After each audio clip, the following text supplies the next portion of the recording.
In a deliberate act of framing, Fong Yi was expelled from school, facing ostracism and destitution. One fateful day, while wandering the streets, he was inexplicably injected by an elderly man, which unexpectedly bestowed upon him the power of X-ray vision. From that moment onward, he began to play scratch-off lottery tickets to pay his rent, gamble on stones for profit, and ultimately establish his own company, gradually ascending to the pinnacle of success. "Doctor, please, could you examine me once more? Perhaps you overlooked something." Fong Yi pleaded pitifully, grasping the arm of a doctor well past 50 outside the entrance of Jinling People's Hospital. The doctor, furrowing his brow with irritation, replied, "Sir, you are in excellent health. There is truly nothing amiss. If you insist on further examinations, I suggest you consult a psychiatrist." With that, he wrenched his arm free and strode into the hospital, shaking his head as he went. In this day and age, honesty is hardly believed. "Hey, doctor." Fong Yi attempted to follow, only to be stopped by 2 security guards. "Damn it, what a stroke of bad luck," he muttered, forced to leave the hospital.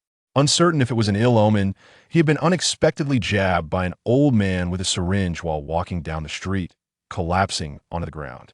The elderly man fled swiftly, and by the time Fong Yi regained his footing, he was nowhere to be seen.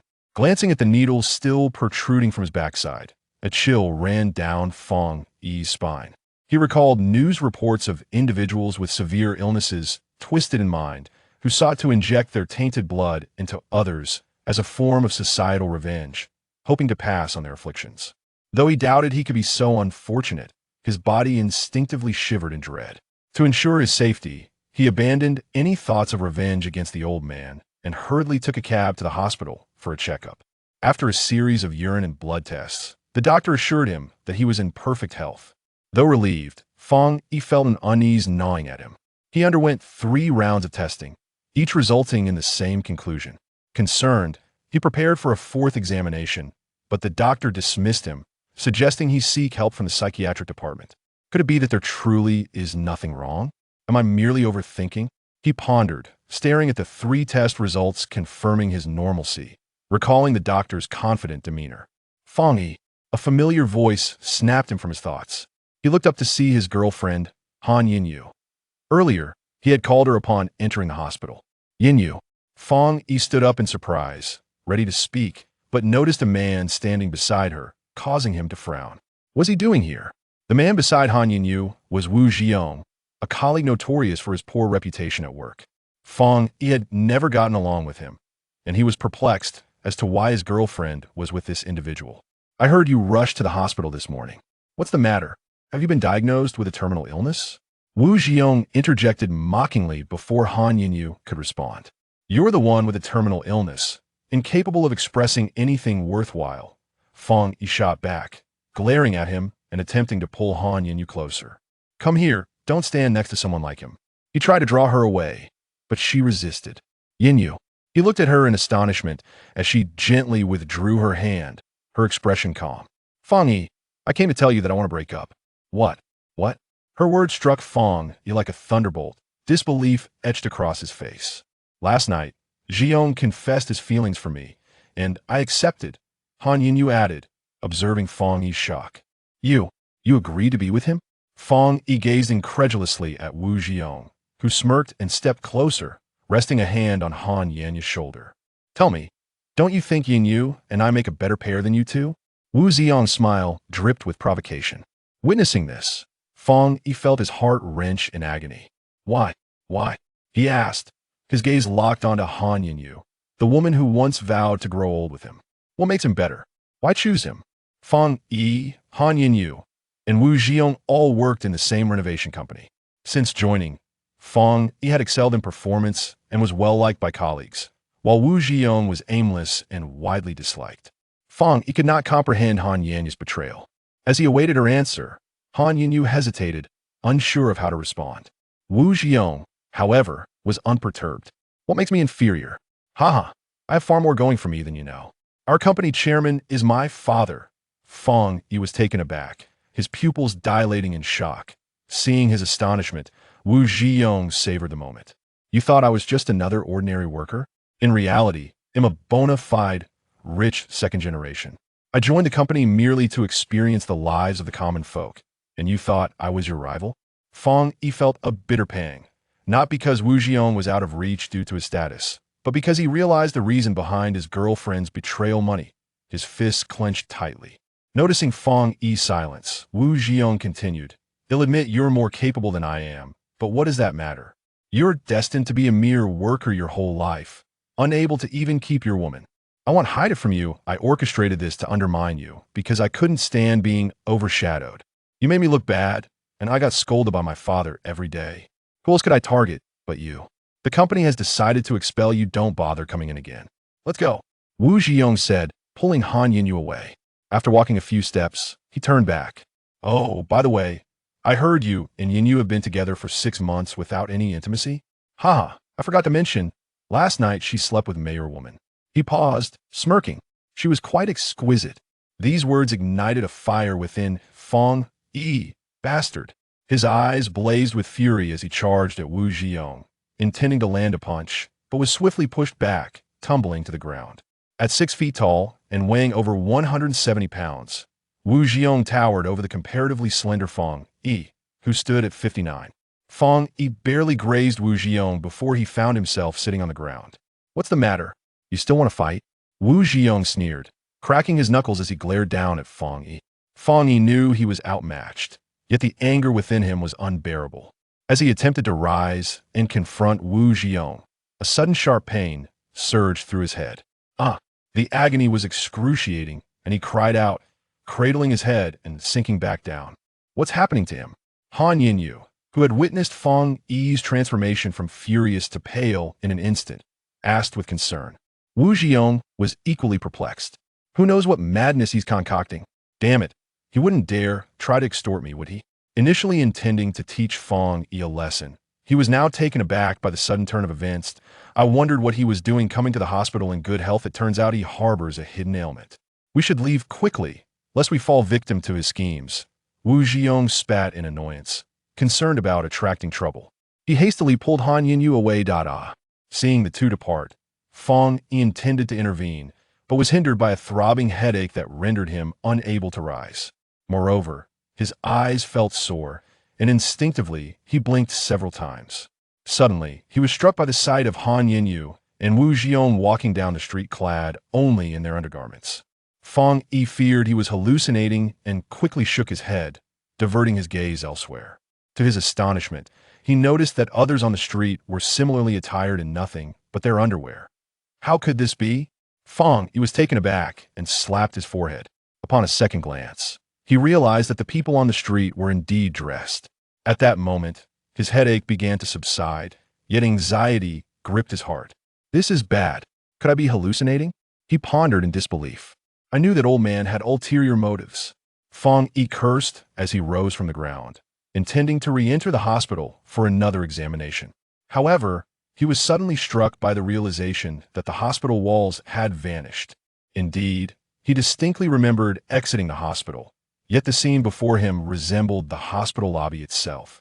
To his left was the registration desk, to his right the pharmacy, with a consultation station in between, and beside it, a middle-aged man pushing a patient. Fong Yi furrowed his brow and shook his head, causing the earlier vision to disappear, revealing the hospital walls once more. This is not good. I must hurry and find a doctor. Fong Yi, convinced he was experiencing an illusion, rushed towards the hospital. Yet just as he was about to enter, he froze in disbelief. The reason was simple. He witnessed a middle-aged man pushing a patient emerging from the hospital's entrance. The man and the patient bore an uncanny resemblance to what he had just seen moments before, leaving Fong Yi momentarily dazed before a realization struck him. His heart raced with alarm. Could this not be a mere hallucination, but rather a form of clairvoyance? Chapter 2. The Windfall. After much effort and numerous attempts, Fong Yi finally confirmed that what he was witnessing was not an illusion, but rather a vivid perception of reality. He was astounded. How could it be that he suddenly possessed the ability to see through things? As he was lost in disbelief, the phone rang. Upon answering, he saw that it was his sister, Yin Xiaorui, calling. Where are you? Her tone was as indifferent as ever. I'm outside, Fong Yi replied. I already know you're outside. The landlord came to collect the rent and said if we don't pay soon, we'll have to move. Hurry back to pay the rent. Oh, I... Hearing his sister's words, Fang Yi felt a lump in his throat. He wanted to pay the rent. But he was utterly broke. Despite his commendable performance at work, he was merely an intern, yet to be promoted, and commissions were only paid upon confirmation of employment. Now that he had been dismissed, it seemed unlikely he would receive any commission. He had a few hundred yuan left, but after the hospital visit, he was down to merely a few dozen, hardly enough to cover the rent. Don't tell me you have no money. Yin Sharui's voice turned ICO upon hearing Fang Yi's hesitance.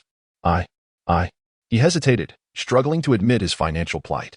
For half a year, he had carried guilt over the incident that forced his sister to work and study simultaneously. In this moment, he found it impossible to utter that he was out of money. That is good enough. Come back quickly, she said coldly before hanging up. Staring at the phone screen that indicated the call had ended, Fang Yi reached into his pocket. He felt the 73 yuan and 2 coins he had left and sighed. How could this meager sum suffice for rent? He chuckled bitterly, glancing at his phone. An idea crossed his mind. Perhaps he could sell it. However, he quickly reconsidered. The phone had cost him 800 yuan and had been used for 2 years. Selling it now might not yield even 100 yuan. The rent was 900 per month, and he needed to pay 3 months in advance. Even if he managed to sell the phone for 100 yuan, it would be of no use. Suddenly, a sharp pain stabbed through his head, causing him to instinctively clutch it and crouch down. Shaking his head, he caught sight of a lottery shop across the street. The mere sight of it sparked an idea. He could buy scratch-off tickets. Yes. With his newfound ability to see through things, purchasing scratch-offs could be the perfect opportunity. Excited, he rushed across the street as soon as the pain subsided. In his school days, he had bought scratch-offs with friends, winning small prizes but mostly losing money. After several losses, he had vowed never to buy them again. Yet now, with this extraordinary ability, he couldn't think of a faster way to make money. Boss, give me a few scratch-off tickets, he exclaimed upon entering the shop. It was noon, and the shop was devoid of customers, the balding proprietor lounging in a sun chair, his belly protruding. He sluggishly rose upon hearing Fang Yi's request. We've sold out of the others. All that's left are the 10 yuan lucky treasures and 2 yuan dream come true tickets. Which would you like? Bring them all out. I'll choose, Fang Yi replied, feeling a rush of anticipation. The proprietor tossed a bundle of tickets onto the glass counter. Taking a moment to calm himself, Fang Yi focused his gaze on the scratch-offs, and to his exhilaration, he could see through the protective codes to the prize amounts inside. His excitement peaked, but soon tempered as he discovered the first ticket had no prize, nor the second, nor the third. After examining 6 lucky treasures without a win, he finally found one on the 7th ticket, 50. His spirits lifted, he pressed on, only to find no prizes on the 8th and 9th tickets. However, he struck gold on the 11th with 200, and another 30 on the 16th. Ultimately, he scanned 38 tickets, uncovering a mere 5 winners, each yielding disappointingly low amounts, 1 500, 230, 150, and 1 200, totaling 801. His heart sank. The grand prize for lucky treasure was 300,000. He had hoped for at least the second prize of 10,000. Yet he hadn't even seen the third prize of 1,000. The dismay washed over him like a cold tide. He was well aware of the slim odds of winning with scratch-offs, but he hadn't anticipated it would be this dire. He had hoped to scrape together enough for rent, but it seemed increasingly unlikely. The proprietor still had a hefty stack of lucky treasures, but Fang Yi felt incapable of looking any further. The more he examined the scratch-offs, the sharper his head pain became, until it grew nearly unbearable, leading him to realize that perhaps his newfound ability had limits. It might not be sustainable for long periods. Hey, buddy, have you made your decision yet? The proprietor, growing impatient, approached as Fang Yi continued to deliberatively inspect the tickets. Just a moment, Fang Yi replied, frustration mingling with his determination. Having finally gained this ability, he couldn't accept leaving with a mere few hundred yuan. Seriously? You've been looking for ages, the proprietor said, organizing the tickets on the counter. They all have protective codes. What more do you think you can see? You can't see through those codes, can you? You think your eyes can penetrate them? The proprietor chuckled mockingly. Honestly, just pick 2 at random. It's all about luck. Fang Yi wanted to explain that he indeed possessed the ability to see through, but he couldn't fathom how that did not guarantee winning a grand prize. The pain in his head intensified, making him doubt if there were any side effects to using his power. He resolved to compromise, glancing at the 2 yuan dream come true ticket. He smirked to himself. If the 10 yuan lucky treasure had such poor odds, what could he expect from the 2 yuan ticket? Although he held little hope, He decided to use his final glimpse of insight on the first dream-come-true ticket. To his surprise, upon looking, he found himself unable to turn away. 80,000. The corresponding prize amount left him momentarily stunned, struggling to comprehend. Just as he attempted to look closer, his eyes grew dry. And when he blinked and reopened them, the protective code's content had vanished. His power had faded. Hey kid, are you ready to decide yet? The proprietor's patience had worn thin. I've made my choice. This one, Fong Yi declared, holding up the first dream-come-true ticket along with the 5 lucky treasures he had previously selected. His excitement surged, despite only glancing at it. He was certain that ticket was the grand prize winner, 80,000. Trembling with anticipation, he hurriedly paid the proprietor. Once he had settled the bill, he began scratching the tickets right in front of the proprietor. Initially, he revealed 2 tickets worth 30 each, which the proprietor dismissed. However, as Fong Yi continued to uncover 50, 200, and 500, the proprietor's demeanor shifted to one of astonishment. Finally, when Fong Yi scratched off the last ticket revealing 80,000, the proprietor was utterly dumbfounded. Well, kid, you've got some luck? Staring incredulously at the ticket, the proprietor's expression transformed into one of excitement. I can't believe you actually won with such low odds. Don't tell me you truly have X-ray vision? He gazed at Fong Yi in disbelief, for in his decade of running the shop, he had hardly witnessed anyone win a grand prize. Fong Yi dared not claim he possessed the gift of clairvoyance.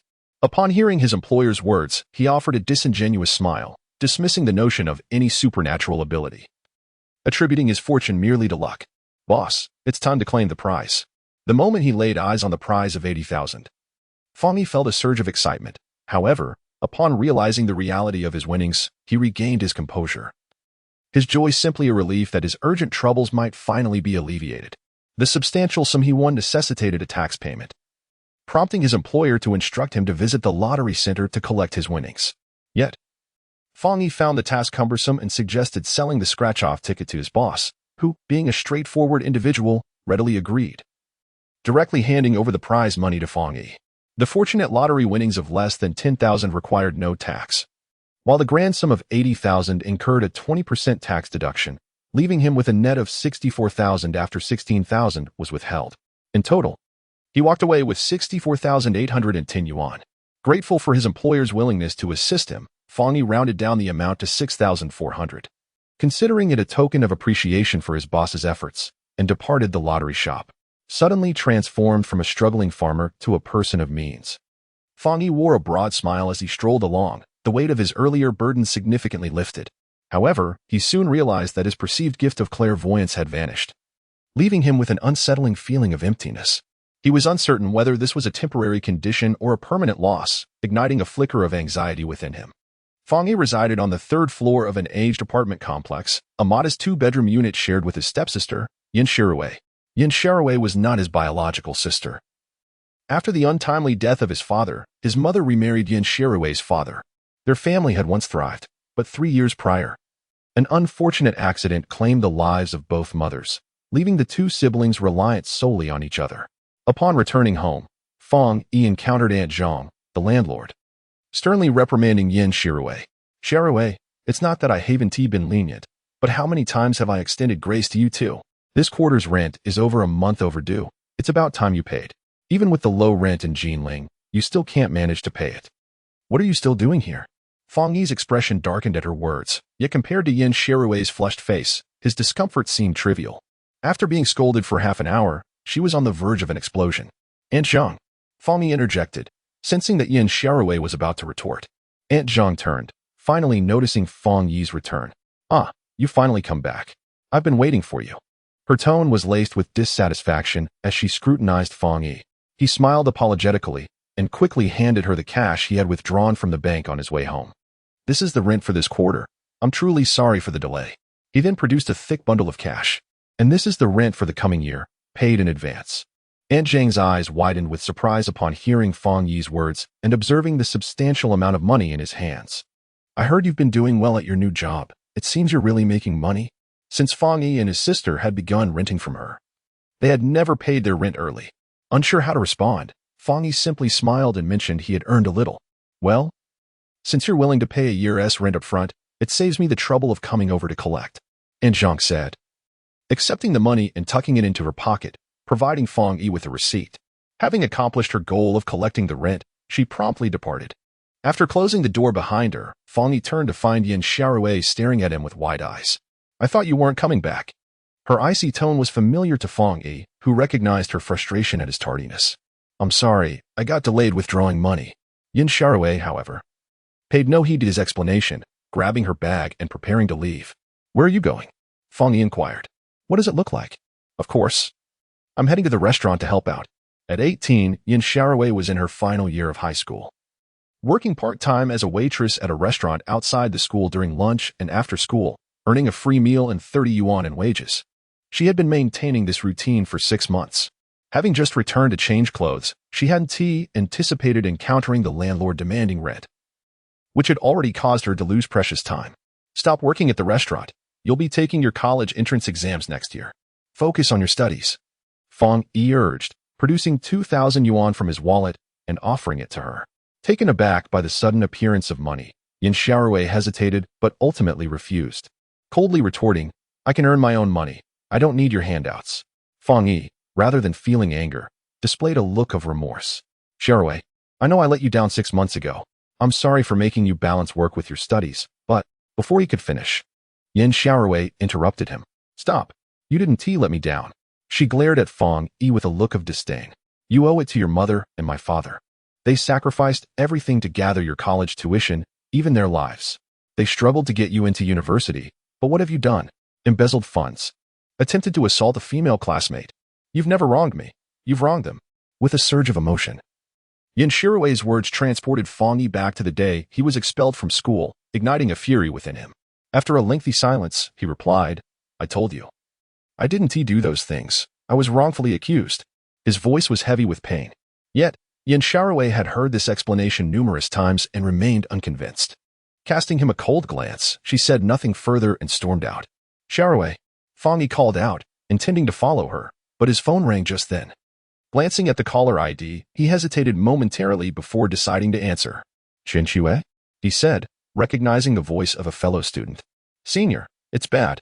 Sun Fugue is throwing out your things." The urgency in Ling Qinshue's voice was palpable. "What?" Fong Yi's brows furrowed deeply. Ling Qinshu was not only his schoolmate, but also a colleague, and Sun Fugue was their department supervisor, a man in his 30s who often collaborated with Wu Zhiyong. It seemed he had learned of Fong Yi's expulsion. Although Fong Yi's belongings at the company were not particularly valuable, they held significant sentimental worth, and he could not allow them to be discarded. "I'm coming right away." Panic surged within him as he hung up and hurried to the company. Fong Yi had studied advertising design and secured a job related to his field after graduating. He had worked diligently for 3 months, nearing the point of becoming a permanent employee, but now faced a repulsive situation. His hopes of securing a permanent position had evaporated. He merely wished to sever ties with the company as swiftly as possible. Upon arriving at the office, Fong Yi ascended the stairs to find a heated argument unfolding in the workspace. "Throw that kid's things out. It's young Master Wu's decision." Ling Qinshu. "I advise you to mind your own business." The voice belonged to Sun Fugue, who was grasping a small box filled with Fong Yi's belongings. He barked at Ling Qinshu, who stood defiantly in his path. "Why should I let you throw his things away?" Ling Qinshu, petite and usually quiet, stood her ground against the imposing figure of Sun Fugue, who weighed over 160 pounds. "Why?" "Because I'm the supervisor of this company, and Fong Yi has been expelled. It is my duty to clear out the belongings of those no longer associated with the company. Move aside. If you obstruct me again, you might find yourself expelled too." Sun Fugue spoke as he attempted to bypass Ling Qinshu, but she seized the box he held, leading to a struggle between the two. "Stop." Ling Qinshu's actions moved Fong Yi deeply, yet being a girl, she was no match for the burly Sun Fugue. Concerned for her safety, Fong Yi hastily interjected. "Senior." His voice instantly captured the attention of everyone in the office, and upon seeing Fong Yi, Ling Qinshu exclaimed in delight. Observing the disdainful expression on Sun Fugue's face, Fong Yi approached him. Having spent nearly 3 months at the company, he had formed amicable relationships with most colleagues, but Sun Fugue was an exception. Since Wu Zhiyong's arrival, Sun Fugue had targeted Fong Yi at every turn. Initially perplexed by this animosity, Fong Yi now surmised that Sun Fugue must have been aware of Wu Zhiyong's true identity all along, thus aligning himself against Fong Yi. "Fong Yi, I never imagined you would dare to show up." Sun Fugue sneered as Fong Yi stood before him. I am here to reclaim what is rightfully mine. What is there to fear? Fang Yi met Sun Fugui's gaze with unwavering resolve. Give it to me, he demanded. Sun Fugui feigned ignorance, glancing around before signaling 2 security guards stationed outside the office. They hurried over at his beckoning. Wu Xiao instructed me to dispose of your belongings, not to return them. Surely, as an educated man, you understand what dispose entails? Sun Fugui's smug smile twisted Fang Yi's expression into one of fury. Realizing this was all orchestrated by Wu Zhiyong and recalling the earlier incident at the hospital, a wave of humiliation surged within him. Sun Fugui, I dare you to throw it. Fang Yi glared at him. Why would I hesitate? Sun Fugui chuckled coldly, dismissing Fang Yi's threat. Just as he prepared to toss the box, Fang Yi seized it. Release it. Sun Fugui barked, taken aback by Fang Yi's audacity. Both men exerted their strength, resulting in the cardboard box tearing apart, spilling its contents onto the floor. Among the fallen items was an inconspicuous porcelain figurine, which shattered upon impact with a sharp crack. Seeing the figurine broken into 2, Fang Yi's face flushed with rage. You bastard! He roared, grabbing Sun Fugui by the collar. Oh, are you looking to fight? Despite his height of just over 1.7 meters and weighing more than 160 pounds, Sun Fugui was not intimidated. He smirked at Fang Yi's fury and attempted to push him away, but to his astonishment, he failed to budge Fang Yi. Someone, pull him away. He commanded the 2 guards who had just arrived. The guards approached, grasping Fang Yi in an attempt to separate him, but he remained steadfast. Though Fang Yi wished to retaliate against Sun Fugui, his apprehension held him back. He had never won a fight in his life. However, while Fang Yi hesitated, Sun Fugui did not. Enraged at Fang Yi's grip, he cursed. Damn it, you're asking for it. He swung his fist at Fang Yi, who braced himself for the blow, but to his surprise, he instinctively ducked, avoiding the punch. What? Sun Fugui was taken aback, his face darkening as he raised his other hand to grab Fang Yi. Yet, as Fang Yi stepped back, he noticed Sun Fugui's movements had slowed, as if time itself had come to a halt. Confused, Fang Yi observed that not only was Sun Fugui moving sluggishly, but the entire office, filled with onlookers, seemed frozen in a state of panic, the clock's second hand barely moving. What is happening? Fear gripped Fang Yi as he struggled to comprehend the situation. Suddenly, a sharp pain shot through his head, and he felt an overwhelming surge of strength coursing through him, demanding release.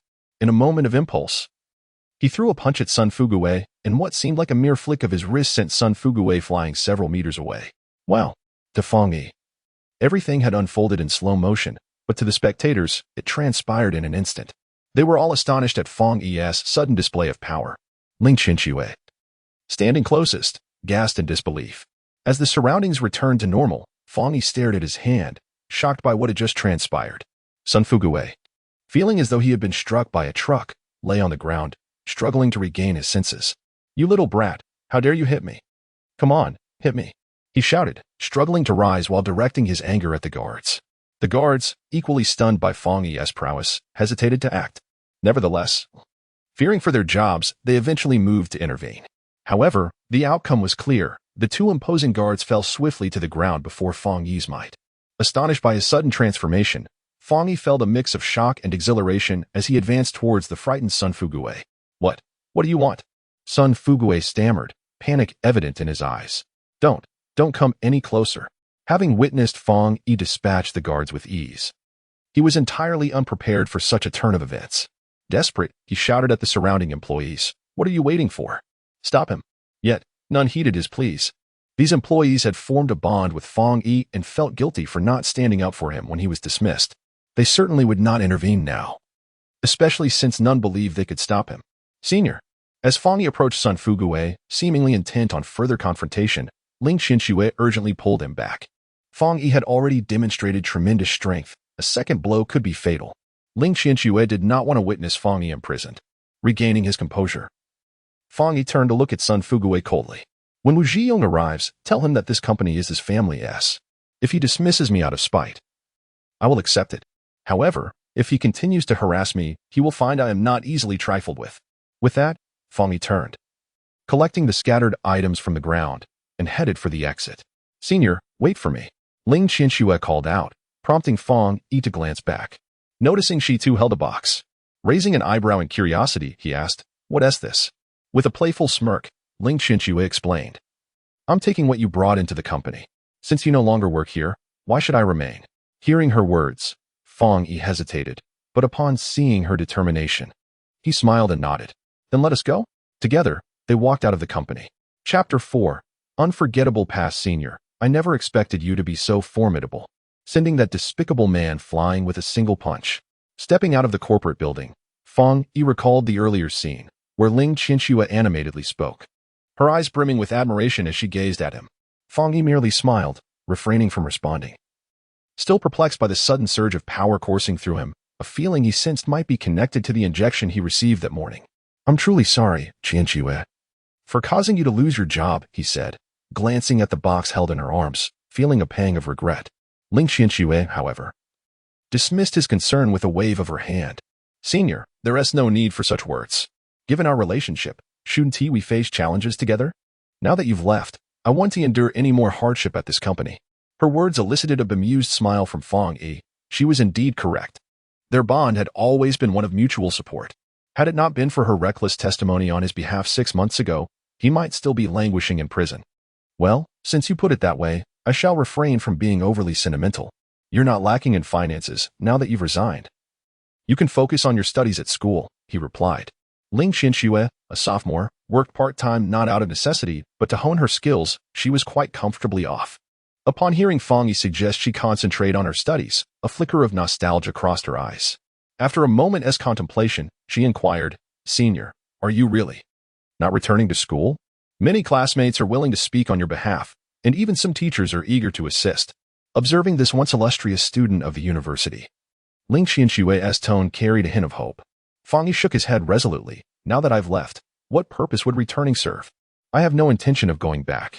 Though it was indeed unfortunate to be expelled in his final year, he had long reconciled himself to that reality and would never return to that place of sorrow. Seeing his firm resolve, Ling Qianxue sighed softly and suddenly asked, What of Senior Yi? You haven't been in touch for quite some time. Before she could finish her thought, Fong Yi interjected. Noting the flicker of pain in his eyes, Ling Qianxue hesitated, unsure whether to continue. After a moment's deliberation, she pressed on. Yesterday at school, Zhao Buoxiu publicly confessed to Yi, and she. That's enough. Fong Yi interrupted with a faint smile. It's getting late. I have matters to attend to. You should also head back to school. With that, he turned and walked away without a backward glance. Senior, Ling Qianxue called out anxiously, but Fong Yi did not respond. Swiftly hailing a taxi, the Yi she referred to as Fong Yi's former girlfriend, Yang Yi, while the betrayal of Han Yinyu had only caused Fong Yi momentary heartache. The treachery of Yang Yi was a wound that would last a lifetime. It was her collusion with Zhao Buoxiu to falsely accuse him that led to his expulsion. To others, it may have seemed a mere academic dismissal, but for Fong Yi, it was a cataclysmic upheaval of his existence. As the student council president, he faced allegations of embezzlement and attempted assault on a female classmate, plunging him into infamy overnight. The police interrogated him, teachers scrutinized him, classmates ostracized him. And even his sister, who had lived with him for nearly a decade, doubted him. Most devastatingly, the benefactor who had supported him and his sister since the death of their parents withdrew his assistance, forcing Yin Xiaorui to juggle her studies with part-time work. Although Fong Yi was ultimately exonerated due to Ling Qianxue's testimony, the relentless barrage of setbacks nearly drove him to suicide. He could hardly fathom how he had endured such trials. He was grateful to have survived, but would never forget those who had conspired against him. The names Zhao Buoxiu and Yang Yi would forever haunt him. As Fong Yi resolutely departed, Ling Qianxue felt no anger. Rather, she reminisced about the once perfect couple, Fong Yi and Yang Yi, and felt a profound sense of loss. Watching the taxi drive away, she sighed softly. Senior, perhaps you cannot imagine that Yi rejected Zhao Buoxiu. Inside the taxi, Fong Yi did not dwell on painful memories. Those were in the past, and one must look forward. He glanced at his hands, feeling a potent energy surging within him, as though he were in a dream. The abilities of X-ray vision, superhuman strength, and an almost supernatural reaction time in the face of danger. These were indeed superpowers. How could he have acquired them all in a single day? Was it truly the result of that injection from the old man? Curious about what had been injected into him, he pondered where to find the old man for answers. But he had no idea where to begin. After much contemplation, Fong Yi decided to embrace these newfound abilities, regarding them as a serendipitous encounter. Instead of heading straight home, he made his way to the restaurant where Yin Xiaorui worked. 3 years prior, when Fong Yi was accepted into university, Yin Xiaorui's father and his mother had operated a fabric wholesale business together to gather funds for Fang Yi's tuition. Yin Xiaorui's father tirelessly delivered goods day and night. Tragically, it was this relentless work that led to his untimely death from a car accident caused by fatigue, while Fang Yi's mother, who was with him, succumbed to her injuries en route to the hospital. In her final moments, Fang Yi's mother had implored him to take care of Xiaorui, and he had promised, filled with remorse for the role he played in her father's demise. Despite his guilt, he never anticipated that half a year ago, Yin Xiaorui would lose her financial support, nearly jeopardizing her education and forcing her to work. Although Fang Yi had previously lacked the means to intervene, he now felt she no longer needed to work. With the 64,000 he had won, after deducting 2,700 for a quarter's rent and 10,800 for a year's rent, he was left with 50,500. While not an extravagant sum, it was sufficient to ensure that both he and Yin Xiaorui need not worry about their basic needs for the foreseeable future. As for the future, Fang Yi was uncertain whether his X-ray vision would remain, but even if it did not, with his newfound strength, he could surely find work. Even becoming a personal bodyguard would suffice to support himself and Yin Xiaorui. With these thoughts in mind, he resolved to bring Yin Xiaorui home, allowing her to focus solely on her studies.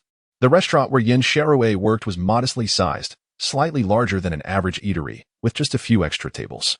Positioned near the school, it primarily served students. Upon entering, Fang Yi was met with a disheartening sight: 3 male students with dyed blonde hair, mocking a girl who was none other than Yin Xiaorui. Ignoring their taunts, she attempted to retreat to the kitchen, but one of the boys, irritated by her silence, seized her arm. "Why aren't you answering? Are you shy?" he jeered. "Let go of me." Yin Xiaorui protested, her brows furrowed as she struggled to break free, but to no avail. The boy, finding amusement in her plight, laughed heartily, pulling her closer. However, this girl was not one to be trifled with. She swiftly grabbed a plate from the table and hurled its contents at his face. "Ah, before me lies a plate of fish-flavored shredded pork.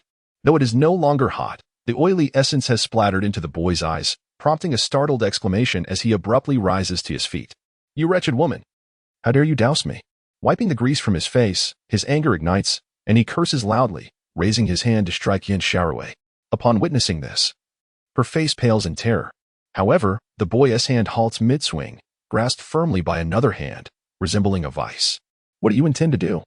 Fang Yi's expression darkens ominously, his gaze directed at the boy with an icy detachment. Yin Xiaorui braced herself for the impending blow, only to find it intercepted by Fang Yi, leaving her momentarily astonished. "Who the hell are you?" The boy snarls, his demeanor brash and defiant. "I am his brother," Fang Yi asserts, pointing at Yin Xiaorui and commanding, "Apologize to her." Upon hearing Fang Yi claim kinship with Yin Xiaorui, the boy's eyes flicker with a hint of apprehension. Yet, upon closer inspection of Fang Yi's slender frame, he dismisses the fear. Apologize? To hell with that. Chapter 5. A surprising transformation with a fierce curse. He clenches his fist and lunges at Fang Yi, but his punch is caught mid-air. With a slight exertion, Fang Yi's grip elicits a bone-crunching sound, causing the boy to emit a wail of pain. "What are you doing?" At the sound of his cry, the boy's 2 companions rise in alarm. "Let him go." One of the larger boys barks at Fang Yi, but Fang Yi remains unfazed. "Damn it." In a fit of rage, the boy seizes a bowl from the table, intending to hurl it at Fang Yi. Yin Xiaorui gasps in shock. Yet, the next moment, she finds her anxiety alleviated as Fang Yi deftly evades the attack, swiftly seizing the larger boy by the hair and smashing his head onto the table with a resounding thud. Dazed, the boy struggles to break free, while the other, smaller companion, visibly shaken, glares at Fang Yi, paralyzed by fear. "I'll say it again. Apologize to her." Fang Yi's grip tightens as he addresses the boy who initially harassed Yin Xiaorui. Initially, the boy resolves to remain defiant, but the pain coursing through his hand compels him to relent. I'm sorry, he whimpers. At this, Fang Yi releases him, and the boy winces, his hand throbbing in agony. "If you dare to harass her again, I will not spare you. Now get lost." Fang Yi barks, releasing the other boy's hair. The trio exchanges glances, their bravado evaporating as they flee in disarray. Yin Xiaorui, astonished by Fang Yi's sudden appearance and even more by his ability to intimidate the 3, stares at him in disbelief. Does this happen often? Noticing the lingering fear in Yin Xiaorui's expression, Fang Yi asks with concern, "Why do you care?" Regaining her composure, she adopts a cold demeanor. "What does it matter to you? I am your brother. It matters greatly." Fang Yi's gaze sharpens. "Not anymore," Yin Xiaorui retorts. causing Fong Yi to furrow his brow as he gazes intently at her. It always has been. Come home with me. With that, he grasps her hand. What are you doing? I still have work. Yin Xiaowei snaps, attempting to withdraw her hand, but Fong Yi's grip remains steadfast. In a moment of desperation, she bites him, causing Fong Yi to flinch and release her. Seizing the opportunity, Yin Xiaowei turns and bolts from the establishment. Xiaowei, Fong Yi exclaims, rushing after her, only to witness her disappear into the school without a backward glance. This sight fills Fong Yi with a mixture of heartache and helplessness. He had intended to follow her inside, but, after a moment's contemplation, he refrains, wishing to spare her embarrassment before her teachers and classmates. With a resigned sigh, he resolves to discuss matters with her when she returns home. As Fong Yi returns home alone, he spends the afternoon scouring the internet for information on superpowers, sifting through countless articles, yet finding none of use. Most discussions surrounding clairvoyance and supernatural abilities remain firmly rooted in fantasy. This only amplifies his sense of disbelief regarding his own experiences. That evening, Yin Xiaowei does not return until after 9. Emerging from her studies to find herself alone in her room, Fong Yi attempts to speak with her, but his knocks go unanswered. Ever since the incident 6 months prior, they have been living under the same roof yet have not exchanged a single meaningful word. Memories of their deceased mother and father fill Fong Yi with guilt. Since you wish to remain silent, so be it. But do not return to work. Focus on your studies instead. As he speaks, he leaves 2,000 yuan at her door, but receives no response from within. With a heavy heart, he retreats to his own room. That night, Fong Yi retires early. His usual bedtime being around 11, but today he drifts off an hour earlier, anxious to discover whether his gift of clairvoyance will return upon waking, or if his newfound abilities will dissipate. His sleep is fraught with unease, but when dawn breaks and he opens his eyes, joy washes over him, his powers remain intact, and his clairvoyance has returned. In his room, he activates his ability, clearly observing the living room and Yin Xiaowei's vacant room. She has already left, and the 2,000 yuan lies untouched at her door, leaving Fong Yi feeling a pang of melancholy. It appears she has not accepted his gesture. Goodness, this is. Fong Yi, adhering to his morning ritual of bathing, steps before the mirror. To his astonishment, he discovers that after nearly 6 months of inactivity, his physique has transformed. Now brimming with solid muscle, pectoral, abdominal, and bicep muscles have all developed. Though subtle, his body has undeniably improved, and he realizes, have I grown taller? Examining his reflection, he hastily retrieves a measuring tape, and the results fill him with elation. Incredible! I have truly grown, by 2 centimeters, since the age of 21. Fong Yi's height had been fixed at 175 centimeters. For the past 2 years, he had measured consistently, believing he would not grow any taller. Yet, his latest measurement reveals an astonishing height of 177 centimeters. This is nothing short of miraculous. I've struck gold. It seems this time I've truly hit the jackpot. Fong Yi feels an exuberance that surpasses even the previous day's joy. He had thought the old man's needle merely endowed him with superpowers, yet it has also transformed his physique. Observing his now smoother skin and denser hair, Fong Yi finds it impossible to articulate his delight. Thank you, kind sir. In gratitude for the old man's intervention, Fong Yi elevates his respect for him, referring to him as the kind sir. With alacrity, Fong Yi showers, dresses, and hastens out the door. Although he lost his previous job, he has secured a new one, buying scratch-off lottery tickets. After winning 80,000 yuan from a ticket yesterday, he is eager to continue. For with his newfound ability to see through the tickets, what could be a quicker and less risky way to earn money?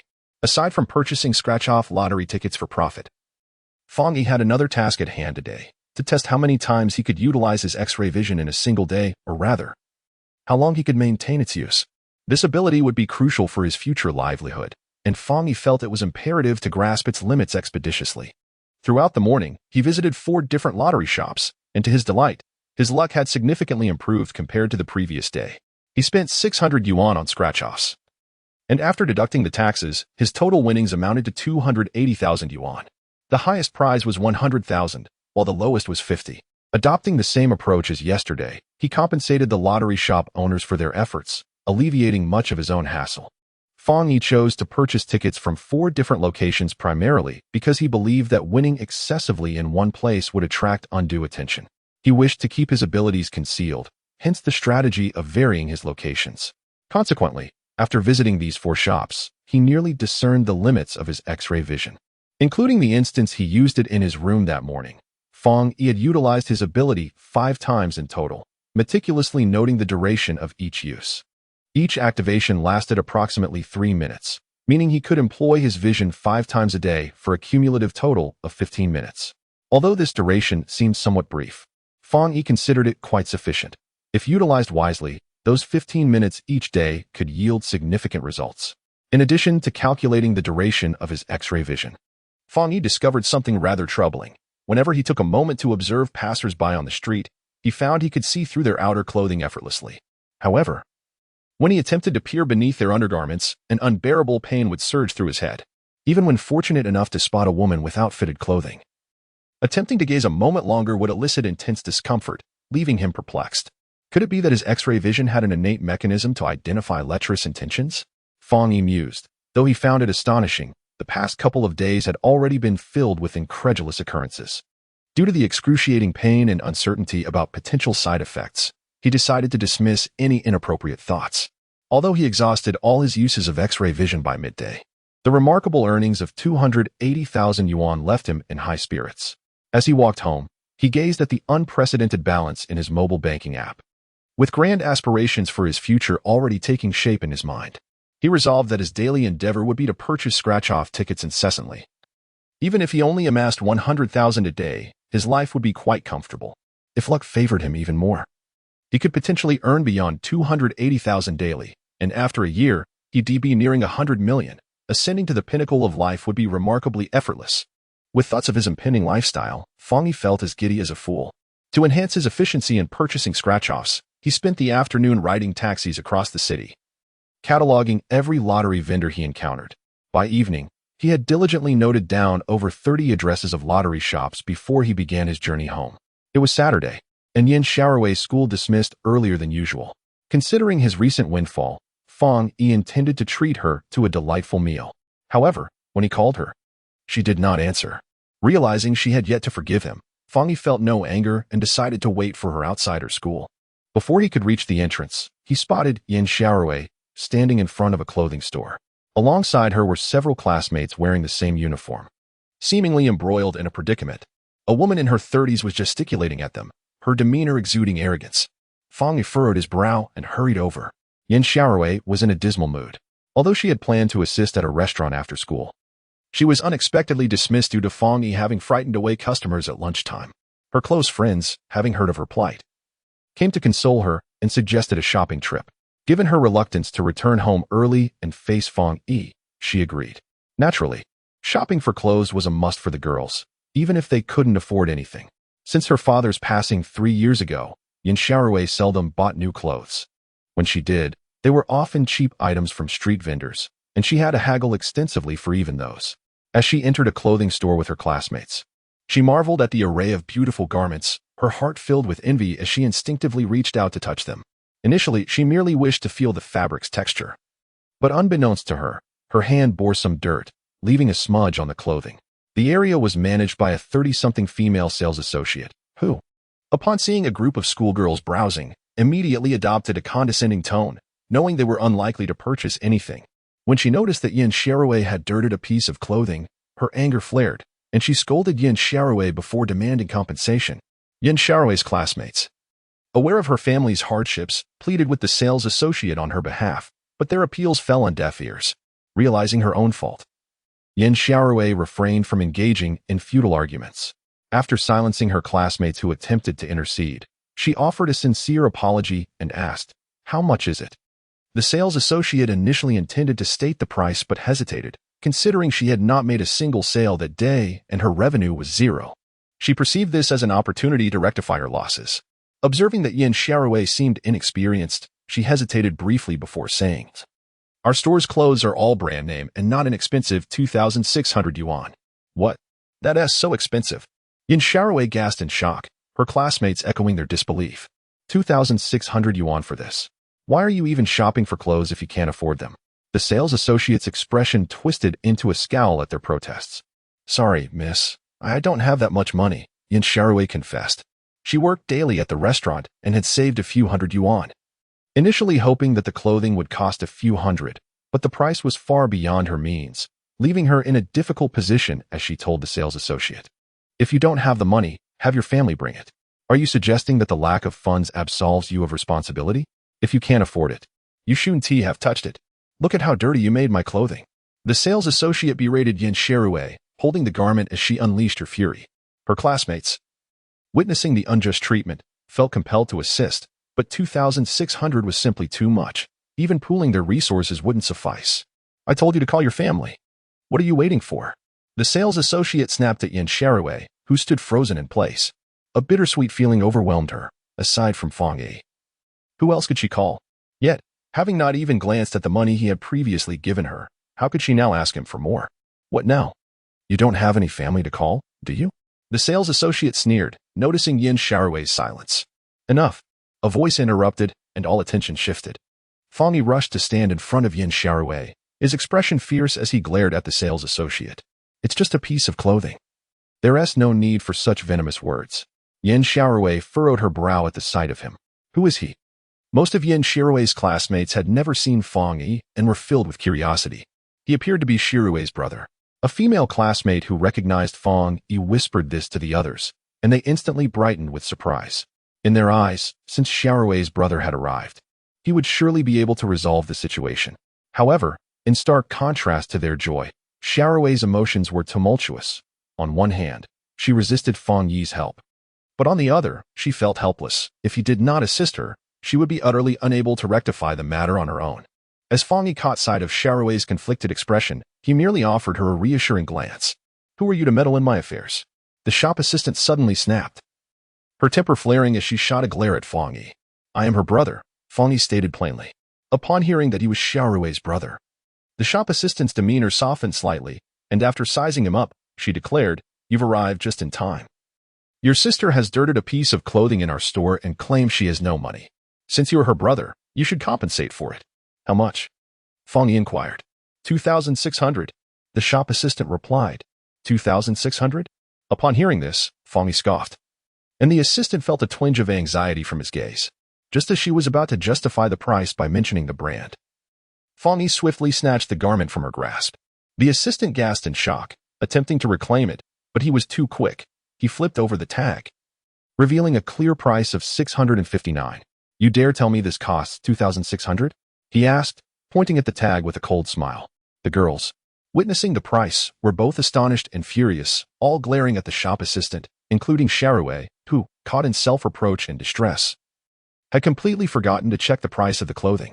Fong Yi was not certain of the exact price, but he knew it was nowhere near 2,600. During his previous relationship with Yang Yuyi, she often purchased from this brand, which was not particularly high-end. The most expensive items were just over 1,000. Hence, upon hearing the inflated price, he realized the assistant was lying. With her deception exposed, the assistant felt both humiliated and enraged, yet she remained undeterred. Snatching the clothing back, she retorted, Your sister has soiled our merchandise, and I am demanding compensation, not a purchase. Our store policy stipulates that the compensation amount is 5 times the retail price. Allowing her to compensate 2,600 is me being lenient. Fong Yi found her explanation amusing, while Sharue seethed with anger. How can the compensation be so exorbitant? You are clearly trying to deceive us. The assistant glared at Sharue. What do you mean deceive? The reason we set such a high compensation is to deter people like you, who cannot afford our clothing, from causing trouble. You come in here every day, unable to buy anything, yet you still linger around, making our store a mess. Sharue felt her face flush with embarrassment at the assistant's derogatory remarks, struggling to find a rebuttal. Who says we cannot afford it? Although Sharue was at a loss for words, Fong Yi's tone was icy as he stepped in. Then why don't you buy something? The assistant taunted, gesturing towards the clothing in her hands. Sharue, clad in her school uniform, did not reveal her financial situation. But Fong Yi wore ordinary clothes, and the assistant had long deduced he was not wealthy. Now she was provoking him. Fong Yi may not have had much money in the past, but now his finances were sufficient for purchasing several items. I will buy, but not from you, he stated emphatically, then signaled to another employee in a different section of the store. Hello, sir, how may I assist you? The employee from Section B, a young woman in her mid-20s, had been observing the commotion but had refrained from intervening due to her poor relationship with the assistant. Now, upon being beckoned, she hurried over, wearing a professional smile. Please select all the clothing on that wall in sizes suitable for my sister and pack them up, Fong Yi instructed. You want all of them? The young employee was momentarily stunned. Yes, all of them, Fang Yi affirmed with a nod. Fang Yi, are you out of your mind? His announcement startled not only the employee but also Xiaorui and her classmates. Xiaorui grasped his arm in disbelief. Fang Yi raised a hand gently, signaling her to remain calm. You haven't bought clothes in a while. Since we're buying, we might as well go all out. He explained. Fang Yi had always felt guilty towards Xiaorui, and proposing such a purchase was both a means of venting frustration and a way to make amends. Xiaorui was taken aback by Fang Yi's sudden decision to buy so many clothes and wanted to voice her objections. However, as she noticed the eager expressions of her friends, she found it hard to refuse. After contemplating for a moment, she finally nodded. If he's letting you choose, then go ahead. Wonderful. The moment Xiaorui agreed, her classmates erupted in cheers. Although their families were not impoverished, they were not wealthy either. Clothing costing hundreds of dollars was not something they could purchase on a whim. Seizing this rare opportunity, they rushed into the store to select their desired items. While Fang Yi had said to choose freely, the girls felt embarrassed, so each only picked one item. Sir, your total comes to 38,531. The girls quickly selected their clothing, and the employee from Section B, having packed over 30 outfits from her area, approached Fang Yi, her excitement palpable. 38,000. This was nearly her entire monthly earnings, and with a 10% commission, she could earn over 3,000 in a single day. How could she not be thrilled? Moreover, she had never anticipated Fang Yi would choose her for such a purchase. It felt like a windfall. Charge it. While the girls were taken aback by the total, Fang Yi remained unfazed as he handed over his card. The assistant hurriedly brought the machine, and after Fang Yi entered his password, the transaction was confirmed successful. Wow. Xiaorui's brother is really wealthy. One girl exclaimed. Why does he still let her work if he has so much money? Another girl pondered. Shoo, quiet down. Hearing her classmates' hushed discussions, Xiaorui was astonished. Having lived with Fang Yi for so long, she believed she understood his financial situation. Yet she could not fathom how he could possess so much money. Didn't you say we couldn't afford clothes? What do you say now? Fang Yi turned his gaze back to the shop assistant, holding his card. The female clerk initially believed that Fang Yi was merely pretending to be affluent when he claimed he wanted to purchase an excessive amount of clothing. She assumed that he could not possibly afford such a sum and anticipated a humorous spectacle. However, upon receiving confirmation of a successful payment transaction, she realized her misjudgment. He was indeed willing to spend such a considerable amount, and he possessed the means to do so. Witnessing the smug expression on her colleague's face, her own countenance darkened. The commission of over 3,000 slipped through her fingers.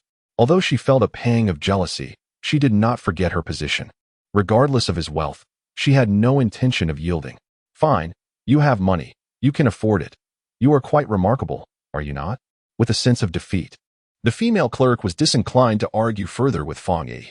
After exchanging a few insipid remarks, she turned to return to the store, resigning herself to the loss of compensation. Yet, she underestimated Fang Yi's resolve. Wait, he called out to her. What do you want now? The clerk asked impatiently as she turned around. I've purchased the clothes. Now we need to address the matter between us, Fang Yi stated, causing her expression to shift dramatically. What? How do you intend to resolve this? Call your store manager, Fang Yi instructed. At the mention of the manager, a flicker of panic crossed the clerk's eyes, and she quickly replied, Our manager is not here. Not here? Fang Yi questioned, casting a scrutinizing glance at her before shifting his gaze to the clerk in Area B. The clerk in Area B was not oblivious. Upon overhearing their conversation, she understood Fang Yi's intentions.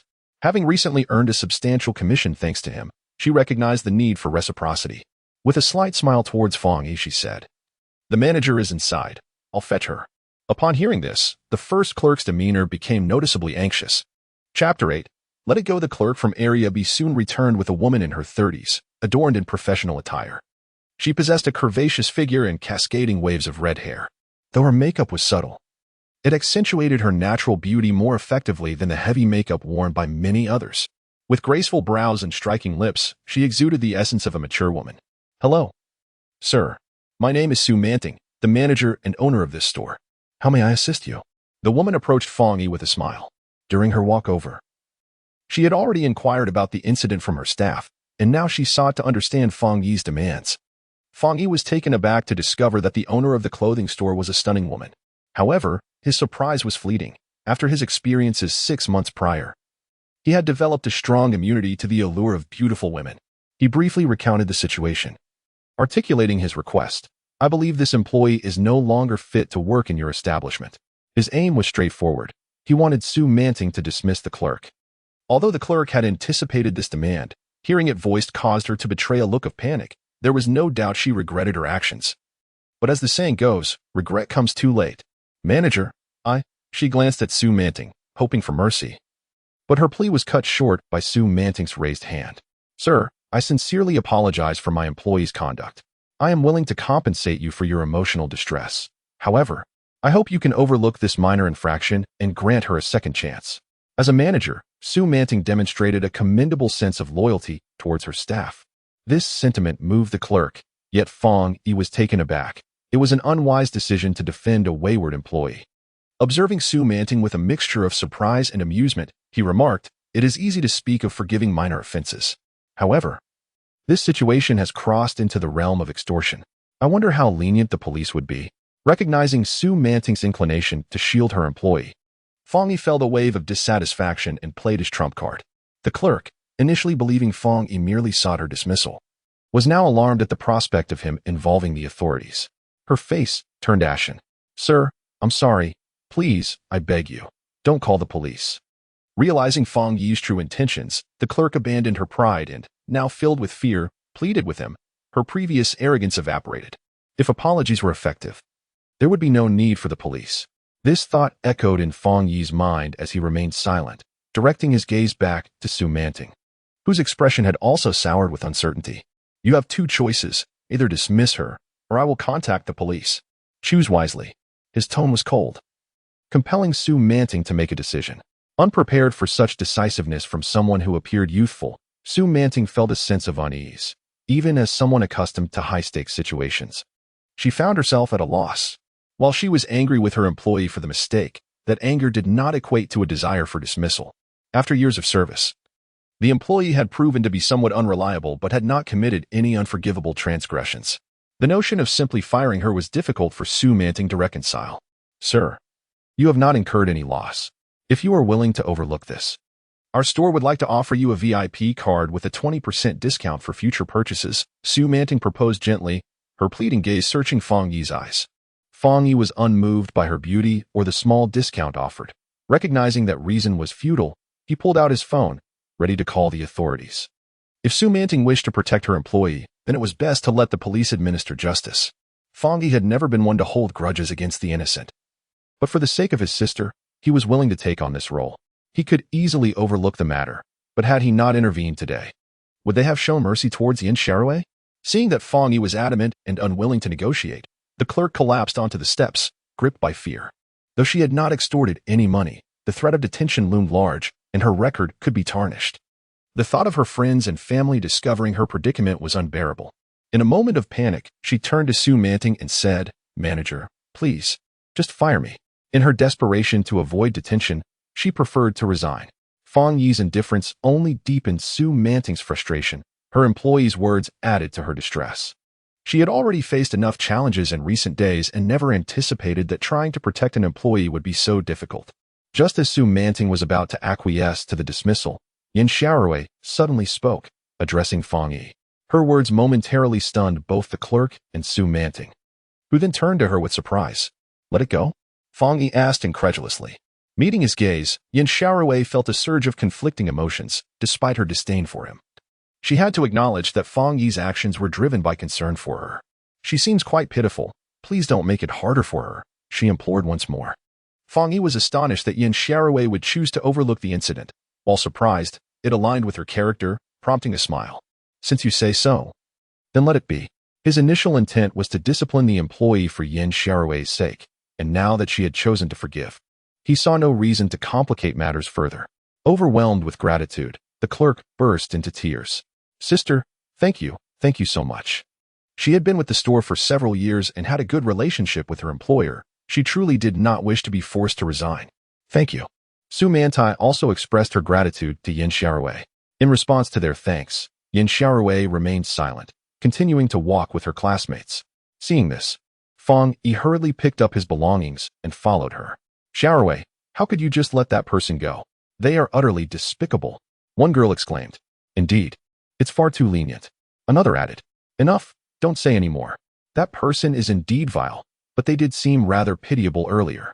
Xiaowei has a kind heart. If she chooses to forgive, then let it be, another girl interjected. The group of girls expressed their differing opinions on Yin Xiaowei's lack of resentment, while the very person involved remained silent. Let us call it a day. I want to go home, Yin Xiaowei said as they reached the first floor. Her classmates, knowing she lived there, nodded in agreement and bid farewell to her and, of course, to Fang Yi as well, expressing their gratitude since each had purchased a piece of clothing. After watching the girls leave, Fang Yi carried the various bags of clothes and ascended the stairs with Yin Xiaowei. As soon as they entered the room, Yin Xiaowei handed him 600 yuan. What is this for? Fang Yi asked, frowning at the sight of the money. It's nothing. I'm just returning this to you. This is all the money I have right now. The rest I will repay once I start working, Yin Xiaowei replied, her tone devoid of emotion. Fang Yi chuckled at her words. No need for that. This was meant for you. He assumed Yin Xiaowei was merely being polite. But her next statement stunned him. I don't want what you bought for me. I am your brother. It's only natural for me to buy things for you. He said after a moment of contemplation. You are not my brother. You ceased to be so 6 months ago, Yin Xiaowei retorted fiercely, casting a disdainful glance at Fang Yi. I refuse to accept anything purchased with dirty money. With that, she grabbed all the clothes and threw them out the door. She had refrained from doing so earlier merely to avoid embarrassment in front of her classmates. Now that they were alone, she felt no need to hold back. Witnessing this scene, Fang Yi's brow furrowed deeply, his heart pierced by her words. No matter what Yin Xiaowei said, he could brush it off. But that particular remark struck him profoundly. Struggling to control his emotions, he spoke in a calming tone. Xiaowei, my money is not dirty. Yin Xiaowei let out a cold laugh. If money obtained through embezzlement is not dirty, then what is? Fang Yi had just revealed over 30,000 yuan to buy clothes. Given her knowledge of his salary, it was impossible for him to possess such an amount. To her, it seemed likely that this was the money he had embezzled 6 months prior. After hiding it for half a year, he finally chose to use it. I will say this once more. I did not embezzle any public funds, Fang Yi insisted. The pain in his heart intensifying as Yin Xiaowei continued to bring up the past. If you did not embezzle, then where did you get such a large sum? Yin Xiaowei had already harbored doubts about Fang Yi, and after today, her skepticism only deepened. She looked at him with pained eyes, unable to comprehend how her once law-abiding, honest brother had transformed into someone like this. You should be grateful that I am merely standing here debating with you rather than reporting you to the police, Yin Xiaowei said in a deep, resigned tone. Initially, she had considered reporting him, but recalling the care he had once shown her in their shared lives, she ultimately could not bring herself to do it. Upon hearing these words, Fang Yi finally understood where the misunderstanding lay. He took a deep breath and said, even if you had reported me, the police would not arrest me. I won this money from the lottery. It's not from embezzlement. Xiaowei, my money is clean. After Fang Yi finished speaking, Yin Xiaowei paused for a moment before dismissing his claim as a lie. Why is it that so many people buy lottery tickets and never win? Yet you do? Because I have, as he nearly revealed his ability to see through things. He abruptly stopped himself. Setting aside whether Yin Xiaowei would believe him, he knew this unique ability could not be disclosed. He had no desire to be taken for research by a scientific institution. What do you have? Yin Xiaowei pressed. I have good luck, Fang Yi replied. Huh? Yin Xiaowei scoffed, finding his words absurd. You are truly beyond help. With that, she turned to enter the house, but Fang Yi called out to her. Yin Xiaowei. This was the first time Fang Yi had called her by her full name in such a serious tone. Despite her reluctance to engage with him, she stopped and turned around, meeting his despondent gaze. 6 months ago, when I was in trouble, you asked me what happened. I didn't tell you. And perhaps that's why you hold these misconceptions about me, believing I am the person others claim I am. Isn't that the case? Yin Xiaowei retorted. Fang Yi did not offer an explanation, instead smiling faintly. Yang Yui, you know her. Upon hearing this name, Yin Xiaowei's pupils constricted slightly. Yang Yui was Fang Yi's former girlfriend. They had shared a strong bond, and she had gifted Yin Xiaowei presents on several occasions. However, she had not seen Yang Yui since 6 months ago and had heard they had broken up. She could not understand why Fang Yi suddenly mentioned her. 6 months ago, she, along with others, misappropriated the funds allocated to the student council and framed me for embezzlement. They got me drunk and led me into the female dormitory, accusing me of attempting to assault female classmates. Fang Yi's words left Yin Xiaowei wide-eyed, unable to comprehend. She was the vice president of the student council, and I was the president. It would have been too easy for her to set me up, especially since I had no defenses against her at that time, he continued, a self-deprecating smile crossing his face. Because of her betrayal, I endured a series of subsequent misfortunes, expulsion, interrogation. When you asked me what had happened, I didn't explain, not out of guilt, but because I simply didn't know how to. How could I tell you that the woman I loved the most betrayed me and sought to ruin me? Even I struggled to believe it. How could I expect anyone else to? He paused, reflecting on how his silence might have led to others doubting him. Actually, it's not that I cared whether others believed me. What mattered was that one person, you. As he spoke, Fang Yi's gaze bore into Yin Xiaorui's. She lifted her eyes to meet his, feeling a sense of disarray at the intensity of his stare. As my closest sister, I wished for you to believe in me. But you didn't. Not then, and even now, 6 months later, you still refuse to trust me or forgive me. There was a profound loneliness in Fang Yi's eyes as he spoke. Today, I truly feel heartbroken, Xiaorui. My ever-kind-hearted sister would rather forgive a stranger who harbors ill intentions than grant forgiveness to her brother, who has lived with her for nearly a decade and has been unjustly accused. With a self-mocking smile, Fang Yi reached up to wipe away the moisture from his eyes, letting out a long sigh as he walked to the door, picking up the clothes that Yin Xiaorui had just thrown out. For the first time in half a year, Fang Yi had spoken so much to Yin Xiaorui, and for her, it was the first time she had patiently listened to him. She had never realized that the events from 6 months ago were intertwined with such complexity. The final words of Fang Yi echoed in her mind, leaving her with a sense of heaviness in her heart. As she watched him pick up his clothes one by one, his silhouette appeared so solitary. Yin Xiaorui's lips moved slightly, yet no sound emerged, while countless thoughts surged within her. For the first time in half a year, her resolve wavered. Was it possible that she had wronged Fang Yi? Chapter 10. A narrow path for rivals. When Fang Yi turned back after collecting all his clothes, he discovered that Yin Xiaorui had already retreated indoors. He had presumed that after the incident of the day, their relationship would mend. Yet, unexpectedly, she remained distrustful of him, which left him feeling quite disheartened. However, Fang Yi possessed a resilient spirit and believed that one day Yin Xiaorui would come to trust his words. He bore no resentment towards her current attitude. Initially, he had planned to treat her to a lavish dinner after earning a considerable sum today, but now, his appetite for such indulgence had vanished. After finishing 2 packets of instant noodles, he retreated to his room. After calculating his winnings from yesterday and today, and deducting the 38,000 spent on clothes, he found himself with nearly 290,000 left. Reflecting on how he had fretted over 2,000 for rent just yesterday morning, he felt a sense of lightness as he realized the significant savings he had accumulated. In this manner, he mused, within a month, I could purchase a home in Jinling. Pleased with his current circumstances, he prepared for bed after taking a shower, only to receive a phone call from Ling Xianxue. Why was she calling me at this late hour? He noted that it was already 11 o'clock, which puzzled him. Ling Xianxue had never called him this late before. Senior? Fang Yi answered, sensing her tone was unusually subdued. Senior, may I borrow some money from you? Ling Xianxue's voice wavered with apprehension. Upon hearing this, Fang Yi raised an eyebrow, his expression shifting to one of intrigue. Is our little heiress in need of funds? He jested. Indeed, I am, Ling Xianxue replied, sounding somewhat embarrassed. Fang Yi held Ling Xianxue in high regard. Had it not been for her testimony, he would have surely faced dire consequences. He had long considered her like a sister, and regardless of his financial status, he felt compelled to assist her. How much do you need? He inquired, recognizing the seriousness in her tone. 100,000. Such a large sum took Fang Yi by surprise. He had anticipated a request for a few thousand, not this staggering amount. What do you need so much for? It's urgent, Ling Xianxue admitted, knowing full well that her request would astonish him. What kind of urgency? Is it permissible to divulge? Fang Yi pressed, concerned about the significant sum she sought. Senior, could you refrain from asking? Ling Xianxue's response left Fang Yi momentarily stunned. She couldn't even disclose the purpose? If you don't have it, I can explore other options. She sighed, aware that Fang Yi might not possess such funds, given his circumstances. I do have it. Really? Ling Xianxue sounded surprised. Yes, he confirmed. Since you prefer not to disclose the reason, I shall refrain from probing. Shall I transfer the funds to you via mobile? Please, no? Ling Xianxue quickly interjected. Can you provide cash instead? Her request bewildered Fang Yi. Why? He asked. There was a pause on the line. Still not at liberty to say? Fang Yi raised an eyebrow. I'm sorry, Senior, Ling Qianxue replied cautiously.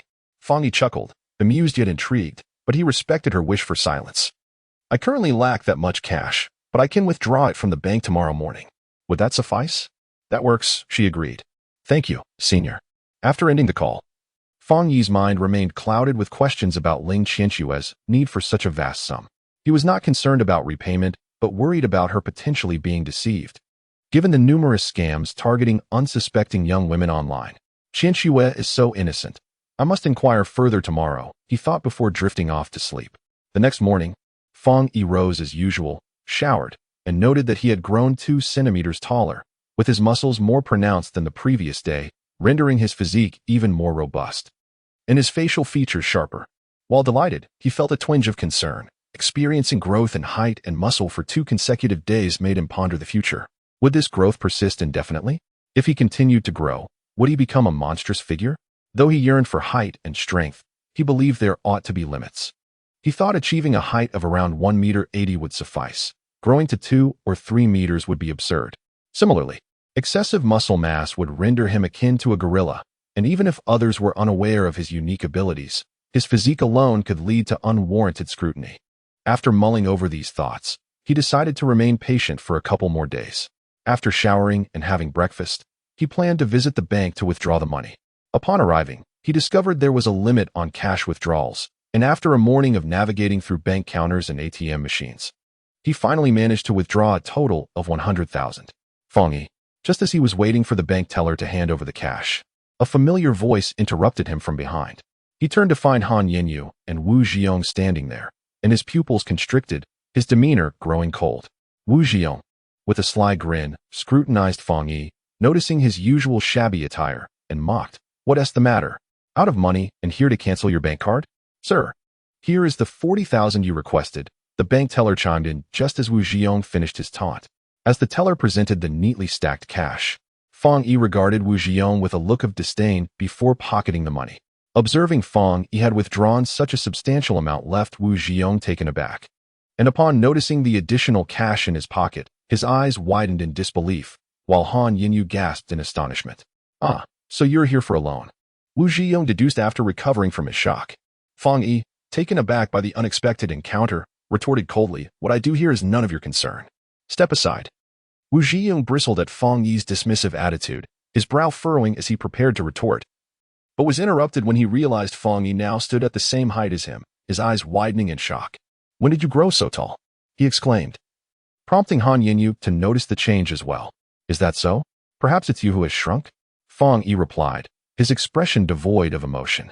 Wu Zhiyong, of course, could not bring himself to believe such words. He distinctly remembered being half a head taller than Fang Yi, yet now they seemed to be nearly of the same height. After sizing up Fang Yi, his gaze ultimately settled on Fang Yi's feet. Just some internal height increase. What is there to flaunt? He scoffed. Fang Yi had never harbored any fondness for Wu Zhiyong, and after the incident 2 days prior, his disdain had only deepened. With his current capabilities, he could easily leave Wu Zhiyong searching for his teeth, yet Fang Yi reminded himself to remain composed. He had conceded to Wu Zhiyong's decision to expel him, and as for Wu Zhiyong's acquisition of Han Yinyu, it merely indicated that she was unworthy of his affection. As long as Wu Zhiyong did not provoke him again, he could not be bothered to retaliate. Ignoring Wu Zhiyong's bluster, Fang Yi prepared to leave. Step aside. I am leaving. Wu Zhiyong found Fang Yi's aloof demeanor particularly irksome. Here was a man who, despite being a failure in his eyes, strutted about as if he were superior. Upon hearing Fang Yi's words, Wu Zhiyong smirked. What can you do if I don't let you? Fang Yi seemed not to hear him, extending a hand to push past. Wu Zhiyong, resolute in his stance, was taken aback when Fang Yi's hand made contact. Discovering he could not maintain his balance, he stumbled back a meter, almost toppling over. Although he could not fathom how Fang Yi possessed such strength, Wu Zhiyong's temper flared. Fang Yi, how dare you? Just as he was about to confront Fang Yi, he noticed the security guard at the bank entrance glancing over, forcing him to swallow his unfinished words. Causing a scene in a bank was no trivial matter. The security personnel and police would not care whether he was a wealthy heir. Fang Yi had no desire to converse with this fool. After casting a disinterested glance at Wu Zhiyong, he turned and walked toward the bank's exit. Seeing Fang Yi's intention to depart, Wu Zhiyong furrowed his brow. The previous night, upon hearing that Sun Fugue had been beaten by Fang Yi, he was infuriated. Fang Yi's audacity to strike one of his acquaintances indicated a blatant disregard for him. He had been contemplating an opportunity to teach Fang Yi a lesson, and today's encounter presented the perfect chance. How could he endure such insolence? Though he dared not act violently within the confines of the bank, he was unwilling to let Fang Yi leave unscathed. Devising a plan to ensure Fang Yi faced some consequences. Upon glancing at Han Yinyan, a sudden idea sparked in his mind. The author has something to say. If esteemed readers have reached this point, it indicates that my humble work is still somewhat presentable. I hope you will kindly add this book to your collection. Moreover, if you have any thoughts or suggestions regarding this work, please feel free to share in the comments. Writing should not be a solitary endeavor, and I look forward to progressing together with you all. Chapter 11. Unkind Intentions. Fang Yi. Just as he stepped out of the bank, preparing to leave, Fang Yi heard Han Yinyun calling him from behind. Turning around, he found her rushing toward him and embracing him. "What are you doing?" Fang Yi frowned, instinctively pushing her away. Han Yinyun appeared somewhat flustered, stammering before finally saying, "I wanted to apologize and hope you find someone better than me." "Apologize?" Her words elicited a cold smile from Fang Yi, who scrutinized her with a discerning gaze. Had he not acquired those remarkable abilities, he might have genuinely believed her. When Han Yinyun had embraced him, she had surreptitiously tossed something into his pocket. Sensing this, he used his enhanced vision to discover it was a ring. Just as he was about to inquire about her intentions, Wu Ziyong swiftly approached. "Yinyun, what are you saying sorry for? This loser is not worthy of you." He forcefully pulled Han Yinyun away. "Hey, where's the ring on your hand?" Wu Ziyong exclaimed, staring at Han Yinyun's empty fingers with feigned astonishment. His reminder seemingly prompted Han Yinyun to realize her ring was missing, her face registering shock. "I don't know. It was just on my hand. How could it disappear after hugging Fang Yi?" Her words trailed off as she turned her gaze toward Fang Yi. Fang Yi had already surmised that Han Yinyun's act of tossing something into his pocket was likely ill-intentioned, but he did not expect their scheme to be revealed so swiftly. Observing Han Yinyun's feigned confusion, he genuinely regretted having chosen her as his girlfriend. "Fang Yi, did you take Yinyun's ring?" Wu Ziyong, clearly eager to interrogate Fang Yi, wasted no time. "Wu Ziyong, must you resort to such petty tricks in my presence? Your methods are remarkably lowly." Fang Yi shot Wu Ziyong an icy glare before reaching into his pocket to retrieve the ring. Wu Ziyong had witnessed Han Yinyun tossing the ring into Fang Yi's pocket, believing himself to be quick enough that Fang Yi would not notice. However, upon hearing Fang Yi's words and observing his actions, it was evident that Fang Yi had indeed realized what had transpired. Narrowing his eyes, Wu Ziyong's indignation grew. How could Fang Yi possess such keen observational skills? Having orchestrated Han Yinyun's actions to frame Fang Yi, Wu Ziyong was determined not to allow him to retrieve the ring easily. Calculating his next move, he suddenly shouted, "Hey! This guy is stealing." It was morning, and many pedestrians were passing by the bank, with a number of individuals attending to business inside. Upon hearing Wu Ziyong's outcry, numerous gazes turned toward them. "It's in his pocket," Wu Ziyong added, further drawing attention. Fang Yi had initially intended to toss the ring to Wu Ziyong, but after hearing these two statements, he paused, irritation flashing in his eyes as he glared at Wu Ziyong. How could he not perceive Wu Ziyong's malicious intent? By attracting the attention of onlookers and claiming the item was in his pocket, retrieving it now would indeed lead to his capture in the act. "Wu Ziyong, you truly have no limits," Fang Yi stated, his voice icy and deliberate. "Fang Yi, what nonsense are you spouting? Yinyun came to encourage you out of kindness, and you dare to steal her ring? Return it at once." In the land of Huaxia, there has never been a shortage of onlookers, and as more people gathered, Wu Ziyong sensed his momentum building, his tone growing increasingly severe. He regarded Fang Yi with disdain, mentally calculating how he would deal with him once he was caught red-handed, whether to beat him or call the police. Either option would provide him great satisfaction. On the street, with so many witnesses, why do you assume the item belongs to me? Faced with the multitude of gazes fixated on him, Fang Yi abandoned his plan to hurl the ring at Wu Ziyong, instead smiling calmly as he withdrew his hand. "Nonsense, I saw you take it. It's right in your pocket. Open it."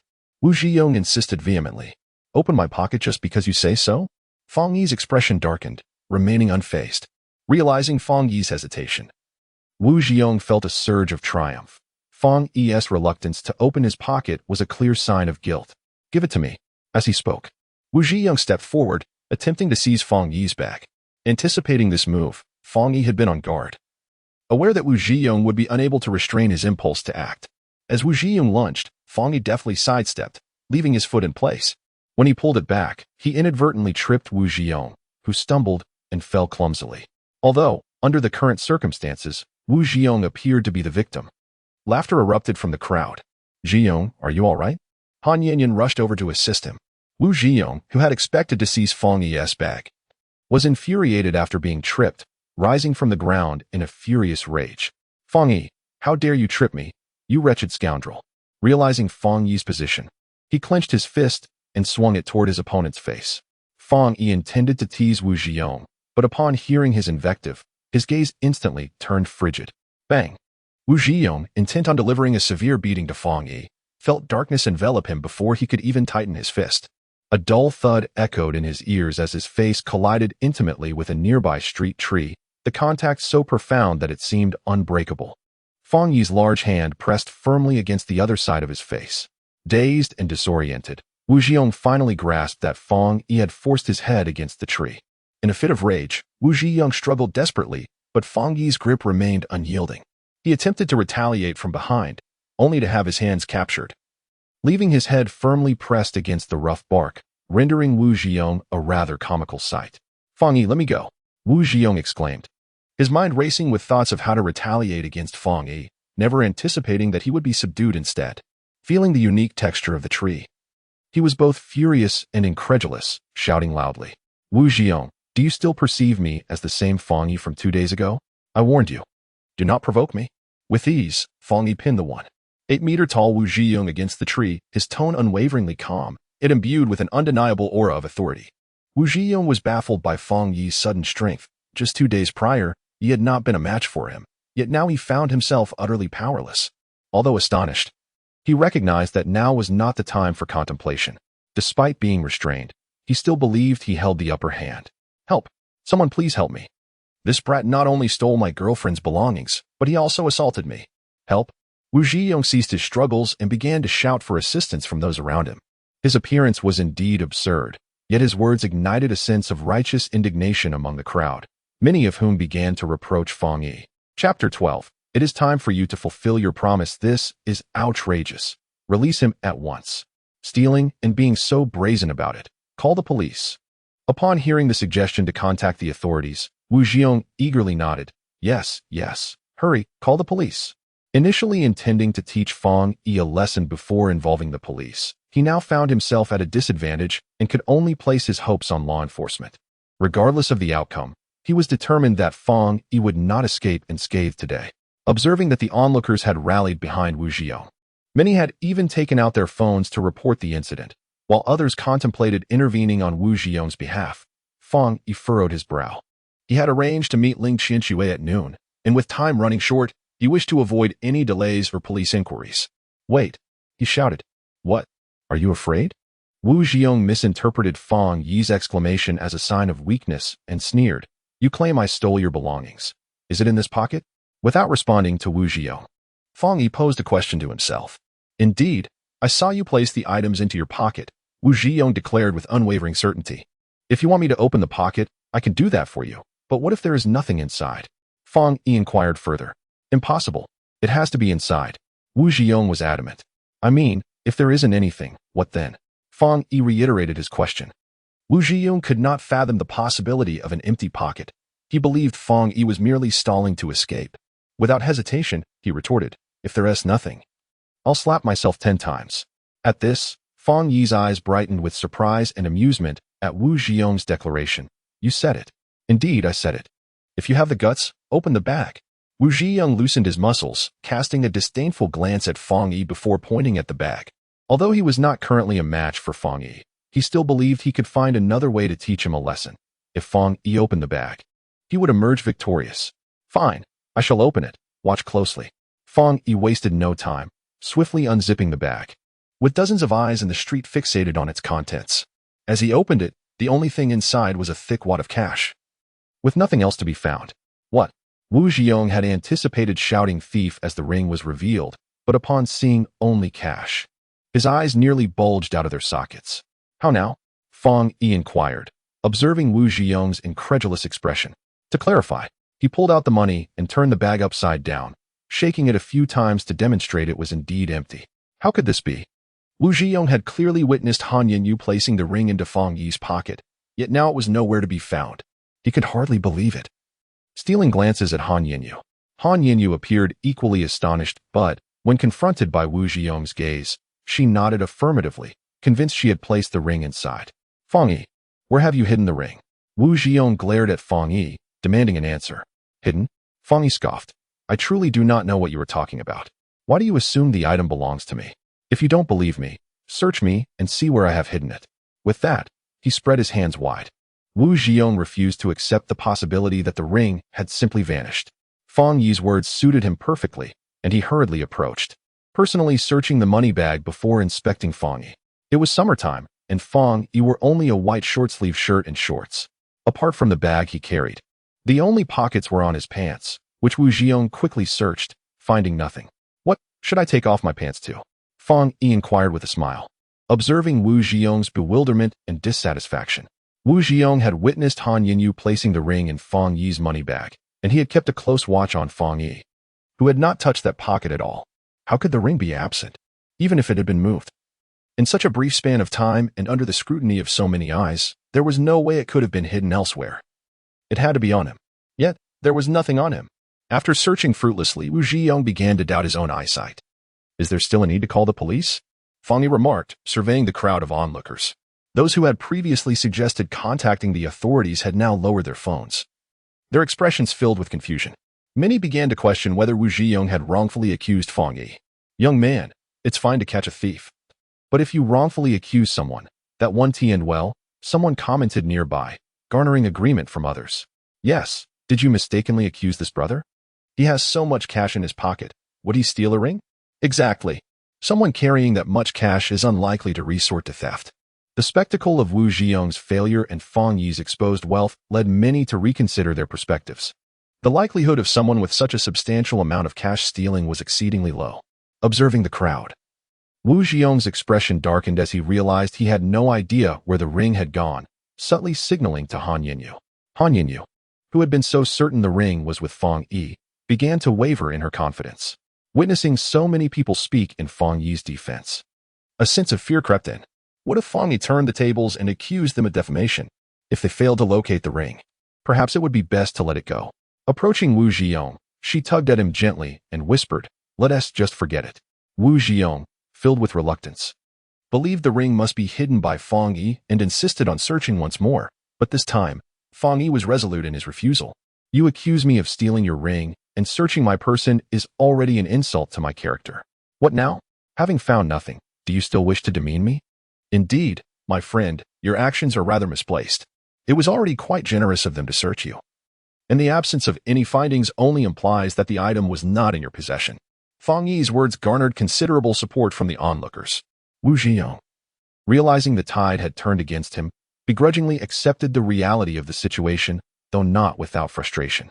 This is utterly absurd. He shot a fierce glare at Fang Yi and spat on the ground. Let us go. With the ring not found on Fang Yi, he felt no inclination to linger any longer and turned to leave with Han Yinyu. Hold on. As Wu Zhiyong attempted to depart, Fang Yi called him back. Wu Zhiyong, irritated, turned his head and asked, "What now?" Surprised by the question, Fang Yi replied, "It's nothing, really. You mentioned that if the ring was found on me, you would slap yourself 10 times. Since I've allowed you to search, it's now time for you to fulfill your promise." Chapter 13. Why him? Fang Yi's words momentarily stunned Wu Zhiyong, who recalled indeed having made that statement. But was he really expected to go through with it? Who would be foolish enough to strike themselves 10 times? Failing to teach Fang Yi a lesson had already vexed Wu Zhiyong enough. He certainly had no intention of harming himself. You're insane. He glared at Fang Yi and turned to leave. Are you trying to back out? Fang Yi anticipated Wu Zhiyong's lack of integrity and grasped him firmly. I was merely speaking in jest. Why are you so riled up? Wu Zhiyong, furious, glared at Fang Yi and attempted to free himself. He would not strike himself. You might jest, but I'm not merely listening idly. If you refuse to strike yourself, allow me to assist you. Fang Yi's words caused Wu Zhiyong's face to flush with rage. Fang Yi, before he could finish his threat, Fang Yi's slap landed on Wu Zhiyong's face. Stunned and enraged, Wu Zhiyong barely had time to react before a series of sharp slaps echoed around him. Fang Yi swiftly delivered 10 slaps, his speed so rapid that Wu Zhiyong was unable to mount any form of defense. The surrounding spectators gasped, having assumed Wu Zhiyong was merely posturing. Although Fang Yi did not strike particularly hard, by the end, Wu Zhiyong was left dazed, his face swollen on one side. Fang Yi, I will kill you. The earlier events had already left Wu Zhiyong feeling humiliated, and now, before so many witnesses, being slapped 10 times ignited his fury. He lunged at Fang Yi, but Fang Yi merely pushed him lightly, sending him sprawling. If you wish to kill me, that's fine, but unfortunately, you lack the capability. Coldly regarding Wu Zhiyong, who was now seated on the ground, Fang Yi spoke with indifference. He turned to leave, but paused upon reaching a nearby drainage outlet. Oh. What is this? A glimmering object here? Could it be the ring you lost? Casting a disdainful glance at Wu Zhiyong, Fang Yi chuckled and departed with nonchalance. Initially consumed by anger, Wu Zhiyong rushed to the drainage outlet upon hearing Fang Yi's words. To his astonishment, a sparkling ring lay within, indeed. It was the one he had gifted to Han Yanyan. How could it be here? Wu Zhiyong was incredulous and shot a fierce look at Han Yanyan. Zhiyong, I. Staring at him, Han Yanyan felt a surge of panic, unsure how the ring had ended up there. Slap. A resounding blow struck Han Yanyan's face. Wu Zhiyong, infuriated, exclaimed, useless. You can't even handle this trivial matter.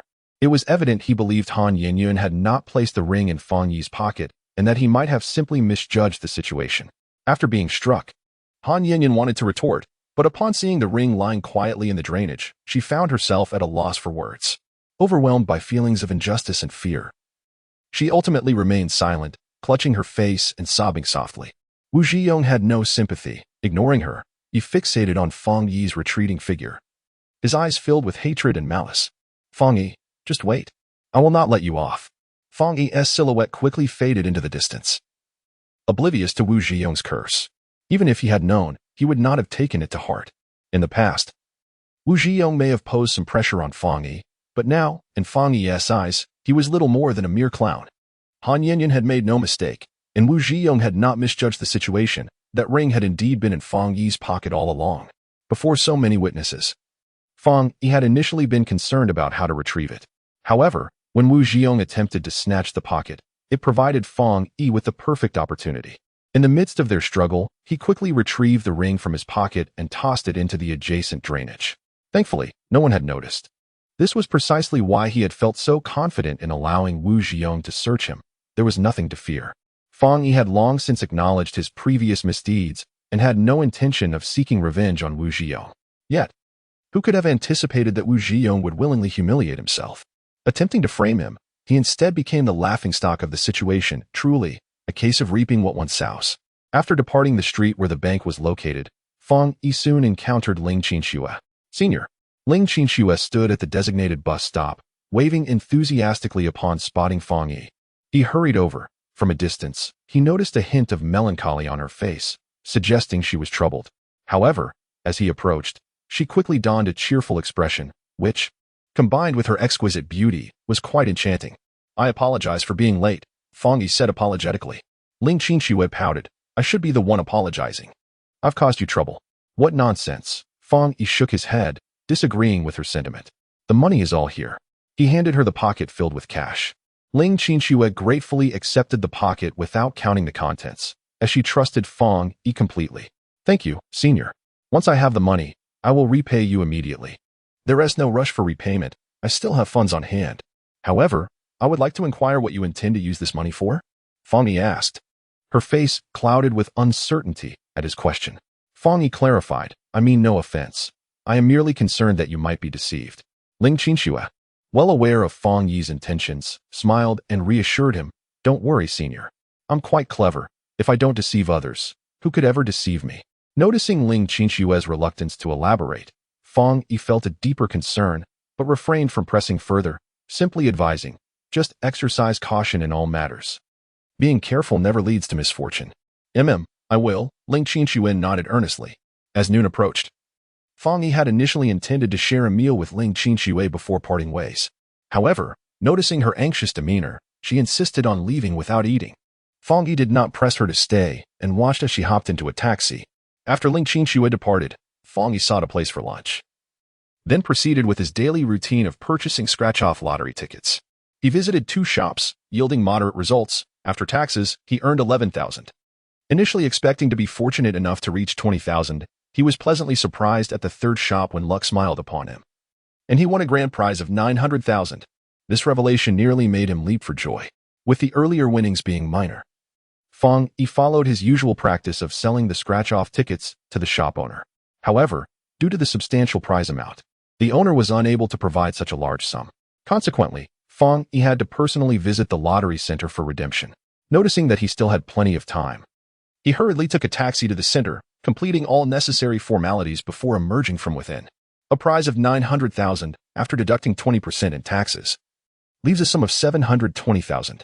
This amount will be transferred to Fong Yi's account within 1 to 3 days, holding the receipt for his winnings.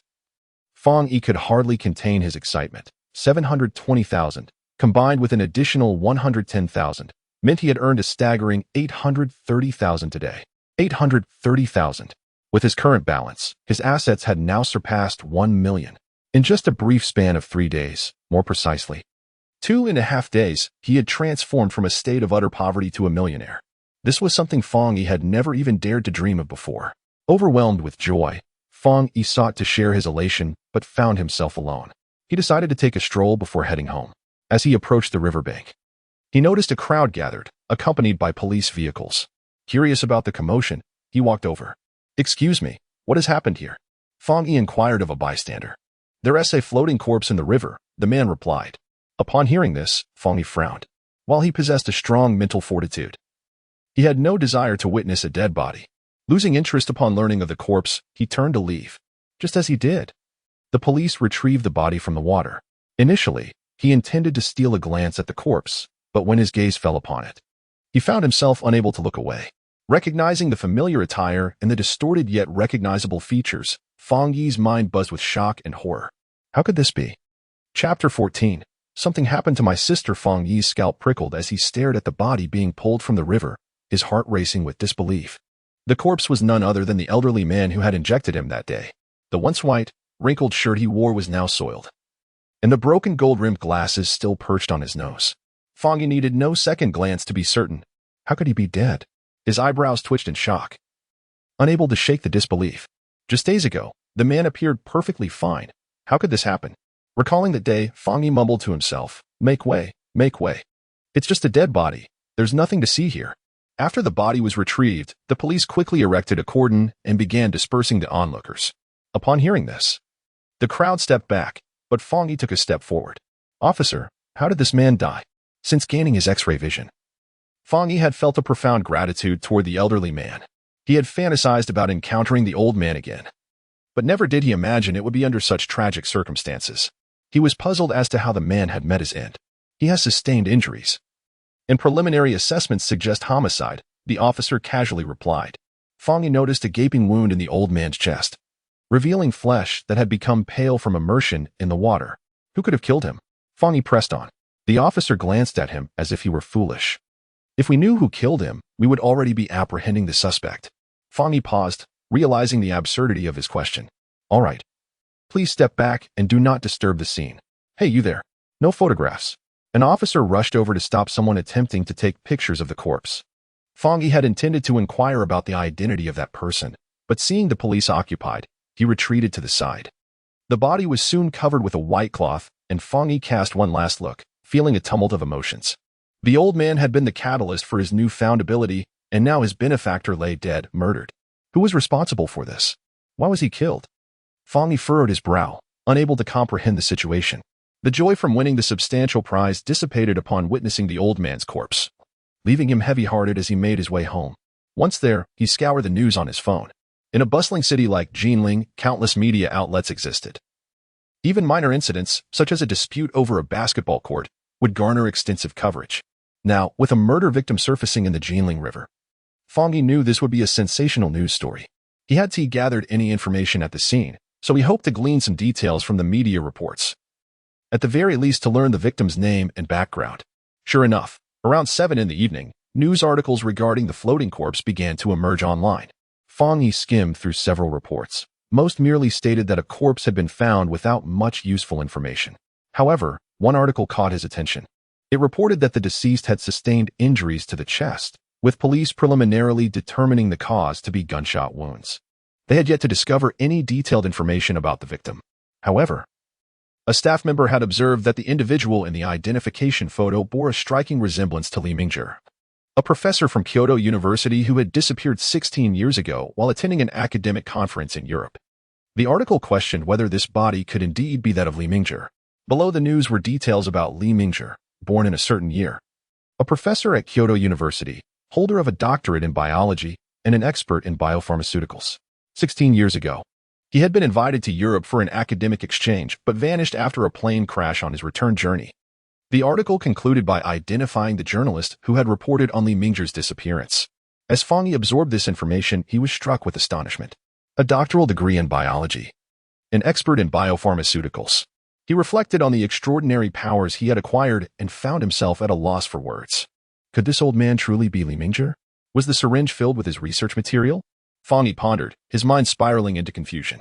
Why had Li Mingzhi disappeared 16 years ago? And why had he resurfaced now, only to be murdered? Who could have committed such a crime? The more he contemplated, the more chills ran down his spine. Just as he struggled to untangle his thoughts, the phone rang. Glancing at the screen, he saw an unfamiliar number. Hello? Who is this? Fang Yi answered the call. Hello, are you Yin Xiaowei's brother? A young woman's voice inquired. Yes, who are you? Fang Yi asked, unsure of the caller's identity. I am Yin Xiaowei's homeroom teacher.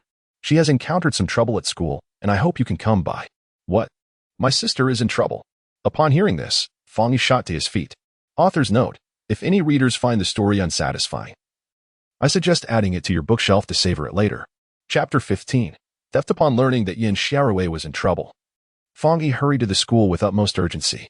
It was Sunday, and there were no classes during the day, but evening study sessions were scheduled. Perhaps due to a desire to avoid being under the same roof as Fang Yi, Yin Xiaowei had arrived at school early. He hadn't seen her when he returned home in the afternoon. He was deeply concerned about what might have happened to her at school. Though Yin Xiaowei didn't trust him, he still cared for his sister. Fang Yi had visited Yin Xiaowei's school before and had attended numerous parent-teacher meetings, so he was familiar with her homeroom teacher. However, it seemed that there had been a change recently, as the person who had called him was a stranger. Hello.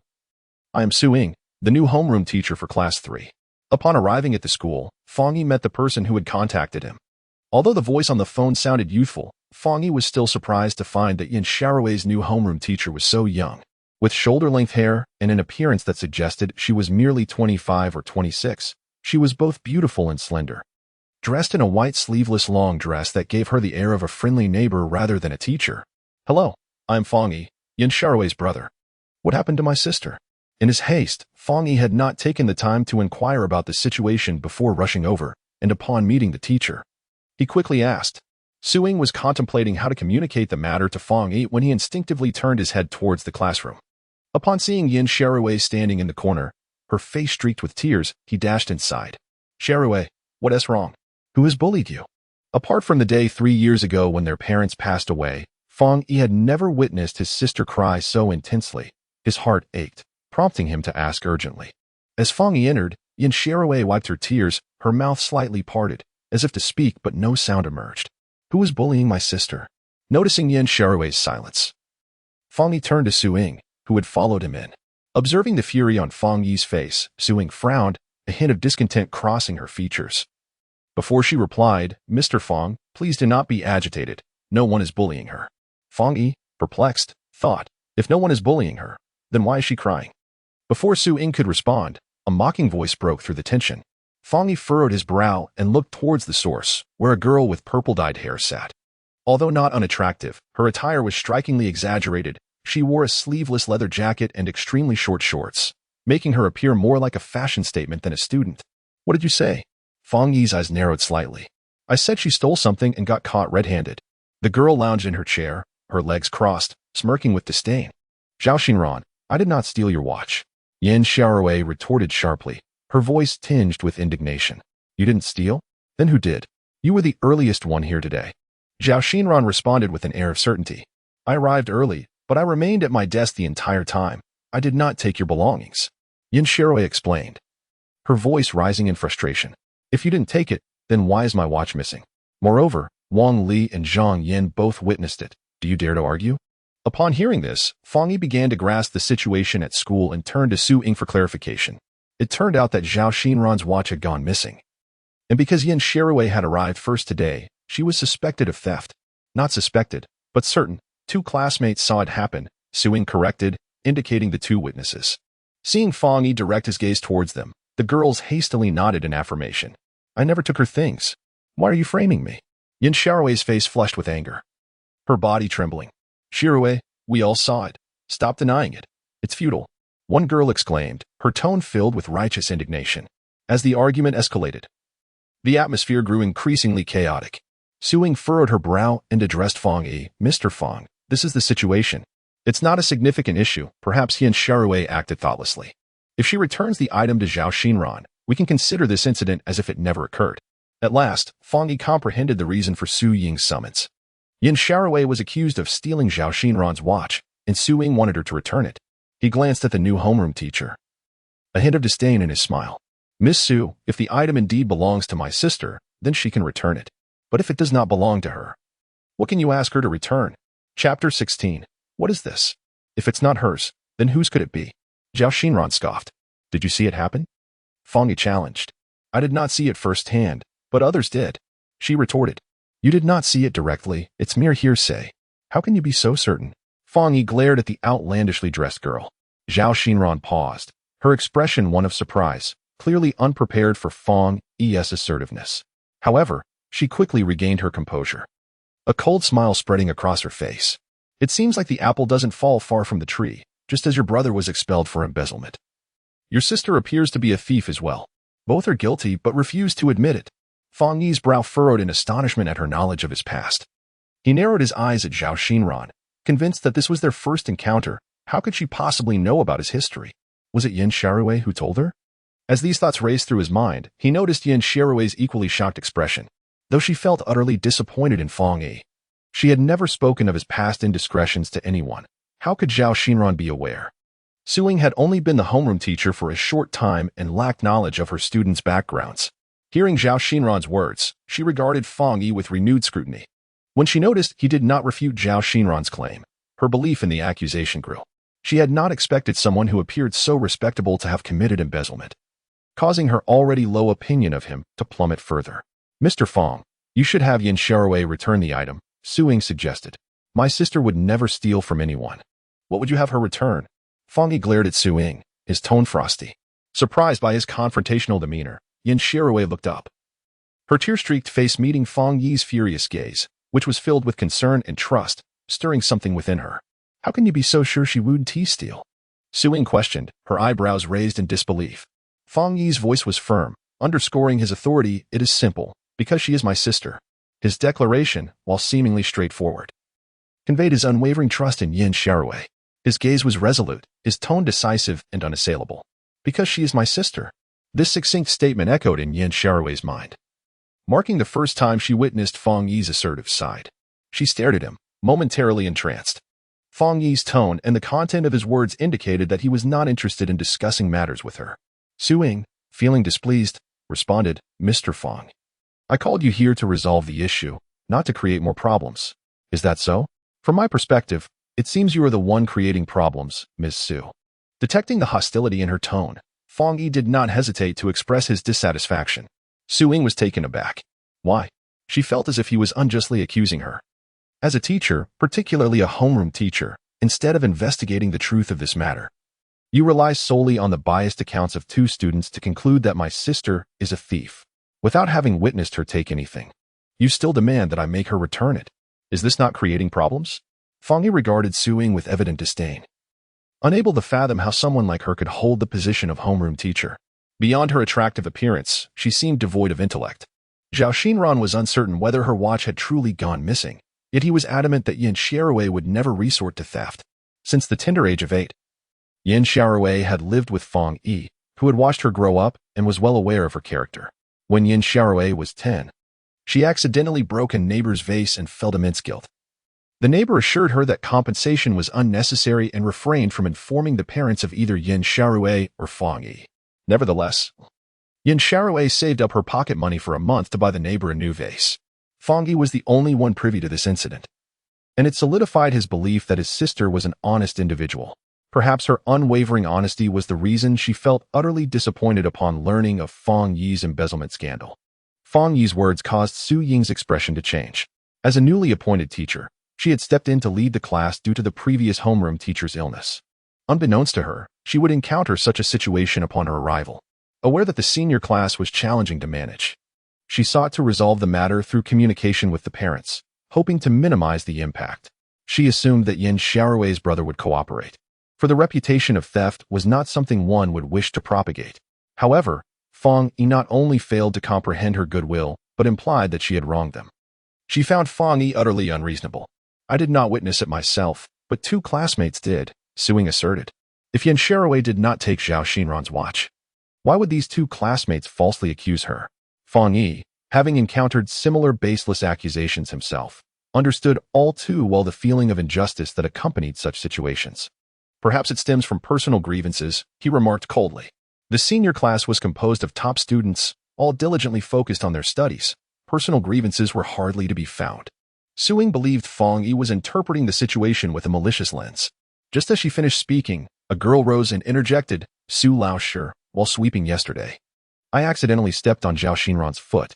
She and Wang Li, along with Zhang Yan, were about to confront me, but Xiaorui intervened, and Zhao Xinran scolded her.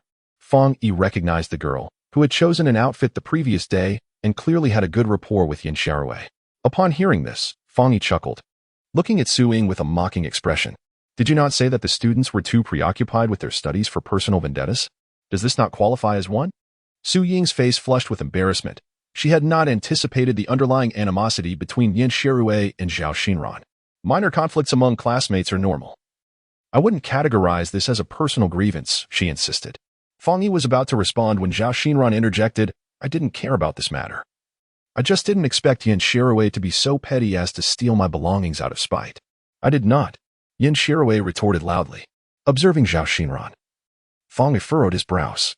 The girl had merely aimed to indicate the conflict between Yin Xiaorui and Zhao Xinran, since there was discord. The possibility of Yin Xiaorui being wronged or framed was plausible. However, Zhao Xinran's response was unexpected. Instead of defending herself, she insinuated that Yin Xiaorui harbored resentment. Quite cunning. Fang Yi contemplated, scrutinizing Zhao Xinran. What are you staring at? Zhao Xinran bristled under Fang Yi's gaze. Mr. Fang, as long as Yin Xiaorui simply returns the item, we do not wish to escalate matters further. Please, do not complicate the situation. Seeing Fang Yi's attention fixated on Zhao Xinran, Su Ying expressed concern that he might act out in anger against her student. Mr. Fang, it is not I who seeks to complicate matters, he replied coldly. Mr. Fang, please do not intervene. This family is not good people. If they refuse to acknowledge this, I will call the police, Zhao Xinran declared, pulling out her phone. Fang Yi nodded in agreement. You should indeed call the police. His statement left the class in stunned silence, unsure of his reasoning. He did not elaborate but instead inquired. You claim your watch is missing. May I ask what brand it is? Casio. Zhao Xinran replied. What color? White. Is the watch itself white or just the strap? The watch is white, and the strap is black. Is this the only watch you own? Fang Yi asked further. Yes. I do not enjoy wearing watches and have never purchased one. It was a gift from my family, worth over 20,000. Are you certain it is missing? Fang Yi probed once more. Of course. Zhao Xinran shot back, glaring at him in annoyance. You do not have it on you, nor is it in your bag? Fang Yi continued questioning. What exactly are you trying to imply? Zhao Xinran asked impatiently. Ignoring her, Fang Yi turned to the 2 witnesses and asked, Are you certain you saw Yin Xiaorui take the watch? They nodded emphatically, absolutely. Fang Yi could not suppress a smile, his expression laced with unabashed sarcasm. Did everyone hear what they just said? He scanned the room, seeking confirmation from his classmates. Many looked quizzically at him, unsure of his intent, though a few instinctively replied. We heard. Excellent, Fang Yi said, striding toward Zhao Xinran's desk. What are you doing? Zhao Xinran furrowed her brow, eyeing him warily. Mr. Fang, please do not act impulsively, Su Ying cautioned, fearing for her student's safety. Fang Yi ignored their protests, stopping in front of Zhao Xinran's desk and seizing her bag. Return that. Zhao Xinran gasped in shock, lunging to reclaim it, but her movements were too slow. Fang Yi stepped back, evading her grasp. With a cold smile, he declared. You say you have only one watch, which is missing. Then may I ask, what is this? As he spoke, he reached into her bag, revealing an object that was unmistakably a watch, a Casio with a white face and black strap, precisely matching Zhao Xinran's description. The classroom erupted in astonishment as Yin Xiaorui's eyes widened in disbelief. Is this your watch? It should be. But how could it be in her bag? Who knows? Students exchanged glances, murmuring amongst themselves. Zhao Xinran, what is the meaning of this? Su Ying, taken aback by the revelation, furrowed her brow and spoke more sternly. Su Lao, sure, I. Zhao Xinran stammered, struggling to find words. Do not tell me this is not the watch you claimed was missing, or that you were unaware of possessing another watch. Fang Yi mocked, showing no restraint in his derision. Zhao Xinran, irritated by his words, shot him a glare. She was perplexed as to how Fang Yi could be so certain the watch was in her bag, offering no chance for her to respond. Of course it isn't. Though surprised internally, she maintained an indifferent facade, denying Fang Yi's accusation. If it is not, then this clearly must be your missing watch. You claimed it was taken by my sister. Why then is it in your bag? Fang Yi pressed. Upon hearing Fang Yi's words, Yin Xiaorui's expression shifted from one of grievance to anger. She had conceived a possible scenario, deliberate slander. In fact, many had already considered this, including Su Ying. Perhaps I misremembered. I thought it was lost, but it was actually in my bag. My apologies. Zhao Xinran stated nonchalantly, as she took the watch from Fang Yi's hand and settled into her seat. Apologies? Fang Yi chuckled at Zhao Xinran's casual demeanor, as she nonchalantly claimed possession of the watch, sitting down as if nothing had happened. The commotion that had just unfolded, which could have been the talk of the entire school, was brushed aside with a mere apology. You may claim it was a misunderstanding, but what of them? Fang Yi turned his gaze to the visibly distressed Wang Li and Zhang Yin, who had been in a panic when he discovered the watch in Zhao Xinran's possession. Now, confronted by Fang Yi's scrutiny, their expressions turned even more fearful. You both swore you witnessed my sister taking her watch. Don't tell me you both made the same mistake? Fang Yi asked with a cold smile. Meanwhile, the other students in the class focused their attention on the two. And Su Ying glared at them in frustration. Faced with Fang Yi's inquiry, the two exchanged glances, unsure of how to respond. Perhaps they truly had misseen it. What was amiss? Noting that Fang Yi was now targeting Wang Li and Zhang Yin, Zhao Xinran hurried to explain, concerned that they might inadvertently reveal something they shouldn't. One person might misremember, but two? Fang Yi retorted. Is that not possible? Zhao Xinran raised her chin defiantly, initially flustered when Fang Yi exposed her lie. She soon reassured herself that it was not a significant matter. She would steadfastly maintain her claim of misremembering. And she expected Wang Li and Zhang Yin to do the same. She doubted Fang Yi could do anything to them. Perhaps emboldened by these assumptions, she appeared remarkably composed. Seeing Zhao Xinran's arrogant demeanor, Fang Yi merely nodded, remaining silent. He certainly did not believe her words. In fact, no one in the class believed that both of them could have misremembered. Observing their silence, Fang Yi remained unperturbed and calmly stated, "It matters not if you choose to remain silent. Rest assured, someone will compel you to speak." As he spoke, he took out his phone, dialing a number while asking, "Are you both of age?" Noticing their confusion, he continued, "If you are not yet adults, that is inconsequential. At 16, one can bear legal responsibility. You conspired to accuse my sister of theft, which constitutes defamation. Since you refuse to provide answers, I shall call upon the police. And I believe you will be more inclined to speak then." Fang Yi's tone was gentle. Yet the implications of his words sent Wang Li and Zhang Yin into a frenzy. Not only them, but even Zhao Xinran was taken aback. She had not anticipated that Fang Yi would resort to involving the police over such a trivial matter. Witnessing Fang Yi dialing the number, her complexion turned an alarming shade. "Su teacher, this is merely a misunderstanding. Surely, there is no need to involve the police?" Zhao Xinran stood up, seeking Su Ying's assistance. While she was not afraid of the authorities, she was acutely aware of Wang Li and Zhang Yan's fears. Su Ying was no fool. If she were, she would not have been appointed as the homeroom teacher for the senior class at such a young age. Upon seeing Fang Yi retrieve the watch from Zhao Xinran's bag and the panic-stricken expressions on Wang Li and Zhang Yan's faces, she grasped the situation. Although she felt anger, she believed this incident did not warrant police intervention. Reporting it could significantly impact the students and tarnish the school's reputation, a consequence that she and her fellow educators were keen to avoid. Moreover, there was another concern. She glanced at Zhao Xinran, aware that this student hailed from an extraordinary background and that the school leadership had advised her to turn a blind eye to Zhao Xinran's actions. "Mr. Fang, this indeed may be a misunderstanding. I believe involving the police is unnecessary. After class, I will reprimand Zhao Xinran and the other two students." Su Ying contemplated before addressing Fang Yi. No police involvement is acceptable. I merely ask that they recount the events leading to this misunderstanding and extend an apology to my sister. Fang Yi's demeanor appeared negotiable. He simply sought the truth from Wang Li and Zhang Yan. If this is a misunderstanding, what more is there to discuss?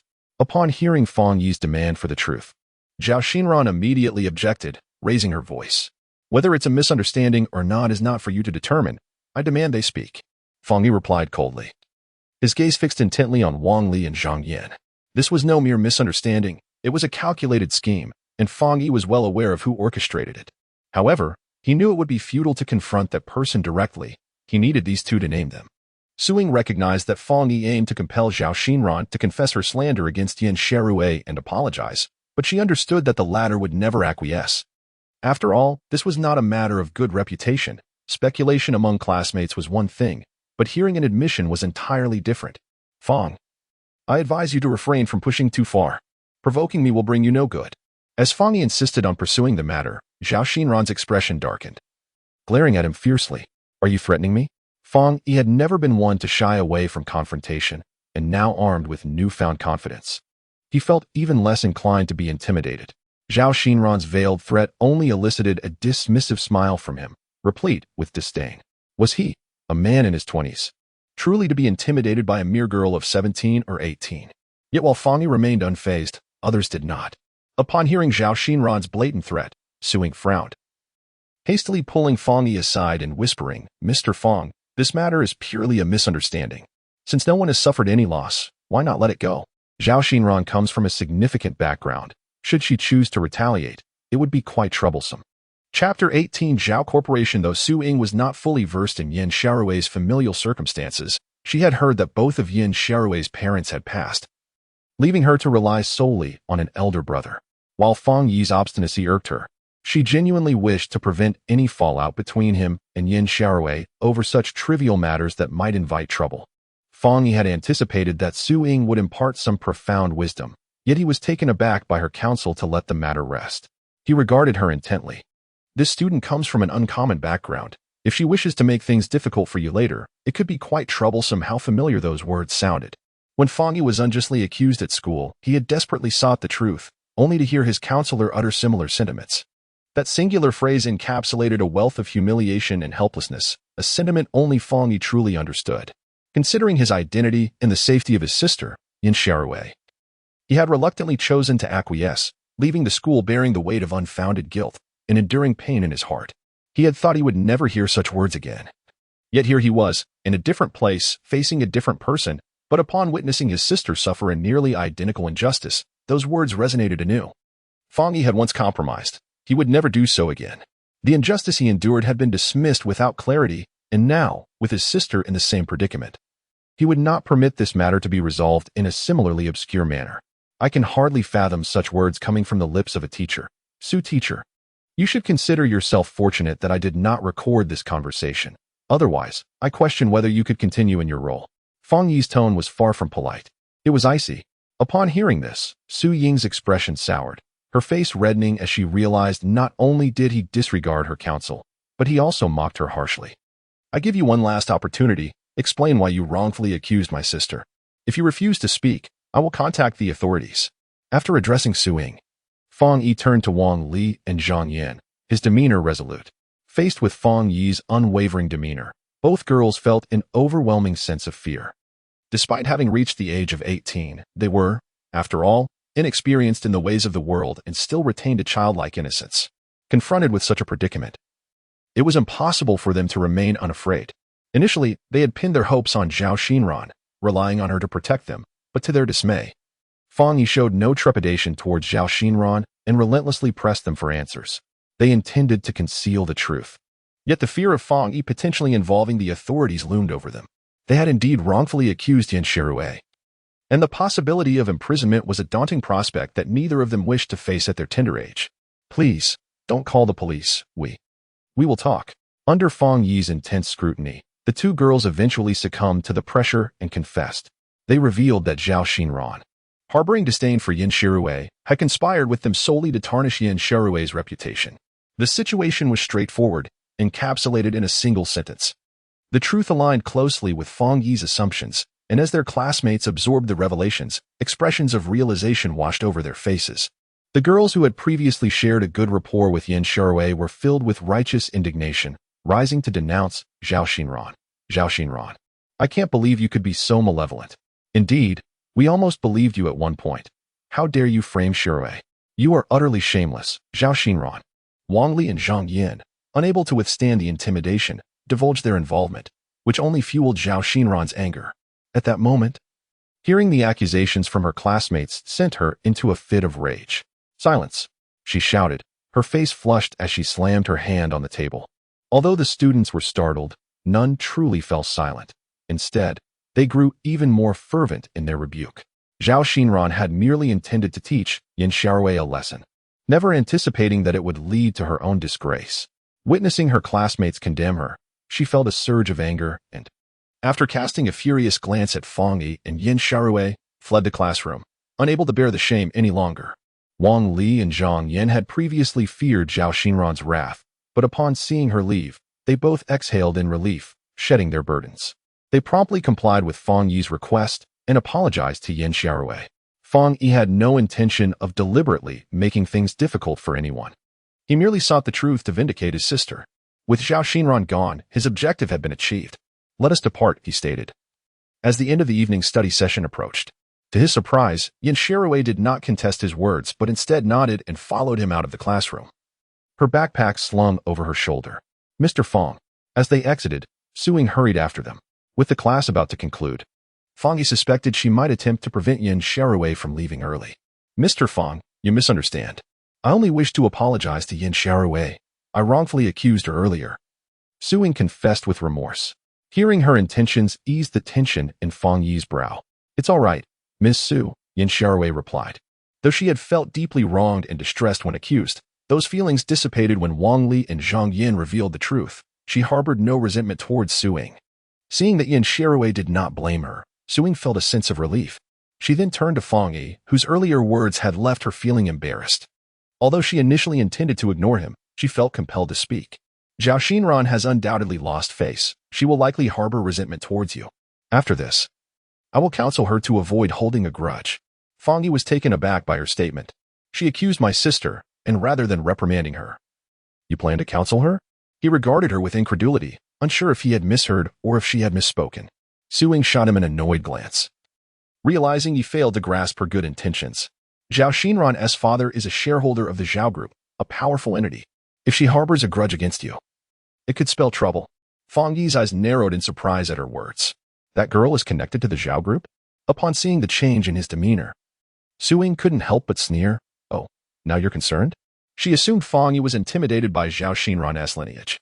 Fang Yi found her words somewhat absurd. While the Zhao Group was indeed a formidable force in Jinling City, it did not frighten him. Instead, it merely caught him off guard. It suddenly made sense why Zhao Xinran had knowledge of his past. After all, the mastermind behind the earlier plot to frame him, Zhao Buxiu, was also affiliated with the Zhao Group. After admonishing Fang Yi, Suing returned, and he accompanied Yin Xiaowei out of the school. As they walked, Fang Yi found himself lost in thought. Suing's revelation about Zhao Xinran's identity drew his mind back 6 months. He remained uncertain about the relationship between Zhao Xinran and Zhao Buxiu, yet the methods they employed to frame others bore striking similarities. Both were equally clumsy. Fang Yi pondered whether today's events were mere coincidence or premeditated. If it were the latter, had Zhao Buxiu been scheming against him all along? Now shifting his focus to his sister? The thought ignited a flicker of rage within him. He glanced back at Yin Xiaowei, who trailed silently behind him. He was inclined to inquire whether she had ever had conflicts with Zhao Xinran, whether she had always been targeted or if this animosity had only recently emerged. However, as the words formed in his mind, he hesitated, unsure how to approach the subject. After their argument the previous night, their relationship had not only remained strained but seemed to worsen, and he sensed that she might not respond even if he asked. With a heavy sigh, Fang Yi lamented the widening chasm between him and Yin Xiaowei. How did you know the watch was in Zhao Xinran's bag? Just as he resolved to abandon his inquiry, Yin Xiaowei spoke up first. He paused, noticing her earnest expression, and forced a smile through his melancholy. I guessed. Fang Yi's ability to see through objects could only be used 5 times a day. Having utilized 1 instance in the morning, he had only 3 remaining for the afternoon. The shocking sight of Li Mingzhe's corpse had prompted him to return home early, leaving one use spare. When Zhao Xinran adamantly accused him, he chose not to engage in lengthy explanations and activated his ability, scanning the classroom. To his astonishment, he discovered the watch hidden in Zhao Xinran's own bag. Naturally, he could not disclose the truth of his ability. Unaware of Fang Yi's power, Yin Shirui regarded his casual demeanor with skepticism. Do you truly believe I didn't take her watch? What if I did? What if you found nothing in her bag? She felt that Fang Yi's hasty decision to search Zhao Xinran's bag was a tad impulsive. That won't happen, even if I find nothing in her bag. There is no way you took her watch, he replied, shaking his head. Why not? Yin Shirui questioned, astonished by his confidence. Fang Yi chuckled softly at her query. Because you are my sister, and I trust you. Those words struck Yin Shirui deeply, leaving her momentarily speechless. She gazed at Fang Yi, recognizing that his response to the same question posed by others mirrored his unwavering conviction in her innocence. The simplicity of his statement resonated within her, dispelling any doubt about his sincerity. Even amidst the chorus of accusations directed at her, Fang Yi had steadfastly believed in her innocence without question. Because if he had even a modicum of belief, he would not have questioned himself, nor would he have searched for Zhao Xinran's backpack so hastily. The previous scenes replayed in her mind, and as she gazed at Fang Yi's gentle smile, Yin Shirui felt something within her stir. It was getting late. She should head home. I haven't had dinner yet. Seeing Yin Shirui standing still, unsure if she believed his words, he thought it inconsequential. The ice that had formed over 3 feet could not be melted in a day, thus. He did not expect Yin Shirui to fully trust him immediately, but only hoped she would not deepen her misunderstandings. After Fang Yi spoke, he turned towards home. But just a couple of steps away, he suddenly heard a voice from behind, a voice that left him incredulous. Brother. Upon hearing this long-lost address, Fang Yi froze. His foot poised to lift but then rooted to the ground, unable to move an inch. You called me what? He turned around, staring at Yin Shirui in bewilderment, unable to believe his ears. Seeing Fang Yi's bewildered expression pierced Yin Shirui's heart. Perhaps it had been too long since she had used that title, and he could hardly believe it. A flood of emotions, frustration, heartache, guilt, regret, overwhelmed her, and she could no longer hold back her tears. Brother, she called out once more, throwing herself into Fang Yi's embrace without a second thought. A waft of fragrance enveloped her, and feeling the softness in his arms, Fang Yi felt a sense of dizziness. What was happening? Was Shirui really calling him brother? Was this real? He paused for a moment, and after a while, it dawned on him that this was indeed true. Fang Yi's face lit up with joy, leaving him momentarily speechless. As she clung tightly to Fang Yi, Yin Shirui sensed that he had become broader and taller since she last noticed. Though she could not tell if it was merely her imagination, having neglected him for so long, even her brother's stature had begun to blur in her mind, leading her to scold herself internally. Brother, I'm sorry. Resting her head against Fang Yi's chest, Yin Shirui pondered for a long time before finally voicing the words she had long yearned to say but had been too afraid to utter. The phrase I'm sorry was quite ordinary, yet to Fang Yi's ears, it rang like a brilliant beam of light, illuminating the entire night sky. Yin Shirui did not clarify what she was apologizing for, but Fang Yi understood. You forgive me? He asked, his voice trembling. You did nothing wrong. I'm the one who should apologize. After experiencing the sensation of being wronged herself during their conversation the previous night, Yin Shirui had finally come to believe Fang Yi's words entirely. She could empathize. Perhaps half a year ago, he had felt just as helpless as she did now. When she was accused of theft, and everyone claimed to have seen her do it, it was her brother who stood firmly by her side, arguing against all who accused her. This made her feel the warmth of familial care while simultaneously realizing how cold her previous actions had been. Her brother had been wronged by everyone, betrayed by his girlfriend, expelled from school. He must have yearned for someone to believe in him even more than she did. Yet, as his only family member, the sole person who could offer him encouragement and comfort, she had not only failed to trust him but had joined the chorus of the misinformed to condemn him for 6 long months. Reflecting on her actions over the past half year, Yin Shirui felt an overwhelming sense of regret. Surely, as a sister, her accusations would have hurt him more than those from strangers. Despite this, he had never lashed out at her, nor had he uttered a single harsh word. With this thought, tears streamed down Yin Shirui's face, her voice choked with emotion. I'm sorry, brother. I'm so sorry. She did not know how to articulate her feelings, so she could only repeat her apologies. To Fang Yi, however, one heartfelt apology was more than sufficient. From the very first, he understood that she had finally come to believe in him. This realization brought him to the brink of tears. Among all those who had wronged him, Fang Yi cared only for Yin Xiaorui's feelings, and now she no longer misunderstood him. It's all right. It's all right. He gently patted Yin Xiaorui's head, and in that moment, all grievances seemed to dissipate. Fang Yi exhaled deeply. After soothing the sobbing Yin Xiaorui, Fang Yi initially intended to take her out for dinner, but she expressed a longing for the noodles he used to make. Thus, he brought her home and personally cooked egg noodles. How does it taste? Sitting at the table, he watched as Yin Xiaorui eagerly took a few bites. Since their relationship had soured, he had not cooked in a long while. Seeing the satisfaction on her face, he felt a surge of happiness. Then eat up. As she relished the familiar flavor, Fang Yi joined her, recalling how, after their parents passed away, he had resorted to making noodles their staple food to save costs. The sole source of nutrition had been the eggs added to the noodles. They had agreed to share one egg each. Yet Fang Yi had developed the habit of giving his portion to Yin Xiaorui. The taste of the egg noodles rekindled memories, and she once again felt guilt for her past actions. Suddenly, while they were eating, she exclaimed and dashed into the house, returning shortly with a porcelain doll. Here you go. She placed the doll on the table, and Fang Yi stared in astonishment. This porcelain doll was not new. It was the one he had shattered during an argument with Sun Fuguwei at work. He had thought it lay in pieces, yet here it was, mended with glue. Fang Yi looked at Yin Xiaorui in disbelief. You. Before he could finish, she nodded. The other night, I saw this doll broken. So I glued it back together. It was a gift from Auntie, and you must have been so upset when it broke, right? This porcelain doll had been given to Fang Yi in his childhood by his mother, and Yin Xiaorui had one too. After their mother's passing, he cherished this doll dearly, which was why he lost control when it broke. Originally, he had thought Yin Xiaorui blamed him all along, but unexpectedly, she had repaired it the night before. Was it possible that? Hearing her words, Fang Yi felt a warmth in his heart, perhaps all along. Her feelings had not been as indifferent as she had portrayed. Thank you, he said softly, carefully placing the porcelain doll aside. Yin Xiaorui smiled broadly at his gratitude, her expression conveying an indescribable warmth. Despite her cold demeanor towards Fang Yi over the past half-year, he was still her brother. She might not have acknowledged it verbally, but she had never truly forgotten him. After she revealed the porcelain doll, the atmosphere shifted to a more intimate warmth. As they enjoyed their noodles and engaged in light conversation, a news report on the television suddenly captured Fang Yi's attention. After extensive investigation, it has been confirmed that the body found this afternoon by the Jinling River is Professor Li Mingzhi, who went missing 16 years ago due to a plane crash. Now, let us interview Mr. Lu Wenji, the reporter who covered the plane crash incident. This was a live broadcast from Jinling Television, detailing the floating body case from earlier that day. Upon hearing the reporter's words, Fang Yi's gaze sharpened. The camera shifted, revealing a middle-aged man in his 50s. The reporter inquired about what he knew regarding the plane crash that occurred 16 years ago.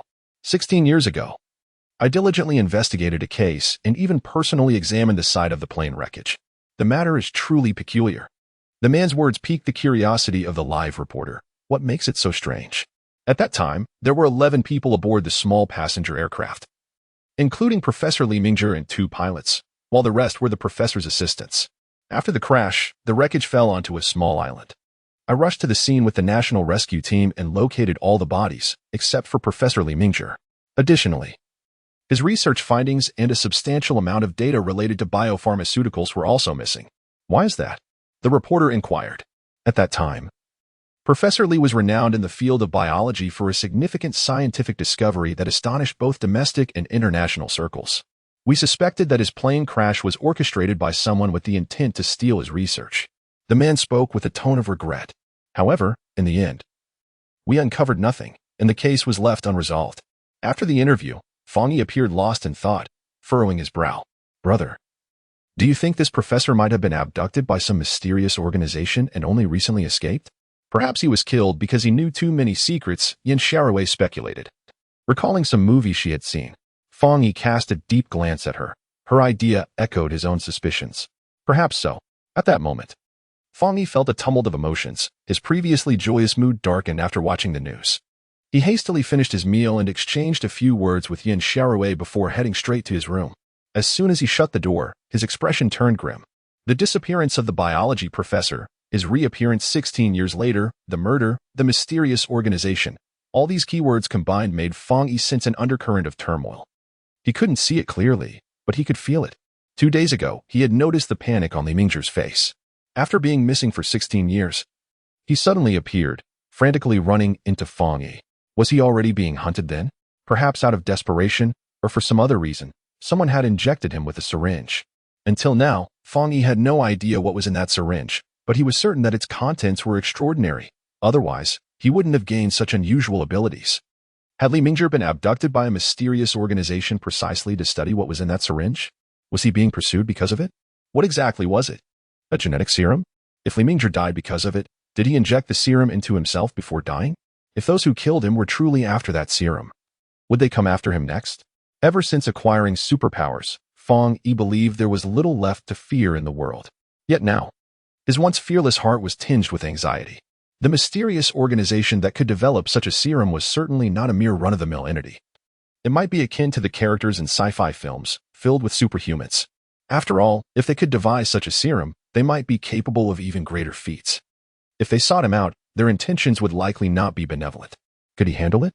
Although Fang Yi now possessed immense strength and incredible speed, he was not arrogant enough to think himself invincible, and thus, concern gnawed at him. Fang Yi was not a man of grand ambitions. He was delighted by his newfound abilities but had no desire to save the world or achieve great things. His sole wish was to earn enough money for his sister, Yin Sharui, to live a comfortable life and not be bullied by others. If possible, he hoped to make Zhao Buxiu pay for his past actions. That was all he desired. Initially, he thought that gaining these powers was a blessing, but now it seemed uncertain whether it was a fortune or a misfortune. He certainly did not wish to follow in Li Mingzhi's footsteps. Though Fang Yi was not afraid of death, he worried about what would happen to his sister if he were gone. The more he pondered, the heavier his heart felt. Although it was unlikely he would be discovered, he resolved to use his powers of X-ray vision with utmost caution. After much contemplation, Fang Yi admonished himself internally. His immense strength could be attributed to innate divine power, and his ability to stop time in moments of danger could be seen as quick reflexes. However, as for X-ray vision, he truly could not think of a plausible excuse to explain it. While the external manifestation of his X-ray vision might be undetectable, could others not suspect something? If he consistently used his X-ray vision to buy scratch-off lottery tickets and repeatedly won large sums, the lottery center would undoubtedly have records of his winnings. Any keen observer could easily trace suspicion back to him. Thinking of this, Fang Yi furrowed his brow. The only thing he could be thankful for was that he had only redeemed a prize once at the lottery center. Just once. It should be difficult for anyone to detect any anomalies. It seemed that he would have to forego large winnings in the future. Even small scratch-offs might carry risk. Fang Yi muttered to himself, feeling a sense of anxiety. Even if he refrained from purchasing scratch-offs with large prizes, if someone were to investigate in that direction, his multiple small winnings could also place him under suspicion. Fang Yi wished to avoid any risk at all. However, without taking risks, how could one earn money? He had just begun to savor the sweetness of his X-ray vision, and now he was being asked to rein it in. He felt a sense of reluctance. 10 million. If he could earn that much, he would stop. After much deliberation, Fang Yi finally set a goal for himself. 10 million, enough to buy a decent apartment in Jinling, with the remaining funds to support Yin Shaorui's education and provide her with a generous dowry. He decided to use his X-ray vision to buy small scratch-off tickets until he accumulated 10 million, after which he would find a legitimate job. As long as he was cautious, preferably purchasing tickets outside the city or even out of province, it should be difficult to trace him. Moreover, whether they would investigate in that direction remained uncertain. With a plan in mind, Fang Yi felt like a gambler, clinging to a great deal of luck. Chapter 21. Is that it? After setting his goal, Fang Yi slept soundly until dawn. When he woke up, Yin Sharui had already prepared breakfast. Take this money and deposit it in your account for living expenses, he said, handing her 5,000 yuan. Wow, that's a lot, Yin Sharui exclaimed, surprised by the amount Fang Yi had given her. Although she had reconciled with him and no longer resisted using his money, receiving such a sum still shocked her. I have money of my own as well. Save this for our future needs, he replied. Yin Sharui was unaware of Fang Yi's salary, but she understood he had just started working, so even if it were decent, it couldn't be too high. Moreover, he had spent quite a bit on clothes yesterday. She thought that even if he had savings, it couldn't be much and wanted him to keep the money for himself. Fang Yi could read his sister's thoughts perfectly. He smiled and placed the money in her hands. Sharui, the money for our living expenses is taken care of. This is for you. Seeing the confusion on her face, he added, have you forgotten I said I won the lottery? Upon hearing this, Yin Sharui's eyes lit up. She had previously thought Fang Yi was teasing her. Did you really win? She asked excitedly. Yes, Fong Yi nodded. How much did you win? Fong Yi thought for a moment and held up a finger. 1 million. Is that for real? Yin Xiaorui was taken aback by the figure, staring at Fong Yi in disbelief. Of course it's real, he affirmed. After some time, Fong Yi finally managed to convince Yin Xiaorui of his lottery win and received the money. He contemplated how best to utilize this sum. 1 million was still a modest amount, and he needed to ensure she had enough for her dowry. Upon receiving the money, Fong Yi remarked seriously, confident that his wealth would only increase in the future, thus requiring some groundwork to be laid. However, this statement irked Yin Xiaorui, who shot him a glare and pouted, declaring, I have no intention of getting married. I want to be with you forever. Fong Yi, taken aback, chuckled and urged her to go to school. Finishing the last bite of his meal, brother, Yin Xiaorui suddenly turned to him as she slung her backpack over her shoulder. What is it? He asked, puzzled. She scrutinized him with wide eyes for a moment before commenting, it seems like you've grown taller and more handsome. Really? Have I not always been this handsome? Fong Yi feigned confusion. Hiki. Yin Xiaorui smiled broadly at his rare bout of self-admiration before leaving with her backpack. Once she departed, Fong Yi's smile faded, replaced by a serious expression. It seemed Yin Xiaorui had noticed the changes in him, but fortunately, she did not find them particularly strange. He wondered how long he would continue to grow. He patted the top of his head, recalling that he had grown 2 centimeters each day for the past 2 days.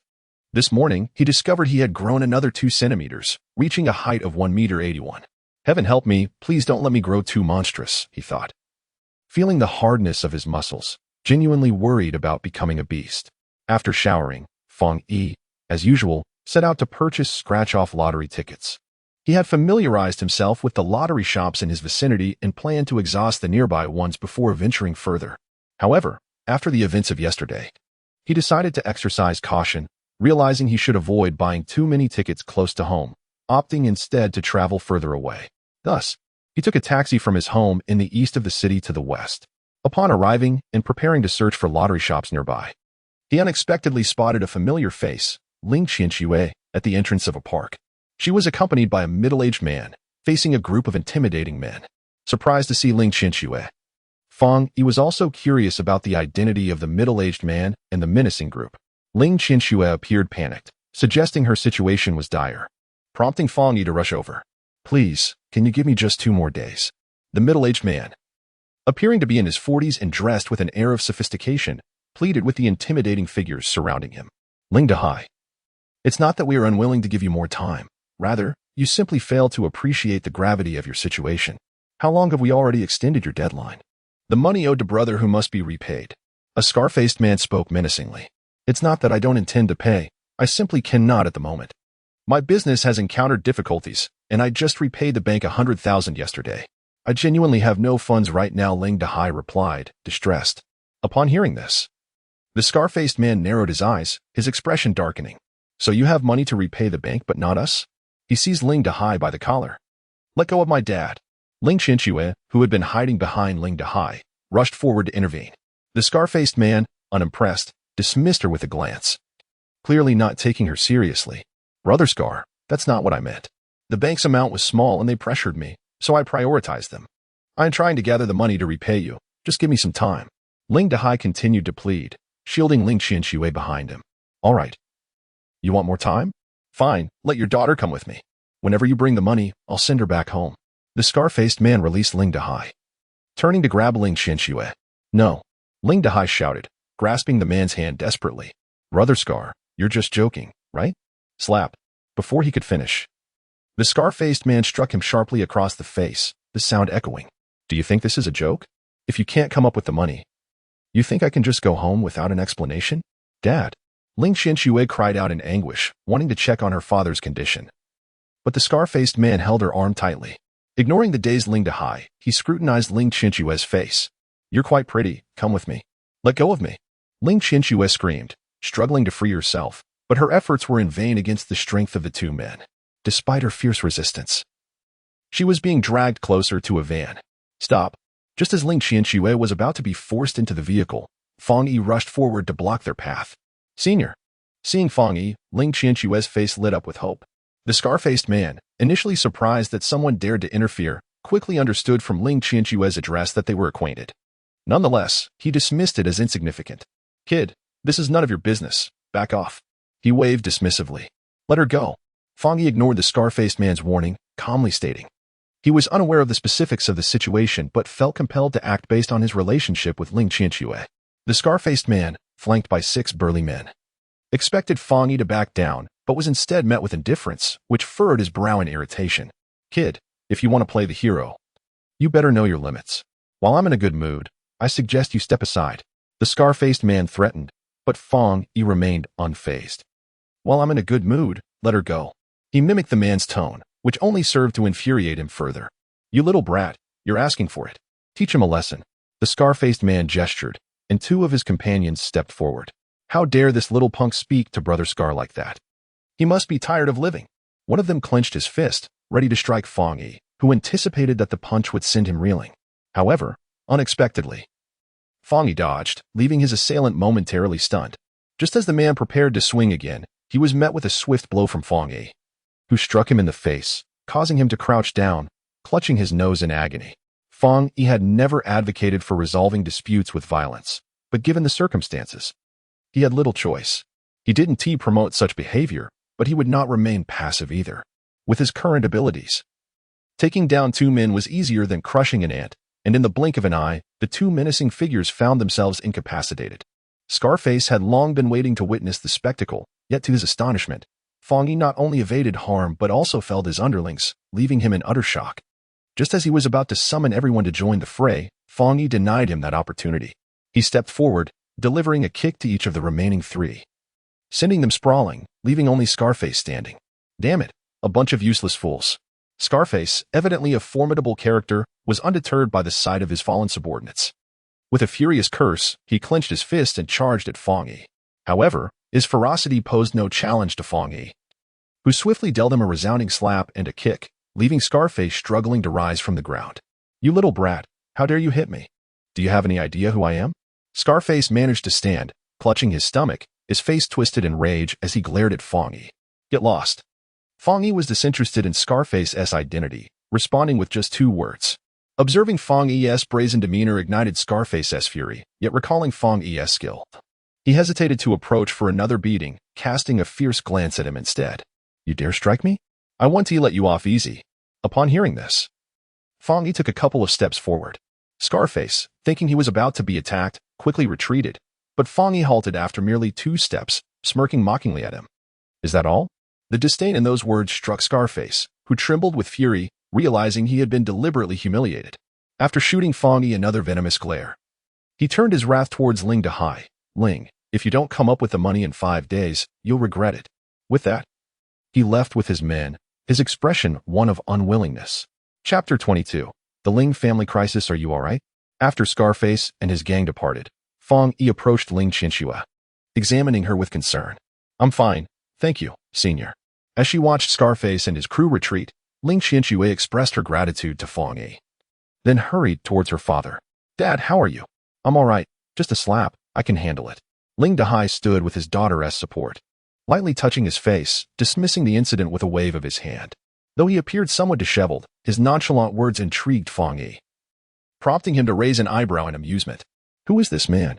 As Scarface and his group faded from sight, Ling Dahai's gaze fell on Fong Yi, scrutinizing him with curiosity. Ling Qianxue, accustomed to her father's eccentric behavior, shot him a reproachful look before introducing, This is my senior from school, Fong Yi. Senior. This is my dad. Hello, uncle. Having guessed Ling Dahai's identity, Fong Yi quickly greeted him. You're quite skilled, young man. Ling Dahai gave Fong Yi another once-over, offering a thumbs up. Despite his swollen face, which would have caused ordinary people to wince in pain, Ling Dahai seemed oblivious to his condition, leaving Fong Yi astonished at his nonchalance. Thank you for the compliment, uncle. Fong Yi replied politely before inquiring about the earlier men. They are my father's creditors. Ling Qianxue stated. Nonsense. They aren't creditors. They're just lackeys sent to collect for the real creditors, Ling Dahai corrected her. Ling Qianxue, uninterested in debating their identities, looked at her father with a serious expression. Dad, please tell me the truth. How much do you owe? Ling Dahai, who had just been correcting his daughter, now hesitated, his eyes flickering. It's not that much, just a little. He mumbled. A little? Mom just sold the house and shop to pay off your debts. And you said it was settled, leaving only some bank interest. Yesterday, I gave you 100,000 to pay the bank's interest, and today someone comes to collect? You call that a little? Ling Qianxue stared at her father, her anger rising. Their family had been in the furniture business for years, doing well enough to amass a fortune of 2 to 3 million. But recently, their bank accounts had been frozen, leading her and her mother to question her father, who then revealed he had debts to the bank. Ling Qianxue's mother, a typical Chinese woman, had followed her husband's lead, selling their extra properties to settle debts without asking many questions. After injecting over 20 million into the debts, the arrival of collectors left Ling Qianxue puzzled, leading her to investigate further. You still want to tell me the truth? Seeing her father's reluctance to speak, she frowned. There are outsiders present. Let us spare your father some dignity. Ling Dahai looked awkwardly at his daughter, still unwilling to divulge. If you don't tell me the truth, I'll have to inform Mom. Seeing her father's continued evasion, Ling Qianxue pulled out her phone, ready to call her mother. She had learned about her father's debt chase only by coincidence when she answered his phone. Her mother remained unaware. No. Panicking at the thought of his daughter contacting his wife, Ling Dahai quickly pressed down on her hand. Your mother's health isn't great. Telling her about this would only upset her. He admonished, realizing Ling Qianxue's cold gaze left him with no options. After pondering for a moment, he grudgingly admitted, aside from what's been repaid, there's still a few 100,000. How much exactly? 900,000. What? Ling Qianxue was taken aback by the precise figure from her father's lips. They had previously repaid 2,700,000 to the bank, and she had thought that even if more was owed, it wouldn't be significant. To discover there was still 900,000 outstanding was shocking. This meant her father owed a total of 3,600,000. Her parents had labored for 20 years to accumulate only 2 million in assets. How could you owe so much? Ling Qianxue gazed at her father in disbelief, struggling to comprehend how he had amassed such a debt. Didn't I mention? Business has been tough, it's been fine for years, and only this year has it become difficult? Even if it's tough, it's usually just unsold goods. How could it lead to such massive debts? Ling Qianxue, usually gentle-natured, could be resolute on significant matters, and she wasn't naive. She recognized her father was lying. Fang Yi finally understood why Ling Qianxue sought his financial assistance. Listening to their conversation, he was curious about the reasons behind Ling Dahai's debts, but noticed Ling Qianxue's flushed face and decided to offer some comfort. Please don't be so agitated. Your father must have had his reasons. This remark elicited gratitude from Ling Dahai, who glanced at Fang Yi, but Ling Qianxue remained undeterred in her inquiries. I understand he had his reasons, but surely he should explain why. Ling Qianxue fixed her gaze on her father, confronted with his daughter's probing. Ling Dahai realized he could no longer conceal the truth and laid bare the circumstances.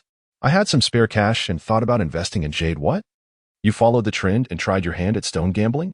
Before Ling Dahai could finish, Ling Qianxue was utterly astonished. She was no child and understood the implications of stone gambling, which, while not as dire as gambling, was hardly any better. Many had lost everything due to it. It was stone gambling. I just wanted to trade some jade materials.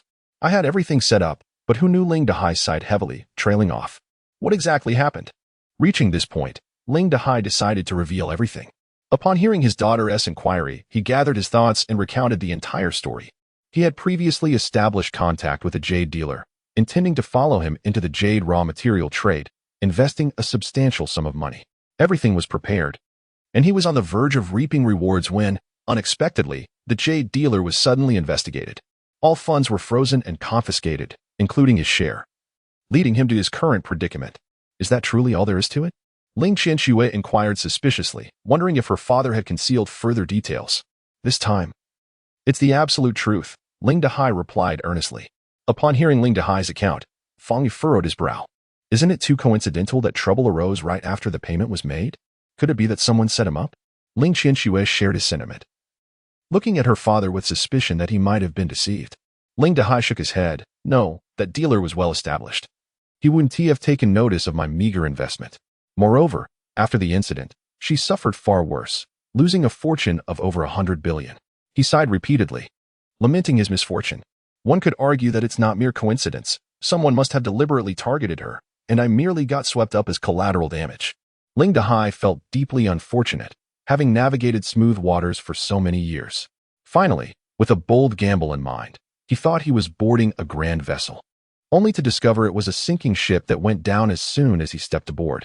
20 years of hard work had evaporated, leaving him in debt and bereft of hope, contemplating his plight with tears unshed. Fang Yi found himself equally stirred by Ling Dehai's plight, yet acknowledged that business inherently carries risks. When misfortune strikes, who could be blamed? Ling Qianxue had no intention of reproaching her father upon learning of his experience. Her heart ached even more, her expression forlorn. What shall we do now? Those men were indeed loan sharks, weren't they? She asked. I have no options. Unable to repay the bank loan, I can only borrow from them to settle the debt, Ling Dehai lamented. That man said we must repay within 5 days. But our family has no such funds. Upon realizing they were indeed dealing with loan sharks, Ling Qianxue's complexion darkened further. If they had not received payment today and had incurred losses, the next visit would surely be more aggressive. Chapter 23. A quicker path to wealth surely. Loan sharks wouldn't dare to openly demand repayment, would they? Aren't they afraid of being reported? Fang Yi asked, puzzled by Ling Qianxue's concerns.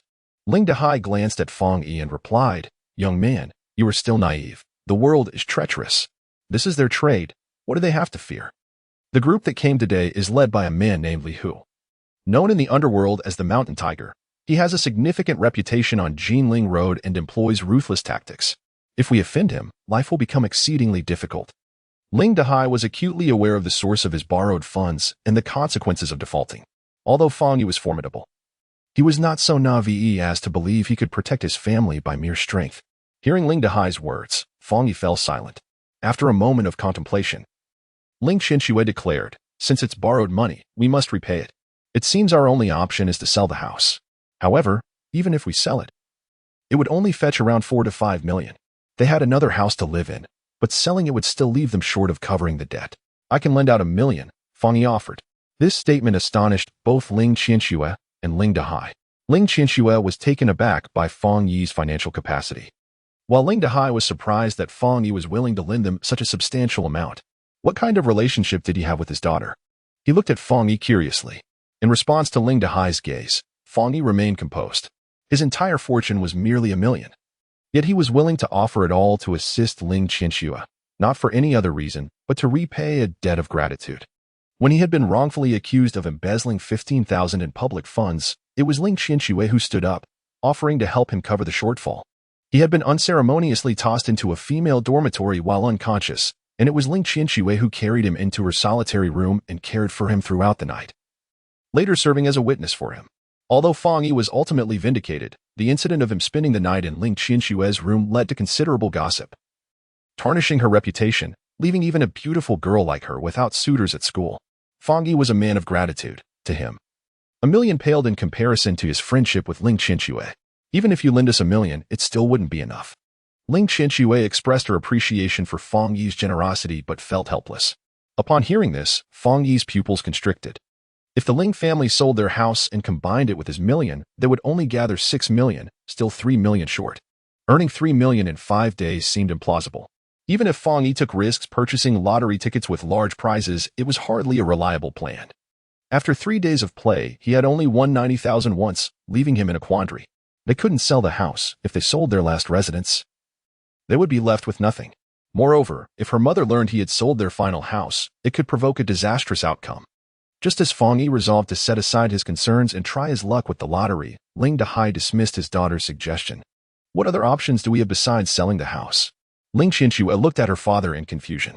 Ling Dehai seemed to have already devised a plan. When I invested in jade, I met a skilled jade master. Tomorrow, there is a jade exchange meeting at Jinling Shopping Mall. I still have several 100,000 on hand and wish to take a chance. You want to gamble on jade?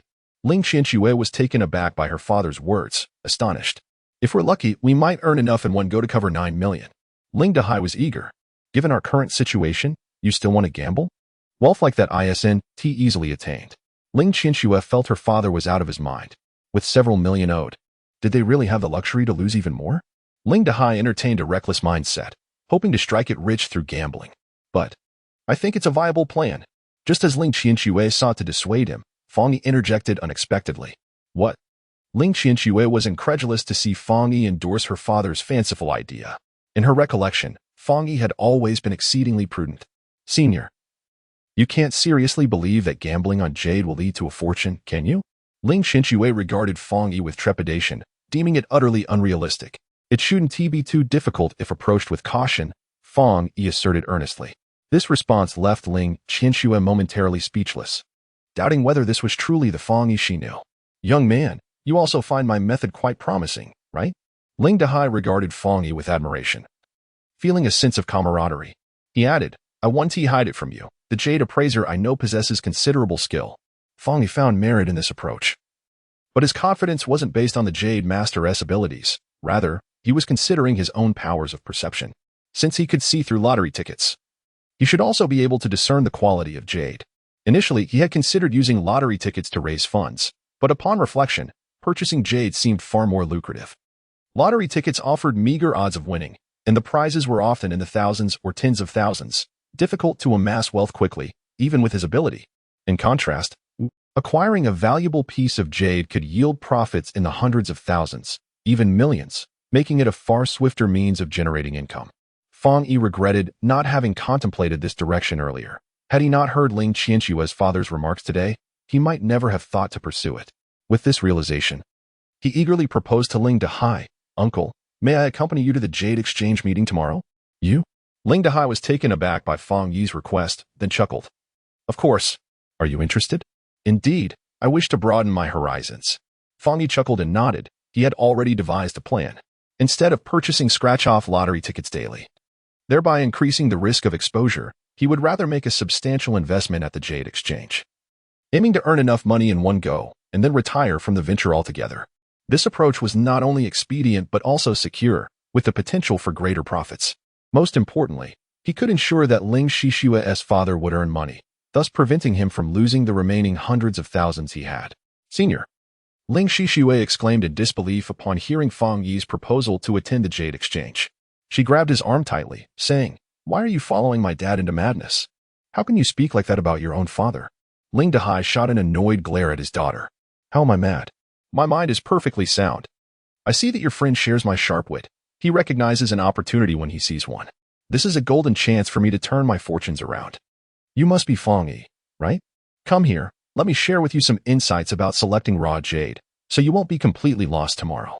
As Ling Dehai spoke seriously, he pulled Fong Yi aside to impart the little knowledge he possessed. Dad. Ling Qianxue felt at a loss for words as she watched Fong Yi engage in discussion with her father, overwhelmed by a sense of helplessness. Ling Dehai's lecture lasted just under 10 minutes, primarily because he knew little, and saying too much could expose him. That is enough.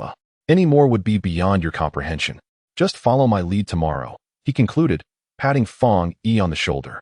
Thank you, uncle. Although he hadn't fully grasped everything, Fong Yi expressed his gratitude sincerely. Ling Qianxue tried in vain to dissuade him, hoping he would reconsider and not indulge in such foolishness with her father. After much persuasion yielded no change in Fong Yi's resolve, she finally relinquished her hopes and sighed heavily. Don't worry, see you tomorrow. Seeing Ling Qianxue's deep sigh, Fong Yi offered a few words of comfort, not elaborating much. After arranging a time and place with Ling Dehai, he left, appearing quite cheerful. Such a clever young man is a rarity, Ling Dehai remarked, watching Fong Yi depart. Ling Qianxue could only roll her eyes in response, despite having resolved to acquire jade. Fong Yi bought scratch-off lottery tickets on his way home. He wanted to avoid returning empty-handed and recalled Ling Dehai's remarks about the substantial investment required for jade. Having more resources would enable him to earn even more. Following the incident with Yin Shirue the previous night, Fong Yi decided he must not exhaust his ability to see through things. He would always reserve at least one use for unexpected situations. Thus, he spent 4 uses to purchase lottery tickets, netting a profit of 100,000 after taxes. He then bought a book on jade at a bookstore before heading home. It was evident that Ling Dehai's knowledge of jade was superficial, and Fong Yi didn't consider his words gospel. He determined to bolster his understanding of jade to better navigate tomorrow's evaluations. After an afternoon of reading, he had dinner and calculated that Yin Shirue would return around 9.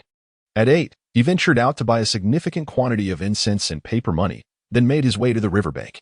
Although it was neither the Double Ninth Festival nor the Ghost Festival, it was the second day since Li Mingzhi's body had been recovered. Fong Yi purchased the offerings to pay respects to Li Mingzhi. While the circumstances of Li Mingzhi's death might have been unavoidable, Fong Yi felt a profound gratitude for the perspective he had gained from that incident. Had Li Mingzhi still been alive, Fong Yi would have sought to repay him. But alas, he was not. Nonetheless, Fong Yi wished to honor him, if only to show his respect. After all, Li Mingzhi had been missing for over a decade. It was uncertain whether he had any family. If Fang Yi did not pay his respects, perhaps no one else would. Initially, Fang Yi had been skeptical of such rituals, but he could think of no other way to express his gratitude to Li Mingzhi. Thus, even without belief, he felt compelled to proceed, seeking some form of psychological solace. The summer riverbank was a popular place for evening strolls, but tonight was different. Due to the recent discovery of a corpse, few dared to come near, rendering the area unusually desolate. Fang Yi walked along the riverbank, encountering no one. Though he did not believe in ghosts, the emptiness of the riverbank, coupled with memories of Li Mingzhi's body, sent a chill through him. Nevertheless, he remained resolute. Fear would not drive him away, stealing his nerves. He continued along the river until he reached the spot where Li Mingzhi had been retrieved. To his astonishment, he noticed someone nearby burning paper money, a woman. It was not uncommon for people to burn offerings by the river, but given the recent events, it was surprising to see anyone venture there, let alone a woman. Fang Yi marveled at her audacity, speculating that she had not heard the news about the incident. He decided not to disturb her and sought a relatively spacious area to arrange his incense and paper money. Mr. Li, I owe my swift recovery from life's low points to you. Your immense kindness will never be forgotten, although I do not know who took your life. Even if I did, I would not seek vengeance. Yet, I remain deeply grateful to you. Fang Yi murmured as he laid out the offerings. Tonight, I burn these in your honor, hoping you watch over me and protect me from those who seek to harm you. As he spoke, Fang Yi suddenly felt a twinge of selfishness and embarrassment. Please do not fault me for valuing my life.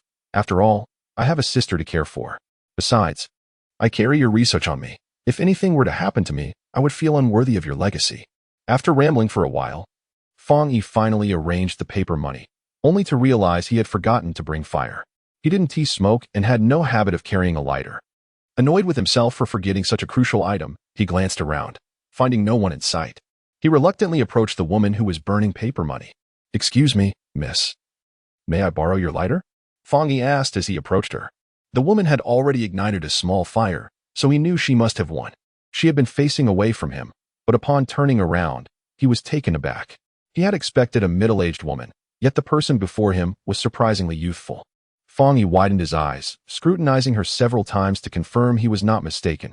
Indeed, she appeared to be quite young, likely around the same age as Yin Xiaorui. Her attire was somewhat outdated, which had led to his initial misjudgment. I apologize. I thought you were. Realizing she was not an older woman, he hastily apologized. The girl seemed unfazed by the misunderstanding, shaking her head and responding, "It's all right," before handing him the lighter. Although the riverbank was dark, the flickering flame illuminated her delicate features. Fang Yi expressed his gratitude as he accepted the lighter, his mind racing with curiosity about why such a young and beautiful girl would come alone to the riverbank at night to burn paper money. Her courage was indeed remarkable. After igniting the incense and paper offerings he had brought, Fang Yi approached the girl to return the lighter. "Thank you," she said. "You're welcome," he replied, taking the lighter. The girl did not meet Fang Yi's gaze. Instead, she squatted down, tossing stacks of paper money into the flames. From her pocket, she produced a fire receipt inscribed with the name of the person being honored. Just as Fang Yi was about to leave, curiosity compelled him to glance at the receipt. It read, "Deceased Father Li Mingzhi." The mere sight of those few words sent a jolt through Fang Yi's mind, his eyes widening in astonishment. "You are Li Mingzhi's daughter?" he exclaimed. The girl looked up, her expression one of confusion. "Do you know my father?" Fang Yi hesitated, almost saying he did, but then recalled the circumstances surrounding Li Mingzhi's death, quickly shaking his head. I don't know him. I just saw it in the news." After denying his connection, he added incredulously, "Are you truly his daughter?" She nodded in affirmation. Seeing the girl's earnest demeanor, Fang Yi felt compelled to believe her. After all, who but family could come to honor Li Mingzhi in such a manner? The realization struck him deeply. He never anticipated encountering Li Mingzhi's daughter. Nor did he know that Li Mingzhi had a child. This detail had not been mentioned in the news. Fang Yi opened his mouth, attempting to articulate something. But as the words escaped him, he found himself at a loss for what to say. Noting Fang Yi's denial of familiarity with her father, the girl withdrew her gaze and cast the fire receipt into the flames. "I should be going," she announced, observing that the paper money had burned completely. As she tidied up the remnants, she stood to leave. "Huh?" Fang Yi blinked in surprise, only to realize she was already departing. He reached out as if to call her back, but the words caught in his throat. What was he to say? After being so adamant about not knowing Li Mingzhi, there seemed little left to discuss. Watching her retreating figure, Fang Yi's turbulent emotions lingered. His thoughts swirling with the revelation that Li Mingzhi had a daughter who came to pay her respects. This was a notion he had never entertained. Given her age, it was likely she had been born shortly before Li Mingzhi's disappearance. After so many years, to be murdered suddenly, did he ever get the chance to see her before his untimely end? If he did, what might he have said? Would she know who was responsible for his death? As Fang Yi pondered these questions, a distant voice broke the silence. Hey, she's over there. He looked up to see 5 burly men gathered by the riverbank, one of them pointing excitedly at Li Mingzhi's daughter. Under Fang Yi's watchful gaze, the group quickly approached her. Who are you? The girl's voice trembled with wariness as she regarded the men, startled by their aggressive demeanor. You must be Li Jinwen, right? Didn't your uncle tell you? The leader of the group, a man with a noticeable scar, sneered. Tell me what? The girl's face reflected her confusion. Humph. Your uncle owes us money he can't repay, so you're going to be collateral. What? Panic washed over the girl as she clutched her clothing tightly. That Chen Huakid wasn't lying, after all. He may look like a clown, but who would have thought his niece would be so beautiful? We can take her back and make her a star, one of the men remarked, eyeing her with predatory interest. Then what are we waiting for? Let us take her. The scar-faced leader glared at his companion, who hastily advanced towards the girl.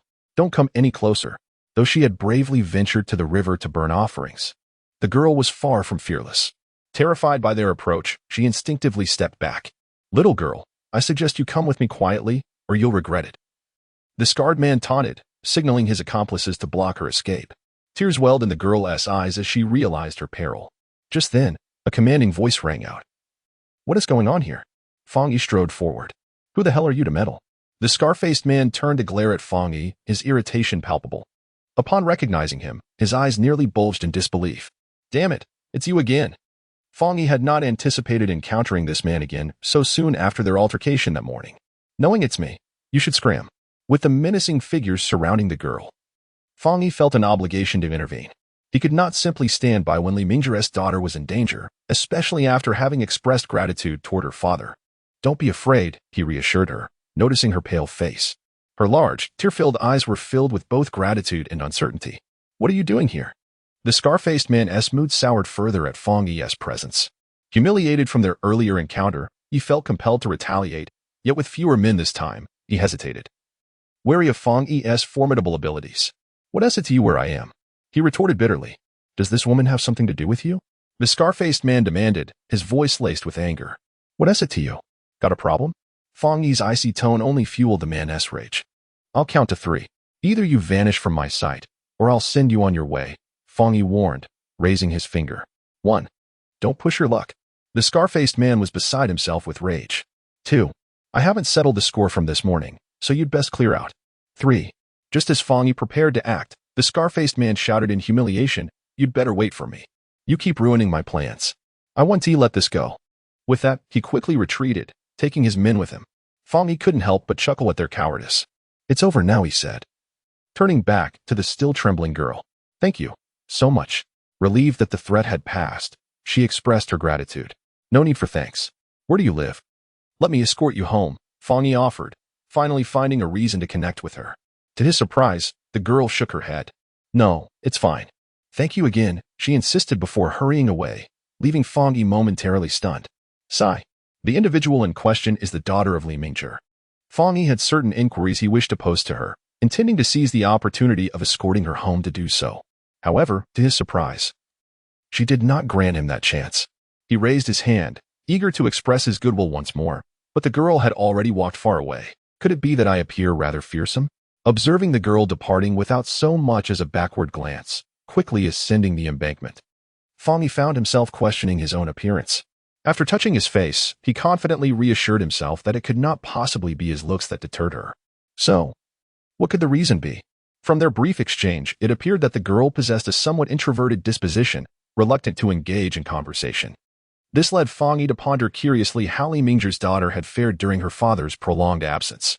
Judging by her attire, he suspected that her life was likely not an easy one. Furthermore, having overheard the words of the scarred-faced man, it seemed she was entangled in difficulties, leaving him uncertain about the severity of her plight. With a myriad of questions accumulating in his heart, Fang Yi deliberated for a moment, considering that she was After all, the daughter of his benefactor, he resolved to follow her and investigate further. The author wishes to convey, for those who have finished reading, kindly click to urge for updates. Thank you. Chapter 25, The Jade and Stone Exchange Meeting. Fong Yi carefully trailed behind the girl, walking for a good 15 minutes until they arrived at a village within the city near the riverside. In recent years, Jinling has experienced rapid development, making such urban villages increasingly rare. This must be one of the last few remaining in the entire city. The residents here are mostly migrant workers, with only a handful of families facing financial hardship. Upon reaching the village, it wasn't too long before the girl entered a modest tile-roofed house. It appeared her circumstances were indeed quite dire. Watching her enter, Fong Yi lingered in place, his brow furrowing at the myriad of scents wafting through the air. Suddenly, a cry of distress pierced through his thoughts, and he turned to see an elderly lady had fallen to the ground, her wet laundry scattered beside her. Are you all right? Ma'am? Fong Yi rushed over, quickly helping her to her feet. Oh, it's nothing. Just old age, not as spry as I used to be. I can still manage a few pieces of laundry, yet I still manage to fall. She chuckled self-deprecatingly while preparing to bend down to retrieve her clothes. Seeing this, Fong Yi hurriedly interjected, Allow me to assist you. With a few swift motions, he gathered the clothes. Thank you, young man. The elderly lady expressed her gratitude. Fong Yi waved his hand, just as he was about to hand the laundry back to her, his eyes suddenly sparkling with an idea as he collected the basin. You must be looking to hang the laundry. Let me help you with that. Caught off guard by his enthusiasm, the elderly lady hesitated, shaking her head. No need. I can manage. It's no trouble at all. I have nothing pressing to attend to. Where shall I hang them? Here, perhaps? Fong Yi said, already finding a suitable spot and proceeding to hang the clothes. The elderly lady, already grateful for his earlier assistance, felt her appreciation deepen upon witnessing his willingness to help with her laundry. Young man, you don't live around here, do you? She scrutinized Fong Yi with keen eyes. How did you know? Fong Yi inquired, intrigued. I've lived here for decades. I can tell at a glance if someone is a local, she chuckled. You're quite perceptive. I'm not from here. I came to find someone. Upon hearing this, the elderly lady's interest piqued, and she eagerly asked, Who are you looking for? Perhaps I know them. Even without her inquiry, Fong Yi intended to ask her about the girl. Now that she had prompted him, it aligned perfectly with his intentions. Oh, I'm looking for. He searched his memory for the name the scarred-faced man had used to refer to the girl. Li Jingwen. Oh, you are a friend of Jingwen? The elderly lady seemed suddenly animated upon hearing the name. Do you truly know her? Fong Yi questioned. Of course. I've watched Jingwen grow up. She is like my own granddaughter. How could I not know her? Are you her classmate? The elderly lady inquired. More of a friend, Fong Yi replied. Upon hearing this, the elderly lady scrutinized him once more. Noticing his handsome appearance, she speculated, You wouldn't be pursuing Jingwen, would you? Fong Yi felt a shiver down his spine under her gaze, momentarily taken aback by her question. After a brief pause, he bashfully nodded. Though he did not speak, the answer was unmistakable, prompting the elderly lady to smile knowingly. Young man, there is no need to feel shy. Jingwen is a wonderful girl, beautiful and kind-hearted, though she doesn't know how to present herself well. Your interest in her reveals your discerning taste, she praised. Feeling even more bashful, Fong Yi responded, I am aware of her virtues, it's just that she seldom shares her personal matters with me, leaving me quite in the dark about her family situation. By the way, ma'am, do you know who else is in her family? Fong Yi inquired. Initially, the elderly lady had been quite animated, but upon hearing his question, her expression shifted to one of melancholy as she sighed. Alas, some have passed. Others have lost their minds. There is hardly anyone left. What? Fong Yi was taken aback by her words, observing the shock on his face. The elderly lady sighed again. Jingwen has had a difficult life. Her father passed away when she was just 3 years old, and her mother went mad shortly thereafter, leaving her all alone. Is that so? Fong Yi's eyes widened in astonishment. She never mentioned any of this to me. As he murmured to himself, he added, Ma'am, could you share more about her story? The elderly lady nodded. Young man, you seem like a decent person with a kind heart. I'll share more with you. It's good for you to understand her better. Actually, Jingwen's family was quite well off when she was young. Her father was a professor at Kyoto University, and her mother was also well educated. Unfortunately, when she was 3, her father traveled abroad for an exchange conference and tragically perished in a plane crash on his return journey. It is presumed he is beyond recovery. Her mother, unable to bear the grief, lost her sanity and has been confined to a mental institution for many years. Fong Yi's brows furrowed. feeling a wave of sorrow wash over him. Does she have any other relatives? How has she managed to survive all these years? Her father's parents had passed away early, so she had no relatives on that side. However, her maternal grandparents are still alive. She lived with her grandmother for a time. Unfortunately, her uncle is a ne'er-do-well, perpetually idle and addicted to gambling. Over the years, he not only lost their family home but also the property her father left her. Her grandmother ultimately succumbed to the stress he caused, and after her passing, her uncle, discontent with Jingwen's presence, cast her out. Now, Jingwen resides in the old family house. As the elderly lady recounted Jingwen's family history, she sighed repeatedly. Fang Yi listened intently, feeling a profound sense of sympathy. He had suspected that Jingwen's life was difficult, but he never imagined it was this tragic. By the way, Maya, you previously asked if I was her classmate. Is she still in school? Fang Yi recalled her earlier question. The elderly lady nodded. Yes, she is studying at university. In her first year at Jinling University. Oh? Fang Yi was surprised to hear that Li Jingwen was attending Jinling University, the very institution he once attended. After his initial astonishment, a look of realization crossed his face. No wonder she declined my offer to escort her home after I had previously helped her. Since she is a freshman at Jinling University, she must be familiar with me. 6 months ago, I was notoriously infamous at Jinling University. Hardly any student was unaware of my reputation. Initially, I thought Li Jingwen rejected my proposal due to her introverted nature. However, reflecting on it now, it seems my image in her eyes might not be much better than that of those with scarred faces. You know, that girl Jingwen has had a tough life. Her past experiences have led to her current sense of inferiority. If you genuinely pursue a relationship with her in the future, you must treat her well. The elderly lady remarked, noticing that I had fallen into contemplation. I nodded in agreement, affirming her words. After hanging the clothes out to dry, the elderly lady shared a few more thoughts before slowly retreating indoors, leaving me standing alone under the eaves, lost in thought about Li Jingwen's home. From the lady's words, I learned that Li Jingwen's life was fraught with hardships. She juggled her studies while working part-time, and the money she earned not only covered her living expenses and tuition but also contributed to her mother's treatment at a mental hospital. Initially, I was merely curious about her living conditions, but upon discovering these facts, my curiosity waned, replaced by a heavy gloom. Due to Li Mingzhi, I amassed a fortune of over $1 million in just a few days. Barring any unforeseen circumstances, my life would only improve. Yet, while my situation flourished, the daughter of my benefactor languished in distress. Had I remained unaware, it would have been one thing, but now that I knew, how could I stand idly by?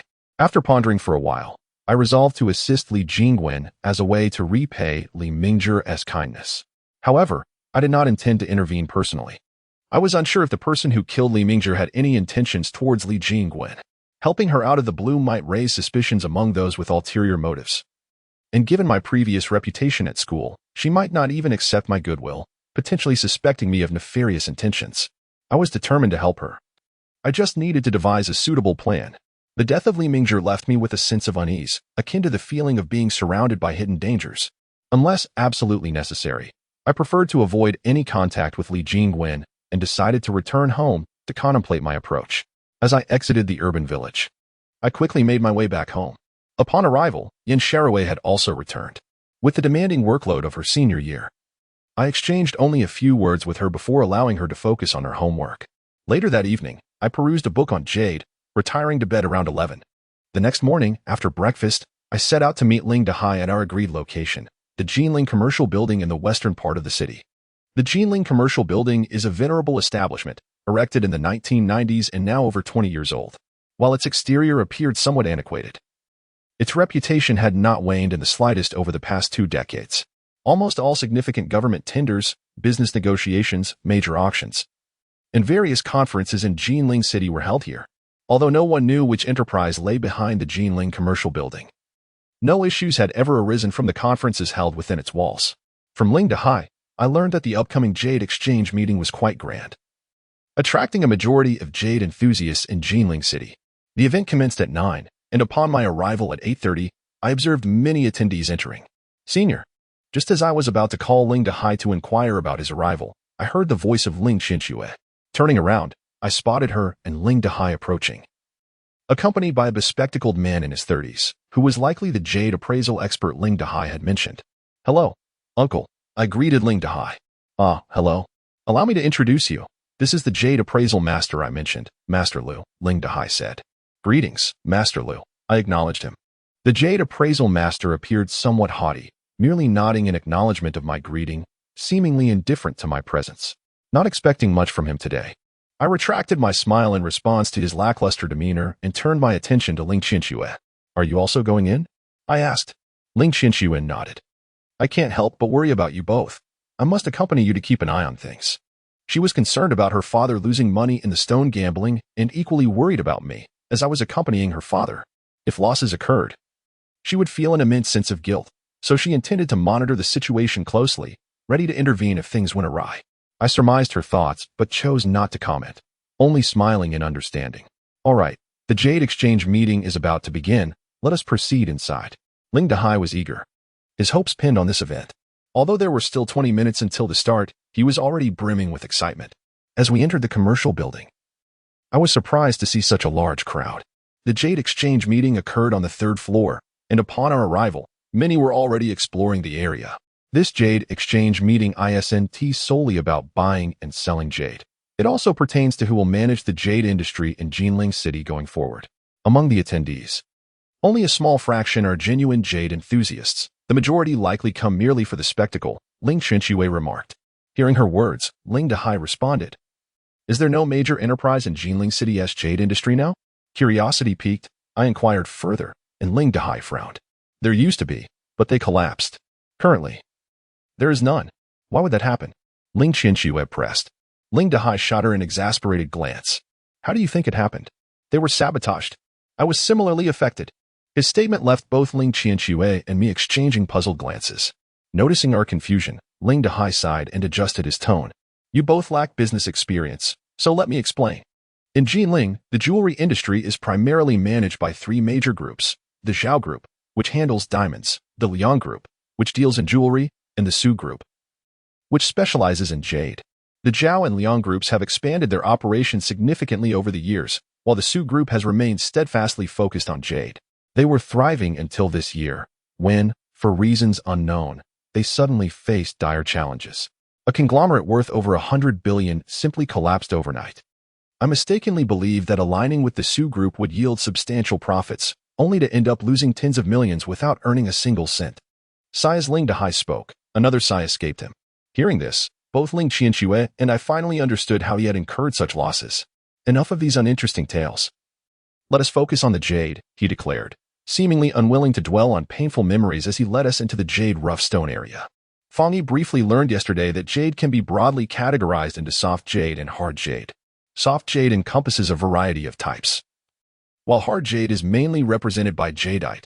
Most jades can be gambled on, yet when people refer to gambling stones, they are essentially talking about jadeite, which is notoriously difficult to assess and carries a high degree of risk. Perhaps it is this very uncertainty that has driven the value of jadeite ever higher in recent years. At the exchange meeting, all varieties of jade were present, each divided into raw stone areas, semi-finished sections, and finished goods sections. The semi-finished and finished areas were primarily frequented by seasoned collectors and ardent enthusiasts, whereas the raw stone section attracted numerous individuals akin to Ling Dehai, all harboring aspirations of sudden wealth. Indeed, this section was the most crowded. As Fang Yi and the others wandered about, the Jade Exchange Conference was announced to commence.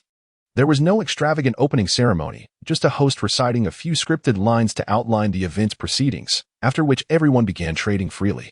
Fang Yi was indifferent to the agenda, yet the host's mention of a showcase of several Stone Kings around 11 o'clock piqued his interest, leaving him curious about the nature of these Stone Kings.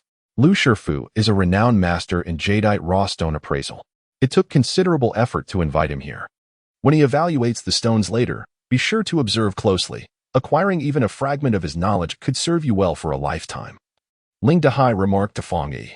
He then turned to Lu Shifu with a flattering smile. Lu Shifu, this is my daughter's classmate, a fine young man who is quite interested in jadeite raw stones, though he lacks experience and wishes to learn from you. Ling Dehai's gratitude for Fang Yi's assistance yesterday fostered a favorable impression of him, leading him to consider having Lu Shifu impart some wisdom. However, he seemed somewhat naive in his expectations, unaware that Lu Shifu might not view his expertise as something that could be easily shared with anyone. Lu Shifu glanced at Ling Dehai, his tone mild but his expression revealing a hint of displeasure. Well, jadeite raw stones are generally not something just anyone can handle. After all, one cut can lead to poverty, while another can lead to wealth. This is no trifling matter. After his statement, he deliberately cast a sidelong glance at Fong Yi. Indeed, which is why your guidance is invaluable, Ling Dehai responded, sensing the tension and attempting to smooth over the awkwardness. If it's inconvenient to share your insights directly, perhaps you could offer him some pointers when he is purchasing stones to prevent him from incurring too heavy a loss. Initially, Ling Dehai sought Lu Shifu's assistance for Fong Yi, but upon sensing Lu Shifu's reluctance, he settled for hoping that Lu Shifu might at least provide some advice. We'll see how it goes, Lu Shifu replied dismissively, seemingly distracted by another thought. The nature of jadeite raw stones is such that they are not for the faint of heart. One misstep can lead to disaster. Ling Dehai, now feeling the awkwardness, quickly invited Lu Shifu to a nearby raw stone stall. Come on, it's just about being able to evaluate a few stones. What's so remarkable about that? Ling Qianxue felt a surge of dissatisfaction at Lu Shifu's arrogance towards Fong Yi. Observing her father's obsequious demeanor only fueled her irritation. Had it not been for her father's repeated admonitions to behave herself today, she would have eagerly defended Fong Yi against Lu Shifu's condescension. Senior, don't be upset. If you want to teach, then we don't need to learn, she urged, concerned that Fong Yi might take offense. Noticing her flushed cheeks and frustrated mutterings, Fong Yi couldn't help but chuckle. You seem more agitated than I am. Although Fong Yi had no fondness for Lu Shifu's haughty attitude, he held no anger towards him, reasoning that it was not worth his time to engage with such a person. I simply cannot abide his lofty demeanor, Ling Qianxue fumed. Perhaps every master has their own temperament. There's no need to take it to heart, Fong Yi said as he patted her shoulder, choosing to dismiss the matter. Fong Yi understood Ling Dehai's good intentions. He recognized that his lack of experience led Ling Dehai to hope Lu Shifu would share some insights. However, what Ling Dehai did not realize was that Fong Yi did not require extensive guidance. He simply needed to discern which types of jade were favorable and which were not. Though Fong Yi had seen pictures in books, he had never encountered the real thing, leaving him somewhat uncertain. His initial aspiration was to accompany Lu Shifu to observe high-quality jadeite raw stones, but since Lu Shifu had clearly dismissed him, he decided against pursuing his approval. After all, among the many stone gamblers present, he was not the only one with an appraiser. Everyone was there to observe. Suddenly, a commotion erupted from a nearby stall. It's a water rise. It's a water rise. Purple water type. Oh my goodness. Fong Yi and Ling Qianxue rushed over to investigate. Discovering a man brimming with excitement as he clutched a freshly cut jadeite raw stone, repeatedly exclaiming about the water rise. This is the purple water type. So lustrous. This is premium glass type. Another stall echoed with similar excitement. Fong Yi and Ling Qianxue exchanged glances. Though they did not fully grasp the professional jargon surrounding stone gambling, they could discern the quality of the jade. As the frenzy at various stalls escalated, Fong Yi felt a twinge of envy and resolved to try his luck by purchasing a few stones. Just as Fong Yi approached a stall to make a purchase, he heard a familiar voice that caused him to frown. It was Wu Zhiyong. Indeed, fate has a way of bringing us together. Wu Zhiyong was accompanied by Han Yanyu and a middle-aged man, his expression darkening as he regarded Fong Yi and Ling Qianxue. The memory of being soundly reprimanded by Fong Yi lingered in his mind, leaving him resentful. Encountering you here is just our misfortune. Ling Qianxue regarded Wu Zhiyong with distaste. He shot her a fierce glare before turning his attention to Fong Yi. What is this? A pauper trying his hand at gambling stones? Though he had not anticipated encountering Fong Yi here, he seized the opportunity to mock him. Is there a rule that says the poor cannot gamble on stones? Fong Yi inquired, perplexed. There is no such rule, but these raw stones don't come cheap. I wonder if you can afford them? Wu Zhiyong sneered. Fong Yi merely shrugged, his once pleasant demeanor dampened by Wu Zhiyong's presence. Whether I can afford them is none of your concern. I merely wish to gamble on stones. I have no intention of fighting. However, if you insist on provoking me, I would be more than willing to oblige. Fong Yi aimed to avoid prolonged engagement with Wu Zhiyong, maintaining a calm demeanor laced with a subtle threat. Do you dare to act here? Wu Zhiyong was incensed by Fong Yi's challenge. Care to try? Fong Yi smiled, cracking his knuckles. Wu Zhiyong's face flushed with rage. Under normal circumstances, he would have retaliated with a punch for such insolence, but now, the memory of being struck 10 times at the bank still stung. And he recognized that he was no match for Fong Yi. Although he sensed Fong Yi might not dare to escalate matters here, the atmosphere suggested otherwise. The Jade Exchange Conference was organized by influential figures. Resolving personal grievances here could lead to expulsion, regardless of who initiated the conflict. Wu Ziyong was eager to profit from today's event and had no desire to be ousted, much less while suffering a beating. Humph. I want to stoop to your level. Wu Ziyong glared fiercely at Fang Yi. Then get lost. Fang Yi was aware that Wu Ziyong dared not lay a hand on him. After uttering these words, he chose to disregard him entirely. Observing Fang Yi's arrogant demeanor, Wu Ziyong clenched his fists, seething with resentment. Even if I cannot best you physically, do you think I lack other means to deal with you? Watching Fang Yi's departing figure, Wu Ziyong muttered to himself as he followed closely behind with two companions. Senior, why does it seem like he is afraid of you? Ling Qianxue, unaware of the incident that transpired at the bank entrance, recalled Wu Ziyong's once arrogant demeanor and found his behavior today rather peculiar. Fang Yi briefly recounted what happened 2 days prior, and she suddenly understood. Well done. Someone like him deserved a beating long ago. Fang Yi smiled slightly but did not respond, moving to another stall where he began to examine the raw stones on the ground meticulously. Boss, how much for the stone? Fang Yi inquired, pointing at a raw stone that was not much larger than his fist. 3,000, the boss replied. This was a blind material. In the stone gambling industry, blind materials are rough stones that reveal nothing from their exterior, making them extremely risky, as no one can ascertain whether they contain jade. However, due to this inherent risk, their prices are considerably lower than those of more discernible materials. Smaller stones are generally sold by piece, typically ranging from several hundred to a few thousand, while larger ones, even when sold by weight, rarely exceed several 100,000. Fang Yi activated his X-ray vision and discerned that this stone contained jade of good quality, albeit in limited quantity, enough to produce a few pendants, worth far more than 3,000. Purchasing it would guarantee a profit. 5,000, I'll take it. Just as Fang Yi was about to buy the stone, Wu Ziyong suddenly stepped forward, offering 5,000. The boss's face lit up at this unexpected turn. Eagerly lifting the stone, is this gentleman truly willing to pay 5,000? This blind material appears rather coarse. It's improbable that it contains jade. In a typical raw stone shop, no one would pay 500 for it, so he was naturally delighted at the prospect of someone bidding 5,000. Yes, 5,000. Wu Ziyong nodded. Wu Ziyong, what do you mean by this? Seeing that Wu Ziyong had interrupted Fang Yi's purchase, Ling Qianxue, though unaware of the stone's content, recognized Wu Ziyong's deliberate provocation and glared at him angrily. What do you mean? I'm just buying a stone. Wu Ziyong feigned innocence as he looked at Ling Qianxue. Everyone here is here to buy raw stones. Why should I be unable to buy as well? He questioned with a puzzled expression. This gentleman is correct. We are all here to buy stones. The stones are displayed here, and anyone can purchase them. The highest bidder wins, the boss interjected, handing the stone to Wu Ziyong. Much to Ling Qianxue's chagrin. Boss, you. Before she could finish her sentence, Fang Yi placed a hand on her wrist, silencing her. What about this one? Fang Yi decisively abandoned the previous stone and pointed to another. This one is 2,000, the boss quoted. I'll offer 3,000.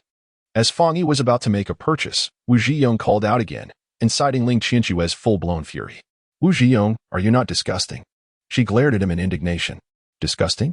How is buying a stone disgusting? Wu Ziyong feigned shock, yet his expression carried a hint of provocation, further aggravating the situation. You are clearly doing this on purpose, Ling Qianxue accused. I don't understand what you're saying, he replied, looking bewildered. You. Ling Qianxue was infuriated, wanting to reason with him, but Fang Yi grasped her hand, urging her to calm down. Senior. Feeling Fang Yi's hand around hers, Ling Qianxue calmed considerably, yet still simmered with discontent. Fang Yi understood that Ling Qianxue's anger stemmed from her concern for him, but he deemed it unnecessary. After soothing her with a glance, he turned his attention back to Wu Ziyong. He was no fool. He was acutely aware that Wu Ziyong was targeting him. Enjoying yourself? Fang Yi remarked, observing the smirk on Wu Ziyong's face. Wu Ziyong's interception was merely a tactic to irritate him, and Ling Qianxue's outrage only validated his actions. Although Fang Yi maintained a calm demeanor, Wu Ziyong believed he was merely putting on a facade, perhaps even angrier than Ling Qianxue. The thought delighted him further. Fang Yi. Raw stones are not for everyone to play with. I have money, and I can afford to buy whatever I wish. What about you? You, a mere worker. Can you afford this? Wu Ziyong challenged, looking directly into Fang Yi's eyes, his tone brimming with provocation. Although he could not defeat Fang Yi in a fight, he believed he had superiority in numerous other aspects and had ample means to provoke him.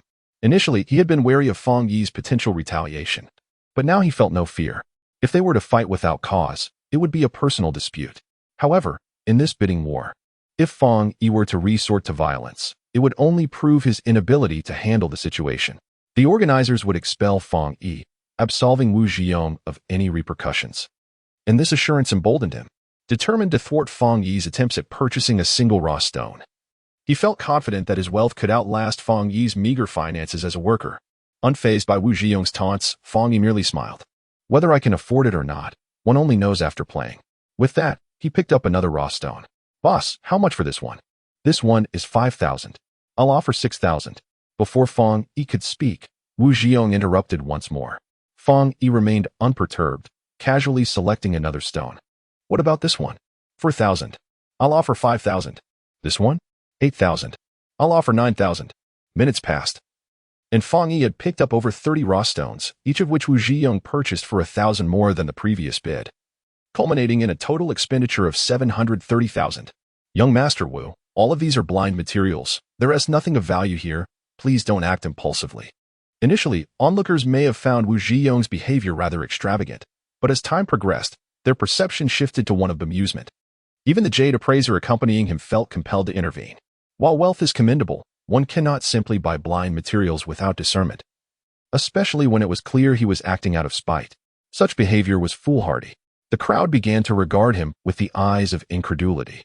Wu Zhiyong had initially relished the feeling of outbidding Fang Yi, yet as the costs escalated and the gazes of those around him intensified, he began to feel regret. Although he was a wealthy heir, his family was not particularly affluent. They had only allocated 2 million for this venture. Even though he had yet to spend half of that, the thought of losing over 70,000 on worthless blind materials was painful. Contemplating this, he furrowed his brow. Fang Yi had been observing Wu Zhiyong's expression and recognized that he was beginning to falter. Boss, how much for the stone? Fang Yi inquired. Having previously selected only smaller stones, mostly in the thousands, with the most expensive at 30,000. The stone he now pointed to, however, was considerably larger, weighing an estimated 1 to 200 pounds, thus its price was different. This one is rather expensive, 65,000. The boss's quoted price elicited gasps from the crowd. Even startling Ling Qianxue. Boss, you dare sell this blind material for 65,000? The value of rough jadeite is inherently scarce, and those that can fetch hundreds of thousands are exceedingly rare. The buyers are few, and seasoned stone gamblers are well aware that larger stones yield jade less frequently, especially when they remain unexamined. Thus, when onlookers learned of the exorbitant price of this rough stone, skepticism arose. You don't understand. This is a fine stone worth this price, the proprietor confidently assured, though his flickering gaze betrayed a hint of uncertainty. While the stone indeed commanded a higher price than others, it hardly justified such an amount, perhaps a maximum of 300,000. His inflated quote was merely a strategy to maximize profit, especially given the competitive nature of the two young men eager to outdo each other in purchasing the rough stone. Having witnessed the high prices at which many of his stones had been sold, he felt compelled to seize this opportunity. After delivering his explanation, he eagerly observed Wu Zhiyong. Fang Yi, indifferent to the stone's actual value, inquired about the price. Seeing Wu Zhiyong remain silent, he turned to him and asked, "What's wrong? Are you not buying?" This question visibly unsettled Wu Zhiyong, who had previously exuded confidence but now appeared hesitant, not due to the stone's price but because he too felt it was unjustified. Although he had limited knowledge of jade, he understood that the likelihood of larger stones yielding jade diminishes. If the stone had a visible jade window, it might be worth a gamble. However, without one, it would merely amount to throwing money away.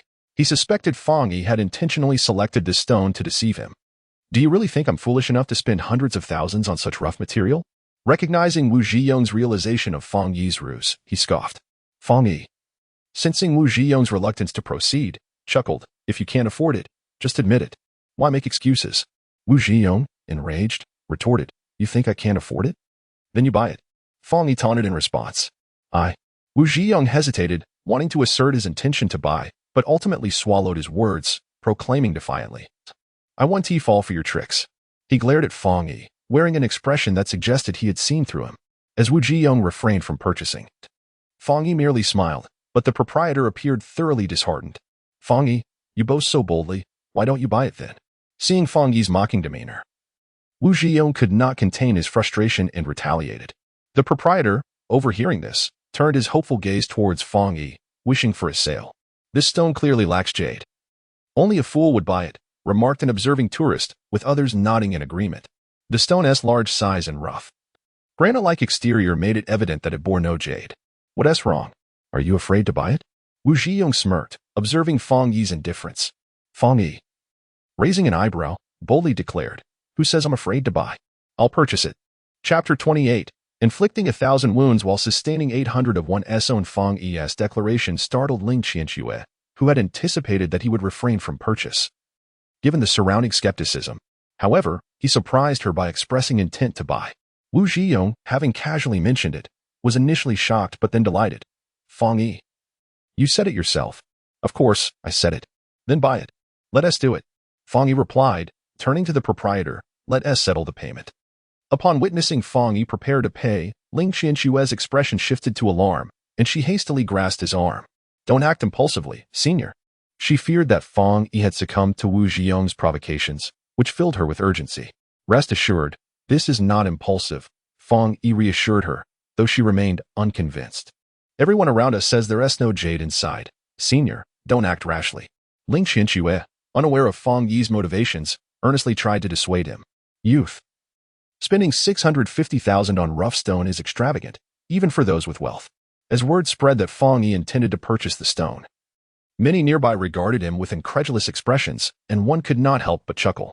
Everyone can observe, but if you're not buying, don't sway others. The proprietor scolded the laughing onlooker, clearly displeased. After all, it was rare for someone to be willing to spend such a sum on a stone he himself doubted. He could hardly contain his frustration at the potential disruption. After all, what if Fang Yi changed his mind? The spectators, initially dismissive of Wu Zhiyong's decision to spend 73,000 on multiple rough stones, now realized that the true folly lay with Fang Yi. Purchasing a single large rough stone, devoid of jade, could amount to a complete loss. Though many felt a tinge of regret at the thought of losing 65,000. They wore expressions laced with schadenfreude. The gambling stone market has never lacked such foolish individuals nor the spectators who delight in their folly. Senior, don't act rashly. Ling Qianxue, seeing the onlookers' expressions, became more convinced that the stone held no jade. She clung to Fang Yi's hand, her tone pleading. I truly don't want to see you lose so much money. Fang Yi, you're a grown man. Surely, you have your own opinions? Must you heed a woman's counsel? Wu Zhiyong mocked, fearing that Fang Yi might withdraw his interest. With a calm demeanor and a hint of amusement, Fang Yi replied, Fear not, I've committed to buying. He glanced at Ling Qianxue, whose face was filled with desperation and tears. Senior, trust me. Patting Ling Qianxue's shoulder, Fang Yi swiftly transferred the money to the vendor. The proprietor, upon receiving the payment, was overjoyed. Gentlemen, shall we cut it open? Each vendor is equipped with stone-cutting tools, and while not professional, they can manage to unveil a window. Wu Zhiyong, having already paid, noted the lack of further purchases and asked, of course. He then provocatively turned to Fang Yi. With so many stones, even if they're all rough, surely a few must yield jade. I'm curious to see what your large piece will reveal. Are you daring enough to cut it? Wu Zhiyong, incessantly goading Fang Yi, sought to witness his potential loss. Yet, Fang Yi was equally eager to see Wu Zhiyong falter. When Fang Yi consented, Wu Zhiyong smirked, a deceptive glint in his eyes, and gestured for the proprietor to cut his stone first. Oh, there's water. Blue water quality. The first stone Wu Zhiyong had cut was the very one Fang Yi had initially intended to purchase. Just a small incision revealed jade, of excellent quality and considerable water content. The crowd gasped, and Wu Zhiyong rejoiced. What a fortuitous start. Although I anticipated some jade within the 30 stones, I did not expect the first to yield such results. It seems luck is on my side today. Wu Zhiyong grinned at Fang Yi, then recalled something. By the way, that stone was the one you wanted to buy, wasn't it? What a pity I snatched it. His laughter, laced with provocation, echoed loudly. Ling Qianxue's expression soured, while Fang Yi appeared unfazed, wearing a subtle smile. This stone was indeed his initial choice, and discovering jade within it elicited no surprise. He would have been astonished had any of the other stones contained jade. Noticing Fang Yi's indifference to his taunts, Wu Zhiyong dismissed it as a fade of nonchalance. Scoffing inwardly, let us see how long you can maintain this act. Cut the next one, he commanded, prompting the proprietor to promptly begin cutting the subsequent stone. The first stone yielded no results. The second stone was only slightly larger than the first. The proprietor began by making a small cut, but there was no sign of jade. He made another cut, yet still found nothing. Finally, he cut through completely, revealing nothing at all. Continue. The first stone had produced jade, which was an unexpected delight. The absence of jade in the second stone, however, was anticipated by Wu Zhiyong, who did not express further disappointment and instructed the proprietor to proceed with the next stone. The third stone also failed to reveal jade. On to the next. The fourth stone was opened, and again, there was no jade. The fifth stone. It is inherently challenging for uncut stones to yield jade. Those that do are often sold at high prices once they are revealed. If it were so easy to find jade, why would anyone hesitate to cut? After 3 consecutive stones yielded nothing, Wu Zhiyong felt a twinge of disappointment but did not dwell on it. He urged the proprietor to continue. The proprietor worked tirelessly, and the crowd gathered, growing in number. The fifth stone was opened, revealing no jade, nor did the sixth, nor the seventh. If Wu Zhiyong could accept a few stones without results, the thought of 20 consecutive failures was becoming increasingly difficult to bear. As each stone was cut open to reveal nothing, his expression darkened considerably. Onlookers had initially thought Wu Zhiyong lucky for finding jade in the first stone, but now, that sentiment had vanished. Although it was difficult for uncut stones to yield jade, the sheer number of failures was disheartening. Even if jade was not found, one would expect some quality material, yet so many stones revealed nothing more than rough rock, inferior even to marble. Sir, this is the last stone. The proprietor, observing the pile of worthless stones, spoke hesitantly, guilt gnawing at him, as he was the one who sold these stones. Fortunately, the gambling stone industry had rules. Once the transaction was complete, the results were no longer the proprietor's concern. If not for this, he might have considered fleeing, fearing Wu Zhiyong would seek retribution. Cut it. Wu Zhiyong's face was as dark as thunder, fixated on the last stone, which was also the largest and most expensive. He shouted loudly, his eyes slightly reddening. This was his final hope. The proprietor, hearing his urgency, wasted no time and made 3 swift cuts, revealing nothing. Good. At this scene, Ling Qianxue applauded and cheered. Although Fang Yi was certain to incur losses, witnessing Wu Zhiyong's misfortune provided her with some psychological comfort. Alas, the last stone was cut open, revealing nothing once more. The onlookers gasped in disbelief. Wu Zhiyong's face turned a shade of deep blue as he felt a piercing pain in his heart, having spent 730,000 on 35 stones. With only the first yielding jade, the rest were utterly devoid of value. This was too much bad luck. While the first stone did contain jade, its size was modest, likely worth only 30 or 40,000 at most. Even if the stone could yield a profit, he was still at a loss of 700,000. 700,000 was no small amount for Wu Zhiyong. He had hoped to uncover several pieces of jade, aiming for both profit and to overshadow Fang Yi. Yet now it seemed his aspirations were overly optimistic. Witnessing Wu Zhiyong's grim expression, Fang Yi's smile radiated even brighter. The first stone contained jade because he had deliberately chosen it. However, upon realizing Wu Zhiyong's intent to undermine him, Fang Yi had refrained from selecting stones likely to contain jade, instead opting for those without. He was not foolish enough to allow his rival to profit. Although he had anticipated that these stones would yield nothing, seeing Wu Zhiyong's profound disappointment brought him a peculiar sense of satisfaction. It appeared that luck was not on Wu Zhiyong's side after all. Just moments ago, Wu Zhiyong had considered himself fortunate. Now Fang Yi seized this opportunity to mock him. Do you really believe your luck is so superior? Wu Zhiyong felt a surge of anger at Fang Yi's words and shot him a glare. Perhaps I am luckier than you, Ling Qianxue retorted. At least I managed to uncover 1 piece of jade. I doubt you will find anything, Wu Zhiyong coldly remarked while eyeing the large stone beneath Fang Yi's feet. Though Fang Yi's mockery provoked his ire, Wu Zhiyong reflected that with such a low probability of success, if Fang Yi had only 1 chance, how could he possibly uncover jade?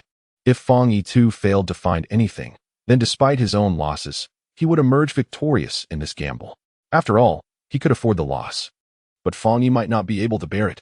From what Wu Zhiyong had gathered from Han Yinyu, Fang Yi's family circumstances were not favorable, and that 650,000 might very well have been borrowed. Although it was not wise to harm oneself while trying to harm another, he would gladly risk it if it meant Fang Yi faced ruin. With this thought, a sinister smile crept across his face as he addressed Fang Yi. 700,000 is quite a sum, but I can bear the loss. The question is, can you? Fang Yi chuckled at his words. I haven't even cut my stone yet, and you've already concluded I will incur losses? Wu Zhiyong glanced at the middle-aged man beside him, whom he had hired as a jade appraiser. Sensing Wu Zhiyong's gaze, the man quickly interjected, Rest assured, young Master Wu, this uncut stone will certainly yield nothing. Hearing this, Wu Zhiyong nodded with confidence. If even the jade expert asserted that the stone would yield no results, he was convinced Fang Yi would certainly face losses. I advise you not to cut it, lest you bring humiliation upon yourself. Fang Yi remained indifferent to this remark, simply gesturing for the proprietor to proceed with the cutting. Chapter 29. Heed the advice. Eat to satisfaction. The stone was quite large, and the proprietor exerted considerable effort to secure it before commencing the cut. Although everyone held little faith in this uncut stone, when the moment of cutting arrived, many remained transfixed, for in the gambling stone industry, certainty is a rare commodity. Doubts aside, who could truly claim that there was no possibility? Under the watchful eyes of the crowd, the proprietor made the first cut, revealing nothing. Many expressed disappointment, yet found it unsurprising, while only Wu Zhiyong scoffed dismissively. Ling Qianxue's beautiful eyes were fixed intently on the stone, her hands clenched tightly, feeling quite anxious. She hoped for a positive outcome, but upon seeing the first cut yield nothing, her disappointment deepened. Fang Yi, however, remained unfazed. Cut deeper, he instructed the proprietor. The proprietor acquiesced, making a second cut, yet it too revealed nothing. Wu Zhiyong laughed heartily. Cut even deeper, Fang Yi insisted. Having already made the second cut without even a hint of jade, Wu Zhiyong was now fully convinced that Fang Yi's stone would yield no jade at all. His face alight with glee. Ling Qianxue, hearing Wu Zhiyong's taunts, began to share his skepticism about the stone's potential, her expression darkening, while Fang Yi remained calm and collected. Urging the proprietor to continue cutting. He had chosen this stone with clarity, fully aware of its jade content and its precise location. However, that knowledge was not something he could disclose. Purchasing such a large uncut stone with jade was a stroke of good fortune. But knowing its exact placement would be too shocking and attract undue attention. Wu Zhiyong was certain Fang Yi would not uncover jade, and his insistence on continuing was merely a desperate struggle. He felt elated, the smile on his face broadening, believing it would last indefinitely. Yet, when the proprietor made the third cut, his smile froze. Oh, there's water. The proprietor, standing closest, was the first to notice the moisture and exclaimed excitedly. The crowd rushed to see. Indeed, there's water. My goodness, this is substantial. It's not just ordinary water. Ice grade? What ice grade? Look closely. The transparency is so high, it's clearly glass grade. Someone with a discerning eye shouted. It does seem to be. Another concurred. The glass-type jadeite is considered the finest of its kind, and it is exceedingly rare. Upon hearing this, the crowd erupted in excitement, including the stone cutter, who set aside his machine and retrieved his flashlight to examine the stone closely. Shortly thereafter, his complexion flushed, and his expression became even more animated. This is the glass type. It has a floating green hue. This is top-tier glass jade, he exclaimed. The terms floating green and top-tier glass jade caused an immediate stir among the onlookers. Those at nearby stalls, having overheard, rushed over to witness the spectacle. To everyone's astonishment, what was initially deemed unremarkable turned out to be a piece of glass jade with floating green, a stroke of incredible luck. As they gazed at the cut surface, which gleamed with crystal clarity and emanated a subtle green glow, envy filled the hearts of many. How is this possible? Wu Zhiyong stared in disbelief at the scene before him, unable to process the reality. What do you have to say now? Didn't you claim this stone would yield nothing? Fang Yi inquired with a knowing smile. Wu Zhiyong's face contorted with fury. He shot a furious glance at Fang Yi and then seized the collar of the appraiser beside him. Did you not say this stone was worthless? What is happening here? The appraiser, equally astonished, shared a look of disbelief.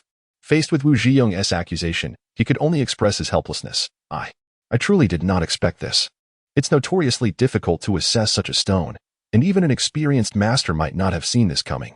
Wu Zhiyong, feeling utterly humiliated, angrily shoved the appraiser away, his temper flaring as he realized that some individuals could not bear to see others succeed.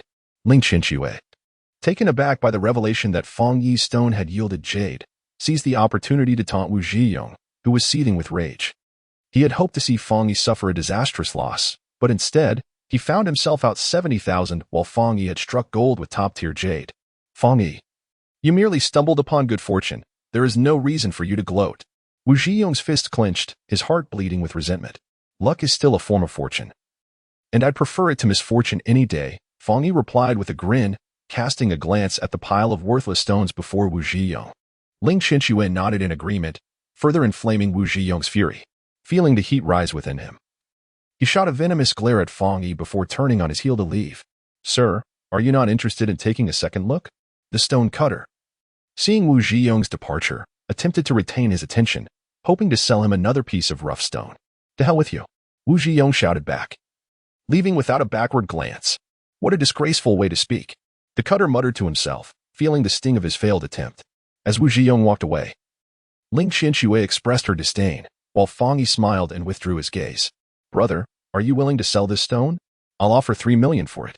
After the jade was revealed, a throng of spectators encircled Fang Yi, including a middle-aged man with a goat-like beard who eagerly proposed a purchase. 3 million is rather steep. "My friend, I'll offer 5 million.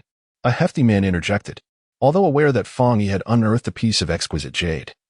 Ling Qianxue was still taken aback by the staggering offers. The bearded man frowned at the hefty man's bid, arguing, "While Mr. Sun is generous, who knows how much jade is actually inside? We see a large surface area, but what if there's nothing beneath? From my experience, this stone definitely contains more jade than it appears. 5 million is a fair price," the hefty man insisted. Just as the bearded man was about to respond, Fang Yi raised his hand to halt the discussion. "Gentlemen, there is no need to rush. I haven't finished cutting yet." Gasps of disbelief filled the crowd. "What? You intend to cut more?" they exclaimed. Even the stone cutter struggled to comprehend Fang Yi's intention, while the onlookers buzzed with speculation. Fang Yi, having transitioned from rough stone to a promising jadeite, was now faced with a dilemma that many in the gambling stone trade would understand. Once a stone is deemed valuable, it is often prudent to sell rather than continue cutting. The risk of discovering little or no jade, or revealing inferior quality, could drastically diminish the stone's worth. However, Fang Yi felt confident in his decision to continue cutting.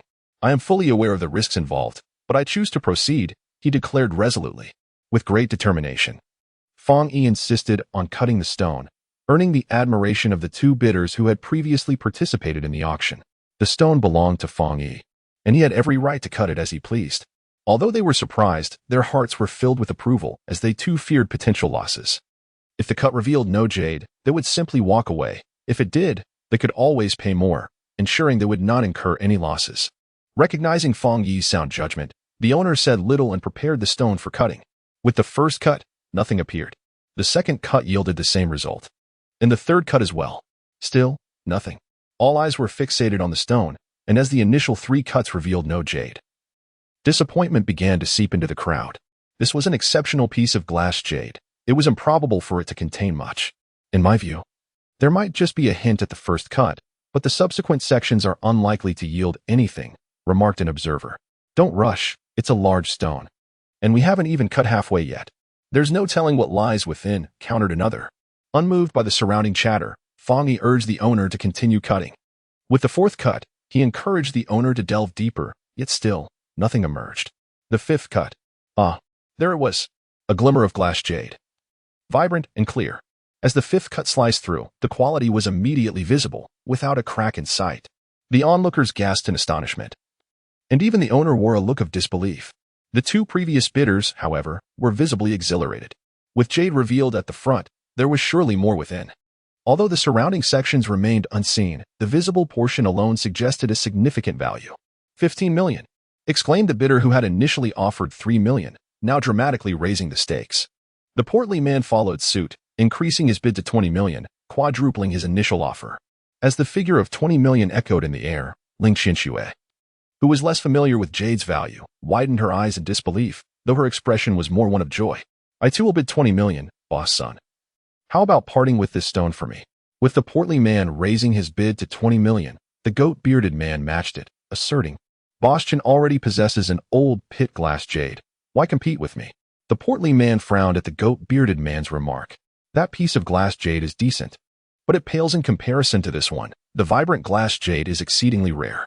Since Boschan understands the rarity of vibrant glass jade, it would be difficult for Sun to let it go. I bid 25 million. The portly man, unwavering in his stance, added another 5 million, leaving the goat-bearded man visibly unsettled. As the bid climbed to 25 million, even Fang Yi, who had anticipated this stone's high value, felt a twinge of anxiety. Just 3 days prior, he had fretted over a few hundred yuan in rent, yet now, with a mere nod, he could secure a sum of 25 million. At 23 years of age, he had never envisioned amassing such wealth, and the thought left him slightly trembling. Drawing a deep breath to quell his excitement, Fang Yi restrained the impulse to declare deal, instead smiling and saying, "Gentlemen, let us not rush. We must continue cutting. Continue cutting? The two competing bidders, flushed from their fierce bidding, were taken aback. It was implausible for such a large stone to contain only this amount of jade, even if it could not be fully revealed. Additional windows must be opened to allow the bidders to assess the stone's quality and purchase with confidence. Fang Yi spoke softly, his sincerity radiating as if he were an earnest merchant concerned for the well-being of others. However, the goat-bearded man and the portly man were not swayed by Fang Yi's genuine demeanor. While opening a second window indeed provided them with some reassurance, it also significantly impacted the price.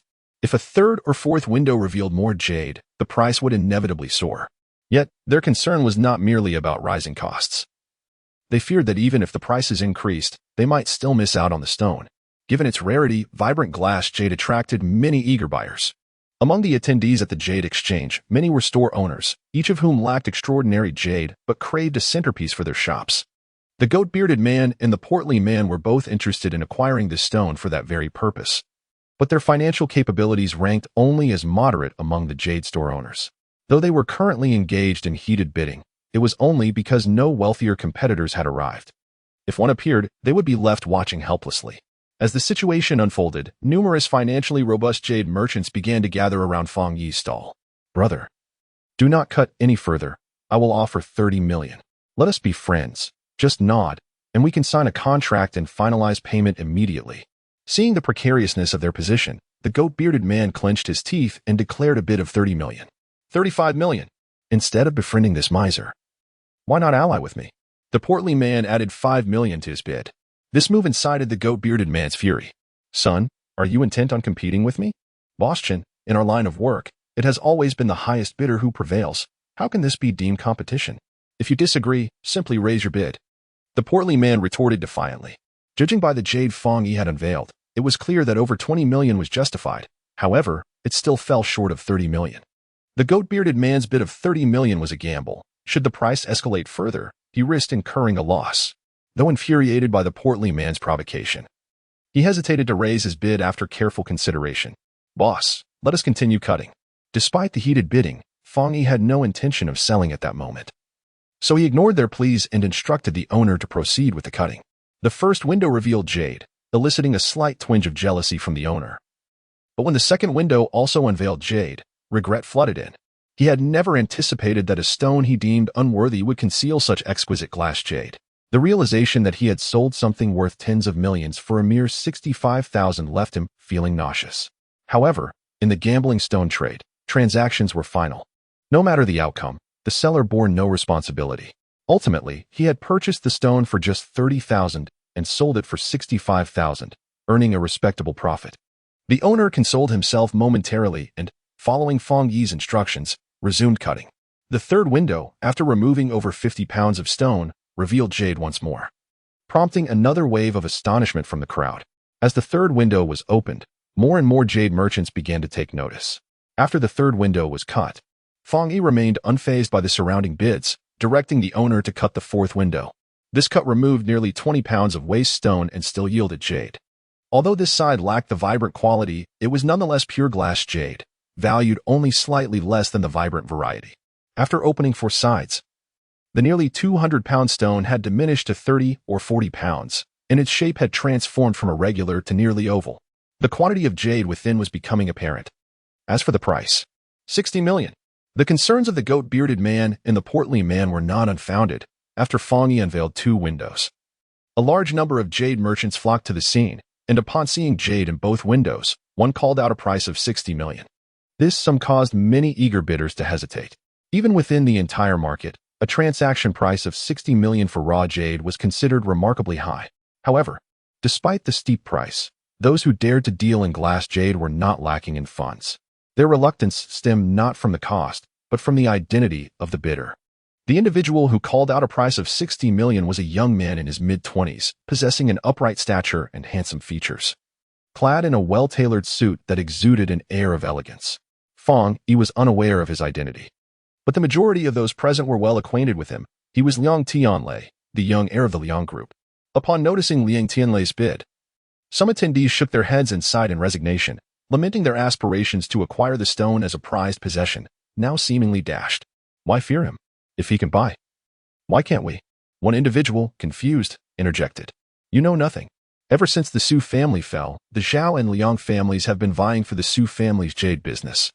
The most likely candidates to take over are these two families. Although it remains uncertain who will prevail, what if it turns out to be the Liang family? If they succeed, they will dictate the jade industry in Jinling City, and we will all depend on them for our livelihoods. Are you not concerned that opposing him now might lead to future repercussions? What is there to fear? I am merely a spectator and do not deal in jade. Then what use are your words? Listening to the surrounding discussions, Fang Yi finally grasped the significance of the man before him and understood why no one dared to bid against him. He was simply too formidable. Glancing up and down at Liang Tianlei, Fang Yi felt a surge of discontent. His stone could undoubtedly fetch a higher price. Yet it was halted at 60 million by this man.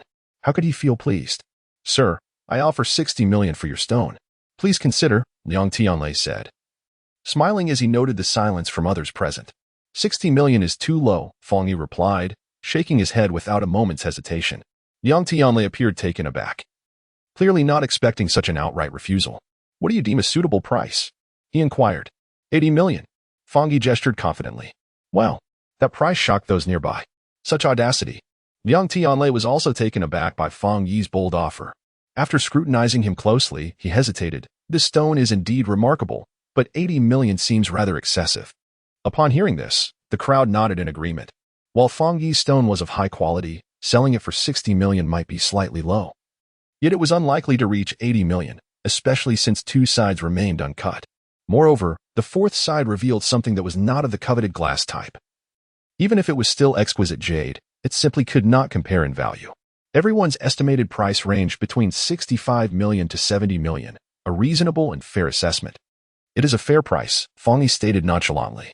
Seeing Fang Yi's unwillingness to budge, Liang Tianlei furrowed his brow and once again examined the stone.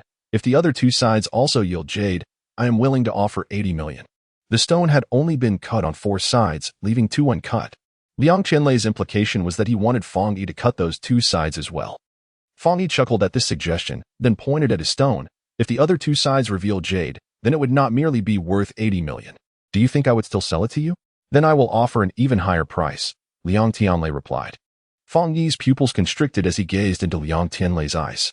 After a lengthy pause, he slowly shook his head. I am sorry, I will only cut 4 sides. If you are not purchasing, kindly step aside and allow others to bid. His tone left no room for negotiation. Upon hearing this, Liang Tianlei's expression darkened, and he regarded Fang Yi with a mixture of confusion and contemplation, but understanding another's mindset is rarely straightforward.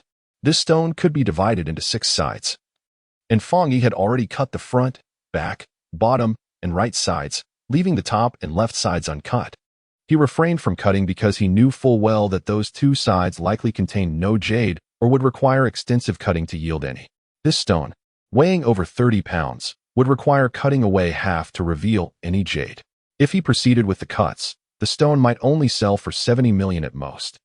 But by leaving it uncut, Fang Yi could confidently call for 80 million, as no one else was privy to the absence of jade on those 2 sides. Fang Yi had read about glass-type jade, which commands high prices in the market. A mere bracelet could fetch millions, and at auction, the price would escalate further. While 80 million for this stone might seem steep, it would still be a profitable venture, merely a matter of how much profit he could secure. However, if the other party sought to maximize their gain, why would he not wish the same? Fang Yi stood his ground. Liang Tianlei pondered for a moment without responding, seemingly at an impasse. Behind him stood 2 assistants, their expressions shifting as they stepped forward. One of them confronted Fang Yi. Do you even know who this gentleman is? Fang Yi loathed the notion of being intimidated by status. Upon hearing this, he expressed his disdain, his voice icy. I do not care who he is. Without 80 million, there is nothing further to discuss. With that, he ignored the 2 and prepared to leave with his stone. Wait. Liang Tianlei called out urgently as Fang Yi turned to depart. After a moment's contemplation, Liang Tianlei nodded. 80 million. I will buy it. Chapter 31. High ice jade gambling on stones can indeed lead to wealth, yet more often, it results in ruin. On this day, some individuals left with joy, having profited, while others faced despair. Ling Dehai was among the many disheartened souls. Watching the stone before him, which yielded nothing upon being cut, he felt as if his heart were bleeding. Master Lu, how could this happen?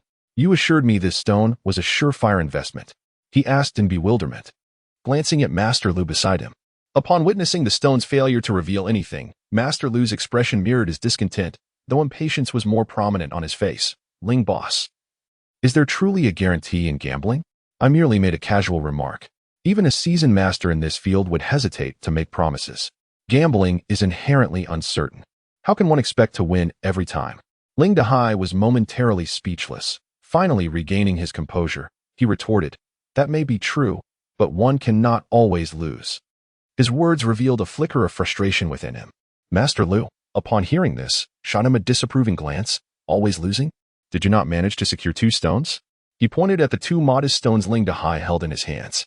His comment only exacerbated Ling Dahai's frustration as he stared at the 2 stones, which were hardly larger than his palms, unsure of how to respond. Although these stones had revealed jade, it was merely common blue water jade. One of the pieces bore cracks, rendering it unsuitable for major items and only viable for a few pendants, together valued at no more than 100,000. Yet, he had spent 400,000 on these 2 stones. Even if he managed to sell them for 100,000, he would still incur a loss of 300,000. Having brought his entire fortune, 900,000, he had hoped to acquire several exceptional raw stones and achieve prosperity. But it now seemed he would struggle even to settle his debts amounting to several million. Contemplating this, he felt a chill in his heart. Were it not for his expectation that Master Lu might identify a valuable stone for him, he would surely confront him about this misadventure. Boss Ling, do not be anxious. It has only been a short while. Good stones take time to find. If it were that easy, would every gambler not become a millionaire? Patience is key. Perhaps sensing Ling Dahai's dissatisfaction, Master Lu offered some reassuring words. Ling Dahai, however, remained silent, merely nodding anxiously in response. Dad. After much effort searching through the crowd, Ling Qianxue dashed over, her face glowing with joy. Did you manage to find any good stones? Initially, she had arrived with concern etched on her face. But now she beamed, oblivious to her father's dejection. What good stones? Just these, Ling Dahai said, raising the 2 raw stones in his hand with irritation. Huh. My senior bought a stone for 80 million. Ling Qianxue replied cheerfully. What? Her words astounded Ling Dahai. Is that true? He asked with suspicion. Is it really true? Of course it's true. Why would I lie to you? Ling Qianxue nodded. Master Lu, standing nearby, was taken aback at first, but then wore an expression of disbelief. Just keep bragging. Ling Qianxue had long harbored dissatisfaction towards Master Lu. When conversing with her father, she felt the other party's sarcastic tone and immediately retorted, don't doubt it. It truly sold for 80 million. Besides glass-type jade, what other raw stones could fetch such a price? It was simply outrageous. Master Lu scoffed coldly, completely disbelieving Ling Qianxue's words. Yes, it's glass type, and some say it has floating green, while others claim it has a sheen. I don't quite understand, Ling Qianxue explained. What? Upon hearing this, Master Lu's pupils contracted sharply, and Ling Dahai beside him was equally astonished. Uncle. As they conversed, Fang Yi squeezed through the crowd. Upon seeing him, Ling Dahai hurriedly ran over and grasped his hand. Fang Yi, I heard you bought a piece of floating green glass-type jade and sold it for 80 million. The shocking statement from his daughter left Ling Dahai stumbling over his words. Haha, just lucky, Fang Yi replied, nodding under Ling Dahai's incredulous gaze. Here. If you don't believe me, take a look at this. Seeing Master Lu's skeptical expression, Ling Qianxue handed over the freshly signed sales contract from Fang Yi. Ling Dahai quickly leaned in to examine it, and indeed, there was a conspicuous figure of 80 million written in the price column. Wow, it's truly real. Ling Dahai exclaimed in astonishment, clicking his tongue repeatedly.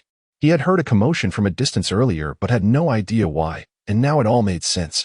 After looking at the contract, Master Lu still felt it was unbelievable, yet he had no choice but to accept it. His expression was one of shock, mixed with a hint of jealousy. How many top industry masters would never uncover a piece of floating green glass-type jade in their lifetime? Yet now, it had been discovered by a mere novice who previously sought his assistance. See, I wasn't lying to you, was I? Noticing Master Lu's silence, clearly taken aback, Ling Qianxue smiled triumphantly and returned the contract to Fang Yi. Good lad, your discernment is impressive.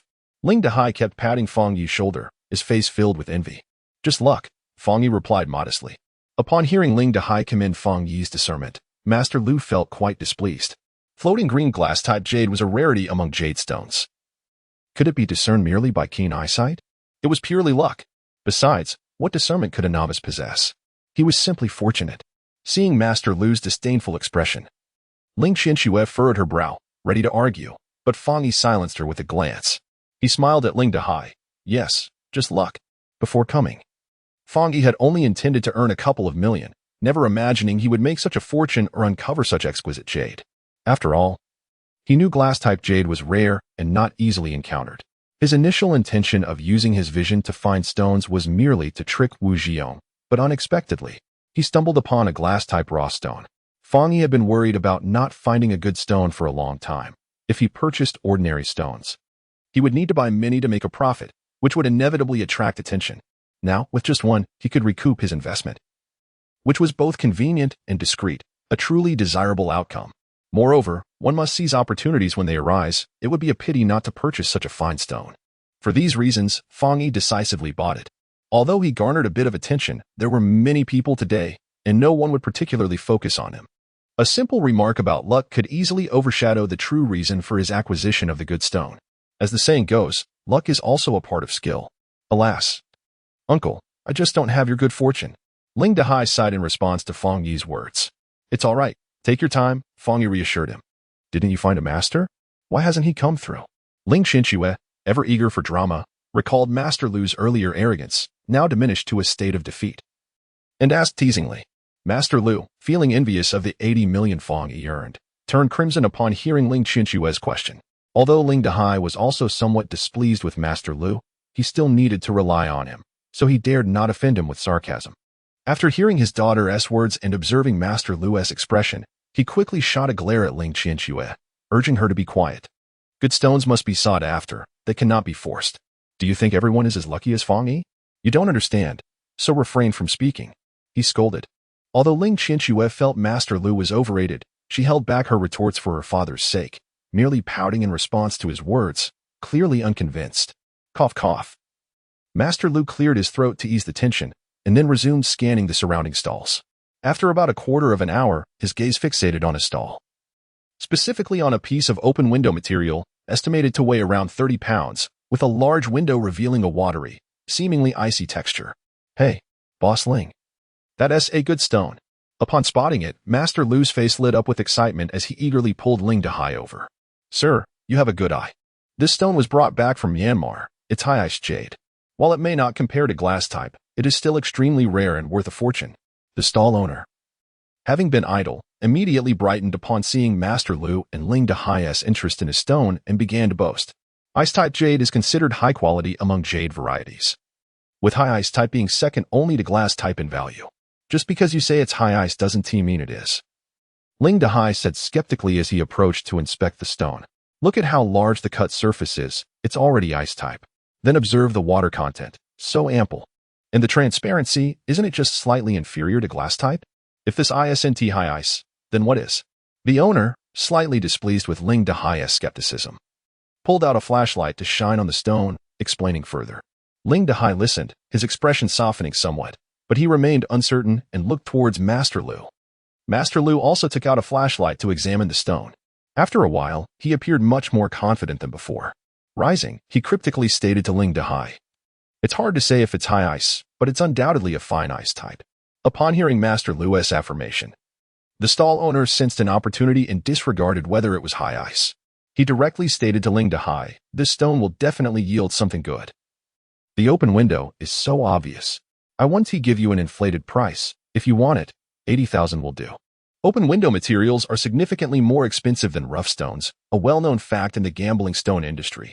The piece Fang Yi had purchased earlier, nearly 200 pounds, cost only 65,000, and that was with a dishonest seller inflating the price. Otherwise, it would have sold for no more than 30,000. Yet this open window material, weighing just around 30 pounds, was directly quoted at 80,000, clearly illustrating the price disparity. Ling Dehai indeed felt tempted to buy it, but upon hearing the price, he hesitated. He had only 90,000 in total. Having initially spent 40,000, he managed to uncover 2 pieces of jade. And after spending another 20,000 with no results, he now had only 30,000 left, far from the 80,000 required. Boss, can't you lower the price a bit? Ling Dehai inquired. The owner, observing Ling Dehai's troubled expression and the 2 mediocre blue water stones in his hand, guessed he had likely incurred significant losses. After pondering for a moment, he frowned. All right, I can reduce it a bit. 75,000. The boss took a step back and reduced the price by 50,000. Yet the troubled expression on Ling Dehai's face remained unaltered. Even at 750,000, he was unable to afford it. He sighed, shaking his head, prepared to abandon the idea. Boss Ling, this is a remarkable piece, a rare find. Are you really going to give up? The stall owner was astonished by Ling Dehai's refusal, while Master Lu looked equally perplexed. Ling Dehai's reluctance stemmed not only from his financial constraints but also from a deeper apprehension of potential loss. This was his last sum of money. And if he were to suffer another defeat, he would truly be left with nothing. His intention was to reserve 30,000 for cautious investments. But he did not anticipate exhausting it all in one go. However, seeing Master Lu's eager expression, he felt a flicker of temptation. Master Lu, are you certain there is value within? He inquired cautiously. Master Lu thumped his chest confidently, assuring, rest assured, this time it is indeed a certainty. I cannot say more. But the contents could easily fetch 6 to 7 million. Hearing Master Lu's unwavering conviction, Ling Dehai found himself entangled in a web of indecision. 6 to 7 million. If that were indeed the case, he would be willing to take the risk. Yet, he lamented, but I simply do not have that much money. His countenance darkened as he spoke to Master Lu, then gestured to the stall owner, implying a request for a lower price. The owner shook his head apologetically, stating, I'm afraid 75,000 is the lowest I can go. Any less, I cannot sell. Disheartened, Ling Dehai let out a sigh of disappointment. Observing this, Master Lu furrowed his brow, but then he noticed Fong Yi and exclaimed, didn't this kid just make a fortune of several tens of millions? Why not borrow some from him? Ling Dehai, upon hearing this suggestion, felt a spark of hope and turned to Fong Yi with a flattering smile. Fong Yi, I'm a bit financially strapped at the moment. Could you lend me some money? Dad, we still owe the 10,000 we borrowed from our senior. Ling Qinshue's expression changed dramatically, urgently interjecting. She was understandably concerned. If the stone did not yield any valuable material, their last savings would vanish. And they would also owe Fong Yi a considerable sum, having already been in debt for 10,000. Ling Qinshu felt a pang of embarrassment, thus opposing her father's request. What is the issue? Once we make money, we can repay him. Ling Dehai was resolute in his desire to purchase that stone, feeling a bit sheepish yet pressing on. However, before Ling Qinshu could voice her concerns, Fong Yi spoke up first. Uncle, if you need to borrow money, of course, I will lend it to you, but I must say, I don't think the stone is very promising. Fong Yi tactfully expressed his doubts to Ling Dehai. At that moment, the master burst into laughter, casting a disbelieving look at Fong Yi. What do you know? This stone contains top-quality ice jade. How can you call it poor? In response to Lu Master's scorn, Fong Yi smiled, but did not yield. This stone may have jade, and it indeed appears promising. But if it were truly valuable, many would be clamoring to purchase it. Why has it not sold in such a long time? Fong Yi's words left Lu Master momentarily speechless, while Ling Dehai's eyes widened in contemplation, beginning to ponder the matter. The stone might be good, yet not everyone possesses the discerning eye. If everyone held such doubts, then who would buy it? The stall owner, seeing Fong Yi attempting to hinder his potential sale, quickly chimed in, providing an excuse for the stone's lack of buyers. Master Lu nodded in agreement. The owner is correct. It is merely paranoia that keeps buyers away. Fong Yi, hearing this, could not help but chuckle. Whether it is mere paranoia or genuine lack of value remains uncertain. Lu Master, growing increasingly agitated by Fong Yi's persistent contradictions, challenged, what do you mean? I have examined stones for nearly 10 years. Do you think I lack this basic insight? If this stone cannot yield anything, then what stone can? Facing Lu Master's aggressive stance, Fong Yi remained unperturbed, calmly pointing to the rough stones at their feet. Surely these should yield something, wouldn't they? Fong Yi's remark provoked a hearty laugh from Lu Master, who regarded him with incredulity, as if he were a fool. Look at him, a complete novice, spouting nonsense without understanding anything. Who does not know that rough stones are the least likely to yield jade?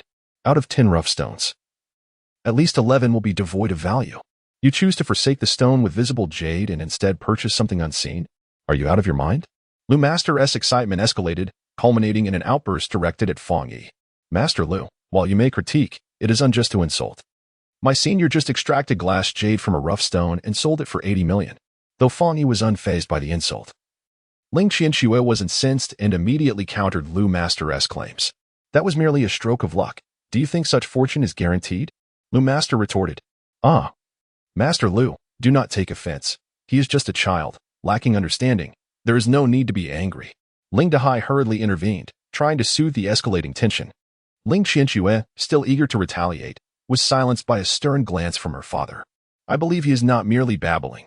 He simply wishes to avoid borrowing money, Lu Master asserted. Ling Dehai was taken aback by Lu Master's assertion. Noticing his confusion, Lu Master pointed at the rough stones. Owner. How much for these rough stones?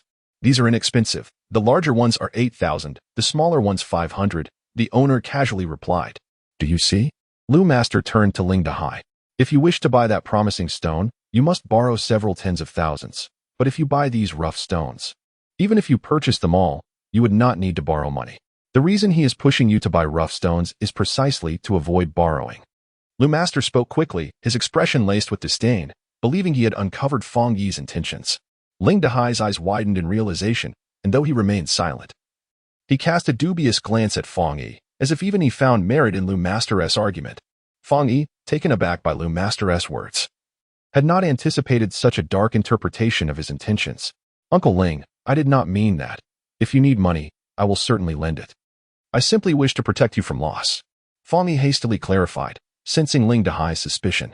Dad, I trust my senior means no harm, Ling Qianxue staunchly defended Fang Yi, glaring at Lu Master. If that were the case, simply lend the money. There is no need for all this unnecessary chatter. Lu Master sneered coldly. Fang Yi, a mere novice, had stumbled upon exceptional jade purely by chance, yet he remained blissfully unaware, daring to question Lu Master's expertise. To Lu Master, Fang Yi's skepticism felt like a direct affront, and he resolved to demonstrate his own prowess to prevent these young upstarts from growing arrogant, hence his unwavering demeanor. Hearing Lu Master's remarks, Fang Yi found himself both amused and irritated. He had no desire to deny Ling Dehai the loan. He simply could not bear to witness Ling Dehai squander his money. He had perceived the truth. The stone, aside from its visible portion, held little to no value.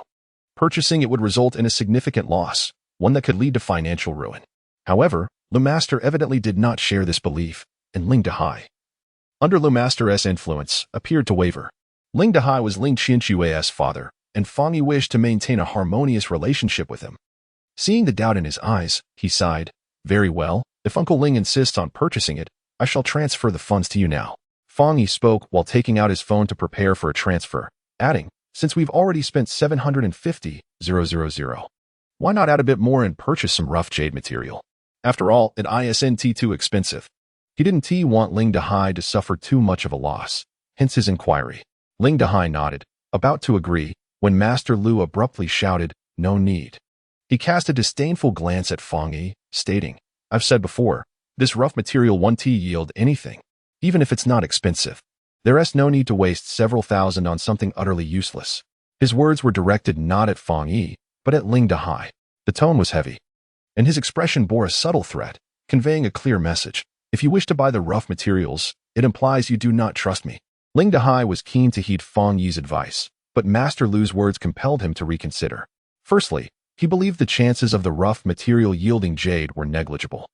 Secondly, he didn't want to offend Master Lu, as his ability to make a profit hinged on his expertise.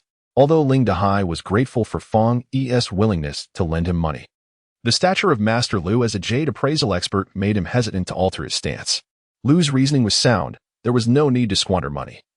So he shook his head and declined Fang Yi's suggestion. Humph. Ling Dehai's decision pleased Master Lu, who let out a cold snort and regarded Fang Yi with a victorious demeanor. Fang Yi had initially harbored no significant grievances towards Master Lu, finding him merely somewhat arrogant. However, at this moment, he considered the man a fool. Although Fang Yi had sold stones for 80 million, the payment was in check, and he hadn't cashed it yet.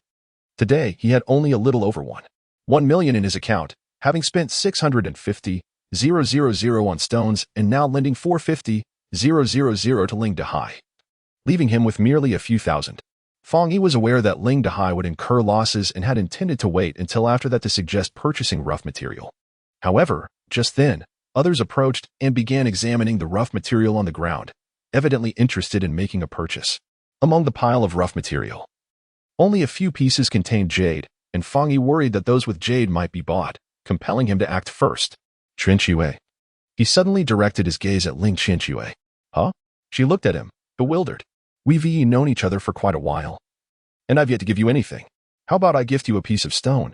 The author wishes to say, friends who have finished reading, please click to urge updates. Thank you. Chapter 33, Prestige and Decline Gift. Gift me a stone? Ling Qianxue was taken aback by Fang Yi's words. Then waved her hand. There is no need to go to such expense, senior.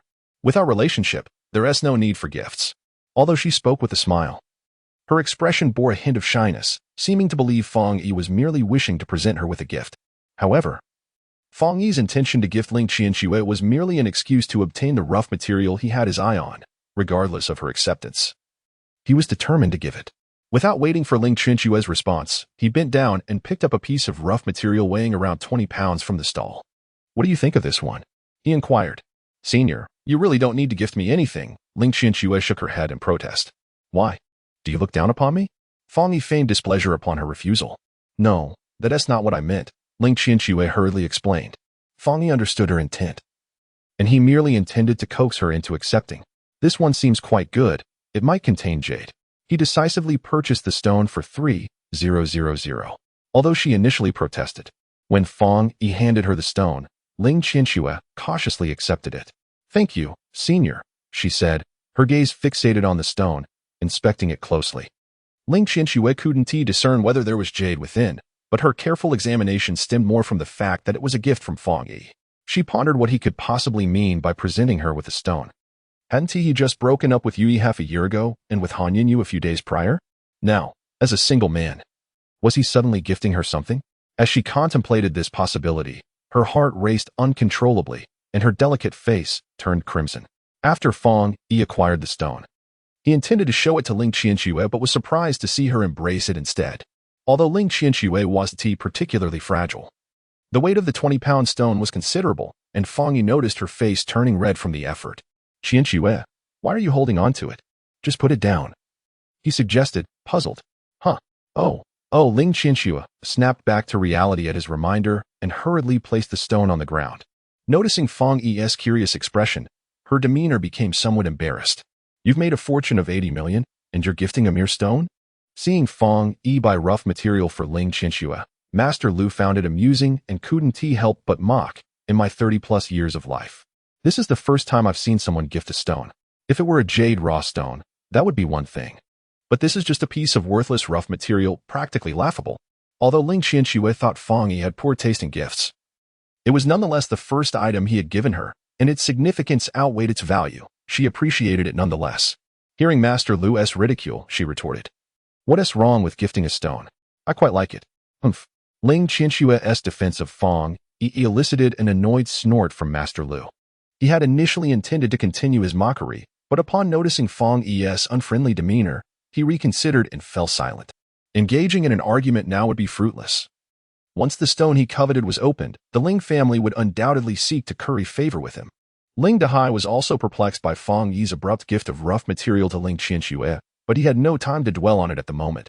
After handing over the money, his full attention was on the rough material he had just purchased. The outcome, whether it would be a total loss or a substantial gain, would soon be revealed. Cut it? The stall owner inquired cheerfully upon receiving the payment. Yes, Ling Dehai nodded. Then cautiously added, be careful not to damage it. Rest assured, my hands are steady. The owner assured, placing the stone in the machine to begin cutting. The area where the jade was expected to be had already been marked by Master Lu with a watercolor pen, and the owner proceeded to cut carefully along that line. Under the watchful gaze of Ling Dehai and Master Lu, the blade sliced through the stone, yet nothing emerged. Master Lu, this. Ling Dehai had pinned all his hopes on the stone, and witnessing nothing made him anxious. Don't rush. This is just the first cut. Although the first cut yielded no jade or even a hint of moisture, Master Lu was somewhat disappointed yet not surprised. He comforted Ling Dehai before marking another spot on the stone, instructing the owner to proceed with the second cut. Yet, the second cut revealed nothing either. It's all right. It must be inside, Master Lu reassured as he directed a third cut. However, the third incision also yielded nothing. At this point, not only was Ling Dehai flustered, but even Master Lu had beads of sweat forming on his brow. Damn it, could it really be this unfortunate? Master Lu muttered under his breath, yet he remained undeterred, instructing the owner to make a fourth cut. Once again, nothing was found. The fifth cut. Silence loomed as they prepared for yet another attempt, but still, it was empty. After making 5 cuts, the stone had already diminished to less than half its original size. At this moment, It was evident to everyone that the likelihood of the stone yielding jade was nearly non-existent. Master Lu was drenched in cold sweat, struggling to maintain his composure, while Ling Dehai could no longer contain himself. Damn it, he cursed, pushing the vendor aside and turning the stone to cut straight down the center. Previously, he had been cautious in his approach, fearing damage to the jade within. But now, Ling Dehai was devoid of patience and struck the stone with a decisive blow. Bang! As the stone split in two and revealed no trace of moisture inside, Ling Dehai's parched lips parted in shock, and he sank to the ground. Dad! Ling Qianxue exclaimed in alarm, rushing to support her father. Faced with the shattered stone, she felt a profound bitterness. There was no doubt about it. This was a complete loss. Master Lu stared at the stone for a long moment before turning to Ling Dehai, his hands trembling, while the latter's face was already drenched in perspiration. Did you not say this stone would surely yield jade? Ling Dehai had pinned all his hopes on the stone, trusting Master Lu's words. But now, Ling boss, I too did not foresee this. Master Lu, taken aback by the stone's lack of yield, felt a pang of guilt when confronted by Ling Dehai. He suddenly pointed at the vendor. Did you not claim that there was top-quality ice jade within? Seeing the stone yield nothing, the vendor also felt a twinge of anxiety, but compared to Master Lu, he was far more confident. Unfazed by the accusation, he replied, Sir, in our line of work, purchasing stones relies on one's discernment. From the outside, this indeed appeared to be ice jade. As for what lies within, who can guarantee? If your eye is lacking, do not place the blame upon me. How can I not blame you? It was your assertion of the stone's quality that led us to buy it. You are nothing but a fraud. Master Lu, desperate to find someone to take the fall, insisted. Who are you calling a fraud? The vendor, not one to be easily intimidated, bristled at the accusation. You, of course. Are you not a fraud? As the vendor refused to admit fault, Master Lu's anger escalated, and a heated argument ensued. Enough. Though Ling Dehai's heart was heavy with loss, he had not yet lost his reason. Seeing the two quarrel, he shouted to halt the farce. While he too resented the vendor for selling such enticing but worthless stone, he understood that his decision to purchase it was ultimately his own. After all, no one forced him to buy it. He could not fault anyone else for his misfortune. He glanced at Master Lu, whose face was flushed with embarrassment, unable to meet his gaze. Ling Dehai longed to berate Master Lu for his incompetence, yet upon reflection, he realized he had invited him here. Ultimately, he was at fault for choosing such an unreliable expert. With this thought, he chuckled bitterly. Perhaps this misfortune was my fate. I am destined to lose this much money, and I cannot blame anyone. As he spoke, he rose with Ling Qianxue's support and sighed, looking at his daughter. My dear, I am sorry. I thought if I could make some money, we could pay off our debts, but I never expected. Observing her usually carefree father in such sorrowful spirits, Ling Qianxue felt a pang in her heart, tears welling up as she embraced him. It's all right, Dad. We will find another way. Watching the touching scene between father and daughter, Fong Yi cleared his throat. Uncle, there is still a stone that hasn't been cut. Chapter 34. A glimmer of hope. Fong Yi pointed to the stone he had gifted Ling Qianxue. Hearing this, Ling Dehai released his daughter and shook his head at the stone on the ground. If a well-cut window stone yielded nothing, what can this rough stone possibly reveal? Let us not bother. After all, it's a gift for Qianxue. We can keep it as a memento. Ling Dehai regarded the uneven stone's surface. Utterly convinced there was no jade within, he had lost all desire to even attempt to cut. His heart was heavy with despair. Hearing Ling Dehai's words, Fong Yi felt a mixture of amusement and reluctance. It's just a stone. What is the harm in trying? Fong Yi stopped Ling Dehai from leaving, insisting. Let us cut it and see. Accepting Fong Yi's determination, Ling Dehai simply nodded. If you wish to cut it, then do so. With permission granted, Fong Yi hurriedly brought the stone to the machine and instructed the vendor to cut it. Let me state this clearly. If this stone does not yield jade, do not blame me. The vendor, still simmering from Master Lu's earlier remarks, responded with a stern countenance. Rest assured, I will not hold you accountable. Fong Yi assured with a smile. Humph. With Fong Yi's assurance, the vendor shot a cold glare at Master Lu before beginning the cut. Fong Yi had already marked the stone, and the vendor simply followed the lines. Ling boss, if that seemingly excellent stone yielded nothing, I advise you not to harbor any hopes for this one either, Master Lu remarked, lacking any sense of shame after his own misfortune. However, scarcely had he spoken when the next scene left him utterly dumbfounded. Oh, there is moisture. As the vendor made the cut, he immediately spotted the water content and exclaimed in surprise. What? Ling Dehai, who had been despondently hanging his head, felt a surge of energy. his eyes widening in disbelief as he focused on the stone.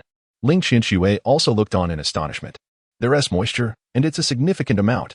The transparency is exceptional. This is not ordinary water jade. This is ice jade.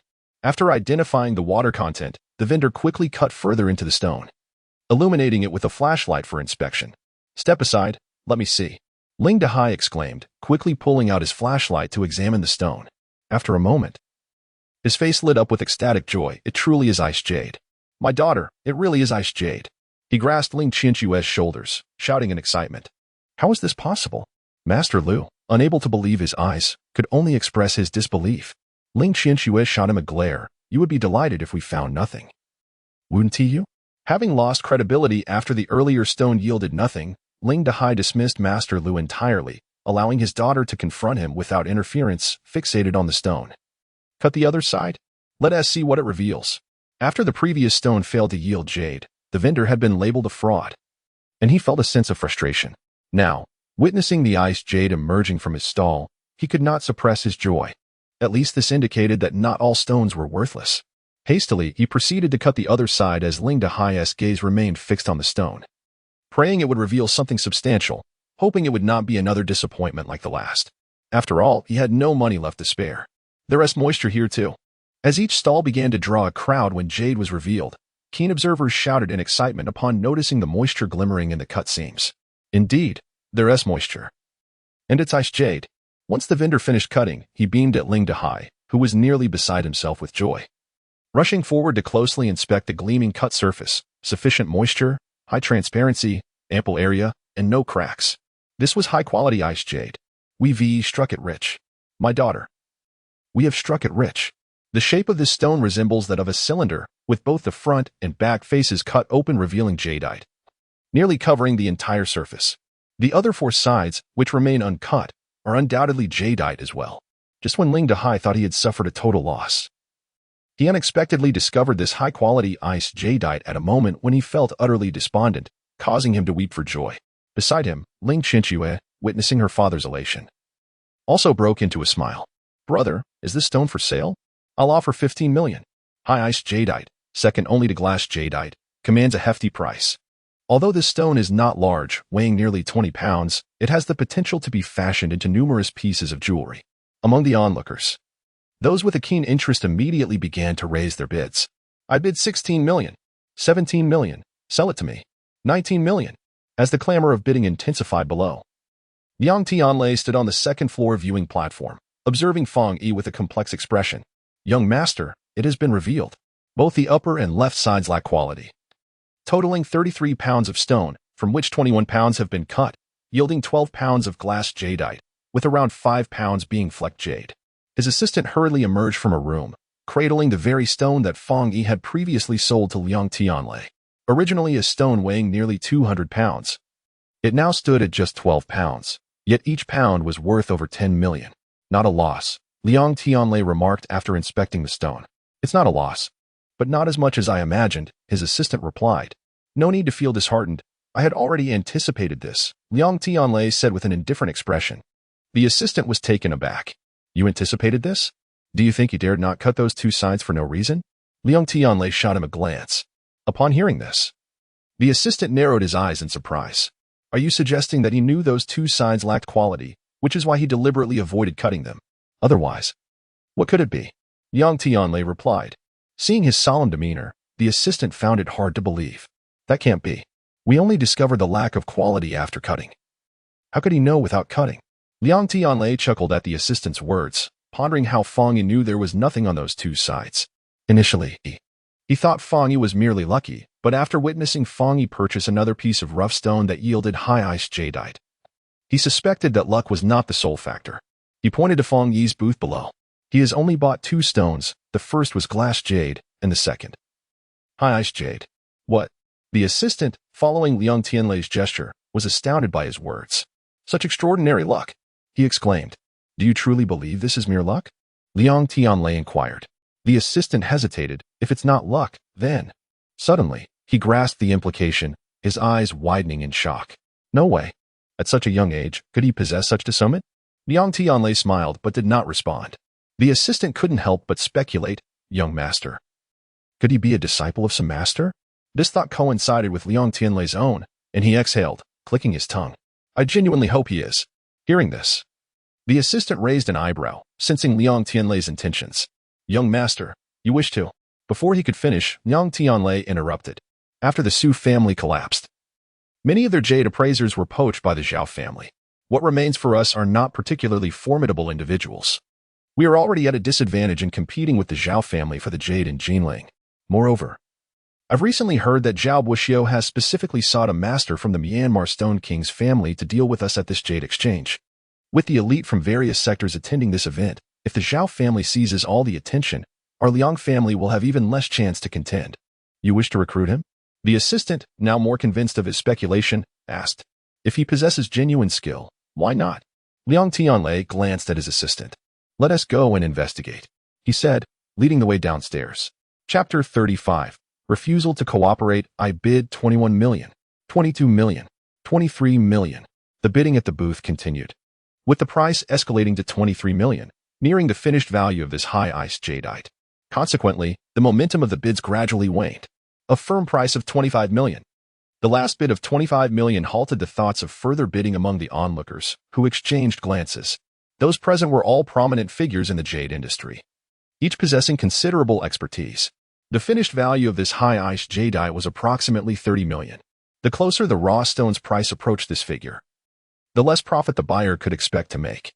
Business is not charity, and no one wishes to incur losses. 25 million was nearly the highest price that this raw stone could command. Though this amount fell slightly short of Fang Yi's estimated price, Ling Dehai was nonetheless quite satisfied. Upon hearing this bid, his face flushed with excitement, his teeth clenched, and he was on the verge of nodding in agreement. I bid 35 million. A steady voice rang out from the back of the crowd, drawing everyone's attention. Is it him? Ling Qianxue was the first to speak. Surprised to see the bidder was the very person who had previously purchased Fang Yi's stone. Oh, isn't that young Master Liang? What brings you to show interest in this stone? The Liang Group enjoys significant prestige in Jinling's business circle. And as a core member of the Liang family's second generation, Liang Tianlei has made several public appearances, making him well known among many prominent jade merchants. Upon hearing his bid, the man who had previously offered 25 million chuckled. Zhang boss, I apologize, but this high-ice jadeite truly captivates me. Liang Tianlei clearly recognized the man, expressing his apologies. This jade is remarkable, but it certainly isn't worth 35 million. Aren't you afraid of incurring a loss by bidding so high, young Master Liang? Queried a jade merchant spectating the scene. Liang Tianlei smiled. When it comes to something one truly desires, one cannot be concerned with profit or loss. Securing the purchase is what truly matters. I beg your pardon for my outburst. While this stone may not be worth 35 million, spending that amount to cultivate a relationship with a discerning jade appraiser is well worth it. Liang Tianlei's words lingered in the air as he cast a meaningful glance at Fang Yi. What young Master Liang says is entirely correct. When it comes to something one loves, the notion of profit and loss becomes irrelevant. Besides, young Master Liang is certainly not short of a few million. After hearing Liang Tianlei's explanation, the crowd readily agreed, and as hopes of purchasing the stone faded, they dispersed. Mr. Fang, what a pleasure to see you again. Once the onlookers had departed, Liang Tianlei smiled amiably at Fang Yi. Earlier, when he had issued a check to Fang Yi, he had already inquired about his name. Faced with Liang Tianlei's genial smile, Fang Yi slightly nodded, though a hint of confusion crossed his features. The individual before him had previously spent 80 million on his stone, and now he was likely aware that Fang Yi had deceived him. Yet, under such circumstances, the other party still approached him to purchase his stone, offering a price exceeding the market rate by 1 million. What could be the rationale behind this? Perhaps sensing the confusion in Fang Yi's eyes, Liang Tianlei smiled once more.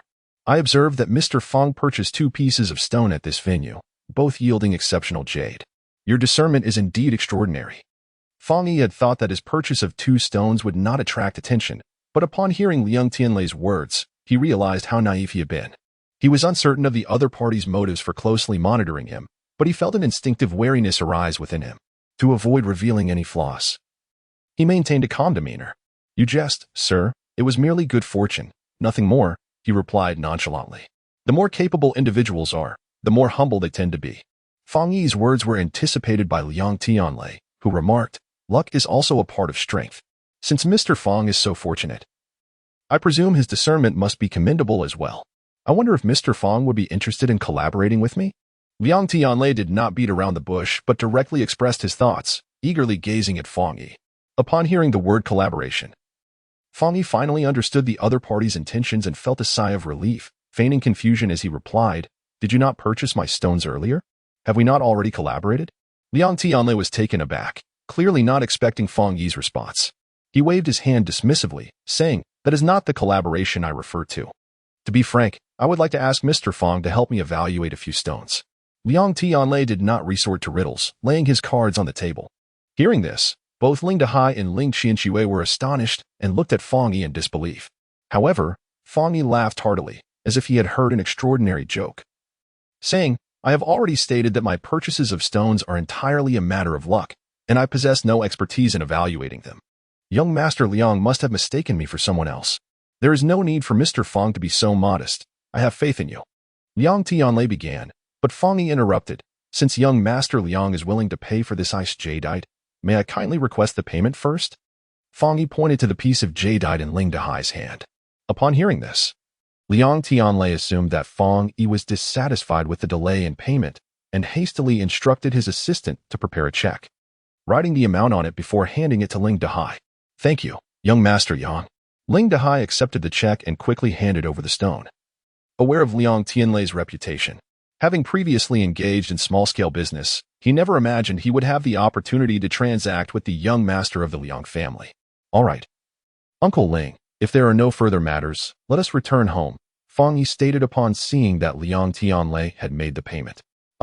Ling Dehai was taken aback, and Liang Tianlei was equally astonished. "Mr. Fong, what about our collaboration?" Fong Yi replied with an air of indifference, "I must apologize, my knowledge is quite limited, and I have no expertise in jade stones. I cannot mislead young Master Liang and suggest you seek a more qualified individual. Let us depart." Fong Yi's request for Liang Tianlei to settle the payment was merely a means to extricate himself from the situation. After speaking, he tugged at Ling Qianxue and prepared to leave. Seeing Fong Yi's eagerness to depart, Liang Tianlei became increasingly convinced of his capabilities and hurriedly blocked his path. "Mr. Fong, I know you must understand jade stones. I do not ask you to evaluate many stones. I only hope that when the need arises, you can offer some guidance. As for the benefits, feel free to name your price." Liang Tianlei was uncertain whether Fong Yi's skills surpassed those of the Myanmar Stone King family. Yet he had no other options. Their struggle against the Zhao group had reached a fever pitch, and he was eager to recruit any competent stone appraiser. Even if he had to give more than he received, he was willing. However, while he was willing, Fong Yi was not. The death of Li Mingzhi loomed over him like an invisible noose, constricting him and rendering him immobile. Having already attracted Liang Tianlei's attention by purchasing just 2 stones, any further collaboration to acquire more would undoubtedly increase the scrutiny on Fong Yi. Had he possessed any prior renown in the jade stone world, it might have been different. But having never purchased jade before, a nameless individual suddenly becoming a master appraiser would be akin to wearing a sign that read, "I am out of place." Such foolishness was not something Fong Yi dared to undertake. "I truly do not understand jade stones, nor would I dare to demand any benefits. Young Master Liang, I apologize." Fong Yi once again declined Liang Tianlei's olive branch and exited the jade rough stone area, remaining indifferent to Liang Tianlei's calls. Chapter 36, Clenching Fists. "Hey, Fong Yi, don't walk so fast." When Liang Tianlei proposed collaboration with Fong Yi, Ling Dehai was initially taken aback, but soon elated. The Liang Group was one of the foremost enterprises in Jinling City. The opportunity to collaborate with the young master of the Liang family was indeed a tremendous honor. He had assumed Fong Yi would gladly accept, yet to his dismay, Fong Yi rejected the offer without a moment's hesitation, leaving him feeling regretful. How could you turn down the chance to establish a connection with young Master Liang? After catching up to Fong Yi, Ling Dehai, puzzled, inquired. Ling Qianxue, sharing his bewilderment, asked, "Senior, do you really understand jade appraisal?" Fong Yi had purchased 2 pieces of stone, both of which turned out to be exquisite jadeite. And while she had initially been caught up in the excitement, Liang Tianlei's words prompted her to reflect further, leading to her question. "What do I know about jade appraisal?" "I have already said, it is merely luck," Fong Yi explained. "I knew it. A mere boy like him could hardly understand jade. Purchasing 2 good stones was merely a stroke of luck. No wonder he was hesitant to accept young Master Liang's collaboration." Fang Yi's selection of rough stones yielded high-quality jadeite worth tens of millions, which filled Master Lu with envy and frustration. After all, Fang Yi, despite his ignorance, seemed to stumble upon fortune, while Master Lu, filled with knowledge, faced continual setbacks. Heaven must be blind. His jealousy towards Fang Yi intensified upon witnessing Liang Tianlei extend an olive branch to him. Hearing Fang Yi's defense, he could not help but utter a sarcastic remark. Yet at that moment, no one was inclined to indulge him. As soon as he finished speaking, Fang Yi frowned and retorted, "I may lack knowledge of jade, but at least I have the courage to admit it, unlike those who know nothing yet pretend to be knowledgeable." "Who are you calling a pretender?" Surprised by Fang Yi's boldness, Master Lu's anger flared, and his face fell. "Is it not obvious whom I am referring to?" Fang Yi shot him a glance, looking at him as one would a clown. His earlier restraint had been merely to show respect to Ling Dahai, not out of fear. After allowing Ling Dahai to suffer a loss of several 100,000, Fang Yi felt there was no longer any need to tolerate such a person. So he stood his ground. How outrageous. Master Lu fumed, but before he could continue, Ling Qianxue interjected, "If I were you, I would have no face to speak right now." "What do you mean?" Master Lu glared, his face turning crimson, filled with indignation. "Ling boss, look at them." Ling Qianxue's words caused Master Lu's face to flush even deeper. Frustrated, he quickly called out to Ling Dahai, seeking a judgment. "However, Master Lu, having looked at so many stones today, you must be tired. It's best for you to head home and rest," Ling Dahai said with a nonchalant tone. His words left Master Lu in disbelief, his brows furrowing in confusion. "What did you say?"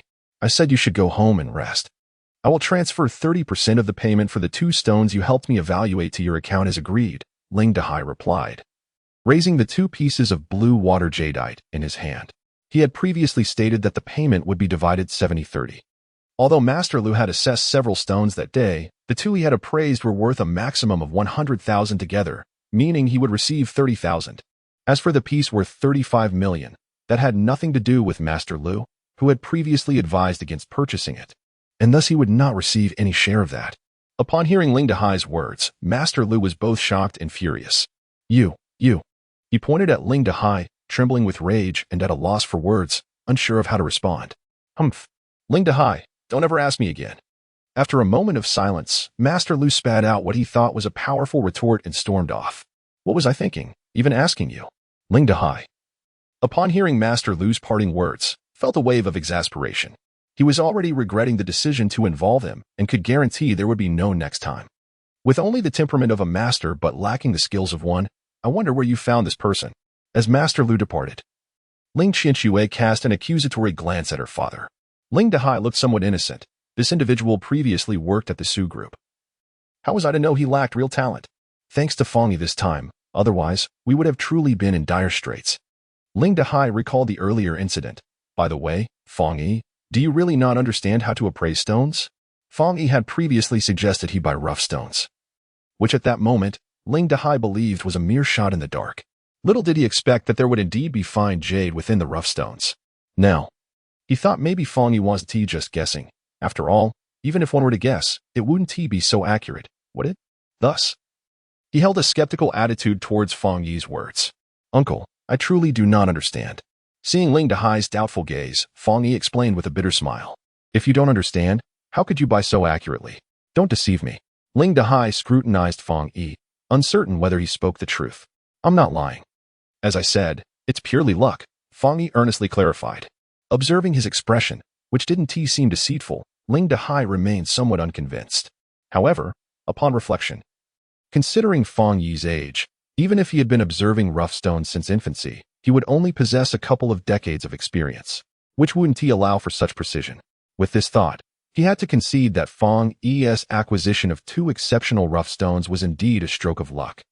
"Your luck, young man, is truly extraordinary," Ling Dahai muttered to himself, finally ceasing his inquiries. Fang Yi, noticing this, let out a sigh of relief, resolving not to buy rough stones so casually in front of so many people in the future. After all the effort, it was rewarding, with this 35 million. Not only could we pay off our debts, but I could also continue to run our family business, no longer entangled in whether Fang Yi understood jade. Ling Dahai gazed at the 35 million check in his hands, feeling quite pleased. Not so fast. Just as he finished speaking, Ling Qianxue suddenly stood up, her expression serious. "What do you mean not so fast?"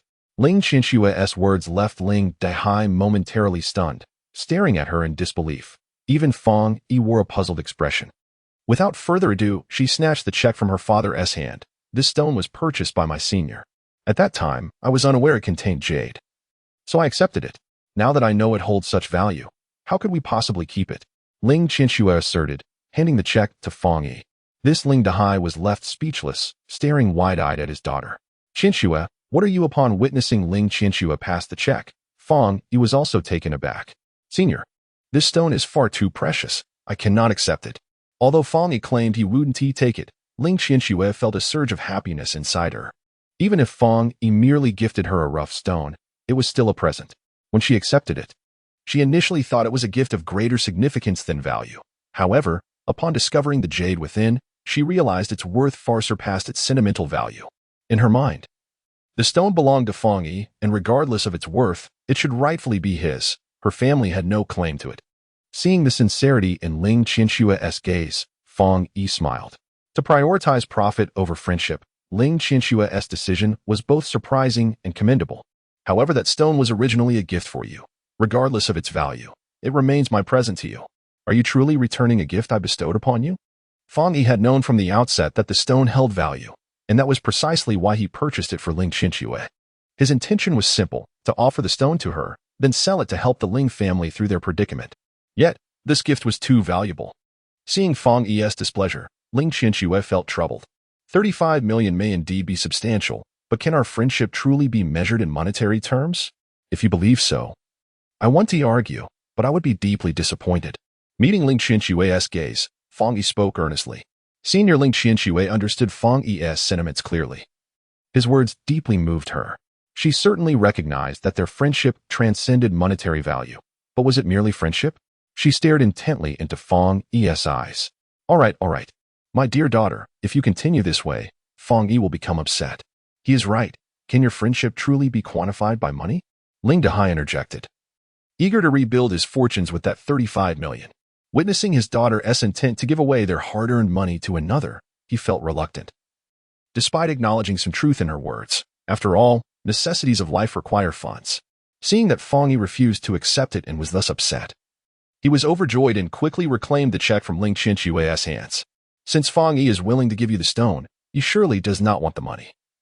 Offering him the cash would be tantamount to looking down on him. I say we accept it and remember his kindness. Once I establish my business empire with this money, how could I possibly forget him? Uncle is right. Let us consider this money as my investment in your business empire. Listening to Ling Dahai's words, Fong Yi smiled. Ah, yes, an investment. An investment. Ling Dahai, beaming with joy, carefully tucked the check away, deliberately obscuring it from Ling Qinshua's view. Witnessing her father's mercenary demeanor, Ling Qinshu furrowed her brow, wishing to say something, but Fong Yi interrupted her. All right, there is nothing more to discuss here. Let us head home. Today a spectacle has been more than sufficient. Fong Yi now wished to leave this place swiftly. Seeing Fong Yi resolutely refuse the check, Ling Qinshu no longer insisted, nodding in agreement as she followed him to depart. The three of them reached the entrance. And just as Fong Yi was about to press the elevator button, the doors opened, revealing several men in suits. Among them was a handsome man with a robust physique, sporting gold-rimmed glasses and impeccably styled hair, exuding an extraordinary presence. He stepped out first, coincidentally making eye contact with Fong Yi. Upon seeing this individual, Fong Yi first froze. Then his pupils constricted, his gaze fixed intently on the man, his fists instinctively clenching. Chapter 37. Archenemy. The man who exited the elevator was engaged in light-hearted conversation. But upon noticing Fong Yi, he too paused momentarily before regaining his composure. Clearly, he was far more at ease than Fong Yi, wearing a smile. Oh, ISNT, this our student council president, Fong? It's been a while, President Fong. The man stood still, greeting Fong Yi with a polite demeanor. Yet his gaze bore a scrutinizing glint. Confronted by this individual, a torrent of emotion surged within Fong Yi, his excitement evident as his fist crackled with tension, veins bulging on his arms.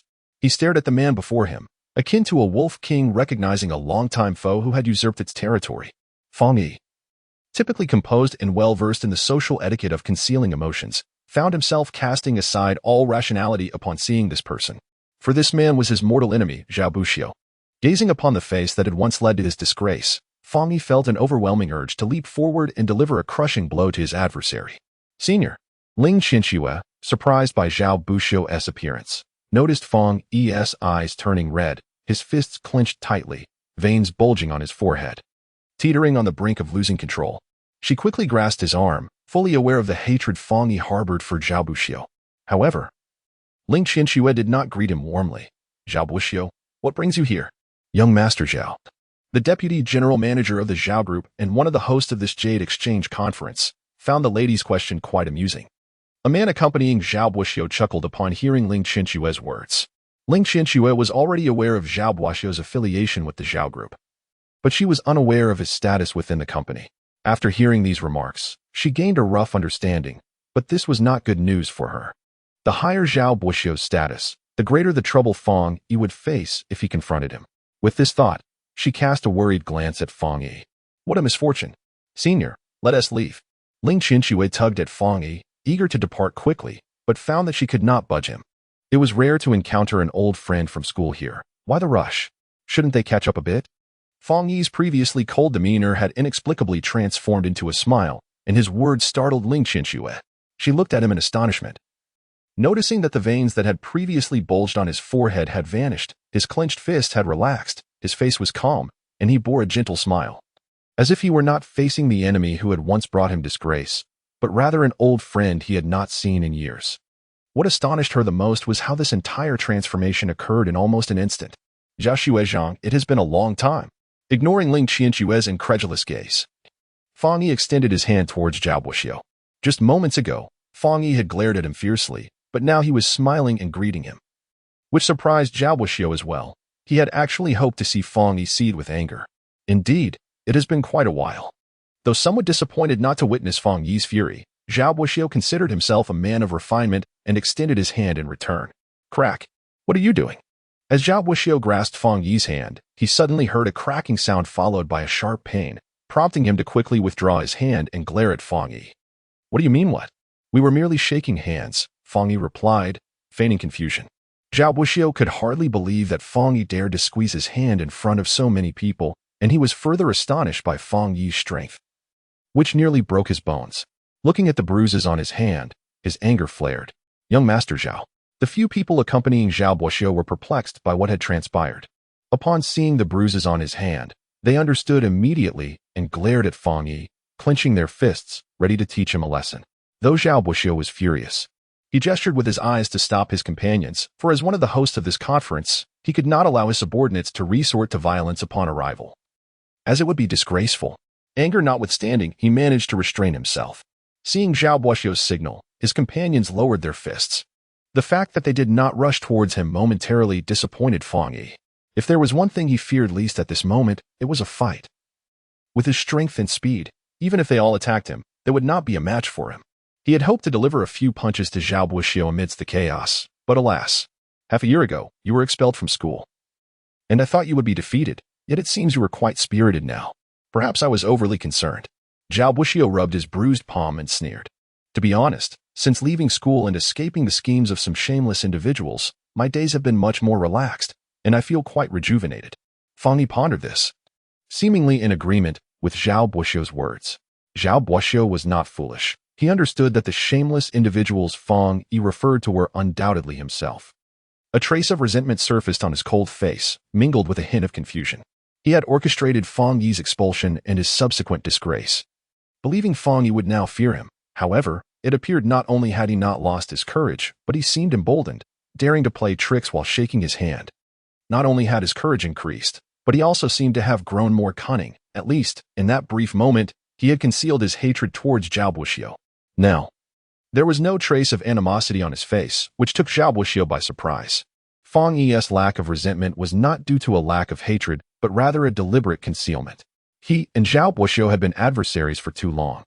He understood Zhao Buxiu's nature well. The more he displayed anger in front of him, the more pleased Zhao Buxiu would be, as it validated the harm he had inflicted. Anger served no practical purpose. It was initially a reaction from Fang Yi upon encountering his foe, but once he regained his composure, he suppressed the fury. Zhao Buxiu enjoyed playing games. Why couldn't he? The handshake was Fang Yi's way of returning the favor. If Zhao Buxiu had gotten angry and commanded his men to strike him, he would have taken the opportunity to settle the score amidst the chaos. If not, as was the case now, he would suffer in silence. Young master, do they know each other? In the distance, Liang Tianlei's assistant watched in astonishment as Fang Yi and Zhao Buxiu conversed amiably and shook hands. Who should I ask about that? Liang Tianlei shot a glare at his assistant, equally perplexed. Could that kid be someone invited by the Zhao family? The assistant speculated. Unlikely, Liang Tianlei shook his head. Although he was surprised by the connection between Zhao Buxiu and Fang Yi, he perceived that while both wore smiles, there was an undercurrent of insincerity in their expressions. Knowing someone does not necessarily imply a good relationship. Just as Liang Tianlei was contemplating whether to approach and gather more information, a loud gong resonated from the central platform of the venue. Everyone, it is almost 11 o'clock. The Stone King exhibition is about to commence. Please set aside your current affairs and gather towards the viewing area. Shortly after the exhibition, the hosts have prepared a sumptuous lunch for all attendees. As the host's words echoed, applause erupted throughout the venue. Many attending the exchange meeting were there primarily for the Stone King exhibition. And upon hearing it was about to begin, excitement surged among them. Zhao Buxiu's expression grew serious as well. He had intended to converse further with Fang Yi, but now his mind was elsewhere. In just half a year, you've changed significantly. They say adversity fosters growth, and it seems that saying holds true.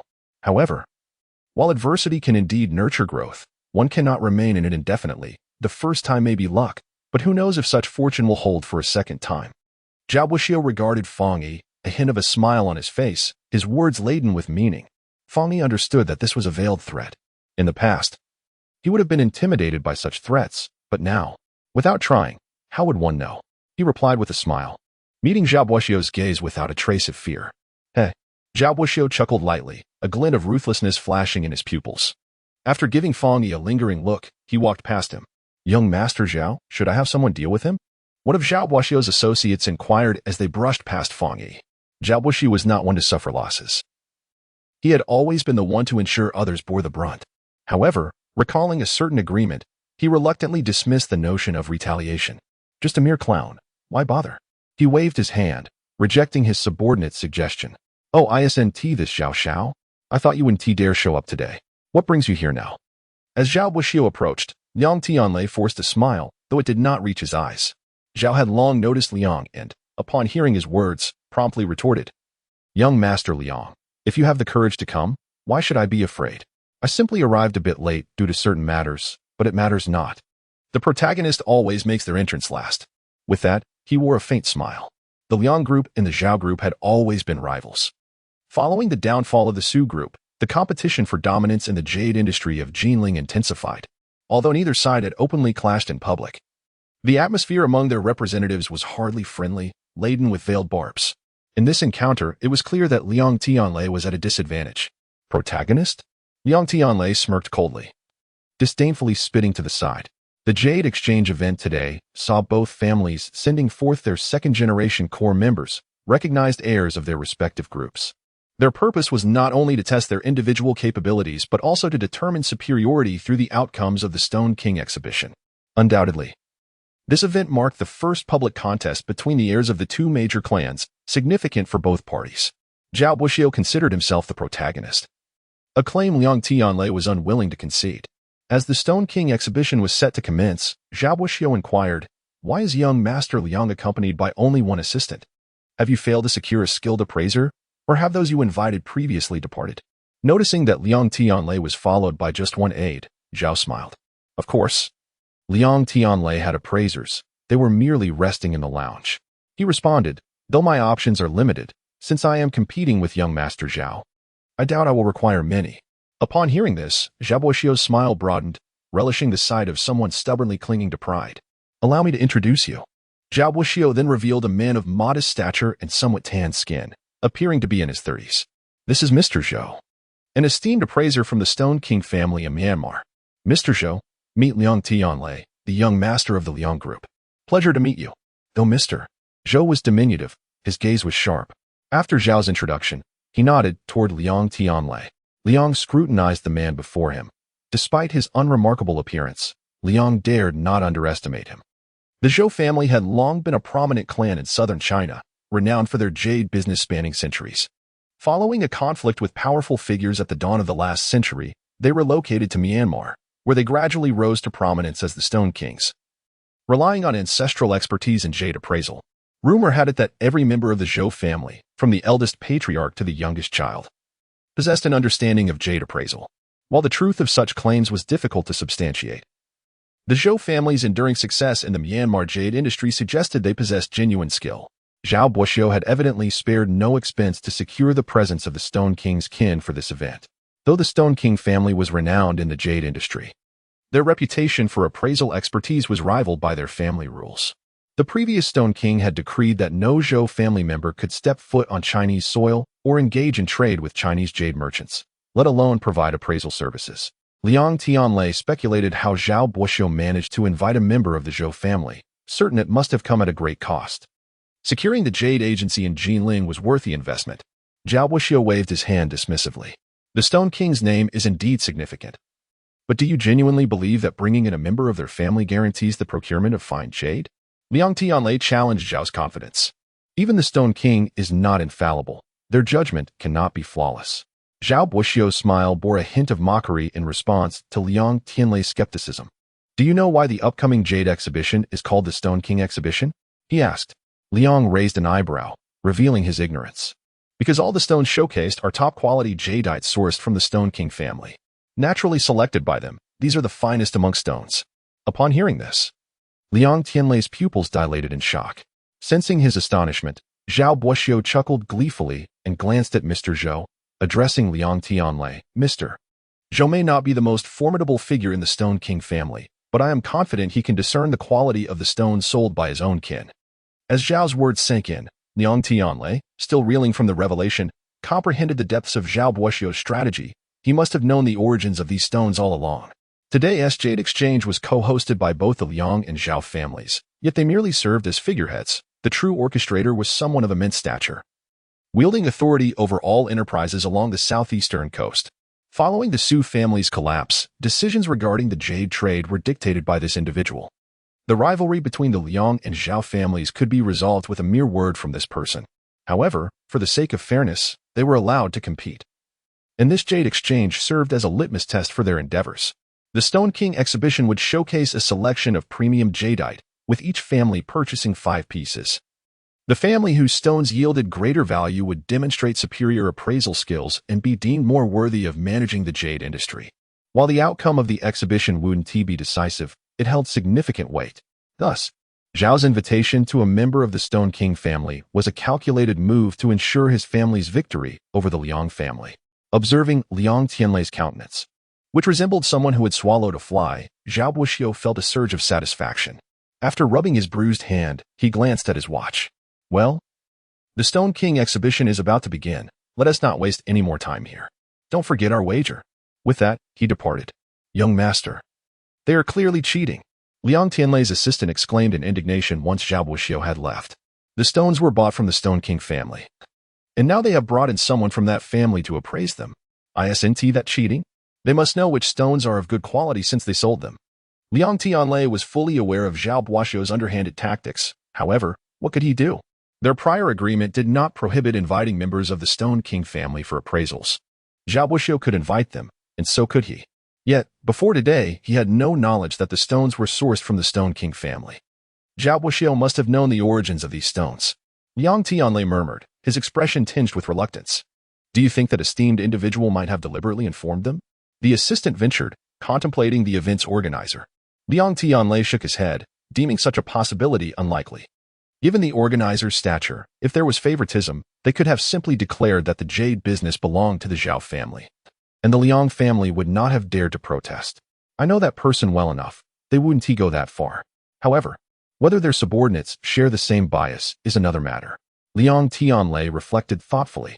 For someone of that caliber, matters like this would typically be delegated to their subordinates.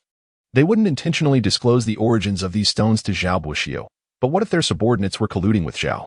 These thoughts darkened Liang Tianlei's expression further, and he let out a deep sigh. Young master, do you think we still have a chance at the exhibition? The assistant asked, noticing Liang Tianlei's troubled demeanor. Hope seems slim. Liang Tianlei reluctantly acknowledged the reality, though he wished it were otherwise. What shall we do? Shall we concede defeat? The assistant inquired. Upon hearing this, Liang Tianlei shot him a glare. Get lost. Do I seem like the kind of person who would readily admit defeat? Although Liang Tianlei understood that his chances of defeating Zhao Buxiu were slim, he would never voluntarily concede. He feared the mockery that would ensue from surrendering without a fight. Beyond his pride, there was also a wager between him and Zhao Buxiu at the Stone King exhibition.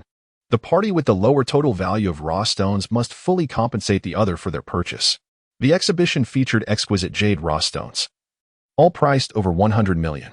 Even at the minimum price, 5 stones would amount to 500 million. Admitting defeat would be humiliating enough, but incurring a financial loss would be even worse. He had to preserve at least one of his dignity or wealth. As for rejecting the agreement, while it was feasible, it would likely bring shame upon the entire Liang family, a thought he dared not entertain. Even if he could not win, he had to fight. Otherwise, he would be looked down upon by the Zhao family.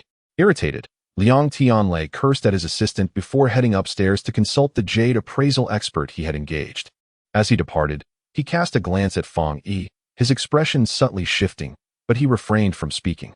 Regardless of whether Fang Yi was willing to assist him, Liang Tianlei doubted his ability to surpass the expertise of the Stone King family. Thus, he dismissed the idea of seeking Fang Yi's help. Daughter, when did you become acquainted with the Zhao family's young master? You never mentioned him, inquired Ling Dehai after Zhao Buxiu left. He and I, along with my senior, study at the same school. He is a doctoral student, Ling Qianxue explained. I sensed that you two were not on good terms, Ling Dehai remarked, recalling their earlier confrontation. Not just bad, it's at an all-time low. Ling Qianxue replied with irritation. Alas, Ling Dehai sighed. Do you even know who Zhao Buxiu is? You all had such a rare opportunity to be schoolmates, yet instead of fostering a good relationship, you went and offended him? Ling Dehai lamented, regret etched on his face. Had he known that such a valuable connection existed at his daughter's school, he would have pursued it long ago. If they could collaborate in business, they might have avoided near financial ruin. Now, the chance to connect was lost. Dad. Before Ling Dehai could finish, Ling Qianxue shot him a sharp look. What? Ling Dehai asked, perplexed. Ling Qianxue glared at her father, wishing she could find a raw stone to silence him. She was acutely aware of the harm Zhao Buxiu had inflicted upon Fang Yi 6 months prior and knew that Fang Yi harbored a deep-seated hatred for him. Her father's comments, which seemed to side with an outsider, ignited her concern that they might provoke Fang Yi's anger, prompting her to signal him with her eyes. Ling Dehai simply scolded his daughter for antagonizing such a prominent figure, fearing potential repercussions without considering the implications of his words. Upon noticing his daughter's furious demeanor and her insistence on signaling him, he instantly regretted his earlier statement.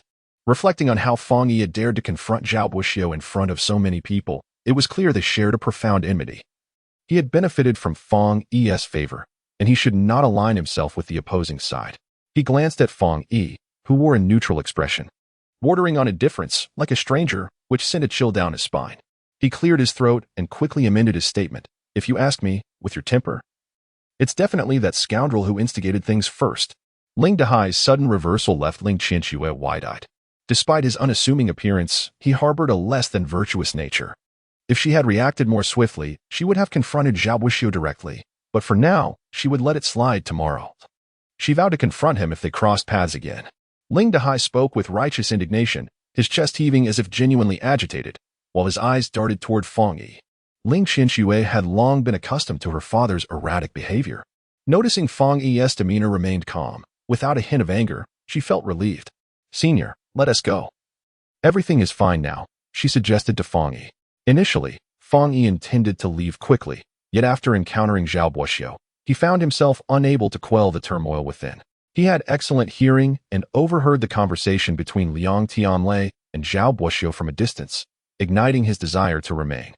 Isn't there going to be a Stone King exhibition? I want to stay and observe.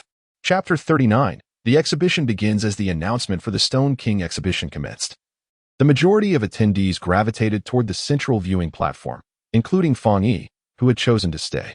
Senior, Ling Qianxue hesitated, observing Fang Yi's impassive expression. His sudden decision to remain filled her with concern. She worried he might be plotting revenge against Zhao Buxiu. Though she too despised Zhao Buxiu, she had to acknowledge his elevated status, which rendered Fang Yi's previous actions a bold risk.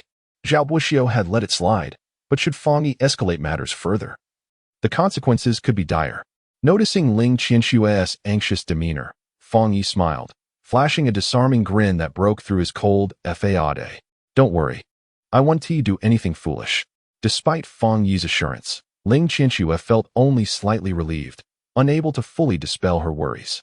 However, she nodded in agreement and remained silent, having resolved that if she could not deter Fang Yi's actions, she would share in whatever consequences arose. As they conversed, the platform was prepared with tables for displaying the stones, and the jade stones were gradually unveiled, covered in red cloth. A total of 15 exquisite pieces were revealed, each a masterpiece in its own right. The excitement among the jade merchants escalated as they beheld these treasures. My goodness, is that glassy golden silk? A block of ice-grade golden thread jade. Is that piece yellow jade? An array of incredulous exclamations erupted, with many types of jade mentioned that Fang Yi had never encountered, especially since he had yet to finish the rather thick book he purchased yesterday. That stone has 2 windows of inked jade, truly remarkable. In total, there are 15 stones, most of which are windowed materials. Some have only one window opened, while others have several. Although Fang Yi had not seen most of them before, from the excited shouts of those around him, he could surmise that these jades must be exceedingly precious varieties. However, amidst the precious, there seemed to be some that were rather inexpensive. Could it be that piece is flower green? How did it end up here? And over there? There is another piece of dry white jade? My goodness, are these truly stone kings? Both flower green and dry white jade are of extremely low quality, and their presence at the so-called Stone King exhibition raised eyebrows among all present. Please remain calm. Every stone displayed here has been meticulously selected and possesses its own unique characteristics. What appears to be flower green on the surface may well contain glass jade within, and vice versa, the host explained in response to the doubts voiced. Upon hearing this, the crowd appeared enlightened. Indeed, the Liang and Zhao families still have a competition to settle. If what is seen externally matches what is inside, then what is there to compare? As Fang Yi listened to the discussions around him, he observed the stones. The host's words were indeed accurate. Most of the 15 stones exhibited discrepancies between their exterior and interior. If one merely focused on the windows, it would be challenging to acquire what they truly desired. This Stone King exhibition was pivotal in determining which of the Liang or Zhao families would take over the jade industry in Jinling City. Thus, it was not something that could be won easily. Many stones required profound experience and exceptional eyesight to discern their true nature.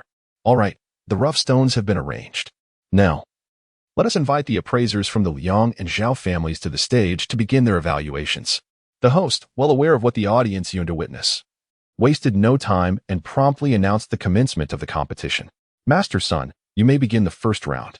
Zhao Boyo and Liang Tianlei stood on the left side of the viewing platform. Upon hearing the host's words, the former addressed an elderly gentleman beside him, adorned in a tang suit and past the age of 50. This elder was the former chief appraiser of the Su family group. After the collapse of the Su family, the Zhao family promptly hired him with a handsome sum. Honored to be chosen by the young master, I shall take the lead. Master Sun nodded at Zhao Boyo, smiled gracefully, and stepped onto the stage. Master Zhang, it is your turn for the first round, Liang Tianlei said to a middle-aged man, around 50, standing beside him. The man, with a solemn expression, nodded at Liang Tianlei before proceeding onto the stage. Next to each of the 15 stones was a sign detailing the stone's number, weight, and price. Although the stones varied in size, their weights were generally within a similar range, the heaviest not exceeding 150 pounds and the lightest being over 30 pounds. The prices were notably high, with the most expensive, number 15, priced at 250 million, while the least expensive, number 1, was marked at 86 million. The reason for number 1's lower price was that it was a covered material, the only one among the 15 stones. Out of curiosity, Fang Yi used his perspective ability to take a look. Just one glance left him startled. The Stone King exhibition was indeed quite fascinating. Chapter 40, Is Defeat Inevitable? Once the two appraisers ascended the stage, each equipped with a flashlight and magnifying glass, they began searching for what they deemed the most valuable stones on display. The previously raucous venue fell into silence as the audience watched the two experts intently examining the stones, many holding their breath, feeling as if they were not mere spectators but appraisers themselves. This one, Master Sun from the Zhao family, was the first to select his stone, number 9. A windowed ice-grade golden thread jade, weighing a total of 85 pounds. I choose this piece. Just as Master Sun made his selection, Master Zhang also reached a decision, opting for number 11, a yellow jade valued at 160 million. While the price of yellow jade is not higher than that of ice-grade golden thread jade, it is not insignificant either. High-quality yellow jade is often referred to as golden jade. The 11th stone, weighing 106 pounds, appeared to Master Zhang to have a great likelihood of being entirely yellow jade. If so, even if Master Sun's choice was indeed pure ice-grade golden thread jade, his own price should surpass it. Have both masters made their selections?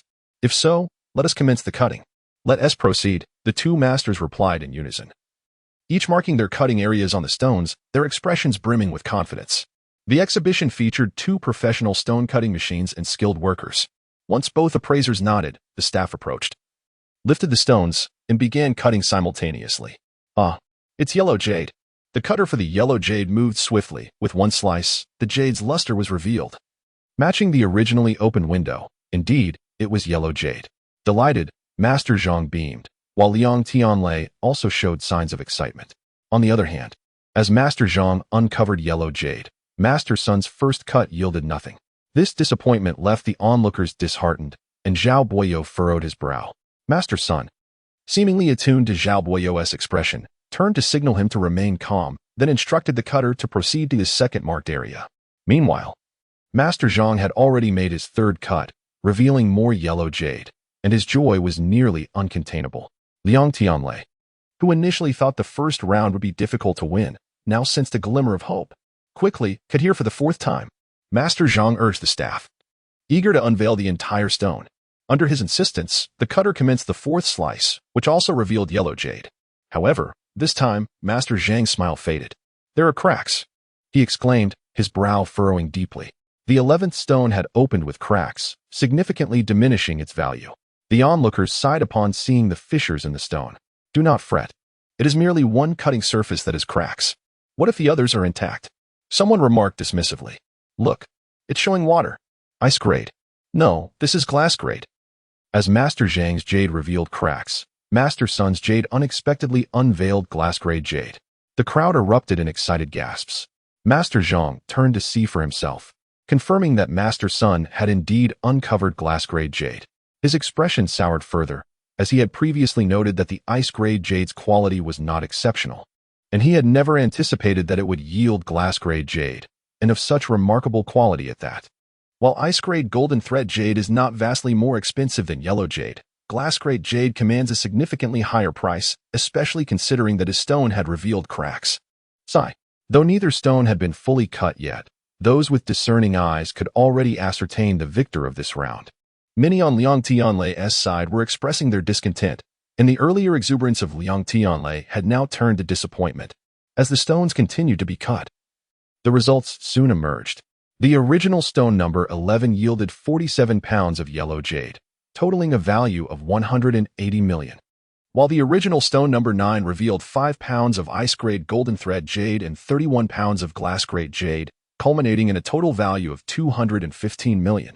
In this first round, the Zhao family emerged victorious. Hearing the outcome that had long been anticipated, Liang Tianlei let out a deep sigh. Young Master Liang, I concede. The victory in the first round infused Zhao Buxiu, already brimming with confidence, with even greater exuberance as he clasped his hands towards Liang Tianlei. Observing the smile on Zhao Buxiu's face, Liang Tianlei felt an unpleasant sensation akin to swallowing a fly. Young Master Liang, my ineptitude is to blame. As he descended from the stage, Master Zhang faced Liang Tianlei with an expression of shame. It is not your fault. I believe Master Zhang has done his utmost. Despite his disappointment, Liang Tianlei maintained his composure and did not reproach Master Zhang. Listening to his words, Master Zhang said nothing further and retreated to the back of the group. Master Sun, indeed, proved himself worthy of being the former chief stone appraiser of the Su family. Impressive. Watching Master Sun step down, Zhao Buxiu complimented him with a smile. You flatter me, Master Sun chuckled, pleased with his achievement, and after exchanging pleasantries, he seated himself aside. According to the competition rules, once an appraiser has taken the stage, they may not return. Master Yang, it's your turn. Master Wang, I appreciate your efforts. The second round commenced, featuring a young appraiser named Yang from the Zhao family, while Liang Tianlei had sent forth an elderly gentleman, Master Wang. Master Yang seemed well prepared. Upon taking the stage, he swiftly selected stone number 13, while Master Wang took a considerable amount of time, over 10 minutes. to choose stone number 5. Stone number 13 revealed a purple water variety upon opening, yielding icy golden threads weighing 76 gene, purchased for 201 million. Valued at 150 million. Stone number 5, upon opening, presented high icy varieties yielding glass-like golden threads, weighing 16 gene, bought for 111 million. Valued at 145 million. The price of the jade stones after being cut is not arbitrarily determined by judges but accurately calculated by professionals based on market prices and the weight of the stones. Generally with a margin of error within 100,000, so a 500,000 discrepancy may seem trivial, yet being undervalued is still being undervalued. No one would consider it unfair. Master Yang's stone incurred a loss of 60 million, yet its final value still exceeded that of Master Wang's. Thus the Zhao family emerged victorious in this round. Losses are inconsequential, as long as we win this competition. After all, young Master Liang will cover the costs of these jade stones. Observing Master Yang descend from the stage, Zhao Buxiu remarked with a smile. The onlookers privy to the wager between the two chuckled in response, while Liang Tianlei's expression had already darkened like a stormy sea. As the second round concluded, the third round commenced swiftly, and the results were utterly predictable, with the Zhao family once again triumphing. The value of the Zhao family stone was 120 million, while that of the Liang family was merely 70 million, leaving the Zhao family with an overwhelming advantage. It appears the Liang family is faltering. They have already lost 3 rounds. Indeed, it is quite embarrassing. Who would have thought the appraisers from the Zhao family would be this formidable? Of course, just look at those individuals. The 3 who just competed were all esteemed appraisers and trusted by the Su family, each possessing an almost divine insight. Yes, I heard the Zhao family even enlisted someone from the Stone King clan, who is yet to make an appearance. It seems the Liang family is destined to lose. Having lost 3 rounds, the total value of the jade stones revealed had plummeted to a staggering 70 million, and although 2 rounds remained, everyone understood that the Liang family had no hope of victory. It was not merely that the appraisers from the Zhao family were infallible. Even if they did make an error, the Liang family would struggle to bridge the 70 million gap. Moreover, the Zhao family still had an appraiser from the Stone King clan yet to participate. Even if another appraiser faltered, would the heir of the Stone King clan also err? Even Liang Tianlei dared not entertain such a notion. Consequently, nearly everyone had surmised the outcome of the competition. Zhao Buxiu's side was vibrant with energy, while Liang Tianlei's side was shrouded in gloom. Liang Tianlei had long been aware of the likelihood of defeat. Yet knowing one might lose and resigning to defeat are 2 entirely different matters. He was unwilling to concede, particularly to Zhao Buxiu. However, with 3 rounds completed, what recourse did he have, even if he was unwilling? The phrase hopelessness echoed like a tolling bell in his mind, rendering him restless. Suddenly, as Liang Tianlei grappled with his agitation, he felt a sharp pain in his knee, causing him to inhale sharply. In irritation, he raised his head, eager to discover which impertinent fool dared disturb him, only to find Fang Yi standing not far away, who, at that moment, was also gazing at him. The author wishes to convey, for those eager to see the final chapter, a gentle reminder to prompt an update would be immensely appreciated. If a 5-star rating could be bestowed as well, it would be even better, haha. Chapter 41. Victory in sight following the conclusion of the 3rd round. The 4th round began, with both families having selected their respective participants. Liang Tianlei looked at Fang Yi in confusion, uncertain why he was being scrutinized. What perplexed him further was that Fang Yi merely glanced at him before turning back to observe the stage, as if he had only casually caught sight of him. Liang Tianlei found himself puzzled, questioning whether he was imagining things. Why would Fang Yi be looking at him? Just as he was contemplating this, he noticed a crumpled piece of paper at his feet, which had apparently struck his knee moments earlier. With a strange expression, he picked it up. Upon unfolding it, he discovered the numeral 7 inscribed upon it. What was the meaning of this? This simple number caused Liang Tianlei's pupils to constrict, stirring a sense of intrigue. He quickly glanced at Fang Yi, who seemed entirely focused on the stage, as though he had never turned his head at all. Was this his doing? Was he attempting to alert me? A strong premonition surged within Liang Tianlei, abrupt and inexplicable, perhaps born from his fervent desire to triumph. After a tumult of thoughts, he gradually calmed himself and began to ponder 3 questions. First, had Fang Yi truly thrown this? Second, if so, was he seeking to assist him or to deceive him? After all, he had just been engaging in pleasant conversation with his adversary. Third, even if this were indeed Fang Yi's intention to help, Could the stone he selected truly be the best? As these three questions raced through his mind, Liang Tianlei's expression became increasingly conflicted. Suddenly, he turned to Zhao Buxiu beside him, his eyes glinting with curiosity as he inquired, "Young Master Zhao, I noticed you were conversing merrily with that individual at the entrance. Could he be your friend? Pray tell, who is he?" Liang Tianlei pointed towards Fang Yi, feigning casualness in his inquiry. "Why is young Master Liang suddenly interested in my acquaintances?" Zhao Buxiu, intrigued by the commotion on stage, regarded Liang Tianlei's sudden question with a hint of confusion. "Is this not mere curiosity? The friends you associate with are typically from prestigious backgrounds, yet I have not encountered this individual before. I wonder if he is a formidable ally you have recently acquired?" Observing Liang Tianlei's vigilant demeanor, as if genuinely concerned about where he might find a potent ally, Zhao Buxiu let out a derisive scoff. "A formidable ally? Him? Huh. You overestimate him. He is merely a petty clown, hardly worth mentioning." "Is that so?" Liang Tianlei replied with a smile. Noticing the lingering skepticism on his face, as if doubting Zhao Buxiu's words, Zhao Buxiu coldly laughed, unabashedly mocking him. "Young Master Liang has lost 3 rounds already, and with only 2 remaining, I suggest you focus your energy on the competition. That individual is not deserving of your attention." As he spoke, he cast a glance at Fang Yi, a flicker of disdain flashing in his eyes. Zhao Buxiu's words caused Liang Tianlei to chuckle as he returned to his team. He could now be fairly certain that Fang Yi and Zhao Buxiu were acquainted. But their relationship was likely superficial, perhaps even adversarial. Although Zhao Buxiu had not divulged much in his statements, his disdainful gaze spoke volumes, an expression Liang Tianlei was all too familiar with, as it was the same look Zhao Buxiu had often cast upon him during their encounters. Liang Tianlei confirmed that he wasn't imagining things. Fang Yi had indeed been looking at him just moments ago, and almost simultaneously, a crumpled piece of paper landed at his feet. He suspected it was written by Fang Yi. As for whether he could trust Fang Yi's judgment, he recalled how Fang Yi had previously identified 2 stones, both of which turned out to be priceless jadites. Thus, he believed Fang Yi would not misjudge this time either. In other words, the 7th raw stone might yield extraordinarily valuable jade. Hell, since he was already destined to lose, he might as well take a gamble. After weighing all the factors, Liang Tianlei gritted his teeth and decided to take the risk. However, just then, "I choose number 14. Just as Liang Tianlei had finally made up his mind to remind his stone appraiser to select number 7, the appraiser had already announced his choice loudly. "Master Huang from the Liang group has chosen number 14. Upon hearing this, the host declared, "Oh my!" Liang Tianlei smacked his thigh, nearly driven to fury, realizing he was just a few seconds too late. Just a mere few seconds. According to the competition rules, once a raw stone was chosen, it could not be changed. "Young master, what is wrong?" Seeing Liang Tianlei stomping his feet, his face turning a shade of deep crimson, those around him were startled and anxiously watched him.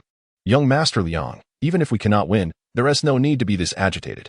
Shall I call for an ambulance?" Witnessing Liang Tianlei's sudden outburst, Zhao Buxiu couldn't help but jest. Liang Tianlei was furious, not because he was worried about winning or losing, but because he blamed himself for hesitating for too long. Had he thought for just a few seconds less and given a prompt reminder, Master Huang would not have chosen number 14. The 7th raw stone slipped away from him solely due to his indecisiveness. How could he not be agitated? "I choose number 6. Shortly after Master Huang made his selection, the appraiser from the Zhao group also made his choice. Master Li from the Zhao group selects number 6. Upon hearing Master Li's choice, Liang Tianlei, who was filled with regret, finally breathed a sigh of relief. Thank goodness he did not choose number 7. This was only the 4th round. With another round still to come, there was still a chance for his side. He continuously reassured himself, managing to suppress the feelings of regret. The 14th raw stone yielded 35 pounds of pure glass-type jade, valued at 150 million. The 6th raw stone produced 3 pounds of golden silk glass and 19 pounds of floating green glass, worth 180 million. In this round, Master Li from the Zhao group emerged victorious. Once again, the Zhao group triumphed, but the cheers in the arena were comparatively subdued, as everyone had grown accustomed to it. Predictably, the Liang group had little hope of winning again. Although the Liang group had suffered several losses, this round was particularly disheartening. The 14th raw stone, originally priced at 230 million, yielded jade worth only 150 million, resulting in an 80 million loss just from buying the stone. Master Huang felt ashamed and even covered his face as he left the stage, clearly embarrassed to face anyone. The other appraisers from the Liang group sighed in disappointment. Only Liang Tianlei, surprisingly, appeared in better spirits than in the previous 2 rounds, continuously offering words of comfort to Master Huang.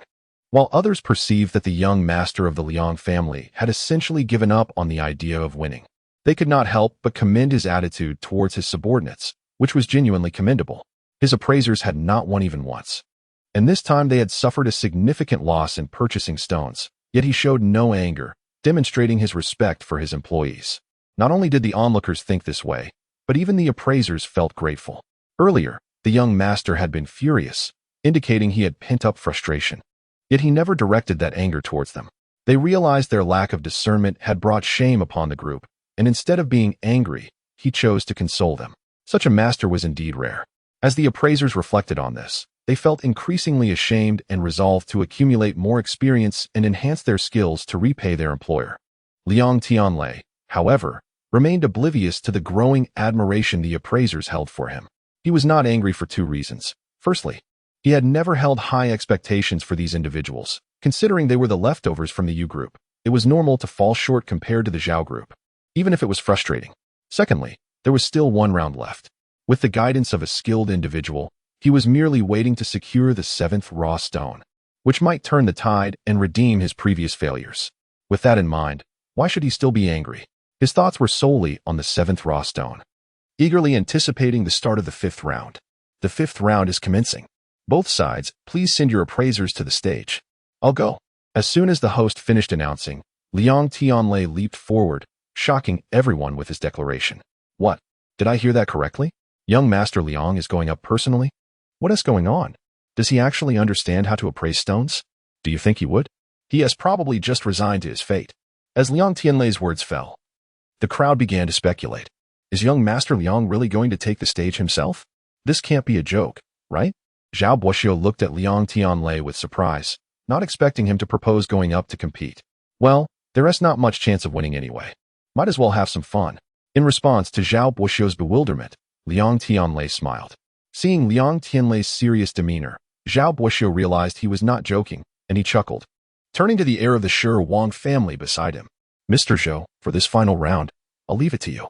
Before the heir of the Shi Wang family could make a move, the total value of the Zhao Group's jade had already surpassed that of the Liang Group by 120 million. In this round, even sending out a random appraiser would likely secure a win for the Zhao Group. However, to be cautious, Liang Tianlei still sent out the heir of the Shi Wang family. Winning was one aspect, and on the other hand, it was to allow this individual to make an appearance at the conference, as he had been invited by Liang Tianlei.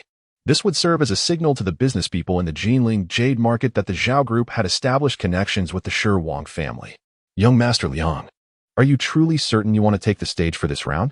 Seeing the Zhao Group's representatives stepping onto the platform, the host once more inquired of Liang Tianlei.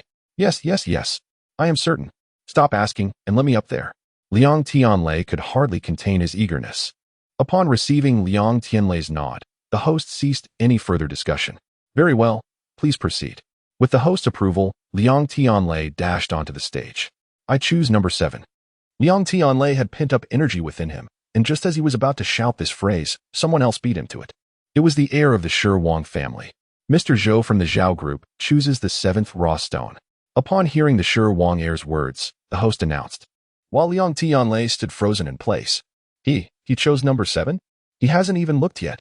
Realizing what had just happened, Liang Tianlei's expression changed dramatically, and he hastily exclaimed, Young Master Liang, the stone appraisal is merely a process. The competition does not mandate that one must inspect it.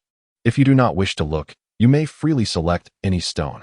The host found Liang Tianlei's sudden outburst somewhat baffling, but patiently offered an explanation. Upon hearing the host's words, Liang Tianlei grew furious. I haven't even taken the stage. How could he choose so quickly? This is unfair. Initially confident of victory, Liang Tianlei believed that purchasing the 7th raw stone would enable him to turn the tide in his favor. As he prepared to take the stage, he could already envision himself triumphing in the competition. Little did he know, however, that his opponent also intended to acquire the 7th raw stone and had already called for it before him, just as victory seemed within his grasp. It slipped away at the last moment, leaving him in disbelief. Young Master Liang, there's no rule stating that both parties must be on stage to commence the selection, Zhao Buoxiu remarked. Mr. Zhou hails from the Shi Wang family and possesses keen insight. It is entirely normal for him to have identified and purchased the stone from the audience. Zhao's words puzzled Liang, who could not accept the outcome. The crowd observed his reaction with curiosity. Upon hearing their murmurs, Liang's expression soured. If he had previously doubted the value of the raw stone provided by Fang Yi, he was now convinced of its worth, given that a member of the Shi Wang family had chosen the same stone. Yet, what good was this realization now that it had been snatched away right before his eyes? The thought of watching a cooked duck fly away left him nearly breathless. His ire turned towards the host, whom he glared at resentfully. Despite having expressed his desire to compete, the host's incessant questioning had wasted precious time. Allowing the Shi Wang heir to make his move first, Liang was filled with frustration and a desire to confront the host, yet he refrained. Knowing the host was a representative of the event's true organizers, someone he could not afford to antagonize. Young Master Liang, Mr. Zhou has already selected his stone. Why are you still hesitating? Choose, shouted an impatient onlooker. Choose what? The stone I wanted has already been taken, Liang retorted angrily, pointing at the Shi Wang heir.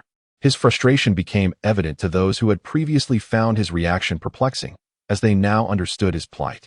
Zhao Buoxiu smirked. You lament that, mister. Zhou has taken the stone you desired, yet why did you not voice your intentions sooner? You waited until he made his selection. I hadn't the chance. He claimed the stone the moment he arrived on stage. Liang shot back defensively. Zhao continued. It is clear that the stone chosen by Mr. Zhou holds immense value. Why would he relinquish it without reason? You intended to use this situation to your advantage, didn't you? What are you implying? Liang narrowed his eyes. You wished to purchase the seventh stone but waited until Mr. Zhou confirmed his choice to claim it as your own. This way, you could either compel him to cede it to you or protest the fairness of the competition. Is this not a form of deceit? As Zhao's words sank in, many in the crowd nodded in agreement, realizing the cunning behind Liang's behavior. Liang's anger surged, and he felt as if he might explode. How dare they accuse him of such dishonesty? His indignation was palpable, but he refrained from unleashing his fury upon Zhao, aware that such actions would only humiliate him further. Enough of this.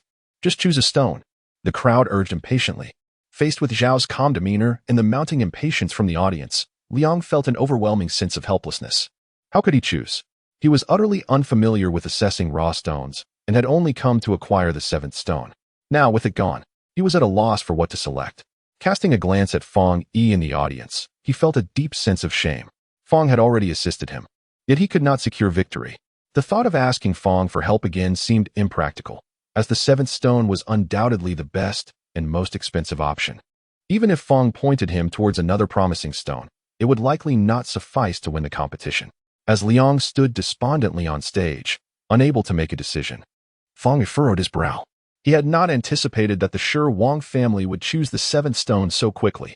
Yet, pondering the situation further was futile. Apart from the seventh stone, there was another option that held potential, although it paled in comparison to the seventh. The Liang Group's total value had already fallen short of the Zhao Group's by a staggering 12 million. To secure victory, their final selection would have to far exceed the value of Zhao's choice. Given the current circumstances, this seemed nearly impossible. Frustration gnawed at both Liang Tianlei and Fang Yi. This was not merely about their relationship, it was about preventing Zhao Buoxiu from claiming victory. The memory of past grievances lingered in Fang's mind. He could not allow Zhao to bask in glory, and thus he was determined to assist Liang, despite their limited bond. Though the seventh stone was no longer attainable, Fang believed there was still a chance with another stone. However, its size raised doubts about its potential. Resolute, Fang decided to give it a try. After all, one should never abandon a task halfway, whether it be vengeance or competition. Are you going to buy something or not? If not, step aside. I've got my eye on the second stone.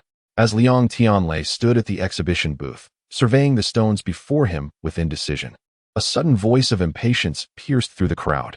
He turned to identify the speaker, and to his astonishment, it was Fang Yi. Indeed, it was Fang Yi's voice that reverberated among the spectators, startling many and drawing numerous curious glances. The onlookers regarded him as if he were a fool. What are you staring at? Didn't I mention that once the two major groups have completed their competition, the remaining stones are available for purchase?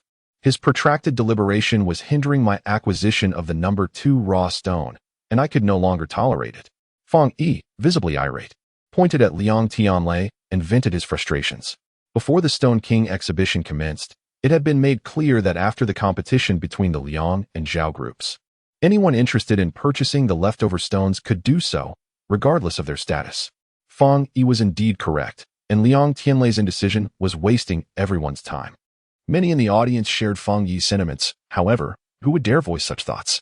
Who does this fool think he is, daring to rush Liang? Is he courting disaster? This young man is quite amusing, speaking without a filter. The spectators, witnessing Fang Yi's impatience, regarded him with a mixture of disbelief and amusement, as if Liang Tianlei's delay warranted a physical confrontation. Undoubtedly, Liang Tianlei was destined to lose this competition, and the Liang group would likely miss out on the Jade and Stone Agency rights in Jinling City. Yet, what did it matter?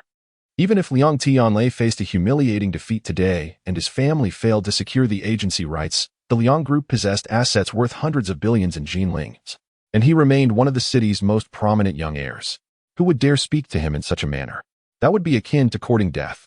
Many regarded Fang Yi with bemusement, pondering the origins of such an eccentric character. Fang Yi's audacious outburst startled Ling Dehai and Ling Qianxue, who quickly attempted to restrain him, with Ling Dehai even covering Fang Yi's mouth, urging him to cease his remarks.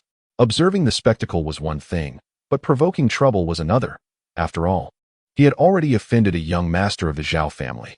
Did he wish to further antagonize a young master of the Liang family? Senior, stop talking.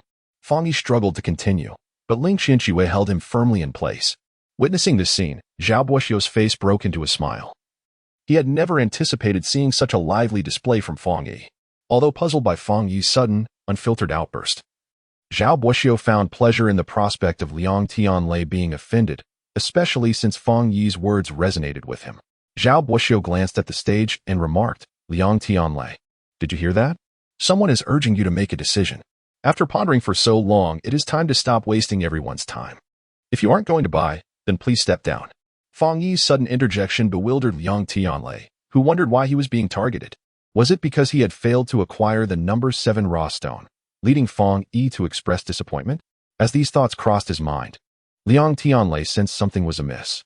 While he was unfamiliar with Fang Yi's character, their previous brief exchanges suggested that Fang Yi was not one to lash out over trivial matters, if he was not attempting to insult him. Then upon reflecting on Fang Yi's words, Liang Tianlei noted the 2 mentions of the number 2 raw stone. Suddenly, realization dawned upon him.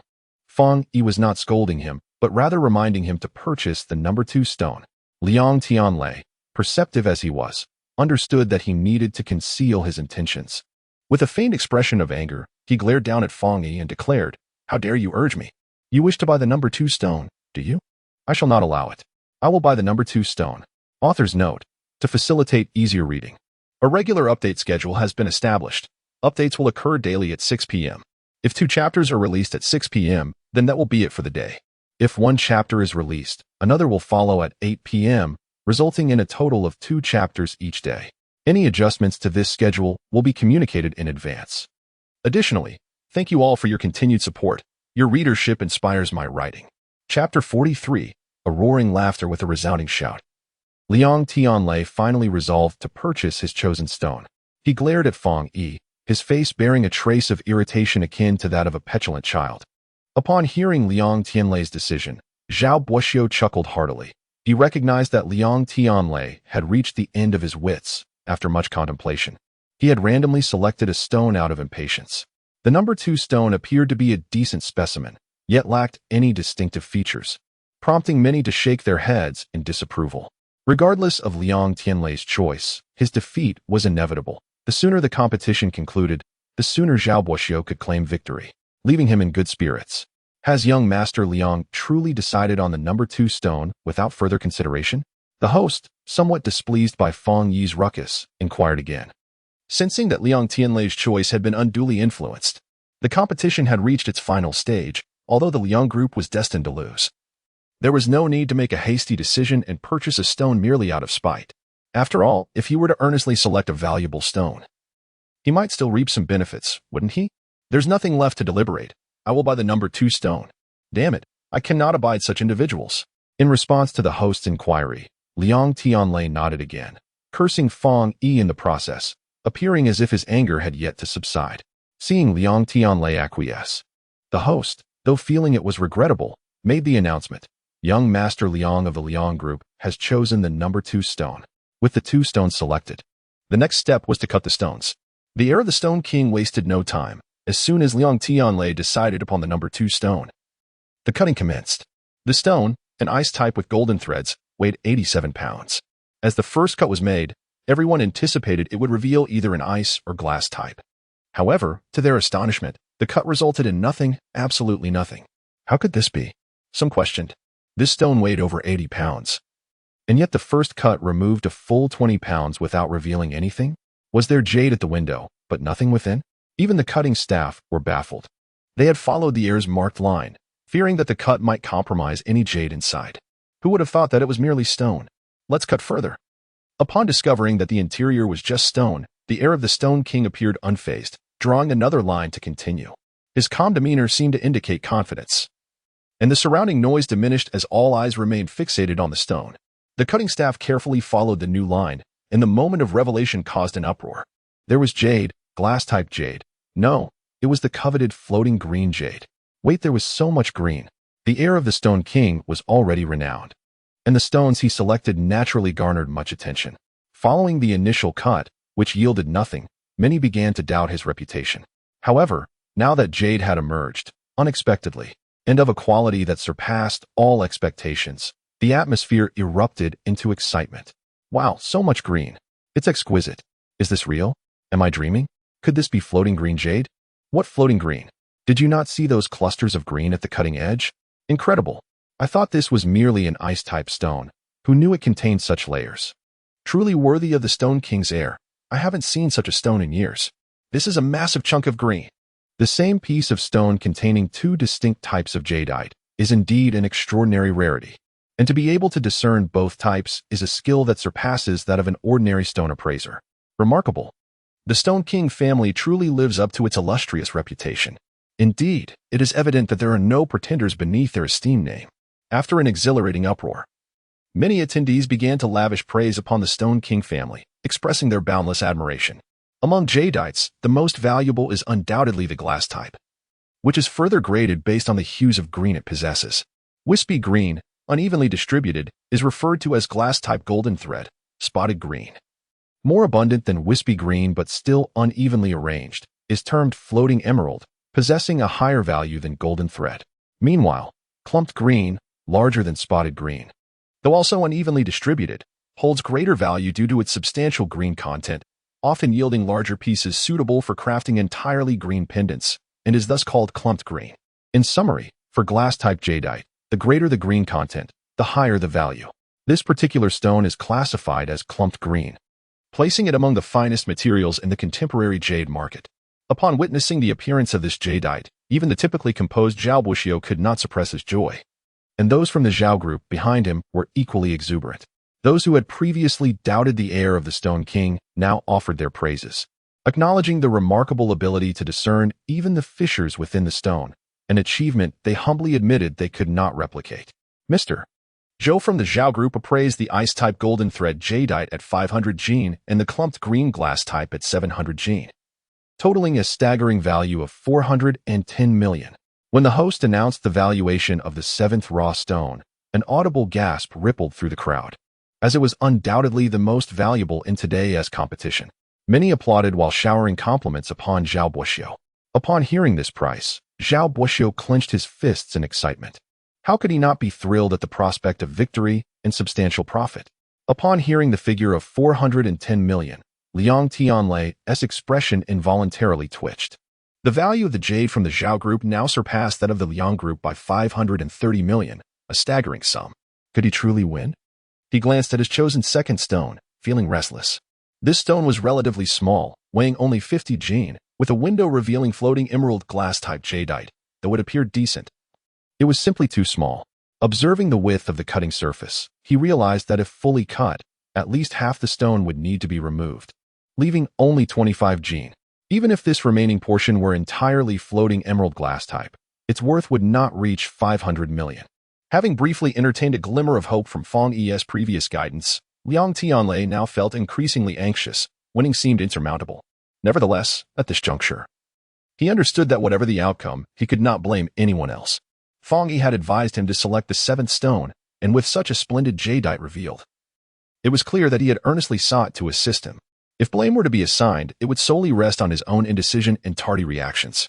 Master Liang, it is your turn, the host urged as Liang Tianlei's stone had yet to be cut. Let us proceed, Liang Tianlei replied, his hopes dimmed.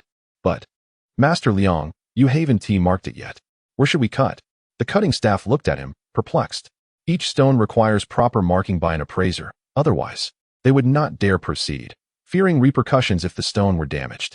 Hearing this, Liang Tianlei glanced at the stone before him, uncertain of how to proceed.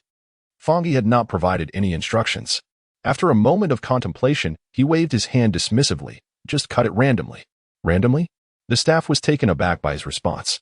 Sensing the staff's apprehension, Liang Tianlei reassured them. Just cut it at your discretion, rest assured.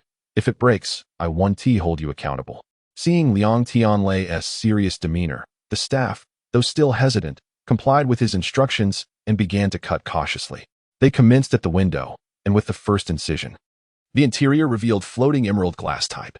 The second cut yielded the same result. This stone appeared quite commendable. Hadn't the host declared that all stones on stage were of immense value? What could possibly be inferior? Yet, even if it were not lacking, it could not win. A crowd watched as Liang Tianlei's stone consistently revealed floating emerald glass type, engaging in hushed discussions. With each passing moment, Liang Tianlei felt increasingly uneasy. The other stones were cut swiftly due to prior markings made by the appraisers, whereas his lacked any indication, causing the staff to proceed with caution, resulting in a slower and more measured cutting process. Ultimately, the whole stone was cut after more than 20 minutes. Though Liang Tianlei was disheartened, he still hoped for a miracle. However, from beginning to end, no such miracle materialized. The window revealed floating emerald glass type, and upon cutting, it remained the same. It appeared to weigh around 30 jin, exceeding Liang Tianlei's expectations, but even so, it was only worth around 250 million, far less than the 530 million. The second raw stone yielded 29 jin of floating emerald glass-type jadeite, valued at 240 million, announced the host. The cost price of this stone was 100 million, resulting in a profit of 160 million, a positive outcome. Yet, Liang Tianlei found no joy in this, for the anticipated miracle had not occurred. He had lost. A skilled artisan cannot work without materials. Fong Yi indeed possessed exceptional discernment, yet there was no stone superior to the seventh on stage. Even with extraordinary insight, he could not aid him. Perhaps he had suggested the second stone merely to minimize his losses. Contemplating this, Liang Tianlei cast a grateful glance toward Fong Yi, wishing to thank him for his help. However, as his gaze landed upon Fong Yi, he was taken aback to find Fong Yi signaling to him. Observing Fong Yi's repeated winks, Liang Tianlei felt perplexed, unsure of the intended message. Seeing his confusion, Fong Yi grew anxious and, while the surrounding individuals were distracted, raised his hand and gestured in the air. What does this mean? Cut. He wants me to continue cutting? Watching Fong Yi's gestures, Liang Tianlei became even more bewildered. He turned to examine his stone. It had already been fully cut. What more could he do? As Liang Tianlei pondered whether he had misinterpreted Fong Yi's intentions, the host began to announce the results. The total value of the jadeite from the Zhao Group is 1,075 million, whereas the Liang Group's total value stands at 785 million.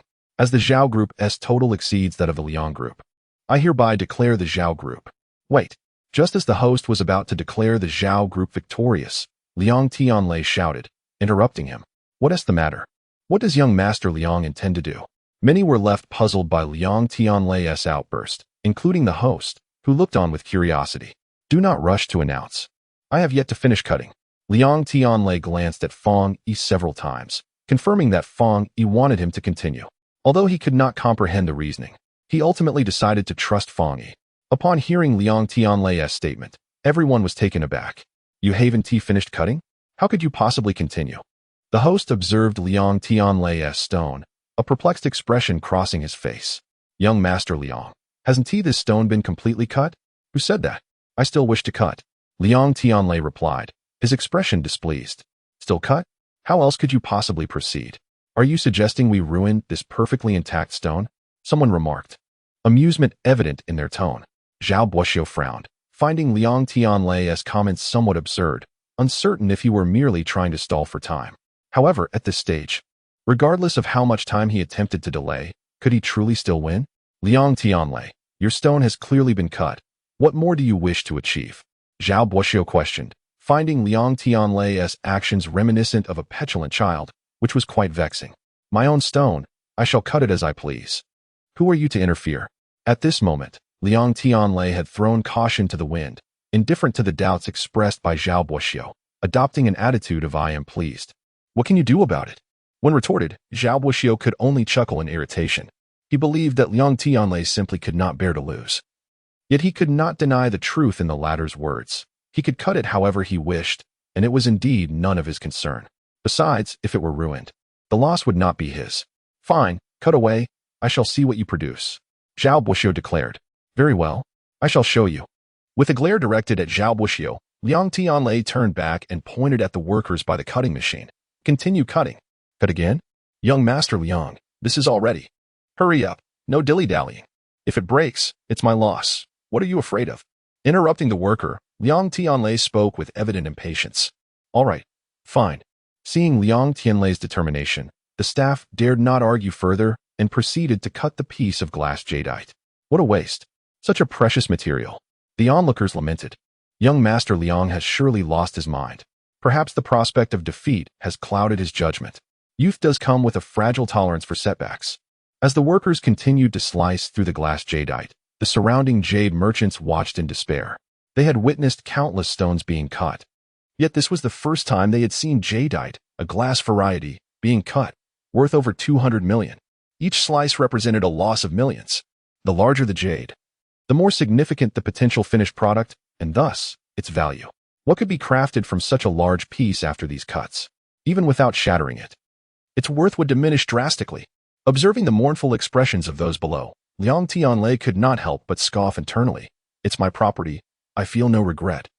So why should you? As these thoughts coursed through his mind, he placed a hand over his heart, feeling a twinge of discomfort. He then focused intently on his stone. Curious as to why Fang Yi insisted he continue cutting. Was there something hidden within? Under the watchful gaze of all, 1 cut, 2 cuts, 3 cuts. After making over 10 slices, the 29-pound jadeite had dwindled to merely 10 pounds. As he gazed at the jade shavings scattered on the ground, Liang Tianlei felt a sense of heaviness in his heart. This was all money. After so long without revealing anything, he felt as though he could hardly breathe. Wait, there seems to be something. The worker cutting the stone paused abruptly, looking at Liang Tianlei. What? Hurry, let me see. Liang Tianlei had been fixated on the stone, prepared to accept his fate, but upon hearing the worker's words, he rushed over to look. Upon seeing it, he was instantly stunned, and then burst into raucous laughter. Ha ha ha. Chapter 44, Jade Within Jade, Imperial Green ha ha ha. Liang Tianlei's laughter reverberated throughout the venue, leaving everyone in shock as they stared at him. Just when they thought he might have lost his mind from the pressure, under Liang Tianlei's direction, the worker fully revealed the stone. What? Accompanied by several gasps, all bewildered gazes turned to the newly revealed cut surface, transforming into disbelief. Zhao Buoxiu's face was one of utter astonishment. How is this possible? Haraha. Zhao Buoxiu, didn't you say you wanted to see what I could produce? Well, now you see. Seeing Zhao Buoxiu's incredulous expression, Liang Tianlei laughed so hard that tears nearly streamed down his face as he called out loudly. Zhao Buoxiu, of course, had seen it, and not just him. Everyone in the venue had witnessed the unveiled piece. It was a mass of green, more accurately, a substantial chunk, larger than a fist. Though still classified as glass jadeite, it could no longer be referred to merely as a lump of green. It possessed a name of unparalleled grandeur. Imperial green. Heavens, I can't be seeing this correctly. Is this truly imperial green? I must take a closer look. In stark contrast to the lively atmosphere when the heir of the Stone King unveiled a lump of green, the revelation of imperial green by Liang Tianlei was met with a hushed silence, as everyone doubted their own vision. They unconsciously stepped forward, hoping to see more clearly. It was not due to a lack of experience. Rather, imperial green was simply too rare. If lump green was considered top-tier jade, then imperial green was the pinnacle of excellence. The jade market in Jinling had not seen imperial green in many years, leaving many unable to believe their own eyes upon witnessing it. This included Zhao Buoxiu. He had assumed Liang Tianlei was merely being stubborn, never imagining he would uncover imperial green. Though it was not a large quantity, even a thumb-sized piece of imperial green would hold immeasurable value. Now, observing the size of this piece, it was significantly larger. Cut. In Liang Tianlei's ecstatic voice, another 10 minutes passed as the worker fully extracted the mass of imperial green, slightly larger than a fist, weighing a total of 3.5 pounds. Young Master Liang had unveiled a top-quality imperial green, totaling 3.5 pounds. While its value was still being calculated, when the imperial green was revealed, even the host and the panel of judges responsible for pricing the jade were taken aback. The host attempted to announce a price, but imperial green had not graced the market in many years, leaving the judges momentarily at a loss for comparable references. After considerable deliberation, they finally found a record from 3 years prior, detailing an imperial green bracelet sold at an auction in the magical metropolis, valued at 150 million. Although imperial green was not significantly larger than lump green, its price far surpassed that of lump green. This was due not only to its evenly distributed, high-quality green hue, but also its rarity.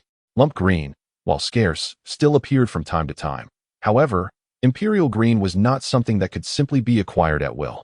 The Jinling jade market had not seen an imperial green jadeite in 5 years, whether in raw or finished form. Almost every raw stone was swiftly purchased at high prices, and those who acquired them rarely resold. Imperial green's appearances were fleeting, never lingering in the market for more than a month. Thus, when the jade merchants of Jinling finally beheld imperial green, they nearly failed to recognize it, due to the prolonged absence of imperial green jadeite from circulation. Its precise value was difficult to ascertain, leading to an estimated valuation set at 900 million. After much deliberation, the host finally announced the price, 900 million. This figure left everyone in the venue astounded. On one hand, they marveled at the exorbitance of imperial green's price. On the other, they were astonished that the Liang family, once destined for defeat, had turned the tables. Zhao Buoxiu, did you not say I was bound to lose? What now? Upon learning that his imperial green was valued at an astounding 900 million, Liang Tianlei felt an overwhelming urge to leap for joy. He pointed at Zhao Buoxiu, his face alight with triumph, reveling in his success. Damn it! Watching Liang Tianlei's mocking demeanor, Zhao Buoxiu slammed his fist against the table, unable to fathom how, despite holding the upper hand throughout, he had ultimately lost. The reason? Liang Tianlei had whimsically purchased a stone. To think that a mere random purchase could yield imperial green. How could he be so fortunate? Zhao Buoxiu, filled with resentment, clenched his fists, struggling to catch his breath, feeling a weight upon his chest. Beside him, the previously smug jade appraisers wore equally grim expressions, and the heir of the Stone King was no exception. I have failed to meet Lord Zhao's expectations, he said to Zhao Buoxiu. He initially believed that the 7th stone would be the finest on stage. Yet who could have predicted the presence of imperial green in the 2nd stone? This was a revelation that not only eluded him, but would also confound even the elders in his family. Such jade is indeed a rarity. On one hand, he was reluctant to concede defeat, while on the other, he was deeply intrigued by Liang Tianlei's unwavering confidence that the 2nd stone would yield imperial green. He even went so far as to cut the precious glassy jade with such resolute determination. Pondering this, he instinctively turned his gaze towards Feng Yi, recalling that it was this very individual who first expressed a desire to purchase the 2nd raw stone. However, as he scrutinized Feng Yi's expression, all he could discern was the profound sorrow of losing the 2nd stone, with no other discernible emotion. Casting a fleeting glance at the heir of the Stone King, Zhao Buoxiu, though seething with anger, ultimately restrained himself, considering the other man's status and choosing not to voice further complaints. The Zhao Group's jade total is 750 million, while the Liang Group's jade total amounts to 1,445 million. I hereby declare the Liang Group the victor. The announcer's voice resonated through the venue. Despite many feeling a sense of injustice for Zhao Buoxiu, they were mere spectators. The outcome bore little significance for them, and thus, they clapped and cheered, albeit with peculiar expressions. Liang Tianlei triumphed, and a smile crept onto Feng Yi's face. Not out of joy for Liang Tianlei's victory, but rather due to Zhao Buoxiu's defeat. The staggering price of 900 million astonished even him. He recognized the unparalleled value of imperial green jade, yet remained unaware of its true worth. Initially, he had fretted that the imperial green jade within the 2nd stone was hardly larger than his fist. Now it appeared he had worried unnecessarily. Zhao Buxiu, I have triumphed. Let us not forget our wager. Hearing the cheers from the crowd, Liang Tianlei laughed heartily, deliberately reminding Zhao Buxiu of their betting agreement. Zhao Buxiu's expression darkened to an extreme upon realizing his loss.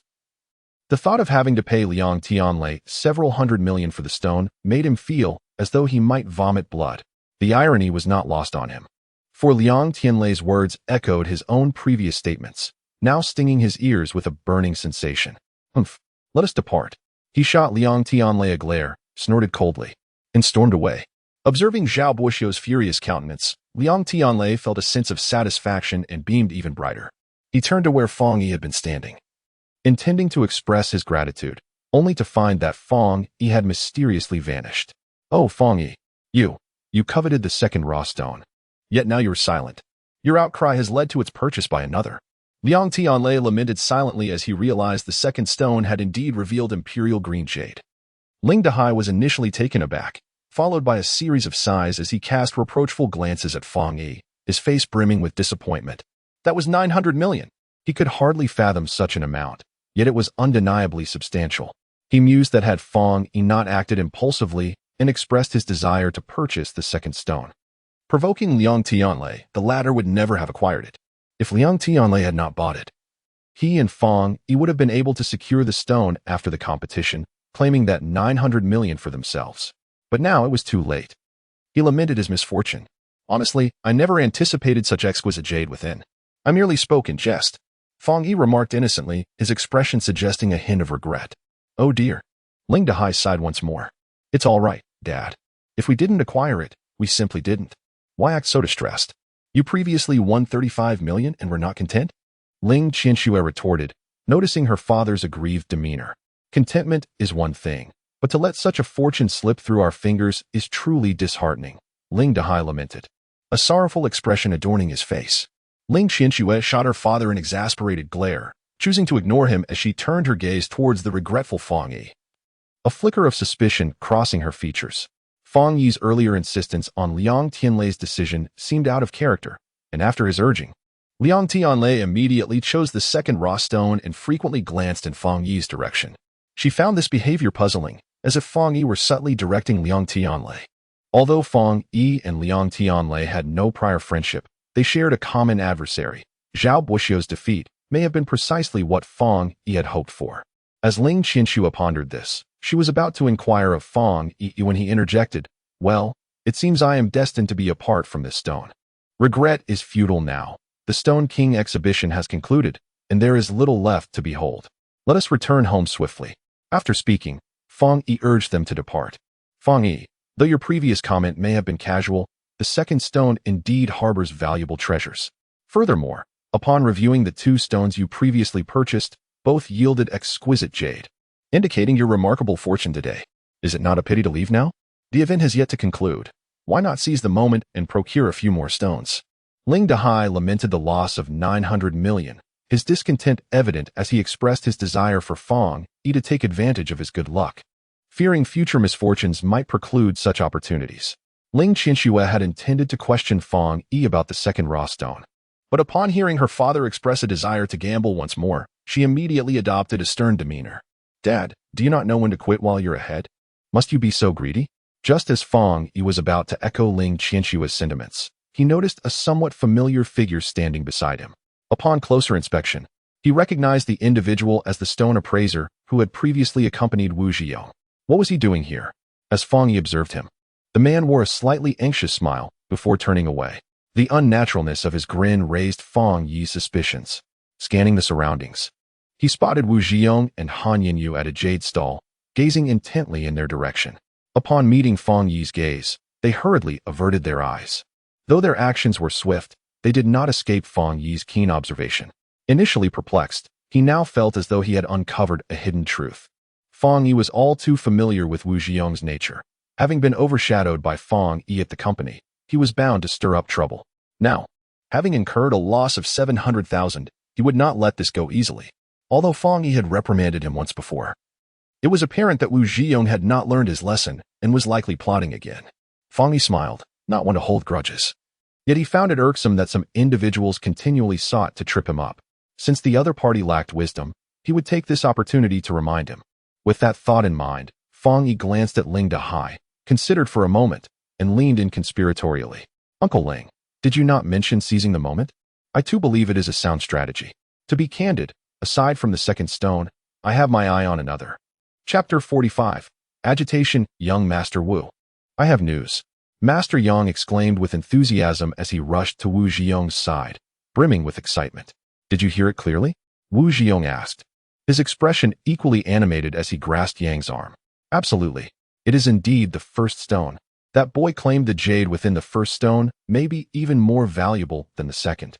Master Yang replied, his demeanor serious. Upon hearing this, Wu Zhiyong's elation soared.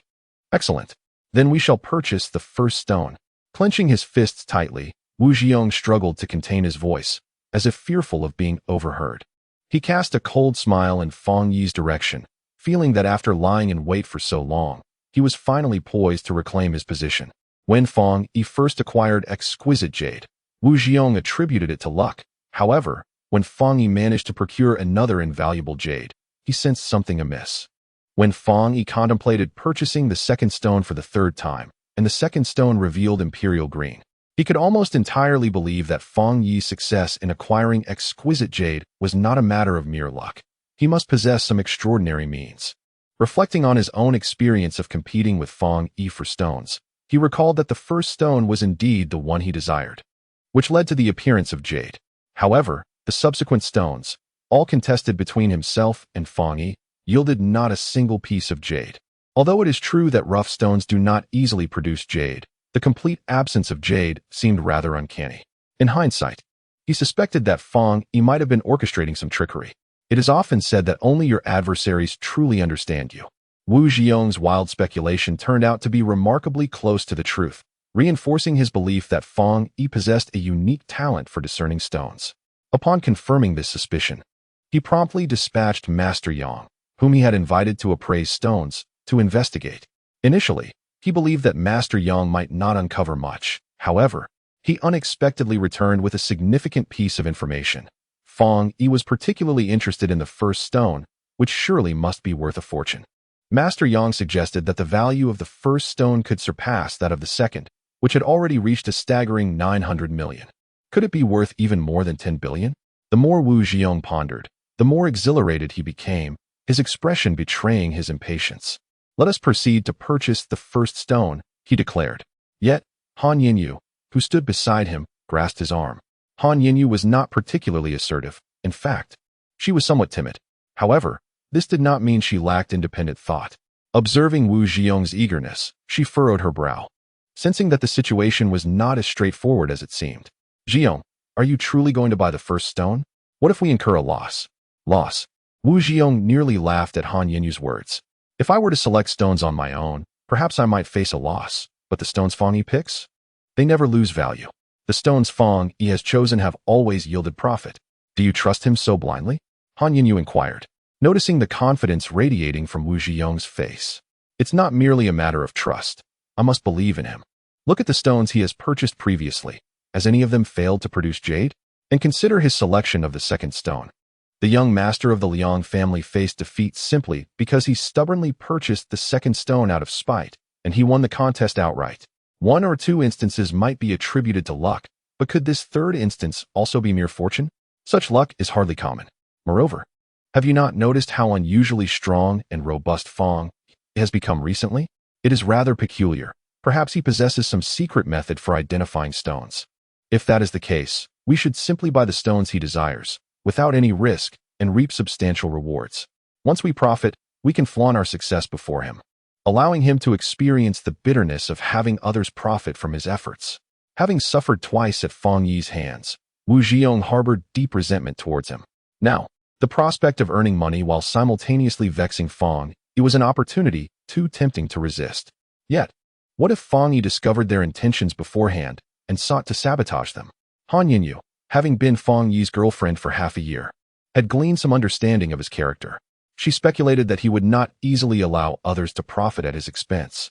Wu Zhiyong, upon hearing her words, grew wary and shared his concerns with Master Yang. Master Yang reassured him, "Rest assured, young Master Wu. He remains completely oblivious to any of this. I overheard his conversation by chance. Congratulations to this gentleman for unveiling a piece of lavender jade. This rough stone is quite remarkable. I offer 700,000. I bid 800,000. Just as Wu Jiong hesitated, the lively bidding from a nearby stall caught his attention. Following the sound, he saw Fong Yi holding a piece of lavender jade the size of a baseball, freshly unearthed from the rough stone he had purchased for a mere 1,000.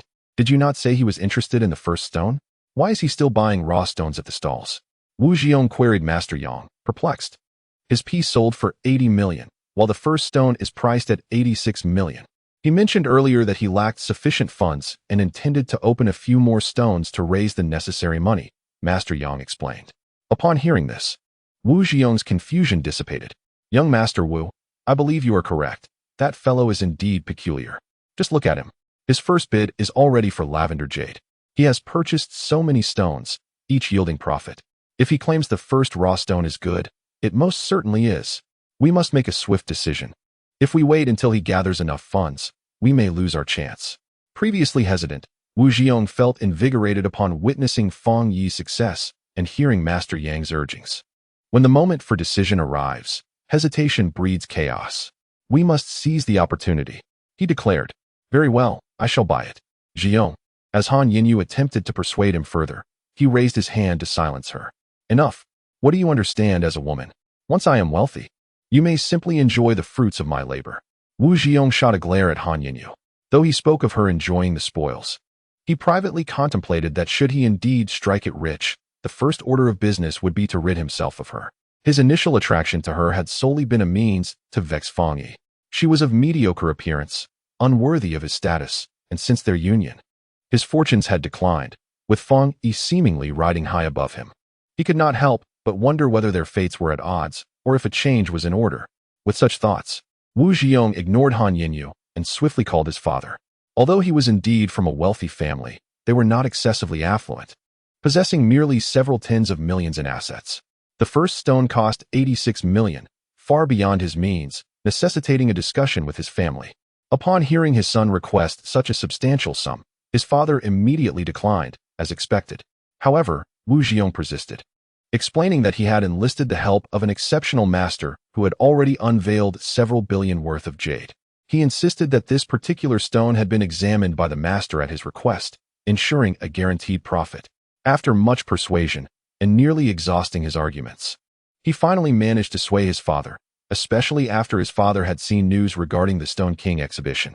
Learning that the stone his son wished to purchase was among this prestigious collection, all of which had been sourced from the Stone family, each possessing immense value, his father was tempted to take a chance. Although 80 million was a stretch, he could manage to raise the funds by mortgaging some real estate. After all, if his son was so adamant, what if he truly struck gold? Even if a loss were to occur, the stones at the Stone King exhibition, bearing the esteemed name, would hardly depreciate significantly. Go ahead and make the purchase. I will transfer the funds to you shortly. Be cautious. If you incur a loss, I will not spare you. His father warned before hanging up. With his father's approval, Wu Jiong's face lit up with joy and confidence.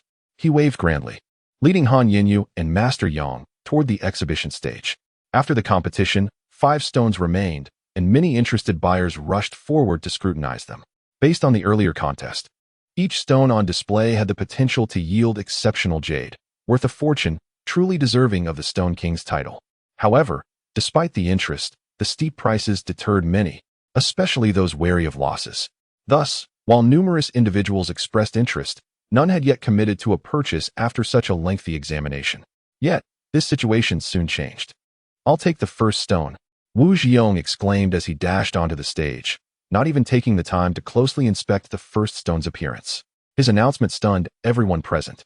The jade merchants on stage exchanged glances, then scrutinized Wu Jiong, their faces revealing confusion. They were aware that someone would inevitably want to buy these stones, but they had not anticipated such a hasty declaration from someone who had not even examined the stone closely. This must be the first stone. I shall purchase it. Ignoring the peculiar gazes around him, Wu Jiong approached the first stone, pressing his hand against it as if to guard it from being claimed by anyone else. Upon encountering Wu Jiong, who wore an expression of vigilant wariness, the onlookers were filled with astonishment. Could it be that this stone truly possessed remarkable value?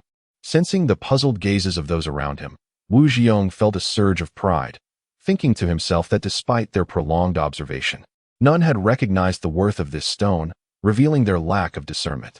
Just as he was lost in these thoughts, he noticed Fang Yi hastily approaching. Ha ha ha. Fang Yi, I presume you wish to acquire this number 1 raw stone? I must apologize, but I have already purchased it, Wu Jiong exclaimed condescendingly, his laughter betraying an unmistakable smugness. Fang Yi appeared somewhat taken aback by Wu Jiong's presence on stage, frowning slightly as he replied, Wu Jiong, this stone does not seem particularly impressive. You ought to exercise caution. At Fang Yi's words, Wu Jiong sneered, do not attempt to deceive me. Do you think I am unaware of this stone's value? Are you hoping I'll relinquish it so that you can swoop in? He was convinced he had discerned Fang Yi's intentions and spoke with anger, believing Fang Yi was trying to trick him. I have no such intention. This stone seems devoid of value, and I will not purchase it, Fang Yi said coolly. Seeing Fang Yi's calm demeanor only intensified Wu Jiong's delight. He believed that the more composed Fang Yi appeared, the more anxious he must truly be. After all, this was the stone Wu Jiong had chosen to buy, now snatched away from Fang Yi. Fang Yi, this stone is now mine, and I shall never let go of it. You have painstakingly selected this exorbitantly priced jade, only to have it taken from you twice. Does that not infuriate you? Wu Jiong caressed the stone as if it were a beloved woman, reveling in the moment. Though a hint of ferocity marred his enjoyment as he spoke, Fang Yi remained silent, merely shrugging in response. Wu Jiong, now brimming with excitement, directed the staff on stage. Open this stone for me. Sir, are you truly intent on purchasing this stone? The host, still on stage, inquired with a skeptical expression. Of course. Who would waste their time jesting with you? Hurry and open it. Wu Jiong was impatient to declare his triumph. Having previously lost 700,000, the thought still pained him, and now he was determined to reclaim his losses with interest. The host had received prior instructions that the number 1 stone was only for the competition and was to be retrieved afterward, not sold. He intended to relay this to Wu Jiong, but upon witnessing Wu Jiong's arrogant demeanor and hearing his loud demands, he hesitated. As a representative of the Nanhai Chamber of Commerce, even Liang Tianlei and Zhao Buoxiu treated him with respect. What was this behavior? Are you deaf or something? I said to open it. Wu Jiong, noticing the hostess in action, grew furious. The host, feeling a flicker of goodwill wane, thought to himself that some individuals should not be treated kindly. Very well, since this gentleman wishes to purchase the number 1 raw stone, let us proceed. The host replied coldly, gesturing to the staff. Understanding the cue, the staff promptly carried the stone over and began cutting it. Why didn't you do this sooner? What else with the delay?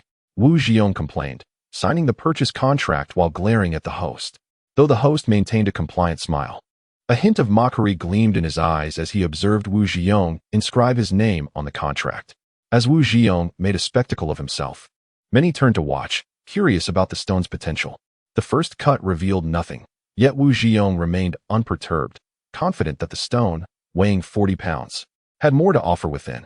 He instructed the staff to make a second cut. Once again, nothing emerged. The third cut yielded the same disappointing result. How could this be? Surely the valuable material lay in the latter portion?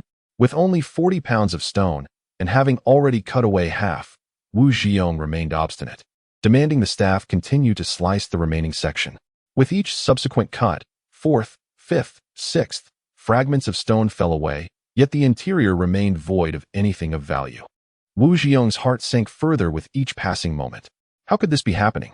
As the final cut was made, revealing only ordinary stone, Wu Jiong could no longer bear it, collapsing onto the ground amidst a flurry of self-reproach. Jiong, upon witnessing the loss of over 80 million, Han Yinyu rushed to support him, her face filled with concern. Master Yang, did you not say the number 1 stone was more precious than the number 2? Wu Jiong grasped Yang's arm, nearly shouting in rage, the veins on his forehead bulging. Yang's expression turned grave, and feeling the pressure of Wu Jiong's accusation, he pointed towards Fang Yi, unable to finish his sentence. This, Wu Xiao, I never said that, it was clearly him. Upon glancing at Fang Yi, Wu Jiong noticed his calm expression, laced with a hint of amusement, and realization dawned upon him. He had been deceived by Fang Yi. You scoundrel! Fang Yi, you have tricked me. He spun around, fury radiating from him as he pointed an accusatory finger at Fang Yi, his eyes wide with rage, resembling a predator ready to pounce. Before Fang Yi could respond, Others in the vicinity began to voice their disbelief. Is this person out of his mind? He insisted on purchasing the number 1 raw stone despite warnings, and now he blames others for his misfortune? Indeed, this is perplexing. What kind of reasoning is that? Could he possibly be deranged? As Wu Zhiyong's fury grew, the spectators instinctively distanced themselves, wary of an outburst. Wu Zhiyong, I have repeatedly advised you to exercise caution. Why did you not heed my words? Fang Yi feigned distress as he regarded Wu Zhiyong. In truth, Fang Yi had known from the outset that the number 1 stone harbored no value. It was merely an ordinary rock. This very realization had rendered the Stone King exhibition entertaining, presenting a worthless stone alongside invaluable jade raw materials, something no one, including himself, had anticipated. As Wu Zhiyong felt the heat of anger rising, he recognized Fang Yi's mocking demeanor, which he could no longer tolerate. Fang Yi, I shall kill you, he roared, preparing to leap from the stage. Stop him. The host, accustomed to high-stakes situations, remained unfazed by Wu Zhiyong's intent to lash out in anger. With a single command, 2 security personnel rushed forward to restrain Wu Zhiyong. The reason the number 1 raw stone, deemed ordinary, was included in the exhibition was not due to oversight by the evaluators. It was a deliberate test of Liang and Zhao's evaluators' discernment. If they could not identify an ordinary stone, how could they manage the jade industry? The directive had been clear. After the competition, the number 1 stone was to be retrieved and not sold. The host had intended to inform Wu Zhiyong of this, but his arrogant demeanor led to a dismissive reprimand, prompting the host to derive satisfaction from Wu Zhiyong's impending misfortune. Wu Zhiyong, despite his tall stature, found himself at the mercy of 2 security guards, equally formidable and skilled in martial arts. Although he struggled fiercely, once seized, he was rendered immobile, shouting, "Let me go! Let me go! Fang Yi, you scoundrel! You deceived me. How dare you cause a disturbance at the Jade Exchange? You have quite a nerve." The host cast a stern glare at Wu Zhiyong and instructed a staff member below, "Notify the Jinling police station to dispatch someone to handle this." With a wave of his hand, Wu Zhiyong was escorted off the stage. "Fang Yi, you bastard, you will not have a good end." As Wu Zhiyong was dragged away, his curses echoed, yet Fang Yi remained unperturbed, shaking his head with a sigh as he departed the exhibition stage. "Kid, your methods are ruthless." Approaching Ling Dahai, he observed the unfortunate Wu Zhiyong being led away, and with a TSK, he expressed sympathy. "Dad, you still pity him? This man is utterly wicked. He deserves such punishment."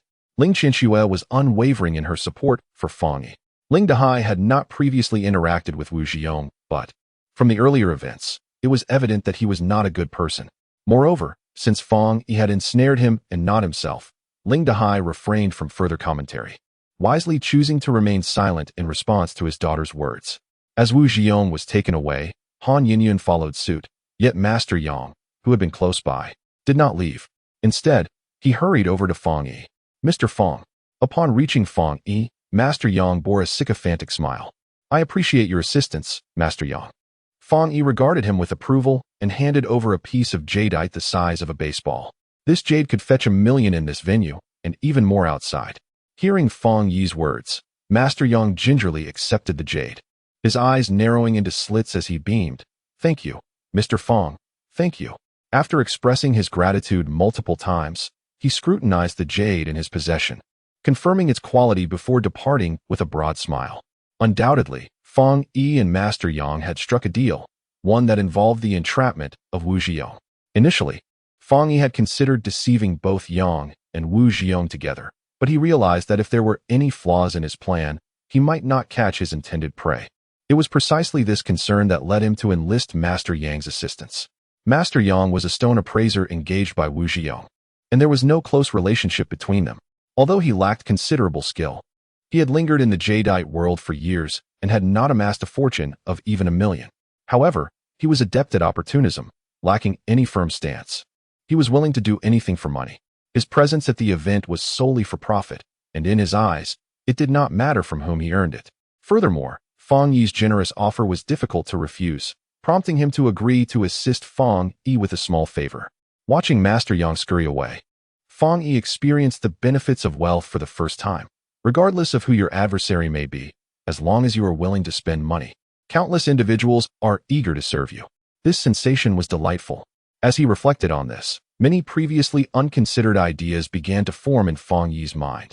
Just as he was about to leave, he noticed Liang Tianlei's assistant rushing toward him. "Mr. Fang, I finally found you.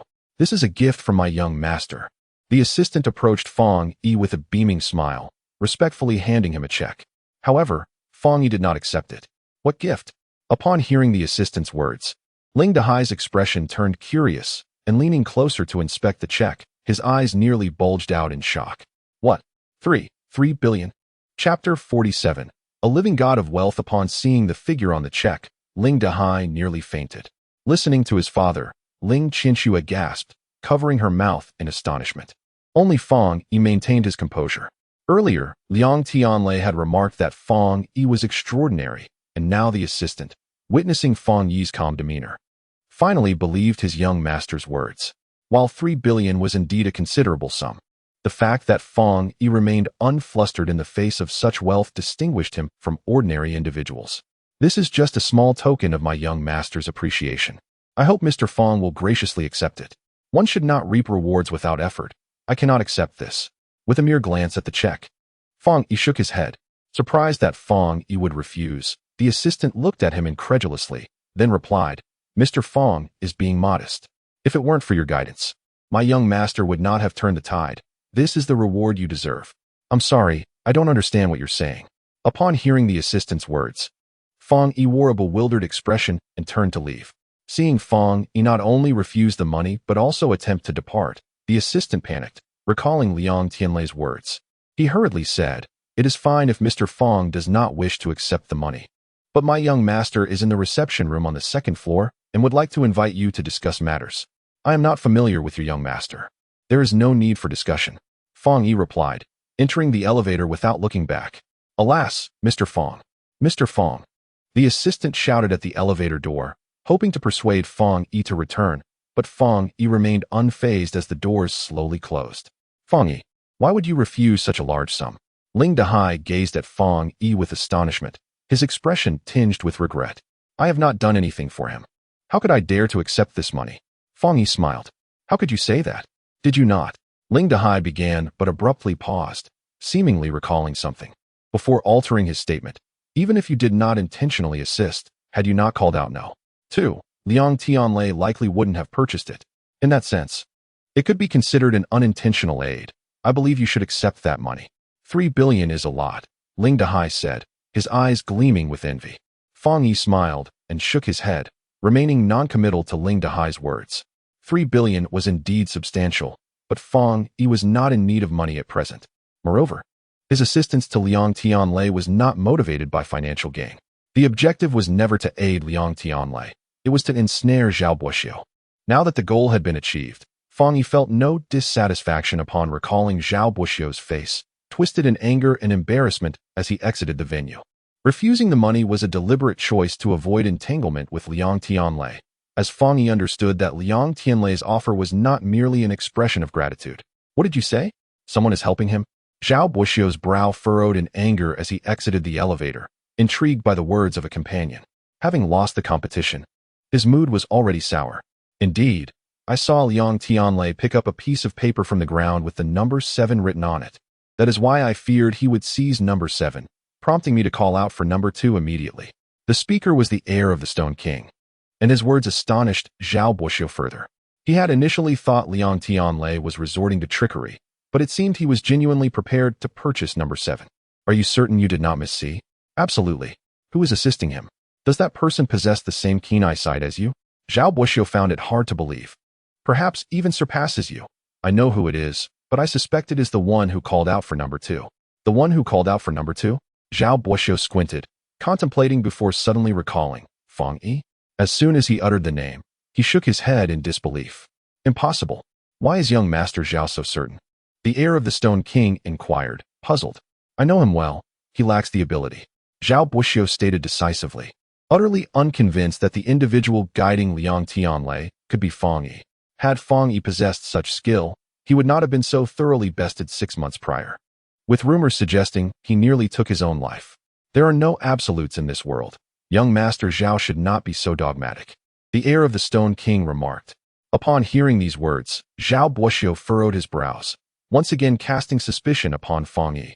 Yet, after much contemplation, he concluded that it was unlikely to be him, though he did not dismiss the possibility of someone using Fang Yi's name to assist Liang Tianlei.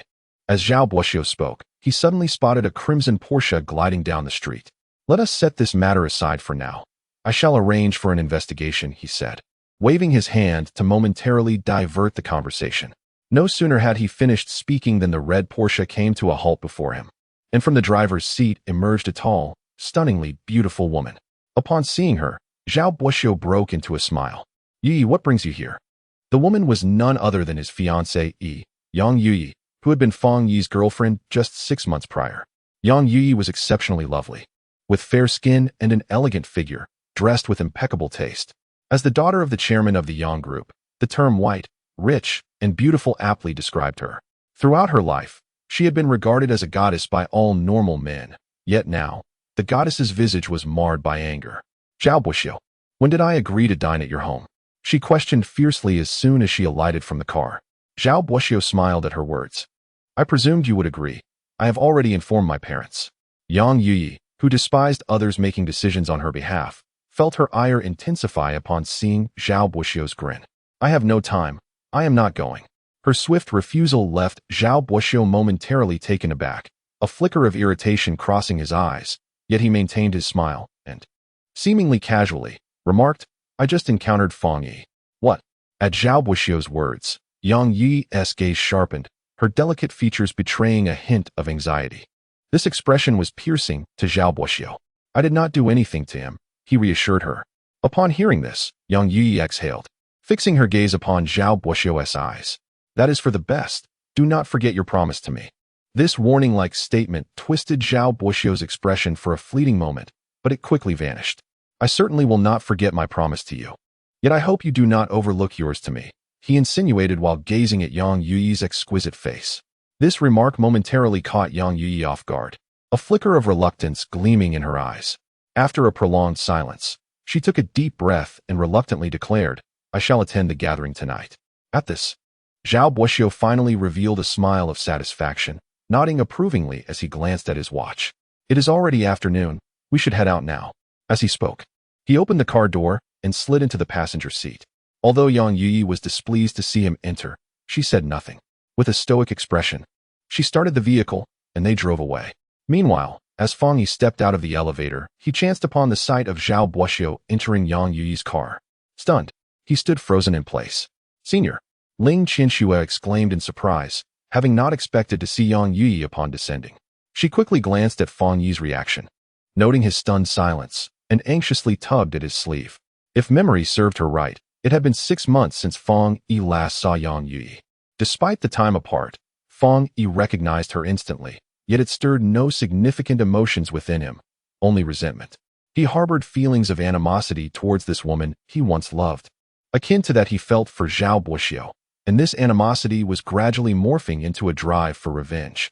"I am fine," he assured Ling Qianxue, concealing the shadows in his eyes with a gentle expression. His demeanor suggested he had not even recognized Yang Yi. Ling Qianxue, however, knew Fang Yi too well. Though he appeared composed, she understood that his heart must be tumultuous. "It is getting late. We should head home," he said to Ling Qianxue and her father, Ling Dehai. "We have not had lunch yet. Why not eat together first?" Ling Dehai proposed, his stomach growling in protest after having skipped lunch at the Jade Exchange venue. "No. I have matters to attend to at home," Fang Yi declined. Ling Dehai, hearing this, did not press further. "Very well, thank you for today. Do come over to Uncle's house for a meal another day." "Sure." Fang Yi nodded in acceptance of Ling Dehai's invitation before departing alone. After Fang Yi's departure, Ling Dehai pondered aloud. "We made quite a profit today. What shall we indulge in?" "Dad, don't you think our senior seems a bit off?" Ling Qianxue questioned, watching Fang Yi's retreating figure with curiosity. "Off? In what way?" Ling Dehai asked, intrigued. "Though our senior has always denied his understanding of Jade, I believe he genuinely does. And I have a feeling his mention of number 2 was deliberately aimed at Liang Tianlei," she asserted seriously. Ling Dehai's pupils narrowed in surprise. "Is that true?" "It is merely my speculation," Ling Qianxue admitted, though her intuition was not unfounded. She knew Fang Yi too well and felt that some of his actions during the Stone King exhibition were rather peculiar. Moreover, after Liang Tianlei won the competition? Did he not specifically present Fang Yi with a check as a token of gratitude? Could it be that he was aware Fang Yi had intentionally assisted him? Why bother with such baseless conjectures? It is a waste of effort, Ling Dehai replied, casting a disapproving glance at his daughter.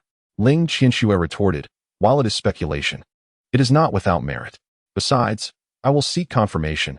I will ask our senior when I have the chance to see if my guesses are correct. Ling Qianxue had intended to inquire about Fang Yi earlier, but upon encountering Yang Yi, she refrained, knowing Fang Yi would be in a poor mood. She planned to wait a few days before asking. Upon realizing his daughter's intentions, Ling Dehai, who had initially seemed indifferent, now wore a grave expression. My dear, he called out, looking at her earnestly. What is it? Ling Qianxue asked, puzzled by her father's tone. Sometimes, it is wise not to be too astute. Knowing too much is not always beneficial, he advised. What are you talking about, Dad? Ling Qianxue questioned, failing to grasp his meaning. I mean, we should only concern ourselves with what others are willing to share with us. What they wish to keep concealed is best left unknown.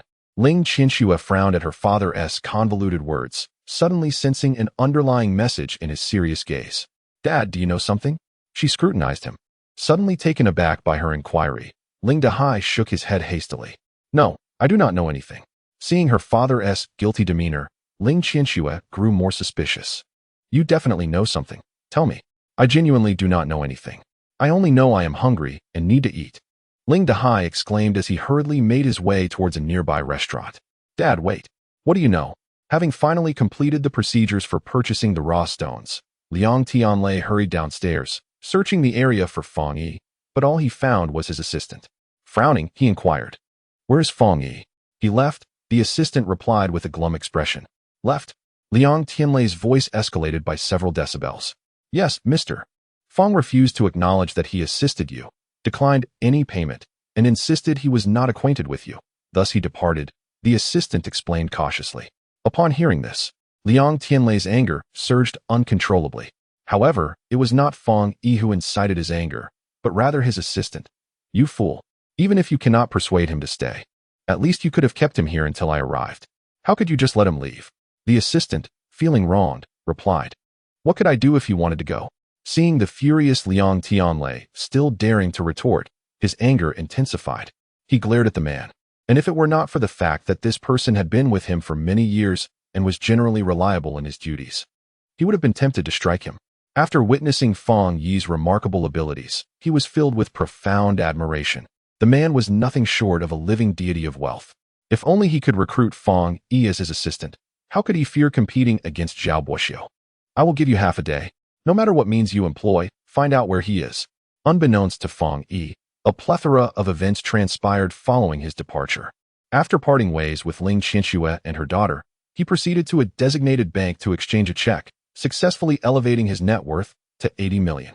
While this was undeniably a joyous occasion, upon reflection of his actions that day, he realized he had undertaken considerable risks. Originally, Fang Yi only intended to purchase 2 pieces of stone, one for himself and one for the Ling family.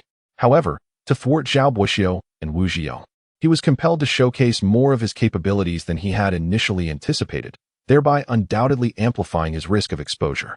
Nevertheless, he did not indulge in self-pity over his choices. After all, this was his decision.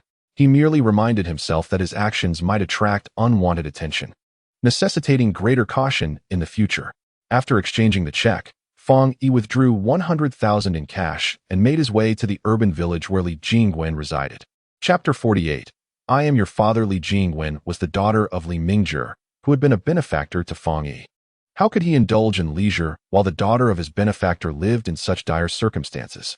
Even without ample funds, Fang Yi felt compelled to assist her, especially considering his recent windfall of several million. He had contemplated all night how to help this unfortunate girl, but after much deliberation, he decided to adopt the most straightforward approach, to secretly provide her with money. As it was not the weekend, Li Jingwen would likely be at school in the afternoon, and thus was not home. Seizing the opportunity when no one was around, Fang Yi slipped the cash through a hole in the window, totaling 100,000. It was not that he was unwilling to part with the money, but rather he had not scheduled a prior appointment and could only withdraw a maximum of 100,000. Moreover, he was uncertain whether Li Jingwen would accept such an ambiguous sum. If she were willing to accept it, He would surely bring more next time. After placing the money, Fang Yi noticed it was still early and decided to visit a nearby noodle shop for a meal. Just as he began to eat, he spotted Li Jingwen returning, passing by him without noticing his presence. Upon seeing her return, he hastily settled his bill and cautiously followed her. Once inside her home, it was not long before she appeared puzzled and opened the door, glancing around as if she had discovered the money and was unsure of its origin. After scanning the area without spotting anyone, her confusion deepened, prompting her to pick up her phone and call someone. In this era, when even elementary students wielded curved screen phones, Li Jingwen was still using an outdated flip phone. Remembering the words of the elderly woman from the previous night, Fang Yi felt a pang of sorrow and dared not dwell on the nature of Li Jingwen's daily life. If she were to accept this money, her living conditions would undoubtedly improve significantly, a prospect Fang Yi eagerly anticipated. However, his hopes soon dwindled. He observed a uniformed woman approaching, and it dawned on him that Li Jingwen's phone call must have been to the police. The woman entered Li Jingwen's home, and shortly thereafter emerged with the bag containing the money, exchanging words with Li Jingwen before departing. Sighing heavily, Fang Yi realized that the situation was far from straightforward. He had no intention of testing Li Jingwen's moral character. He merely believed that if the matter could be resolved simply, there was no need to complicate it further. Yet, it seemed he had underestimated her integrity, leaving him feeling ashamed. Though losing the 100,000 was inconsequential, the real concern was that if Li Jingwen refused to accept this untraceable money, his attempts to assist her would undoubtedly become significantly more challenging. He was now contemplating how to aid her discreetly and ensure she would willingly accept his help. Just as he was about to leave, he noticed a small, frantic middle-aged man rushing into the village, heading straight for Li Jingwen's home. At this moment, Li Jingwen had yet to enter her house. "Uncle." Upon seeing the man, she paused momentarily before addressing him. "Uncle?" Fang Yi raised an eyebrow, pausing to observe. "Where's the money?" Shenhua approached Li Jingwen, his expression agitated as he looked at his niece, whom he had not seen in quite some time, yet he did not display any warmth. "What money?" The question puzzled Li Jingwen, but Fang Yi's expression grew increasingly strange.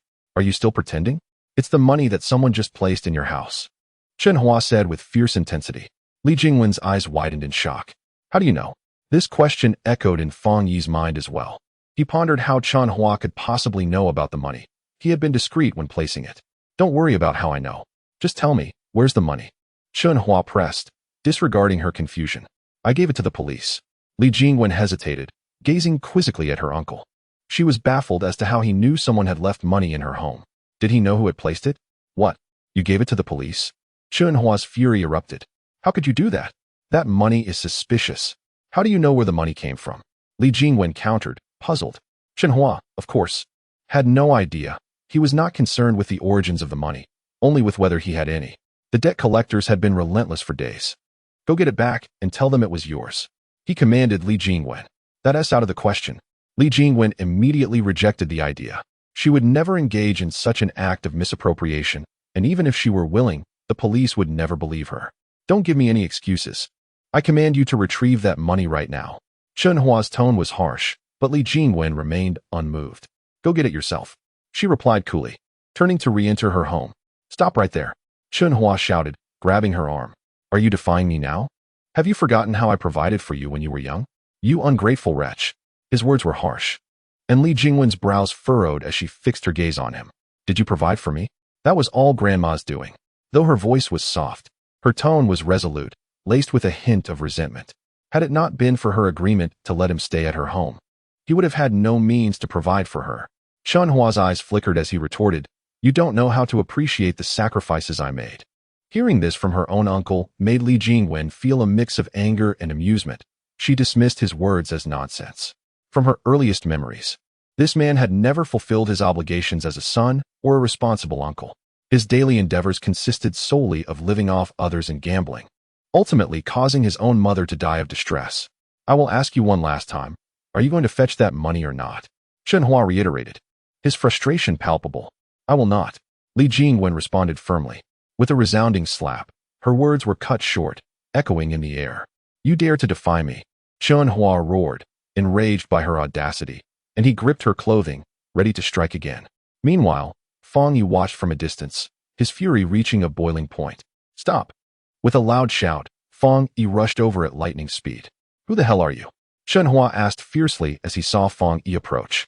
I am your father. In chapter 49, The Grim News, with a furious curse, Fong Yi landed a punch on Chunhua's face, followed by a swift kick. Chunhua's vision darkened, and before he could comprehend the situation, he was unceremoniously sent flying, crashing heavily against the wall. Fong Yi had been a mere spectator until Chunhua's demands ignited his fury. Witnessing Chunhua's brazen act of violence only intensified his rage, leaving him regretful for not arriving sooner. The sight of a vivid red handprint marring Li Jingwen's pale face furrowed his brow with concern. Li Jingwen was remarkably resilient. The slap had not brought her to tears. She looked at Fong Yi in confusion, unable to fathom how he had come to be there, and noticed that he seemed even angrier than she was about the incident. As Chunhua argued with Li Jingwen, a crowd had already begun to gather. Intrigued by the commotion, Chunhua's sudden aggression startled them, but Fong Yi's retaliatory actions brought a sense of satisfaction to the onlookers.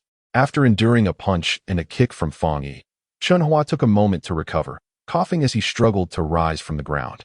Though he intended to confront Fong Yi, his apprehension about Fong Yi's imposing stature quelled his anger. Well, Li Jingwen, it appears you have indeed learned some tricks. Teaming up with an outsider to bully your uncle. Chunhua spat venomously, wiping away the bitterness at the corner of his mouth. You are hardly worthy of being his uncle. Before Li Jingwen could respond, the crowd began to denounce Chunhua. They were longtime residents who were well aware of Li Jingwen's plight and sympathized with her, understanding the true nature of her so-called uncle, a mere scoundrel. Had they not feared trouble, they would have confronted him long ago. Now, seeing him receive a beating, they all proclaimed it well-deserved. Feeling the sting of pain on his face and witnessing the crowd's rising anger, Chunhua dared not utter further threats. After casting a fierce glare at Fong Yi, he fled. Fong Yi's fists were clenched. Had Chunhua remained, he would have surely faced more punishment. Are you all right? Turning to Li Jingwen, whose face was already swelling, Fong Yi inquired. He had not expected that the money he had given her would lead to such violence, and guilt surged within him, fueling his anger. I'm fine. Li Jingwen, having endured numerous beatings from Chunhua throughout her life, was not particularly upset or aggrieved. She simply shook her head lightly. Noticing her calm demeanor and her gaze fixed ahead, Fong Yi deliberately inhaled sharply. It was then that Li Jingwen noticed the cut on his hand, likely a result of his earlier exertion. Your hand is injured, she remarked. Oh, it's nothing, just a minor issue, Fong Yi waved dismissively. As Li Jingwen examined his face, she recalled rumors from school, feeling a twinge of confusion. Fong Yi was not exceptionally handsome, but possessed a certain charm. As the student council president, he would likely attract attention from many girls. Why would he engage in such actions? I have some bandages at home. May I help you dress your wound? Despite her unfavorable impression of Fong Yi, she felt gratitude for his assistance on 2 occasions. Although puzzled by the coincidence of their encounters, she decided to lower her guard and invited him inside. Really? That would be a great help. Fong Yi, eager to accept the invitation, displayed a glimmer of triumph in his eyes. Although he had exerted considerable force against Chunhua, his physical prowess was not enough to inflict a real injury. He had intentionally hurt himself to elicit sympathy from Li Jingwen, hoping this would encourage her to invite him in. Upon entering Li Jingwen's modest dwelling, Fong Yi observed its simplicity, barely 10 square meters, lacking both a bathroom and kitchen. The space was dominated by a bed, a tattered sofa, an antiquated table and chairs, and a coal stove. Apart from a lamp, there were no electrical appliances, not even a fan to combat the heat, which made Fong Yi frown. Despite the room's starkness, it was tidily maintained, reflecting the owner's inclination towards cleanliness. Please, make yourself comfortable, Li Jingwen said, her expression betraying a hint of self-consciousness as she rummaged through a box at the bedside for bandages. Fong Yi remained silent, taking a seat on a stool. He noticed Li Jingwen's discomfort, understanding that his scrutiny made her uneasy. However, he felt compelled to examine the surroundings, especially after the incident with Chunhua. Fortunately, there's still some left, Li Jingwen said after searching for a while, finally producing a roll of bandages and some ointment. In his quest for sympathy, Fong Yi had not been gentle with his hand, ensuring the injury appeared credible. As Li Jingwen carefully bandaged his wound, Fong Yi felt a complex mixture of emotions while gazing at her. Once unblemished, her face was now marred and swollen. Considering her family's social standing, he believed she should have lived a life of happiness and comfort, but now, thank you. Fong Yi expressed once the bandaging was complete. I should be thanking you. You've helped me twice now, Li Jingwen replied earnestly. Fong Yi smiled, but did not respond to her words. His gaze wandering to a broken lamp holder on the wall. What is this? He wondered aloud, stepping closer to inspect a dark object he pulled from the lamp holder. What are you doing?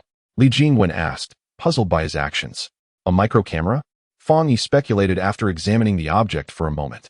Upon hearing this, Li Jingwen's expression shifted dramatically, her face paling as she stared at the item in Fong Yi's hand. Why would there be such a thing in your home? Fong Yi asked, deliberately feigning ignorance as he severed the wires connected to the camera. Upon hearing the name, Li Jingwen's complexion drained of color. She stared incredulously at the camera, unable to respond, but her mind raced, suspecting who might have installed it. It was no wonder Chun Hua had learned of her troubles so swiftly. The realization struck her like a cold wave. Images of a familiar figure flashed through her mind, sending a chill down her spine. She had thought her uncle merely lazy, but now she recognized his true depravity.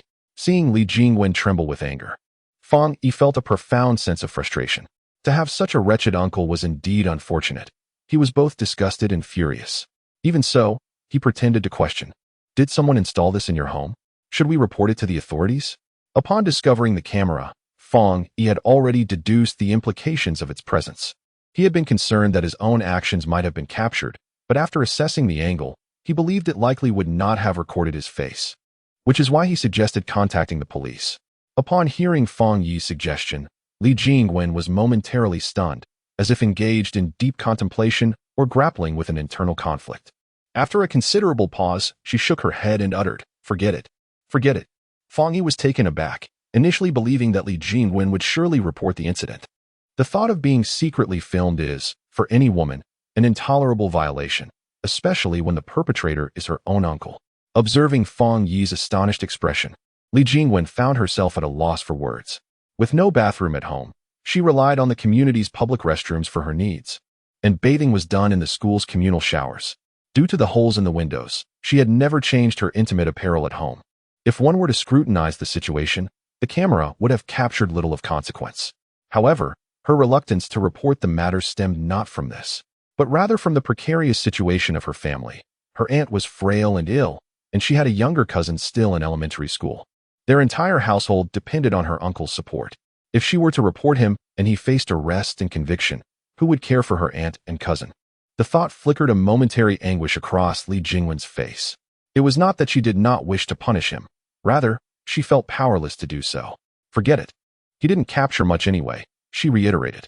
While Fong Yi was astonished and contemplated further persuasion, he recognized the resolute determination in Li Jingwen's expression, suggesting that her decision was final. He swallowed his words. Perhaps she harbored concerns unknown to him? Very well, this is your decision, he conceded. After placing the camera on the table and confirming there were no additional surveillance devices in the room, he rose to leave. Goodbye. After watching Fong Yi exit, Li Jingwen closed the door. The moment Fong Yi stepped outside, he discerned faint sobbing from within. Though Li Jingwen was strong, she remained, after all, a young girl. The actions of Chun Hua were intolerable for any girl. Damn it. Hearing her cries filled Fong Yi with a pang of regret for not having delivered a few more punches to that scoundrel, Chun Hua. Allowing him to escape so easily felt like a grave misstep. He wondered how Li Mingzhi would react if he knew of his daughter's plight. With these thoughts swirling in his mind, Fong Yi resolved to assist Li Jingwen, determined to liberate her from the clutches of that beastly uncle and help her lead a better life. With a heavy heart, Fong Yi returned home, preoccupied with thoughts on how to aid Li Jingwen. Yet, despite his deliberations, he struggled to devise a viable plan. If only they were friends, they could meet more often, fostering communication and understanding each other's situations, thereby creating more opportunities for him to assist her. Yet, therein lay the frustration, they were not friends. Although he had aided her twice, she likely felt more cautious than grateful due to preconceived notions. Transitioning their relationship into friendship would be a formidable challenge. While Fong Yi was not lacking in resources, he sought a rationale, one that would allow Li Jingwen to accept his assistance without suspicion. This rationale needed to be crafted without revealing his prior connection to Li Mingzhi, complicating matters further. He contemplated employing the guise of a charitable benefactor, but the sudden emergence of such a figure might seem suspicious, especially since no one had previously supported Li Jingwen. Would it be necessary to extend assistance to multiple families to mask his intentions? Weighing the feasibility of this plan, he returned home and prepared an elaborate meal. Despite the turmoil stirred by Li Jingwen's ordeal, he found solace in the fact that he had earned 80 million at the Jade Exchange earlier that day, a moment of triumph that allowed him to finally begin plotting his future. He eagerly awaited Yin Xiaorui's return to share this delightful news with her. However, as the clock approached 9 and she had yet to appear, a sense of urgency began to creep in. Even if she had stayed late for study sessions, she should have been back by now. Just as he was about to call and inquire about her whereabouts, his phone rang, an unexpected call from her. Fang Yi. Upon answering, he was met with a man's voice, causing his brow to furrow with concern. Who are you? He demanded. The man offered no answer to his question, coldly stating, Your sister is in my custody. At 48, Binhai Road, you have half an hour to meet me. If you dare to alert the authorities, you will bear the consequences. The author has noted, one more chapter to go, likely to be completed by midnight. Chapter 50. Impatience ending the call, Fang Yi rushed out the door, hurrying towards the address provided. His back was already drenched in cold sweat, his face a canvas of anxiety, confusion, and fear.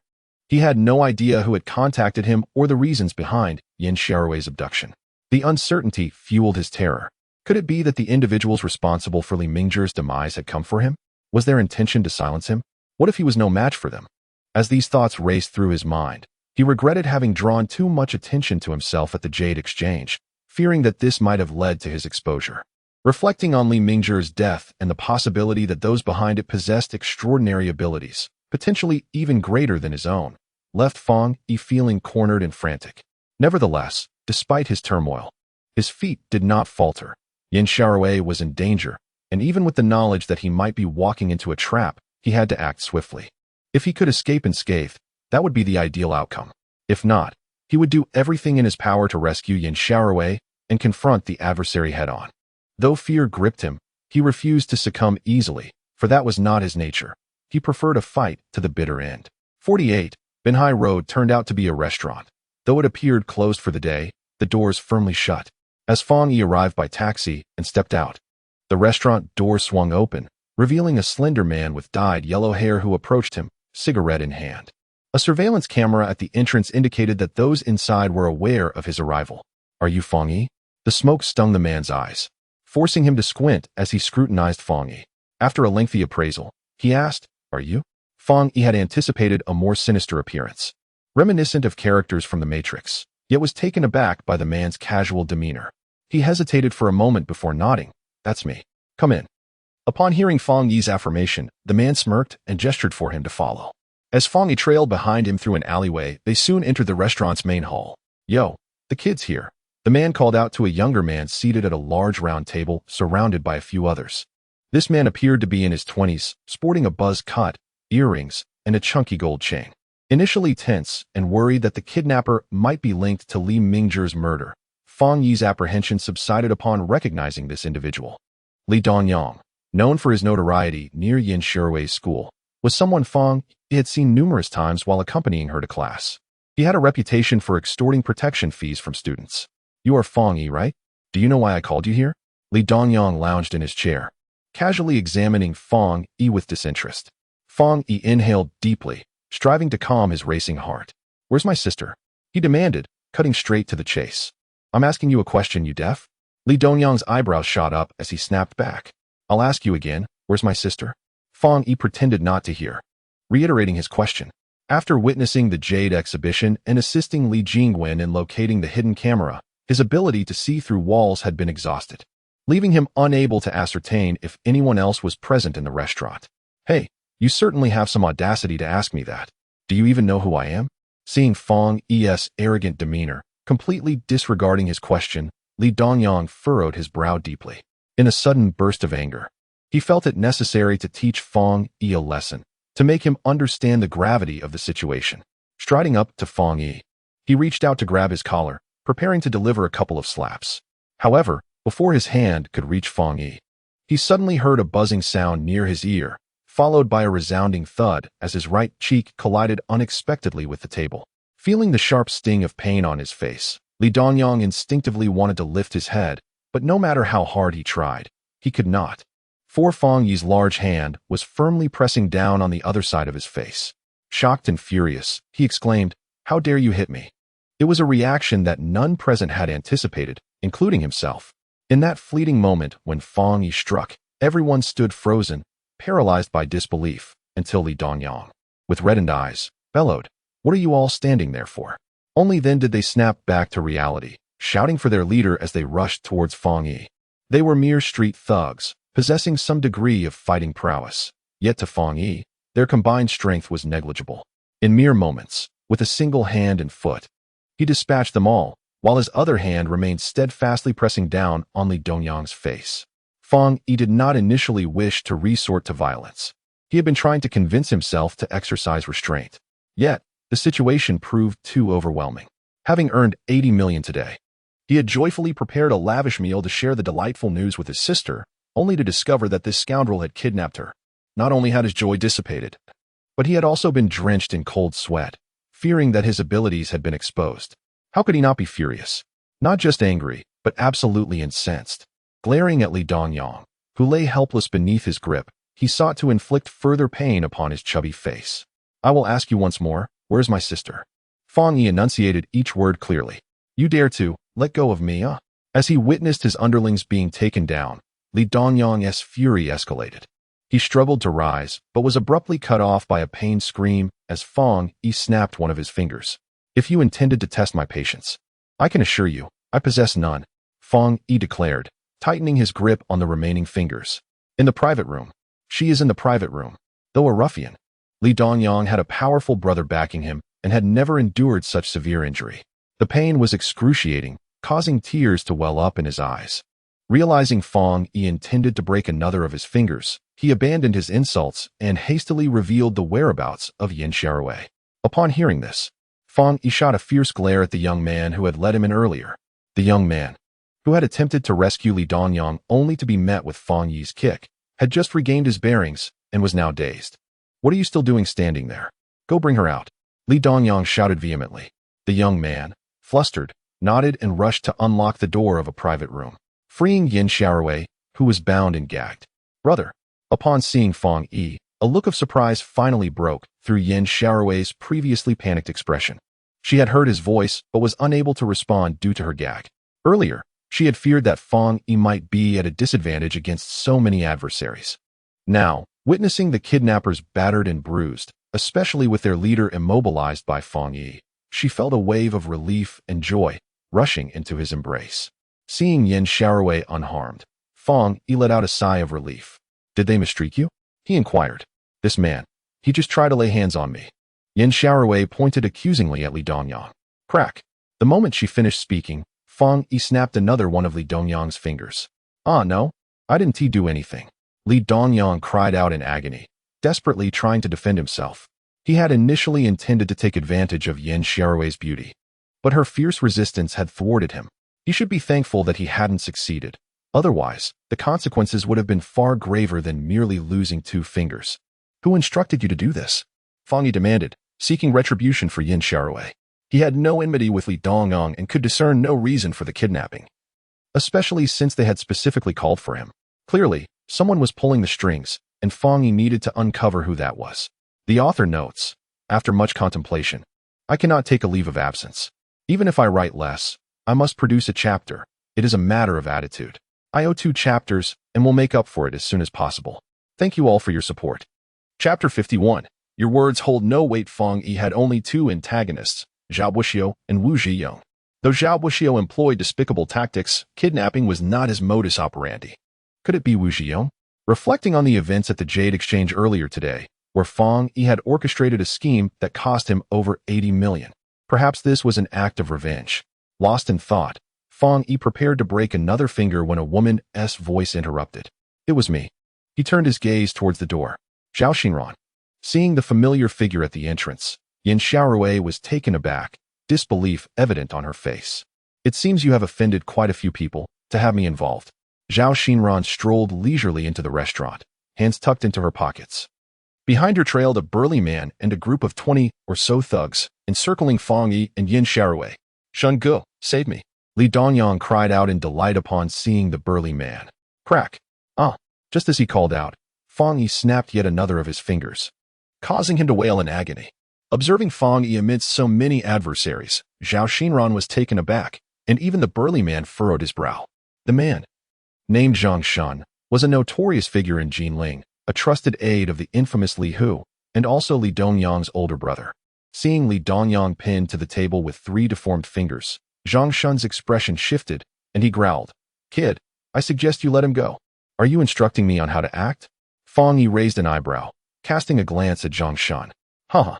Zhao Xinran could not help but laugh at Fang Yi's response, surprised by his unexpected prowess. She had not anticipated that the seemingly inept brother of Yin Xiaowei possessed such skills.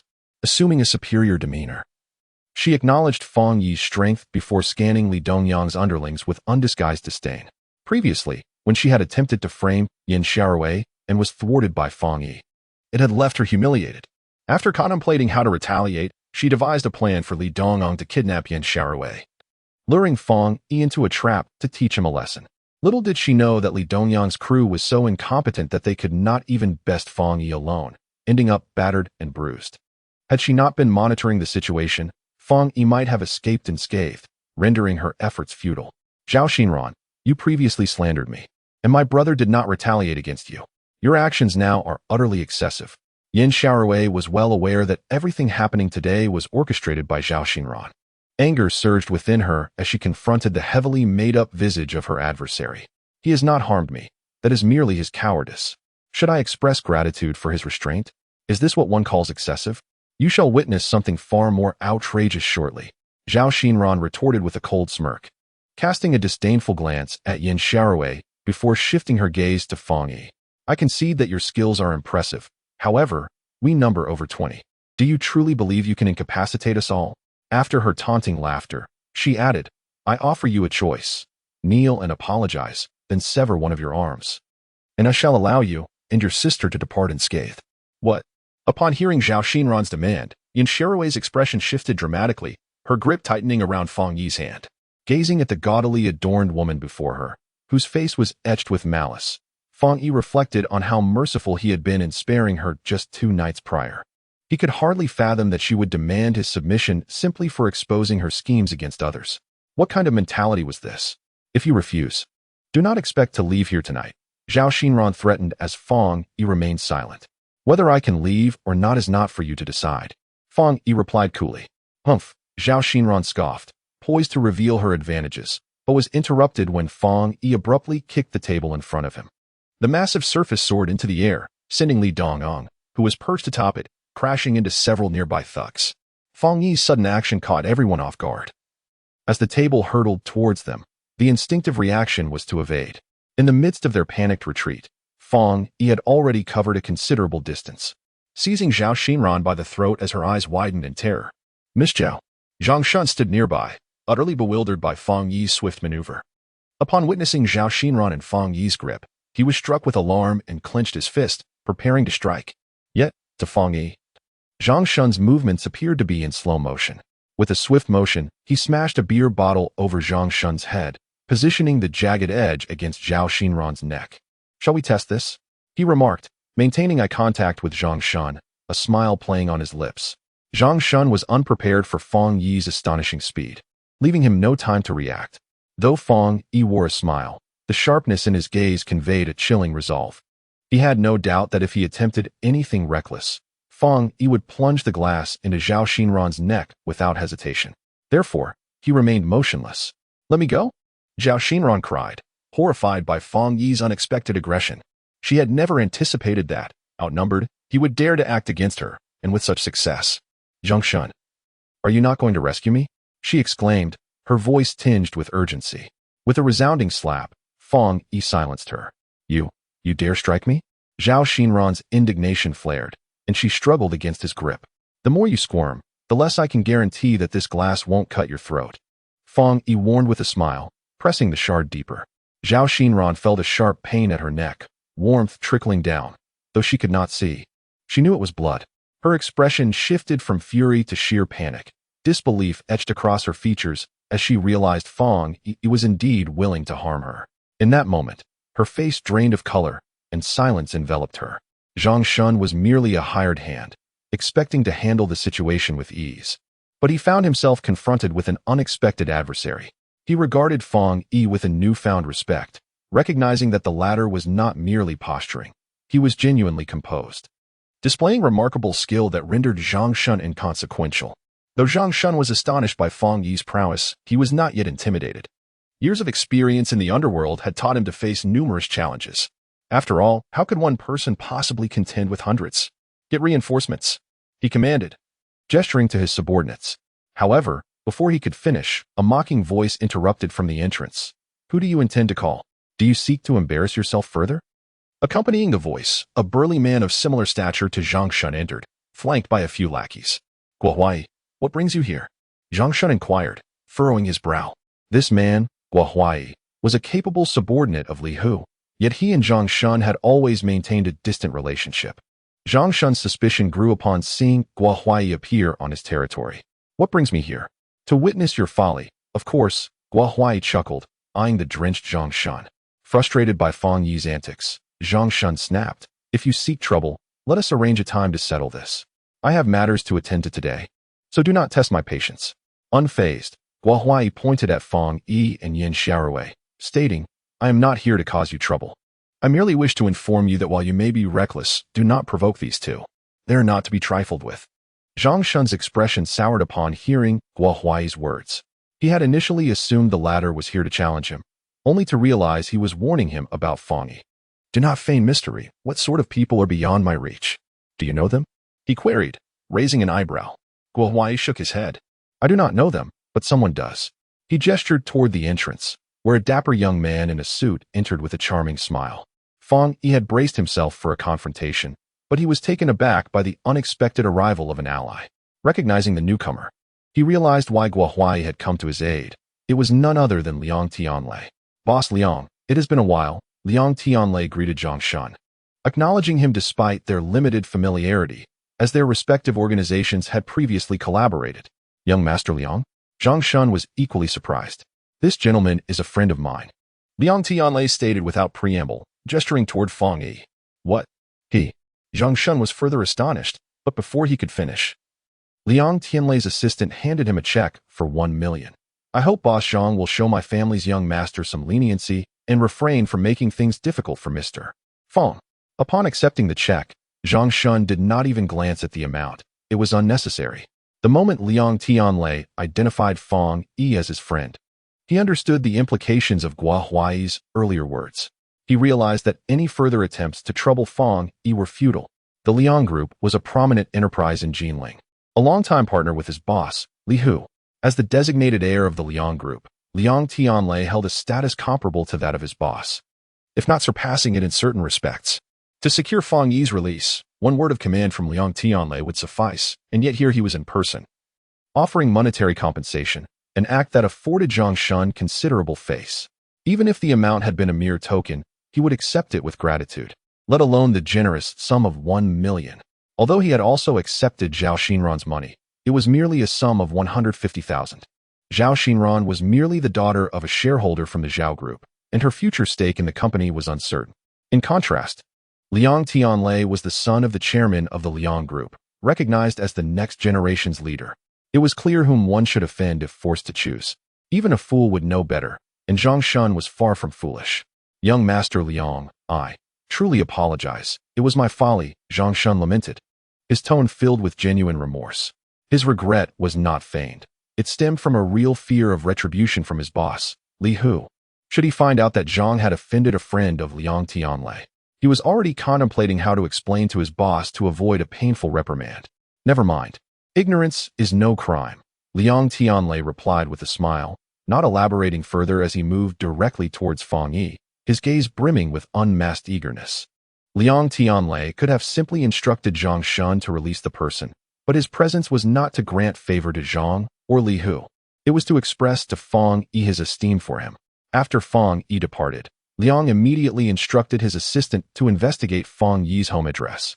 During the investigation, he discovered that Fang Yi's sister had been abducted, and upon further inquiry, it turned out to be the work of Li Hu's men.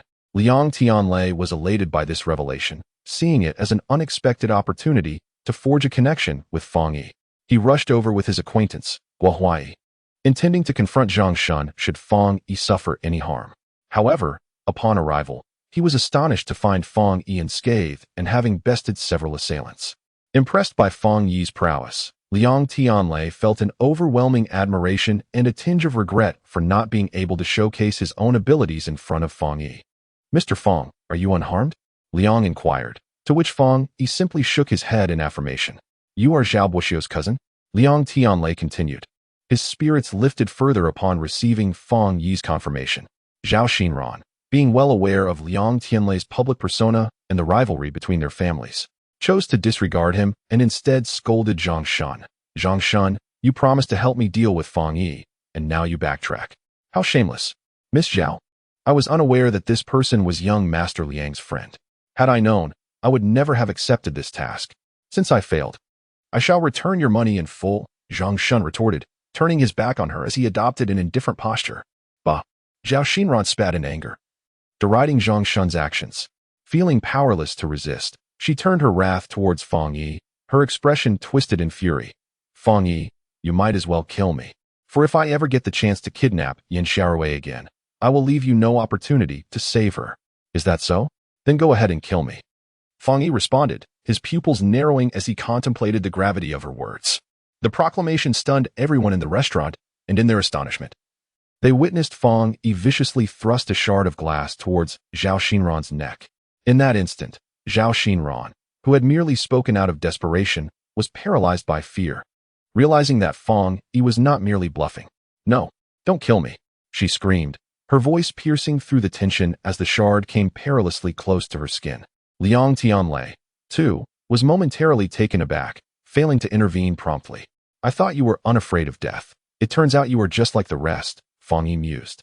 The glass suspended just beside Zhao Xinran's throat, a radiant smile illuminating his face, as if the previous moment had been a mere illusion. In that moment, he resembled a neighborly older brother, warm and innocuous. "Use whatever means you have.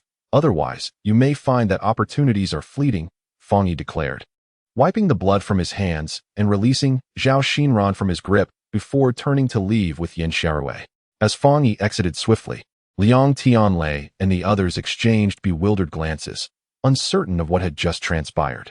Once it became clear that Fang Yi was indeed departing, Liang hurriedly followed him. Meanwhile, Zhao Xinran remained in a state of shock, replaying the events in her mind. She had thought Fang Yi was merely trying to intimidate her, but she had seen the murderous intent in his eyes, sharp as a blade aimed directly at her heart. What did he mean by no opportunities?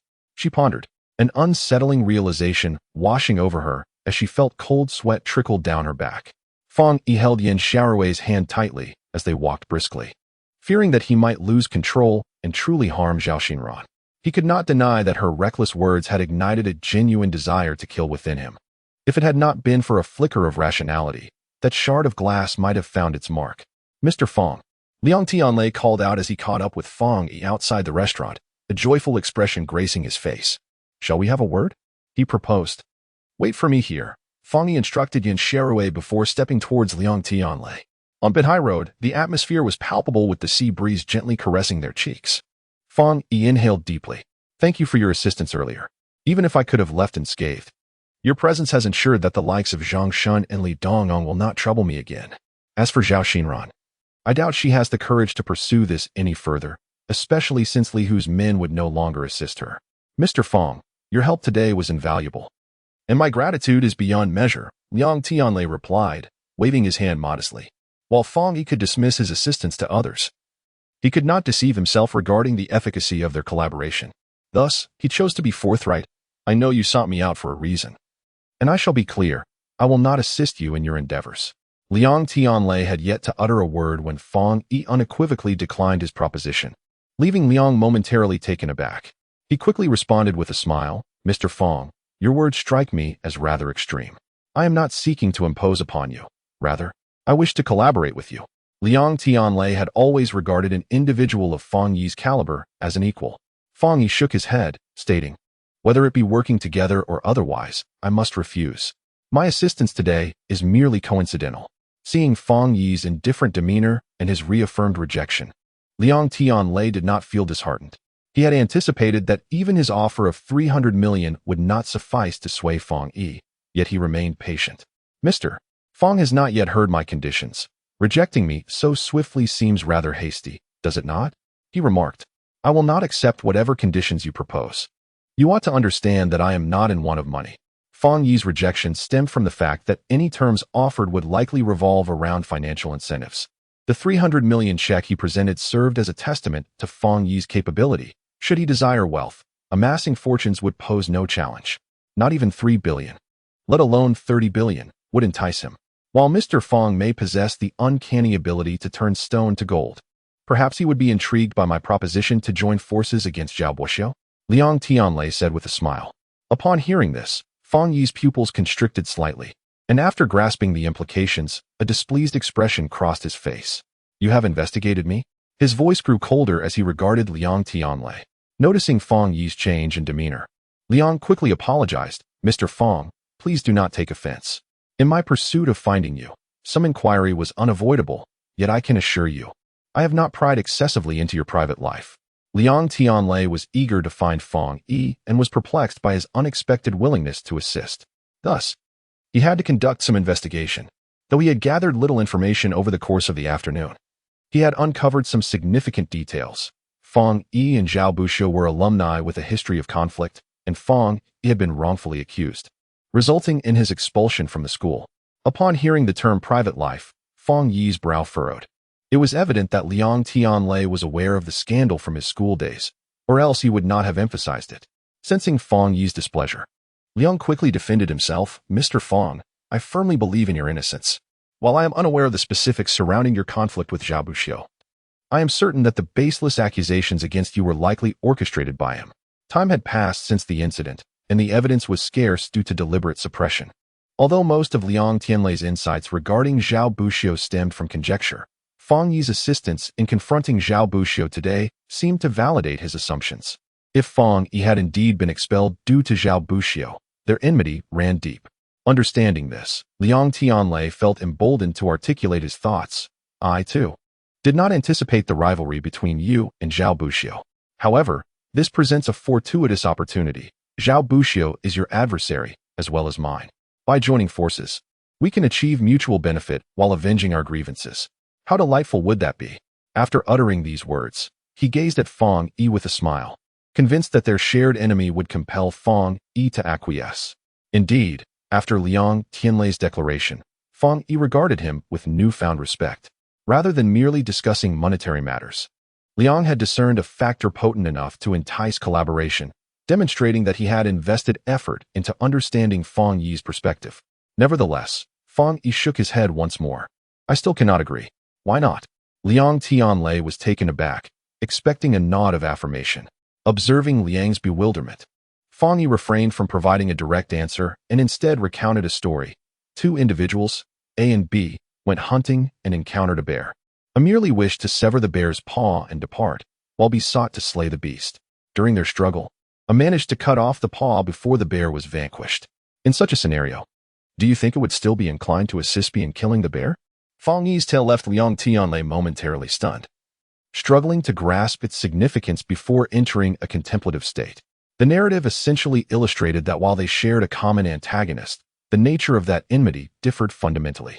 To Liang Tianlei, Zhao Buxiu was merely a rival in business, lacking any profound animosity. In contrast, for Fang Yi, Zhao Buxiu represented a mortal enemy. Zhao Buxiu had not only ruined Fang Yi's future, but had also wronged him on a personal level. Their animosity was akin to that of sworn foes. Previously, Fang Yi had lacked the power and resources to retaliate against Zhao Buxiu, despite harboring a desire for vengeance. However, with newfound capabilities, his trepidation towards Zhao Buxiu had significantly diminished. He did not deny that the seeds of revenge were taking root within him, and assisting Liang Tianlei today was merely a preliminary test of his abilities. While Liang Tianlei sought to compete against Zhao Buxiu for personal gain, Fang Yi's aspirations were far more profound. He desired retribution, an eye for an eye. Thus, despite their shared enemy, their approaches to addressing that enemy diverged. Fang Yi harbored doubts about whether, after aiding Liang Tianlei in achieving his goals, he would still extend his hand in assistance. He believed the likelihood of that was slim, which was precisely why he hesitated to collaborate with Liang Tianlei. He could not view him as a steadfast ally. After pondering Fang Yi's story for a while, Liang Tianlei began to comprehend the underlying message. Furrowing his brow, he contemplated how to alleviate Fang Yi's concerns. Observing that Liang was still reluctant to concede, Fang Yi added, "Beyond the previous issue, there is another matter to consider. The Liang group and the Zhao group have been in competition for years, yet I have not seen you make any significant moves against them. This indicates that neither family's strength is markedly superior to the other, even with my assistance.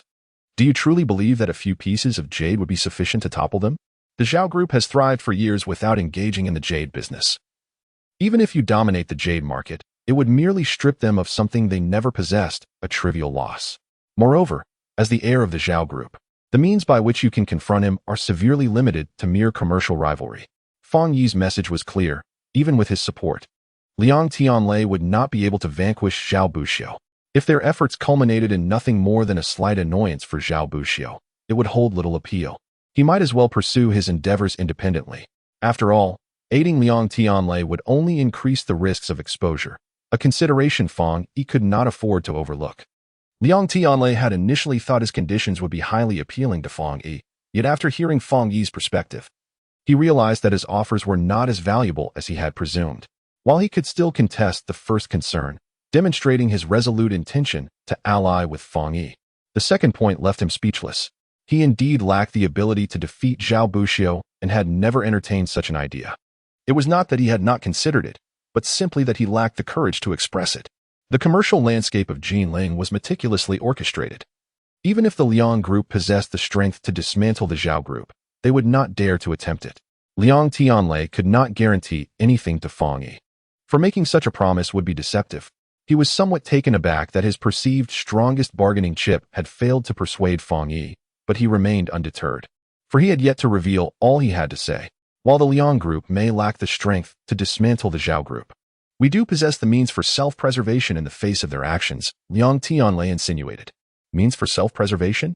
Upon hearing these words, Fang Yi raised an eyebrow in confusion, uncertain of the origin of Liang Tianlei's statement. Chapter 54, Concerns and Support. Noticing Fang Yi's perplexed expression, Liang Tianlei did not keep him in suspense. Organizing his thoughts and speaking with a grave demeanor, "Zhao Buxiu has received information from an unknown source, claiming that you assisted me during the competition. My associates have informed me that he has begun to verify the authenticity of this matter." At Liang Tianlei's words, Fang Yi's brow furrowed slightly as he scrutinized Liang Tianlei before him. Liang Tianlei quickly discerned Fang Yi's thoughts and hastened to clarify, "Mr. Fang, please do not misinterpret my words. I have never publicly promoted your assistance. Your discerning eye surpasses that of many seasoned professionals. From the very beginning, I wish to enlist your support.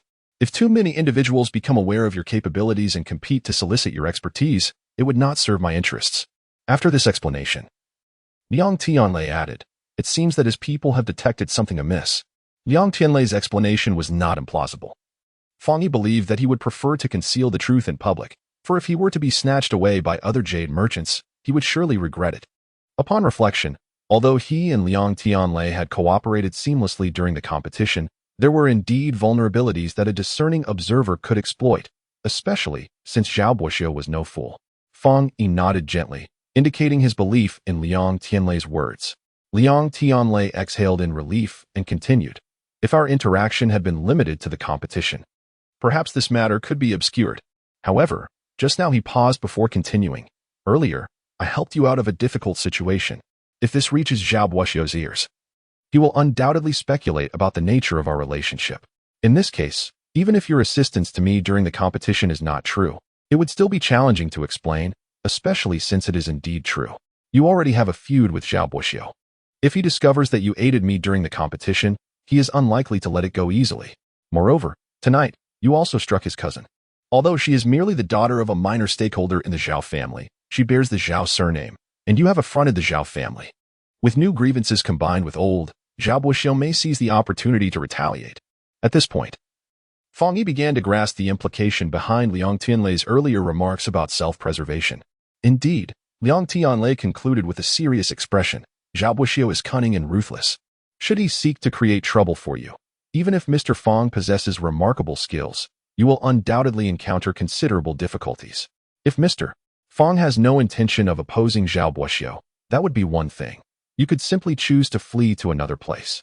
However, your previous words clearly indicate a desire to confront Zhao Buoxiu. In that case, you surely would not be inclined to retreat submissively. Therefore, as the storm approaches, do you possess any strategies for dealing with it? Understanding Zhao Buoxiu's character, Fong Yi knew well enough. He is cruel and influential, while I am merely a commoner. Despite my abilities, I lack the power and authority to pose a threat to Zhao Buoxiu or to confront him directly. In this precarious situation, if I were to agree to join the Liang group, it would offer me protection and support, which is precisely what you are implying, is it not? Upon hearing Fong Yi's words, Liang Tianlei smiled, his gaze profound. I have always believed that conversing with intelligent individuals is a delightful experience. Fong Yi articulated precisely what Liang Tianlei had in mind. As the ancient proverb states, many hands make light work, while a single tree cannot support a forest. In today's society, it is not easy to be a lone wolf, especially when that lone wolf faces a formidable adversary. While the Liang group may not be able to topple the Zhao group, the underhanded schemes of the Zhao family would not affect us in the slightest. If Mr.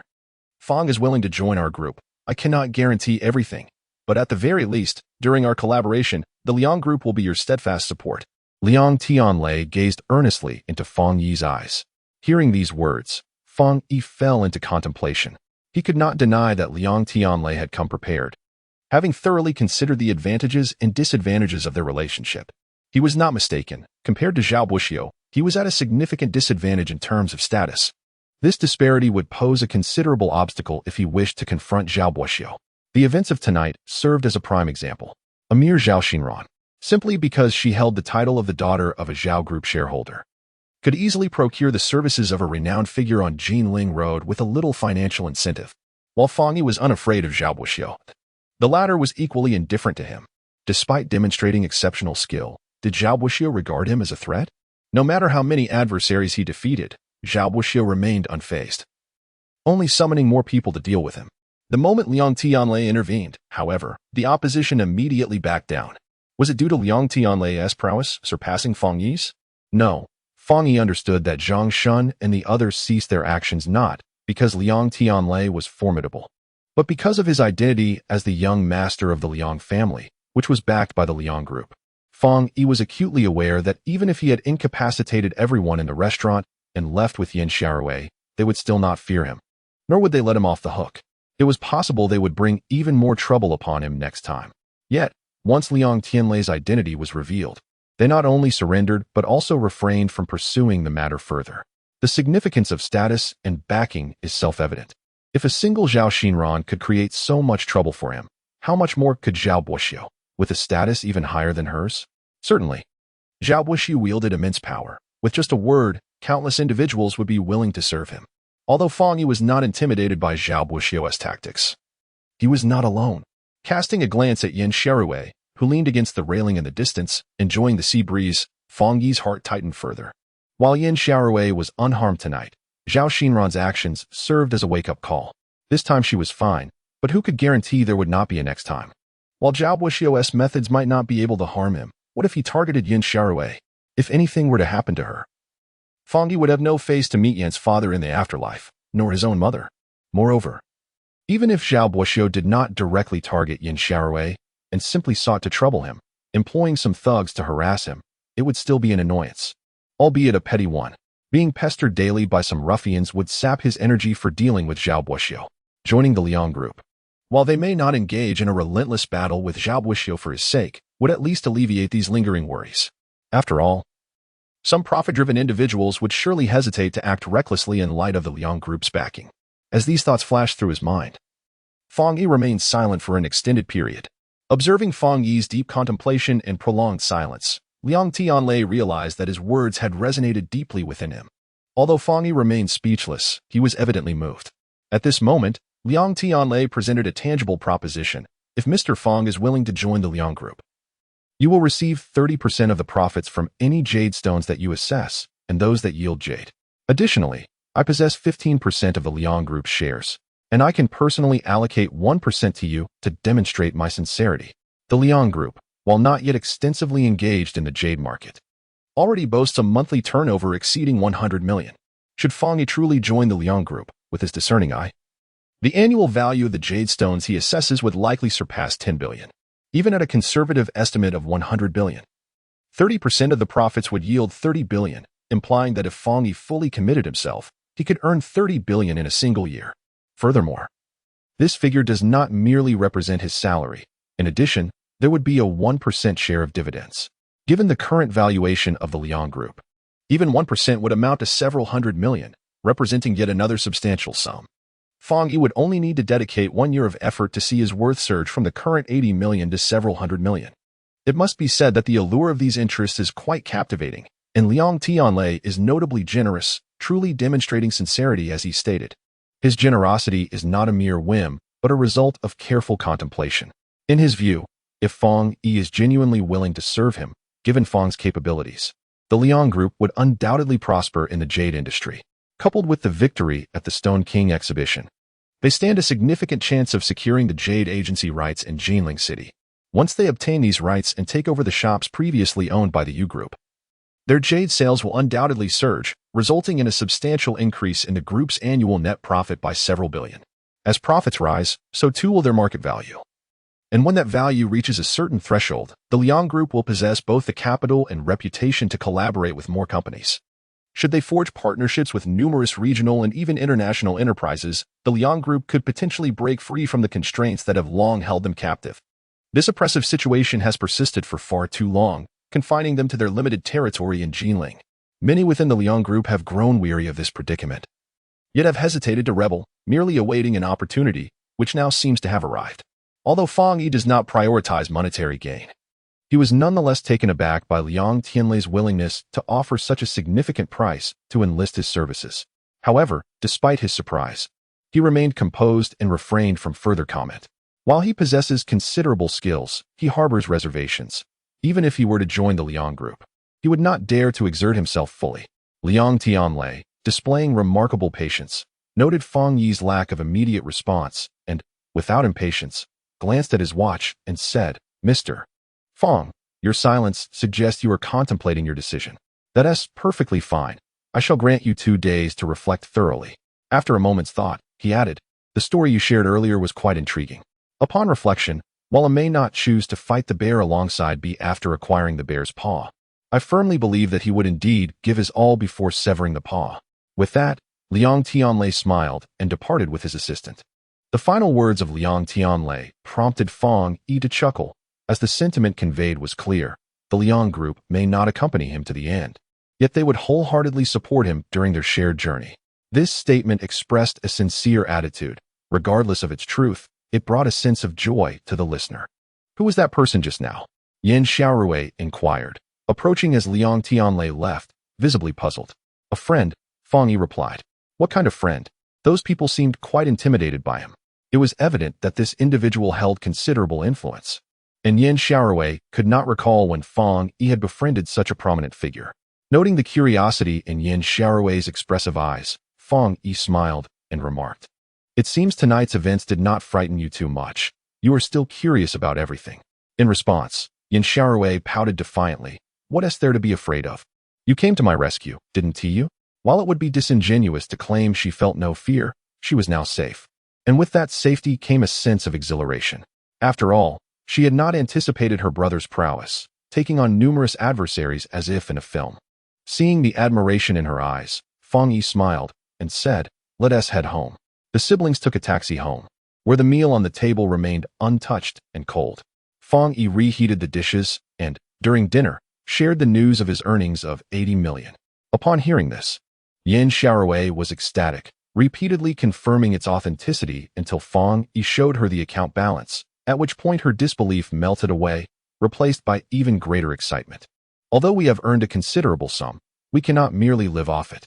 I was thinking of investing this money in a business. What do you think?" Fang Yi inquired as he ate. "With that person from earlier?" Yin Xiaorui asked. "Yes," Fang Yi nodded. At this, Yin Xiaorui paused her meal, gazing intently into Fang Yi's eyes, leaving him somewhat perplexed. "Brother, your collaboration with him must involve more than just business, right?" Taken aback, Fang Yi initially hesitated before responding. "You heard some of it?" "I overheard a bit," she admitted. Standing not too far away, she had indeed caught snippets of their conversation. Xiaorui, actually, I. As he began to explain, Fang Yi was interrupted by Yin Xiaorui, who declared, "You don't need to say anything. Whatever you decide, I will support you." Her words surprised Fang Yi. She did not wish to know his intentions. Although she and T caught every detail of their discussion, she had grasped enough to sense its connection to events from 6 months prior. It wasn't T that she was uninterested. Rather, she felt that since it was Fang Yi's decision, she ought to offer her unyielding support. After all, she had made a poor choice 6 months ago, and this time, she would not falter. Seeing the determination in her eyes, Fang Yi realized he need not elaborate further, for regardless of his explanations, she would support him unconditionally. Such is the nature of family. By the time they returned home, it was quite late. Yin Xiaorui had classes the following day, so she did not linger at the table. After finishing her meal and expressing her stance on Fang Yi's decision, she retreated to her room. Yin Xiaorui's words deeply moved Fang Yi, further solidifying his previously wavering resolve. Earlier, he had been uncertain about collaborating with Liang Tianlai, but now he felt a strong inclination to proceed. He recognized the necessity of confronting Zhao Buoxiu. Given the disparity in their statuses, he needed a formidable ally. The Liang group may not be the ultimate choice, yet it appeared to be the most suitable under the current circumstances. Moreover, beyond this reason, Fang Yi sought to cultivate his own influence, whether through a company or an enterprise. Apart from Zhao Buoxiu as his adversary, he had another hypothetical foe, the individual responsible for Li Mingzhi's death, or perhaps that organization. Fang Yi had previously been apprehensive about being discovered by this organization, focusing solely on evasion. However, today's events clarified that believing he could remain inconspicuous was merely wishful thinking. Having revealed himself even once, Zhao Buoxiu had sensed something amiss, indicating that his concealment was inadequate. Unless that organization chose not to pursue him, it was only a matter of time before they located him. After all, he could not avoid utilizing his abilities indefinitely, especially since he intended to leverage them against Zhao Buoxiu. Evading danger was futile. Thus, rather than cowering, it would be wiser to confront it boldly. As he reflected on past events, this notion crystallized in Fang Yi's mind. 6 months prior, while he and Yang Yuyi were deeply in love, he had dismissed rumors of Zhao Buoxiu's interest in her, confident in the strength of their bond. Yet, ultimately, he fell victim to their collusion. Just days ago, Yin Xiaorui faced unjust accusations from Zhao Xinran, but thanks to his abilities, the situation was swiftly resolved. Fang Yi chose not to hold Zhao Xinran accountable, believing the matter settled, only for Yin Xiaorui to later fall victim to abduction. These two harrowing experiences underscored for Fang Yi the importance of preparation when confronted with foreseeable dangers. He should not rely on luck, but instead take proactive measures to ensure he was ready to respond calmly to threats, thereby avoiding chaos and potentially irreparable harm. While those responsible for Li Mingzhi's demise may not actively seek him out, what if they did? It is prudent to consider defeat before victory, to aspire toward the best while preparing for the worst. Such is the mark of wisdom. Although Liang Tianlai's intention was merely to persuade Fang Yi to join the Liang group, Fang Yi could not help but acknowledge the validity of his assertion. Many hands make light work, while one struggles alone. In today's society, being a lone wolf is no easy feat. One may appear carefree and unencumbered, yet when trouble arises, who will come to your aid? Having resolved not to evade responsibility, Fang Yi understood that he must prepare himself to build his own influence, entwining more individuals in his endeavors.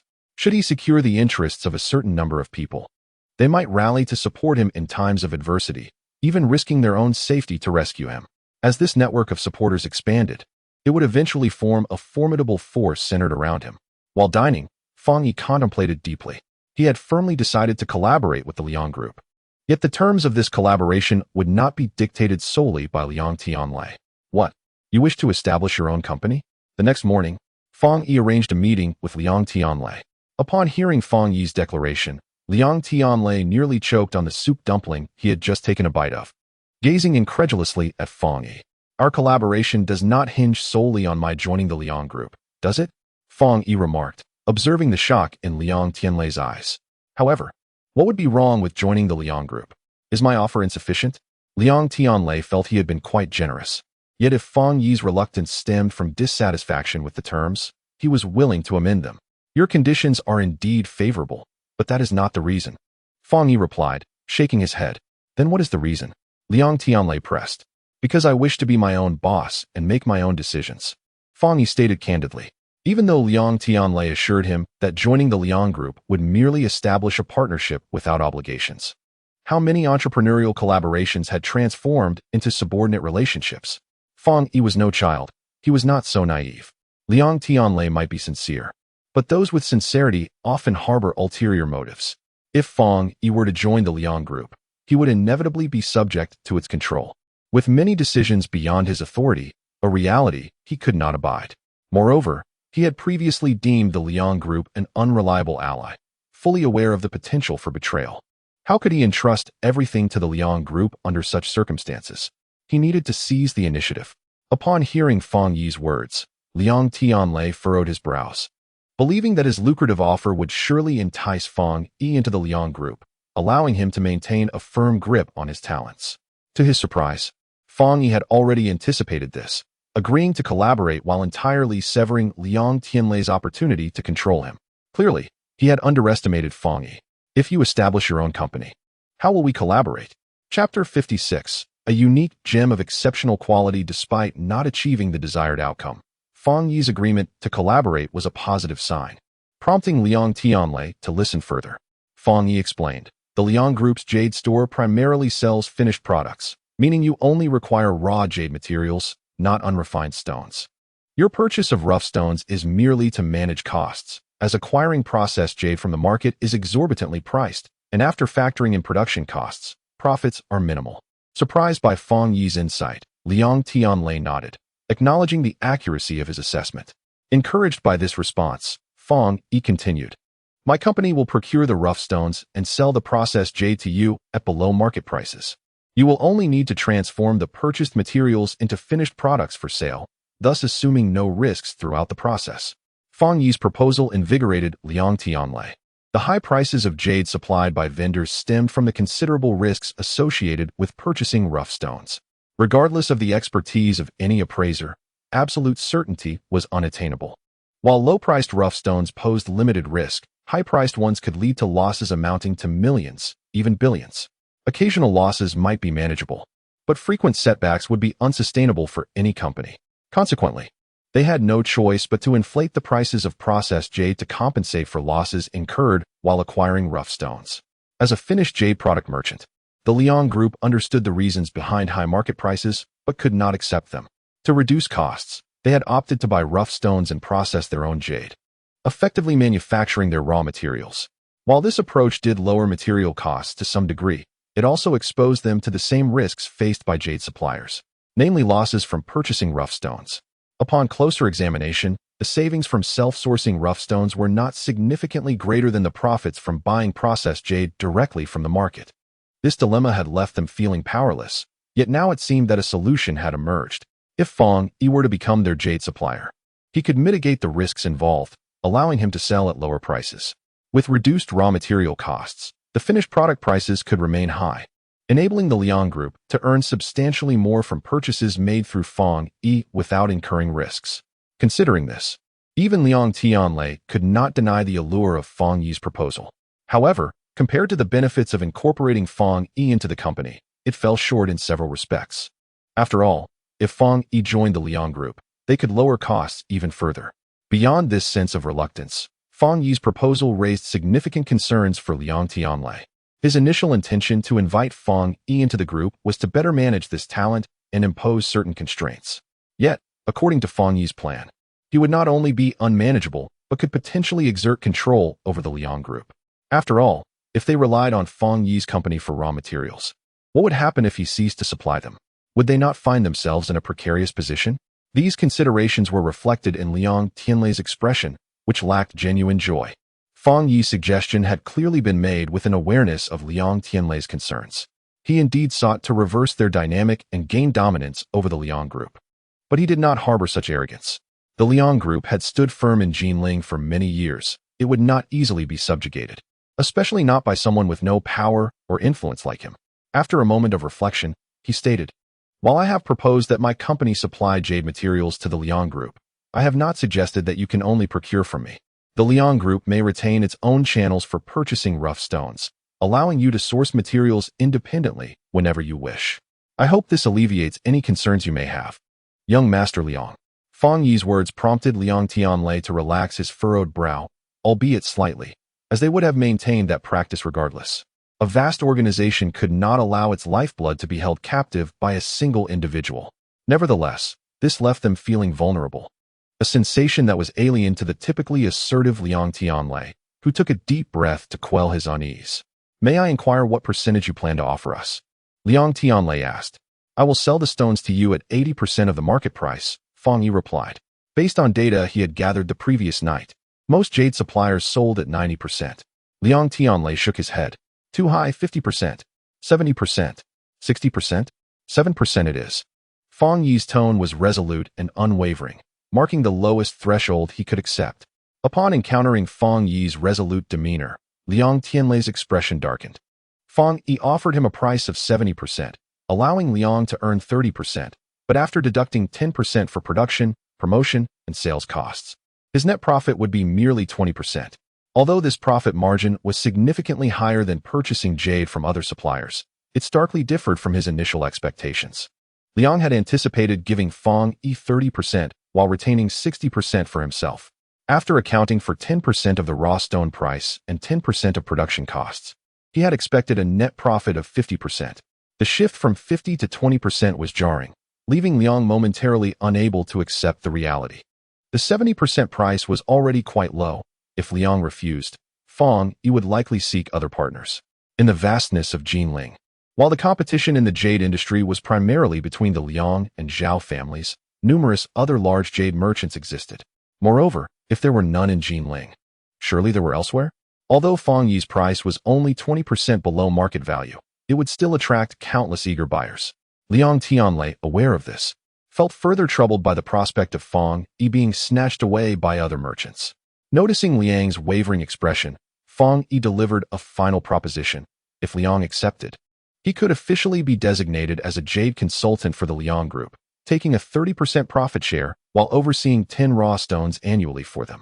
This statement visibly startled Liang Tianlei. Is Mr. Fang serious? Indeed, Fang Yi affirmed with a nod. Liang intended to agree but paused to regain his composure, seeking to maximize his benefits. 10 stones are too few. Let us make it 50.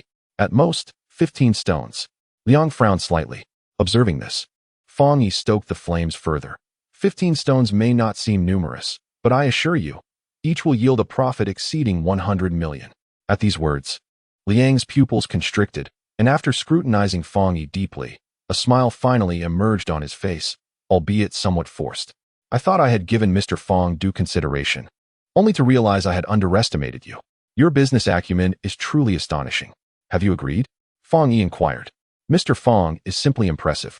I find myself with no alternative but to concur, Liang Tianlei replied with a wry smile. Initially, he believed Fang Yi was merely well-versed in jade, possessing exceptional insight.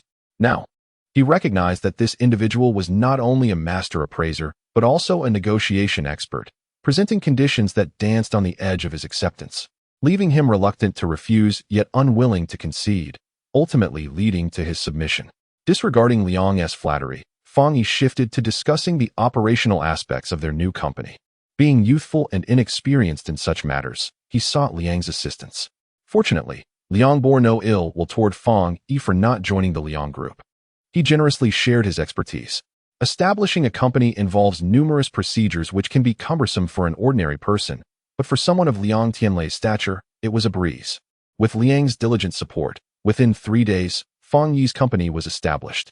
As the saying goes, a unique jade is destined for noble companionship. In simpler terms, fine jade deserves fine individuals. Thus, Fang Yi named his company One Quality Jade Industry. Well, the name is passable. First, let us take a look at the storefront. Liang Tianlei suggested, standing alongside Fang Yi and pointing towards an impressive faade ahead. This store was previously owned by the Su Group, which I acquired subsequently. Although it's not in a prime location, it attracts considerable foot traffic, especially with numerous jade shops nearby. You can sell the bulk to us and the smaller pieces to the surrounding merchants.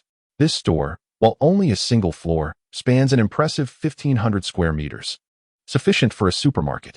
Additionally, there's a 350 square meter warehouse at the back, facing south with optimal ventilation. To the left flows the Jinling River, and to the right lies direct access to the city center, making it an ideal location. The main road encircles the storefront, a layout that is considered auspicious.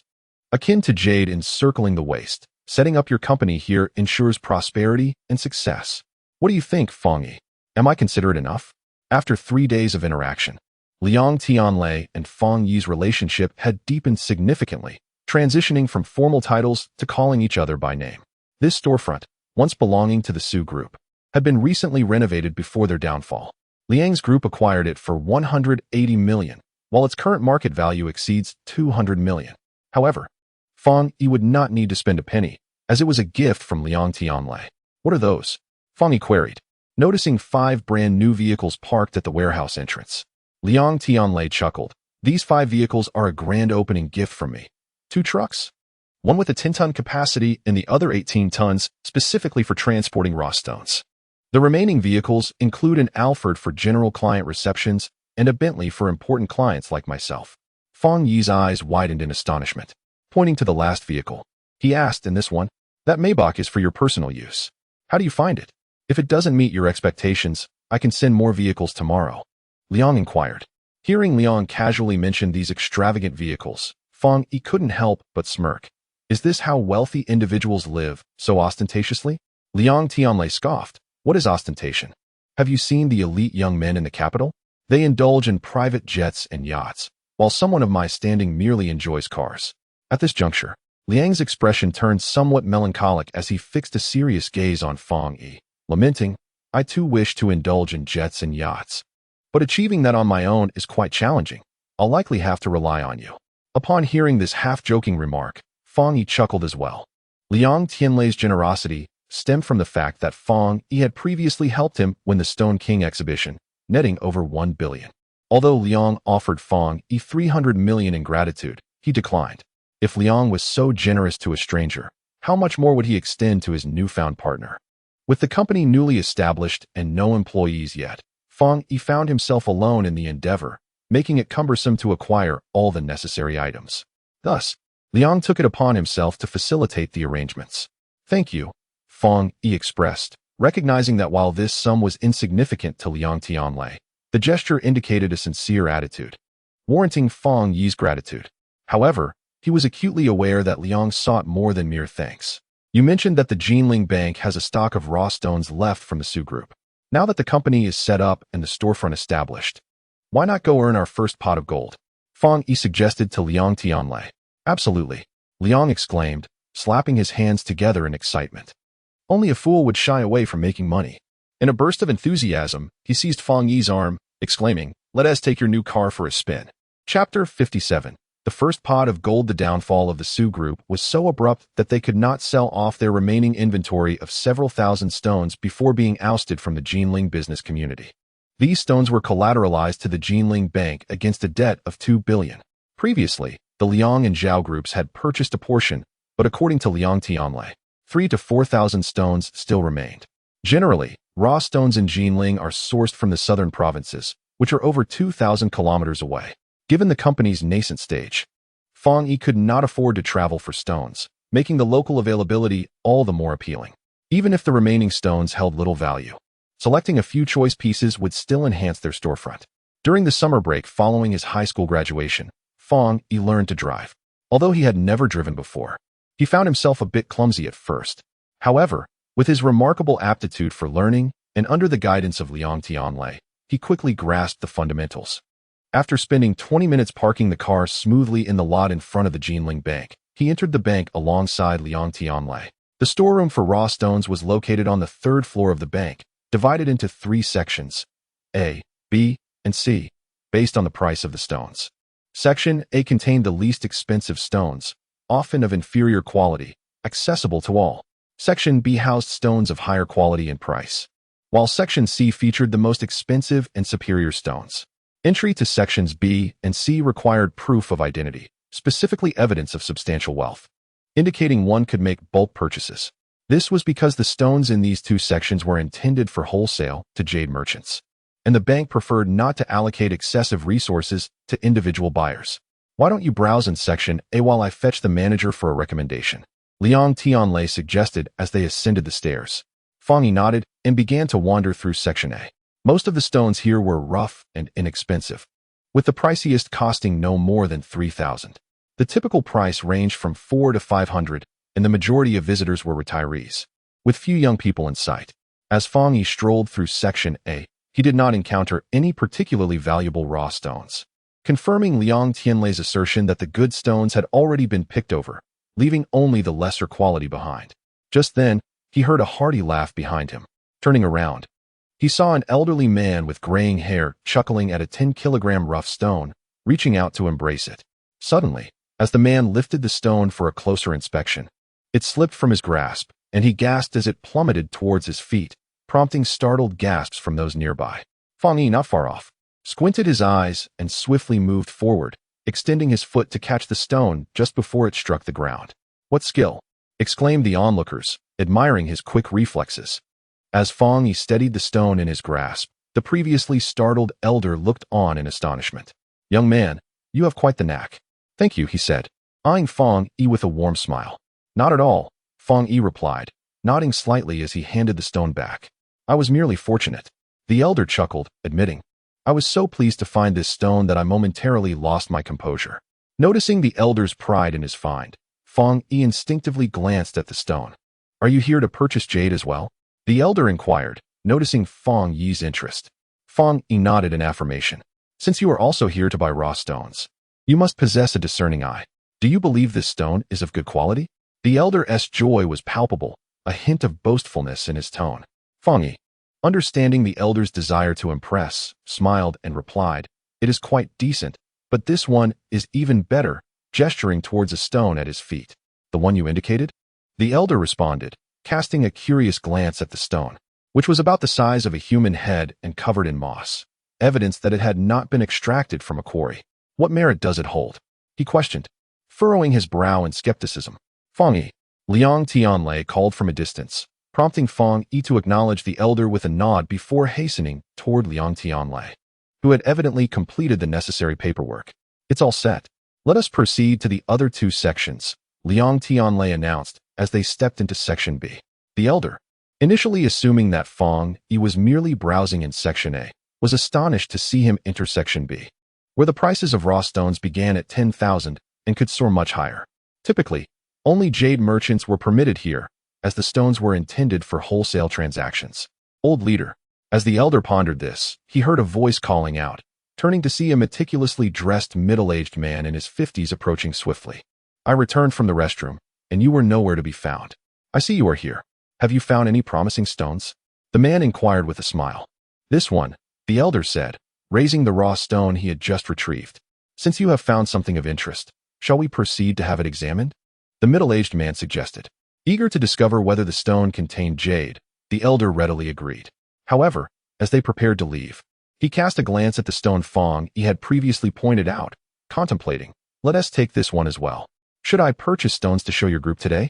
Fang Yi asked Liang Tianlei as they entered Section B. No. Liang Tianlei replied hastily, waving his hands.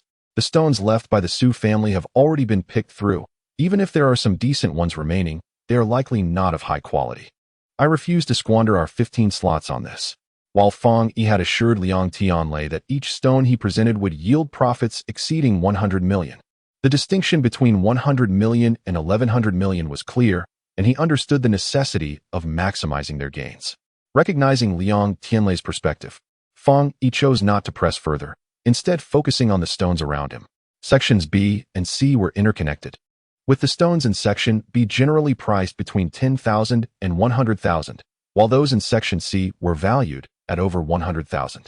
Though Liang Tianlei had remarked that merchants had already sifted through the stones here, Fang Yi still found several worthwhile options. After pointing out a few promising stones, he noticed Liang Tianlei's smile growing increasingly wide. Yet, just as the atmosphere brightened, it suddenly shifted when Liang Tianlei spotted someone. "Zhao Buxiu, what are you doing here?" he exclaimed, his brow furrowing deeply, while Fang Yi's expression turned cold. Zhao Buxiu had not anticipated encountering Liang Tianlei here, but even more surprising was the realization that Fang Yi was accompanying him. What an unfortunate twist of fate, Zhao Buxiu mused, his eyes narrowing with suspicion. Previously, he had dispatched inquiries regarding the Stone King exhibition, and his associates speculated that Fong Yi had assisted Liang Tianlei. However, he had dismissed those notions, convinced that Fong Yi lacked the capability to forge such connections. Now, seeing them together, he felt his assumptions begin to waver. What is it? A voice of inquiry broke the tension, prompting Fong Yi to glance behind Zhao Buoxiu. He recognized the heir of the Stone King family, accompanied by a slender, somewhat effeminate man in his 40s. The voice belonged to the latter, and upon seeing him, Fong Yi felt a sense of unfamiliarity, while Liang Tianlei's pupils dilated in recognition. "Mr. Kong, you are here as well?" Liang Tianlei exclaimed, clearly familiar with the man. "Oh, isn't this young Master Liang?" "It has been a while," Mr. Kong greeted with a smile. "It has indeed been some time. When did you arrive in Jinling? Why didn't you let us know?" Upon encountering this individual, Liang Tianlei appeared quite taken aback and casually inquired, "Does Mr. Kong really need to report his whereabouts in advance?" Hearing Liang Tianlei's words, Zhao Buoxiu scoffed. Liang Tianlei shot Zhao Buoxiu a glare and clarified, "That is certainly not my intention. It's just that Mr. Kong has traveled a great distance, and as a local of Jinling, I feel compelled to extend my hospitality. Otherwise, would it not invite ridicule upon us, the Liang family, for lacking in etiquette? Haha. It is rare for young Master Liang to be so considerate. However, my visit to Jinling is merely to attend to some trivial matters, after which I shall depart without wishing to disturb too many people. Therefore, I only contacted Buoxiu. I hope young Master Liang will not overthink this, Mr. Kong said with a smile, excusing himself. Liang Tianlei also smiled and quickly replied, "Mr. Kong, your consideration for us is greatly appreciated. How could I possibly overthink it? You flatter me."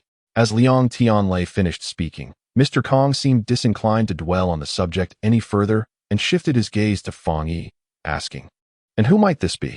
Noticing Mr. Kong's attention directed at Fong Yi, Liang Tianlei, though wishing to inquire further, felt compelled to introduce, "Oh, this is Fong Yi, the general manager of Yiping Jade Industry."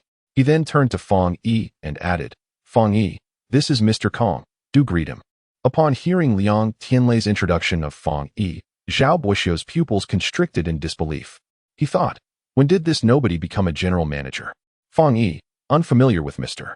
Kong and unaware of Liang Tianlei's deference towards him, felt no inclination to greet someone he had an unfavorable impression of, especially since he saw Zhao Buoxiu in Mr.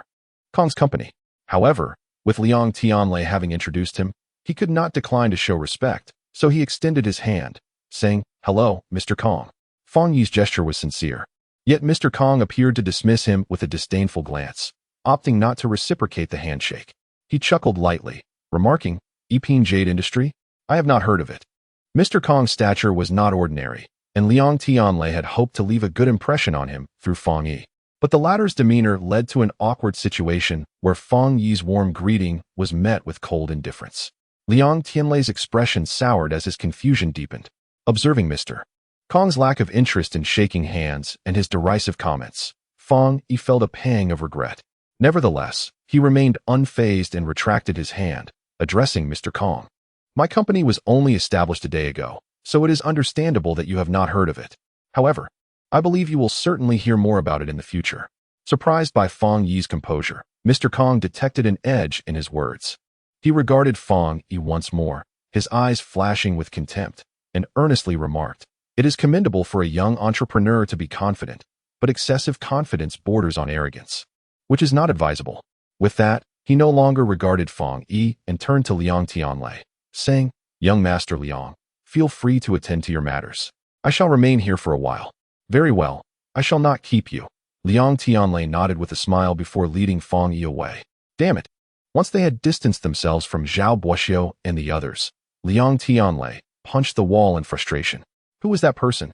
Fong Yi inquired, sensing Liang Tianlei's anger but unsure of its cause. "That was Kong Yuntao, the general manager of Dottie Group," Liang Tianlei replied. "Dottie Group?" Fong Yi questioned, clearly unfamiliar with the name. Dottie Group specializes in real estate. While it may not be well known in Jinling, its influence spans across Su Province, boasting significant financial strength and consistently ranking among the top 10 economic powerhouses along the southeastern coast for 3 consecutive years. Upon hearing Liang Tianlei's explanation, Fong Yi understood.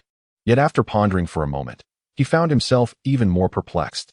He operates in real estate and is not a company based in Jinling. Why are you so afraid of him? Recalling Liang Tianlei's earlier behavior towards Kong Yuntao, Fang Yi was baffled. Could it be that the two companies have a collaboration? Noticing Fang Yi's choice of words, Liang Tianlei felt a twinge of annoyance, but still explained, I certainly do not fear him without reason. It is just that, in addition to being the general manager of Dottie Group, he holds another significant identity. What is it? Fang Yi pressed. Liang Tianlei glanced at him, considering revealing the information but ultimately deciding it would not be beneficial for Fang Yi, whose company had just been established. He waved his hand dismissively, stating, some things are better left unknown. It is not that I am deliberately keeping it from you. Knowing too much may not serve your interests. Upon hearing this, and observing Liang Tianlei's inscrutable expression, Fang Yi displayed a scornful look. There is nothing that cannot be disclosed. What could possibly be so secretive? Although Liang Tianlei wished to keep certain matters concealed, he found the intensity of Fang Yi's gaze difficult to withstand. Finally, he relented and divulged the truth. In addition to being the general manager of Dottie Group, Kong Yuntao is also a director of the Nanhai Chamber of Commerce. Surely you have heard of it? Isn't that the organizer of the Jade Stone Exchange Conference? Fang Yi recalled. Indeed, that is correct. Liang Tianlei affirmed, continuing. The Nanhai Chamber of Commerce oversees all enterprises along the southeastern coast, with every business being a member. They dictate what each enterprise should do, how they should operate, and where they should do so. They have a president, a vice president, and 4 directors. Apart from the president and vice president, the directors hold the most authority. So tell me, should I not be wary of him? Only then did Fang Yi grasp the implications of Liang Tianlei's explanation. If you are wary of him, then why are you angry? Is it out of concern for me? Fang Yi looked at Liang Tianlei with confusion. Although they were partners, he had not placed much weight on the prior incident, so he could not fathom why Liang Tianlei would be upset. Liang Tianlei was not angry on Fang Yi's behalf, but rather because he had come to a realization. As the leading organization governing all enterprises along the southeastern coast, the Nanhai Chamber of Commerce must maintain its authoritative position and has always acted with utmost impartiality. When faced with competing enterprises, they never show favoritism, thus earning the trust of the business community. However, the recent events surrounding the Stone King exhibition had led Liang Tianlei to question this impartiality. The competition between the Liang and Zhao families at the Stone King exhibition was decided after internal deliberations within the Nanhai Chamber of Commerce. The source of raw stones was unknown to the Liang family and should have been equally unknown to the Zhao family. Yet, Zhao's family somehow had prior knowledge and even brought in a master from the Stone King family. Liang Tianlei had previously speculated that someone within the Nanhai Chamber of Commerce must have leaked the information to the Zhao family, but he had not known who it was until today, when he finally had a lead. It was highly likely that it was Kong Yuntao. As the general manager of Dottie Group and a director of the Nanhai Chamber of Commerce, Kong Yuntao's visits to Jinling typically notified all business owners. Yet this time, no one received any word, save for Zhao Buxiu and those accompanying him. This raised Liang Tianlei's suspicions regarding any undisclosed dealings between them or whether he was openly expressing support for the Zhao family. If a director were to back the Zhao family, what was originally a fair competition would become inherently unfair. Liang Tianlei's anger stemmed precisely from this realization. After listening to his account, Fang Yi began to understand the intricacies and gradually furrowed his brow. Chapter 59. A quandary was that young man just now the one who helped Liang Tianlei win against you? After parting ways with Liang Tianlei, Kong Yuntao inquired of Zhao Buxiu. My informants suggest he might be involved, but I find it rather suspicious. I know that young man. He should not possess such capabilities. Zhao Buxiu expressed his confusion. With a fleeting glance, Kong Yuntao regarded him with impatience. In my view, you should not have lost at all. Either there is a connection, or there is not. Is it so difficult for you to make this judgment? His tone was tinged with severity. It should be related. As Kong Yuntao's displeasure became evident, Zhao Buxiu quickly nodded, conceding his assessment. Buxiu, when it comes to making judgments, one does not require absolute certainty. A mere 60% is sufficient. This principle mirrors the essence of business. Who can guarantee 100% profit? If the probability of profit exceeds 50%, then the venture is indeed worth pursuing. With a respectful demeanor, Zhao Buxiu listened intently as Kong Yuntao imparted this wisdom. Uncle Kong, your admonition is indeed correct. I have been overly indecisive. Zhao Buxiu reflected. Recognizing one's errors is the first step towards rectification. This time, after losing the competition, the president was on the verge of transferring the jade business rights to the Liang family. If I had not intervened, they might have already begun preparations to take over all the Su family shops. Uncle Kong, your kindness will be etched in my heart, and the Zhao group will forever remember it. Zhao Boxiu expressed with deep emotion. There is no need for such formalities. After all, your father and I were once dormitory brothers. Your family's prosperity is something I wish to see. However, you must show some resolve and not rely on my assistance at every turn. After all, I hold a position as a director, and excessive favoritism might lead to challenges in gaining the respect of others in the future. Rest assured, there will be no next time, Zhao Boxiu replied, somewhat abashed.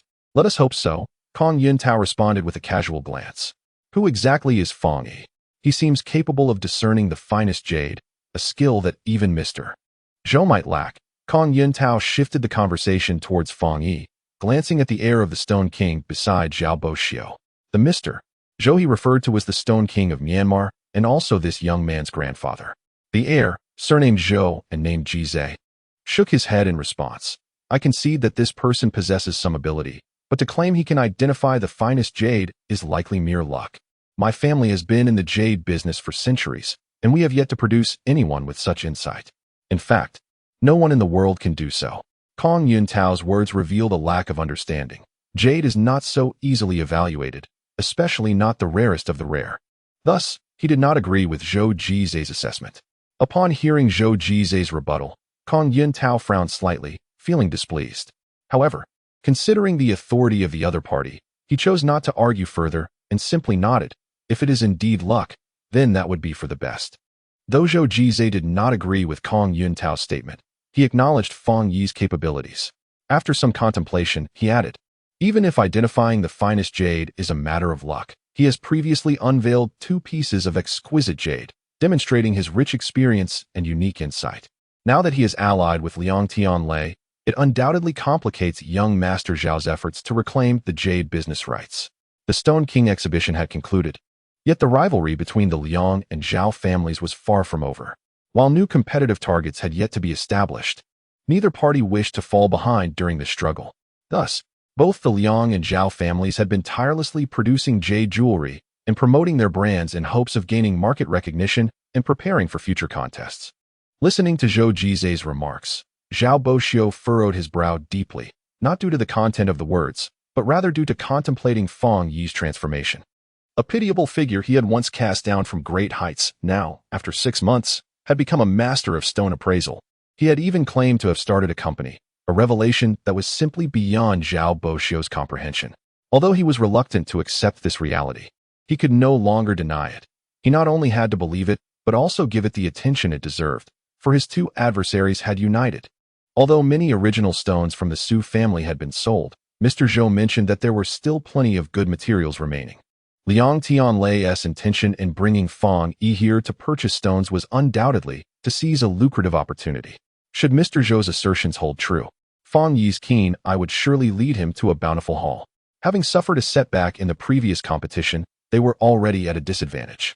If they allowed the Liang family to acquire a significant amount of jade, surpassing them in both quality and quantity, their position would become precarious. Then let us prevent them from purchasing stones here, Zhao Boxiu declared, his brow arching at the suggestion. What do you imply, Uncle Kong? With a sly smile creeping onto Kong Yuntao's face, he replied, given your status as the young master of the Zhao family and my position as a director of the Nanhai Chamber of Commerce, whether he can purchase those stones is merely a matter of our word. Meanwhile, as Fong Yi was selecting stones, Liang Tianlei wore a discontented expression, troubled by prior events.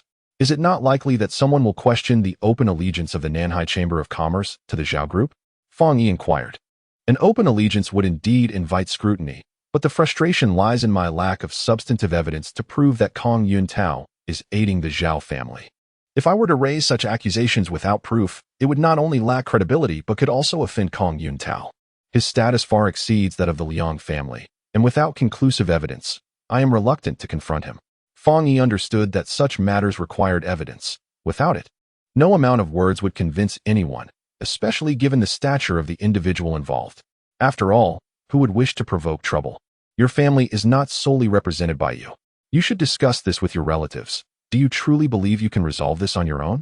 Unable to devise a solution, Fang Yi suggested Liang Tianlei consult his family. Although Liang Tianlei was one of the core figures of the Zhao group, he was still a member of the second generation. The first generation remained influential. Fang Yi expected Liang Tianlei to be relieved by this suggestion, but to his surprise, his expression grew even graver. My father has not been well and has been recuperating. I do not wish to burden him with these matters. As for the others in the group, they are mostly inept and only serve to complicate things. Fang Yi was taken aback by Liang Tianlei's remarks about his family, yet he recognized that in such family-run enterprises, apart from a few diligent members, many merely thrived on their lineage. Thus, he chose not to dwell on the topic further. Very well, it seems you have nearly completed your selection. It is time to depart. While they conversed, Fang Yi had finalized his choice of stones, 35 pieces of varying sizes, all of which were quite advantageous. He estimated that if these stones were processed, they could yield around 500 million, which was modest but commendable, considering the quality he had managed to select from what others had left behind. Let us proceed to settle the payment. The 35 stones were loaded onto 2 large carts, and Liang Tianlei struggled with the lighter one, preparing to lead Fang Yi to the checkout. Young Master Liang. Just as they were about to set off, Kong Yuntao approached, accompanied by Zhao Boxiu and Zhou Jizhe, all wearing smiles. Chapter 60. Arrogance. Though Liang Tianlei harbored considerable discontent towards the cunning old fox who had covertly aided Zhao Boxiu, he dared not express it openly. Instead, he replaced his gloomy expression with a smile upon their arrival. Mr. Kong, is there anything else you require? Kong Yuntao approached, first inspecting the stones on the carts before cheerfully stating, I originally intended to purchase a few original stones to gift to others. However, my lack of knowledge about them has hindered my efforts, and I have already spent quite some time here, as I need to catch an afternoon flight. I truly cannot continue my search. I noticed that young Master Liang has managed to select so many stones in such a short period. So I have a rather audacious request. As Kong Yuntao finished speaking, Liang Tianlei felt a sense of foreboding. Despite this, he maintained a polite smile and replied, Mr. Kong, please go ahead. I would like to shamelessly request that you gift me these 2 carts of original stones. Upon hearing this, Liang Tianlei, though he had anticipated it, felt a pang of dismay. It was indeed a bold request, one that bordered on the audaciously shameless. Fang Yi's expression remained calm and unperturbed, akin to a tranquil ancient well, as though he had not heard the words spoken. Nonetheless, after Kong Yuntao's remarks, he cast a glance at Zhao Boxiu, knowing without a doubt that this request was not a spur-of-the-moment whim. Observing Liang Tianlei's troubled countenance, Kong Yuntao continued with a smile, You selected the stones so swiftly. It is evident that you possess some insight. With so many stones here, why not hand these over to me, and you may select again? After all, you haven't made any payment yet. It's merely a minor inconvenience. But I trust that with young Master Liang's generosity, this little hassle is nothing of concern. At first glance, Kong Yuntao's words seemed reasonable. They had not paid, thus could choose again. However, to Liang Tianlei, this was utterly absurd. The stones here had already been meticulously sifted through by others. The remaining good stones were scarce and highly coveted. Fang Yi had painstakingly chosen these 35 stones, likely the best among what was left. If they were to give these away, would they still have anything to select? They might as well book a flight to the southern province and choose there, saving time. Though he scoffed at Kong Yuntao's suggestions internally, Liang Tianlei dared not voice his thoughts. After a moment of contemplation, he reluctantly expressed, Mr. Kong, you may not be aware, but if these raw stones were mine to purchase, I would have no qualms in gifting them to you. Unfortunately, they do not belong to me. They are Fang Yi's. I am merely guiding him. So how could I give away someone else's possessions? Liang Tianlei was acquainted with Kong Yuntao, and it would be ill-mannered to refuse his request. However, he had no real connection with Fang Yi, so he felt no obligation to feel troubled, especially since he believed Kong Yuntao would not demand what belonged to a stranger. Indeed, upon hearing Liang Tianlei's words, Kong Yuntao appeared momentarily taken aback, seemingly not having anticipated that the stones were not his to claim. Yet, Zhao Boxiu, quick to react, smirked and said, since they are Fang Yi's, they should certainly be presented to Mr. Kong. After all, Mr. Kong is the general manager of Dadi Group, a prominent figure in the southeast coastal business realm. Given his age and experience, he is our senior. It is only fitting for a junior like Fang Yi to offer a gift to his elder. Kong Yuntao, who had been at a loss for words earlier, immediately beamed at this remark, casting a look of appreciation at Zhao Guoxiu. However, Liang Tianlei's expression darkened, as he inwardly cursed Zhao Guoxiu for his treachery while contemplating how to extricate Fang Yi from this predicament. Yet, before he could speak, Fang Yi interjected, "Indeed, it is easy to speak without consequence from a position of comfort. Good raw stones are rare and cannot be easily found. After painstaking selection, I have finally discovered a few quality pieces. If I were to give them away, would that not be in vain?" His demeanor remained indifferent as he addressed Zhao Guoxiu. The status of Kong Yuntao was not to be trifled with, and even Liang Tianlei dared not offend him. Zhao Guoxiu could not fathom that Fang Yi would dare to utter such words. His expression twisted into a more pronounced sneer. "Are you suggesting that you are unwilling to part with them?" "Of course I'm unwilling. Would you be willing to give all your wealth to a beggar?" Fang Yi retorted. Liang Tianlei was taken aback by this misstep and hastily attempted to silence Fang Yi. But Zhao Guoxiu was elated. The more Fang Yi stumbled in his words, the deeper he would offend Kong Yuntao, which was precisely what Zhao Guoxiu desired. He eagerly followed Fang Yi's lead. "What do you mean? Are you implying that Mr. Kong is a beggar, seeking to obtain something without effort from a stranger? Is that not the very definition of a beggar?" Fang Yi replied. "Fang Yi." Liang Tianlei was utterly exasperated, gripping him tightly in an attempt to prevent further indiscretions. As Liang Tianlei grew anxious, Zhao Guoxiu reveled in delight, glancing at Kong Yuntao, who was visibly enraged, his face turning pale at Fang Yi's words. Sensing the moment was ripe, Zhao Guoxiu bellowed, "Preposterous! Fang Yi, your words are utterly disrespectful to Mr. Kong." Zhao Guoxiu's admonition was delivered with great fervor and righteousness. Initially, he anticipated that Fang Yi would be cowed into silence by this rebuke, but to his surprise, Fang Yi remained undaunted, exhibiting his usual audacity. "What is he? A mere real estate developer? Why should I concern myself with his opinions? I am in the jade business, which has no bearing on him." Once these words escaped his lips, both Liang Tianlei and Zhao Guoxiu were left in a state of bewilderment. Kong Yuntao, livid, glared at Fang Yi, momentarily at a loss for words. Zhao Guoxiu, who had previously thought Fang Yi's remarks were mere blunders from embarrassment, now realized that Fang Yi genuinely held Kong Yuntao in contempt. In that instant, shock enveloped the room. Observing Liang Tianlei's astonished expression, Fang Yi smirked, contemplating an explanation but recognizing that this was not the time nor place for it. His words were not spoken out of recklessness or a desire to offend Kong Yuntao. Rather, it was a matter of self-defense against someone who sought to undermine him. Furthermore, as he had noted, a mere real estate developer had no hold over him.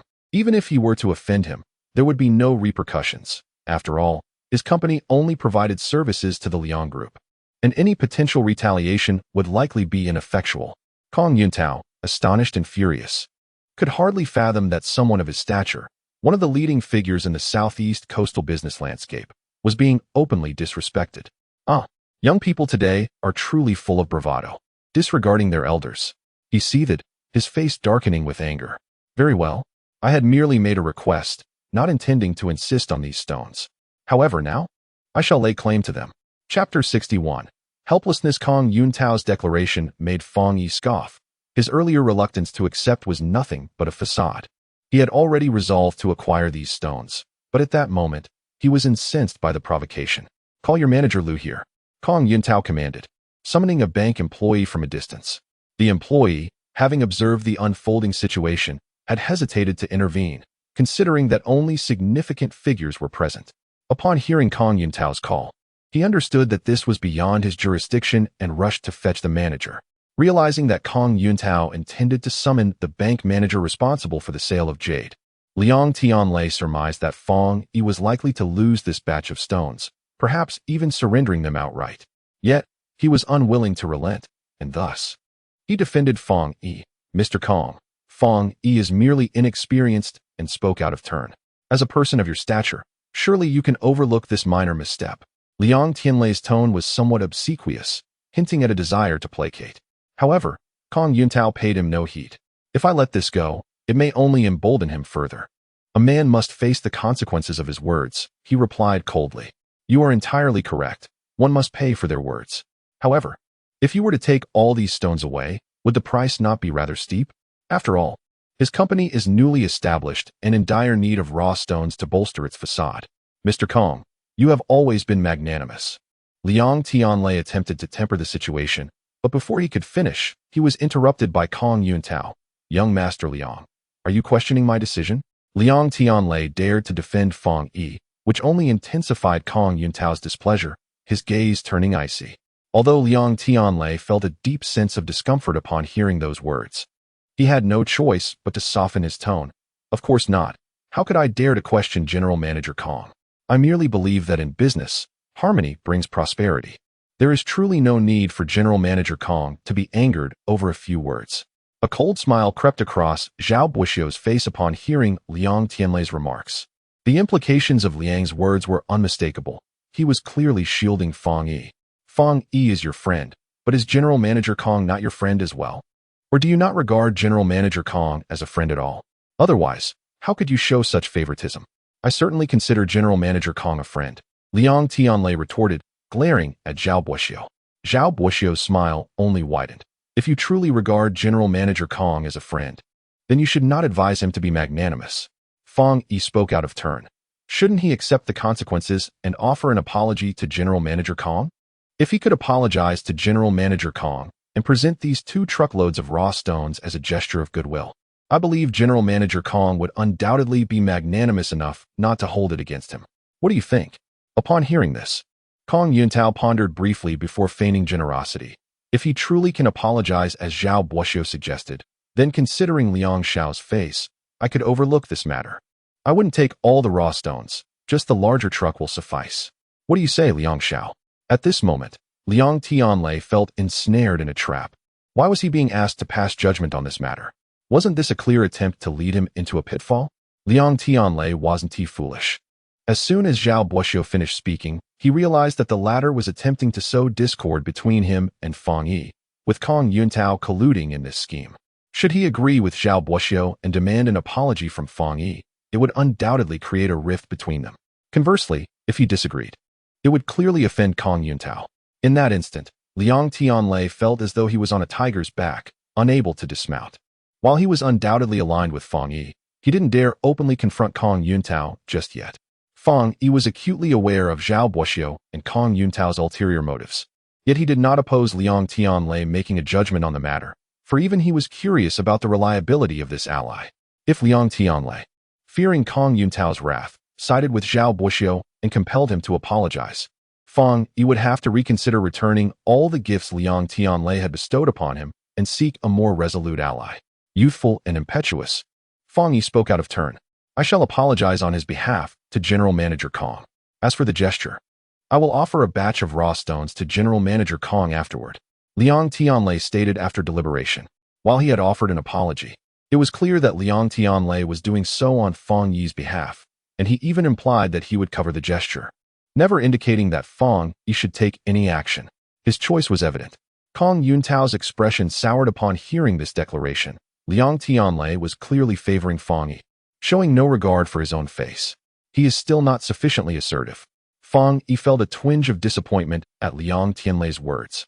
As they did not meet his expectations of firmness, Liang Tianlei was overly cautious. He was reluctant to offend Kong Yuntao. Yet he failed to grasp that once Kong Yuntao chose to assist Zhao Buxiu, they had already become adversaries. The malice from the other side had no relation to whether they offended him or not.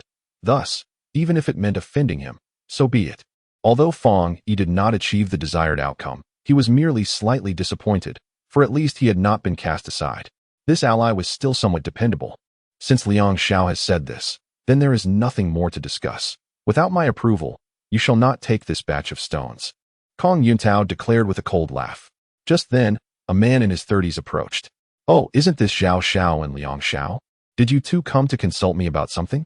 The man was Lu, the manager responsible for selling this batch of raw stones.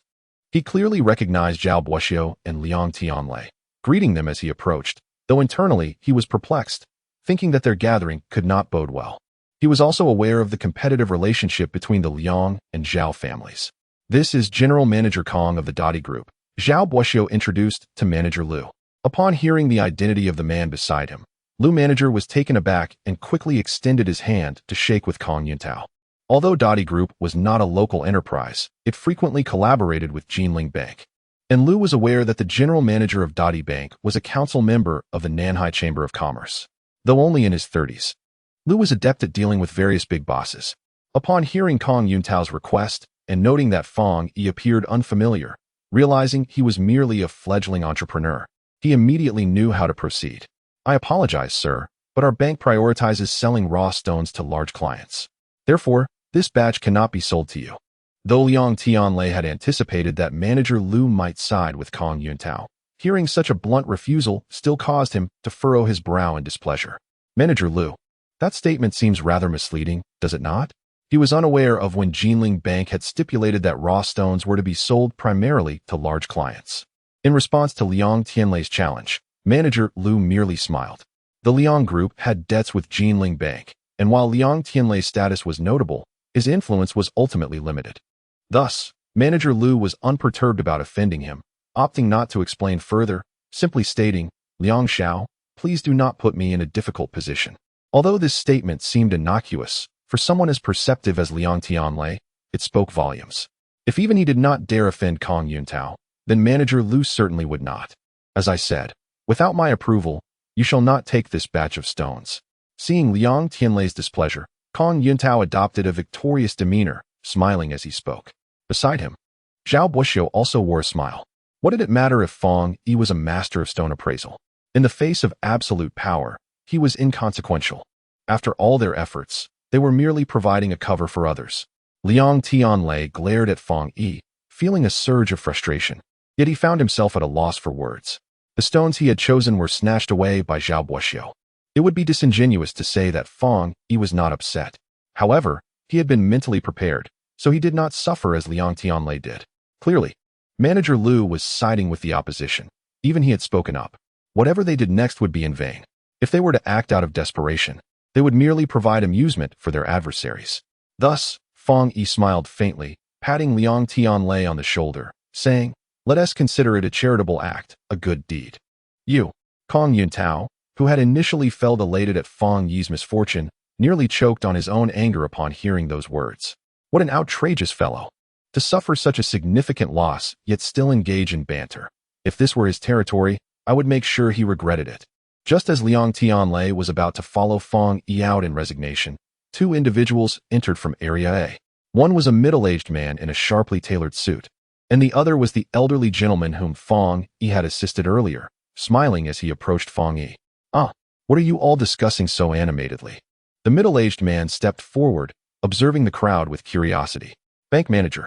Upon seeing the middle-aged man, manager Lu quickly greeted him. Isn't this Zhao Xiao and Liang Xiao? And General Manager Kong? The man evidently recognized everyone present, except for Fong Yi and Zhou Jiza. This is Qin Zicheng, the president of Jinling Bank. Liang Tianlei quietly introduced to Fong Yi. President Qin, it has been a long time. Upon seeing Qin Zicheng, Kong Yuntao's smile widened even further as he hurriedly extended his hand. It has indeed been a while. What brings General Manager Kong to my humble establishment? Qin Zicheng inquired, glancing at the 2 truckloads of raw stones before exclaiming, is General Manager Kong here to purchase raw stones? Upon the utterance of those words, Kong Yuntao did not respond immediately. Qin Zicheng, with his keen perception, sensed a subtle shift in the atmosphere and turned, perplexed, to Manager Lu beside him. Is that not the case? He inquired. Manager Lu furrowed his brow, pondering for a moment before quietly relaying the earlier events to Qin Zicheng. Initially, Qin Zicheng had assumed the crowd gathered was engaged in a jovial discussion. However, upon hearing Manager Lu's account of Kong Yuntao's intentions to seize the raw stone chosen by Liang Tianlei, his expression morphed into one of incredulity. Glancing at the stone before him, then at Kong Yuntao, and finally at Fong Yi, he found himself momentarily at a loss for words. It was not until he cast a sidelong glance at the elder beside him that he spoke, his tone measured. Mr. Kong, such actions reflect a rather small-minded disposition. As the Nanhai Chamber of Commerce stands as the preeminent authority among enterprises along the southeastern coast, all businesses are bound to heed its commands, save for the banks. Jinling Bank, in particular, answers solely to the municipal government of Jinling. Although Kong Yuntao's position as a director of the chamber carries weight, Qin Zicheng felt no obligation to overly extend deference. Nevertheless, Kong Yuntao was taken aback by Qin Ziqing's direct reproach. Despite the fact that Qin Ziqing need not show him respect, they shared a history, and Kong Yuntao's status surpassed that of Fang Yi by a considerable margin. He ought not to be reprimanded for the actions of an inconspicuous individual, or so he thought. With this in mind, Kong Yuntao's expression darkened as he retorted, "Mr. Qin, you may not be aware that today's youth are often arrogant and dismissive. With a touch of wealth, they establish companies and presume to align themselves with prominent enterprises, all the while disregarding the wisdom of their predecessors. I do not covet his stone. My intent is merely to impart a lesson to certain individuals. If he believes that as the general manager of Earth Group, I am simply a figure to be trifled with, he is gravely mistaken. Without hardship, he shall not grow." Kong Yuntao's self-righteousness elicited a derisive scoff from Fang Yi, who turned to Qin Ziqing and remarked, "I initially thought the general manager of Earth Group was merely a beggar, only to later realize he is, in fact, a thief. Unable to request it, he resorts to outright theft. Indeed, he is not merely a pretender. How dare you utter such nonsense?" Kong Yuntao's fury ignited at Fang Yi's words, but Fang Yi remained unfazed, further inciting Kong Yuntao's ire. Casting another glance at Qin Ziqing, Kong Yuntao spoke coolly, "Mr. Qin, the stones from your bank are inherently for sale. Selling to an old friend is surely preferable to offering them to a stranger." While Qin Ziqing harbored doubts regarding Kong Yuntao's conduct, the latter was convinced that Qin Ziqing would not oppose him, deeming such an act unworthy of his stature. Just as Qin Ziqing contemplated how to respond, the elder beside him interjected, "Earth Group? Is that not the construction company recently exposed by the media for shoddy work?" The seemingly casual remark from the elder caused Qin Ziqing's brow to arch, while Kong Yuntao's countenance darkened visibly upon hearing it. He fixed a furious gaze upon the elder beside Qin Ziqing and exclaimed, "Sir, one may indulge in careless consumption, but words must not be spoken lightly. Without evidence, how can one make such claims? Should this be pursued, you shall bear the responsibility." Kong Yuntao's tone was heavy with implication, bordering on threat. At once, Qin Ziqing's expression shifted dramatically as he admonished, "Mr. Kong." Kong Yuntao, taken aback, turned his gaze toward Qin Ziqing, puzzled by his reaction. To threaten this individual while wearing an impatient expression was, in Qin Ziqing's eyes, the height of foolishness. Kong Yuntao was oblivious to the precariousness of his situation. Pointing at the elder, Qin Ziqing clarified, "This esteemed Mr. Wang Yu is my former superior and the former director of the Huaxiao Propaganda Office. Mr. Kong, it would be prudent to choose your words carefully in his presence." "What?" The moment Qin Ziqing's words echoed, a collective gasp escaped the crowd, and Kong Yuntao appeared utterly astonished, nearly doubting his hearing. "You mean he is the former director of the Huaxiao National Propaganda Office?" Qin Ziqing reiterated. Upon hearing this, Fang Yi raised an eyebrow, scrutinizing the elder with newfound respect, his expression shifting to one of astonishment. He had never imagined that this seemingly ordinary retired gentleman held such significant influence. The director of the Huaxiao Propaganda Office? What a prestigious position. Even the foremost leaders of the provincial government must tread carefully in his presence. "Wang, Mr. Wang." With Qin Ziqing's introduction resounding once more, Kong Yuntao, now fully aware of the gravity of his misstep, stammered in response, beads of sweat rolling down his forehead. "I apologize, I misspoke earlier. Please, do not take it to heart." Had it not been for the multitude of witnesses, Kong Yuntao would have undoubtedly chastised himself. Regret coursed through him, after years of caution. How could he have faltered today? If only time could rewind. He longed to remain silent, to utter not a single word. Yet he recognized the impossibility of this wish and could only hope that the elder would exhibit magnanimity and overlook his transgression. As he spoke, Kong Yuntao frequently glanced toward Qin Ziqing, hoping for a reprieve.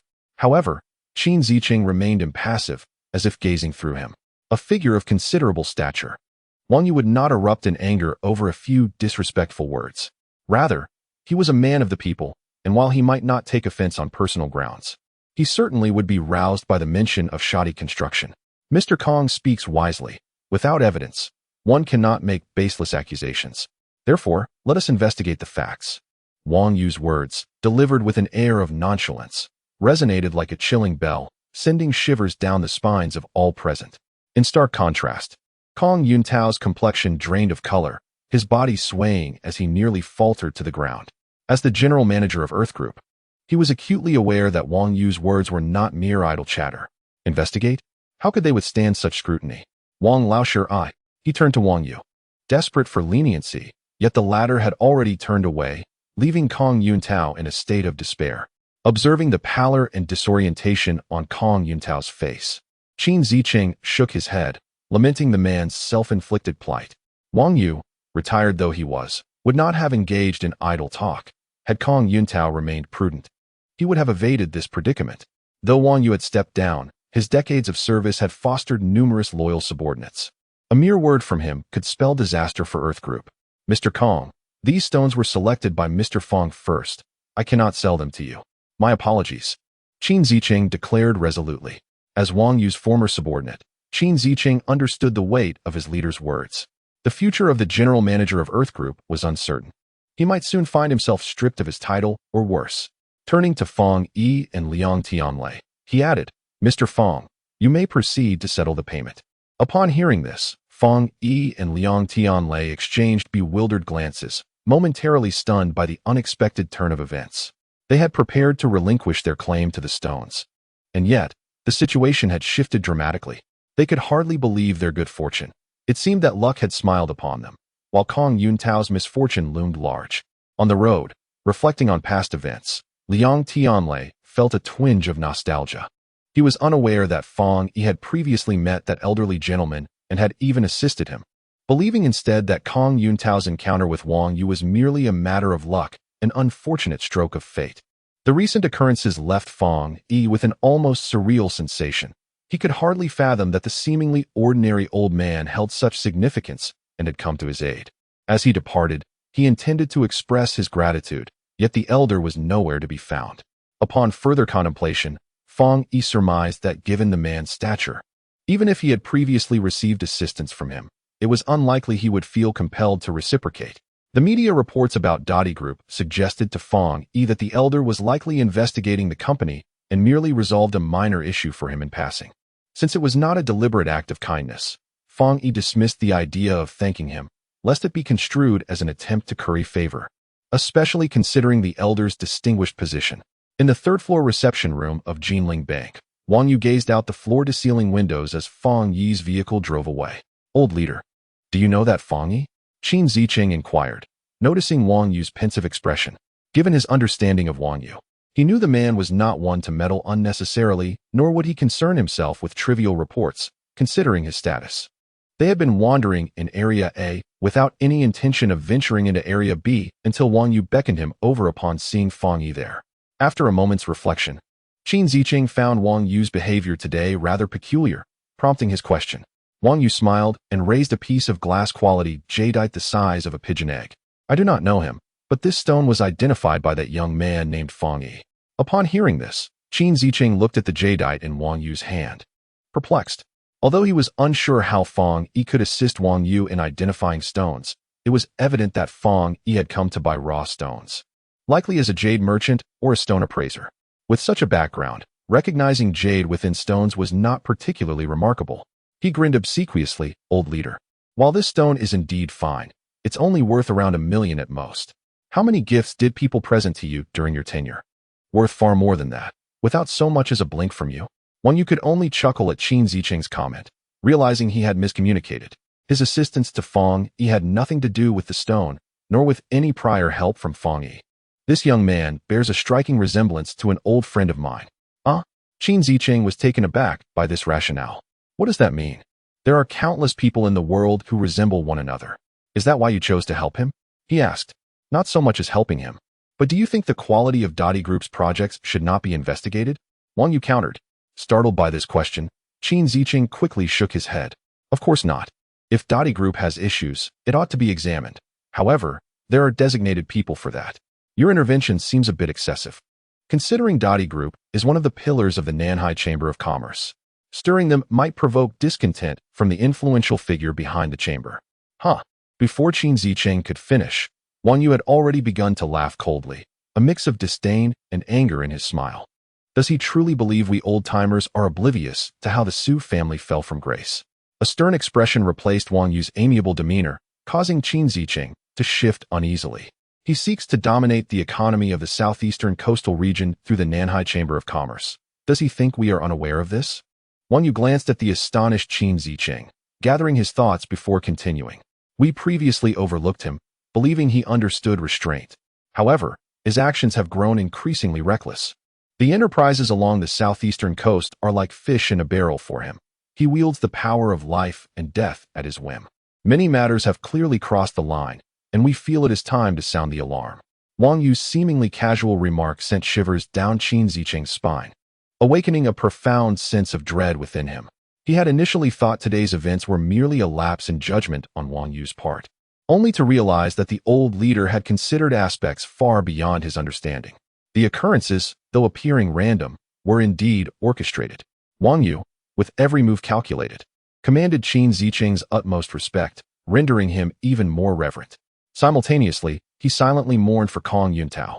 If the investigation into Dottie Group stemmed solely from subpar project quality, they might emerge with minor consequences, but if it entangled the larger struggle between two factions, it was likely they would be left with little more than a skin.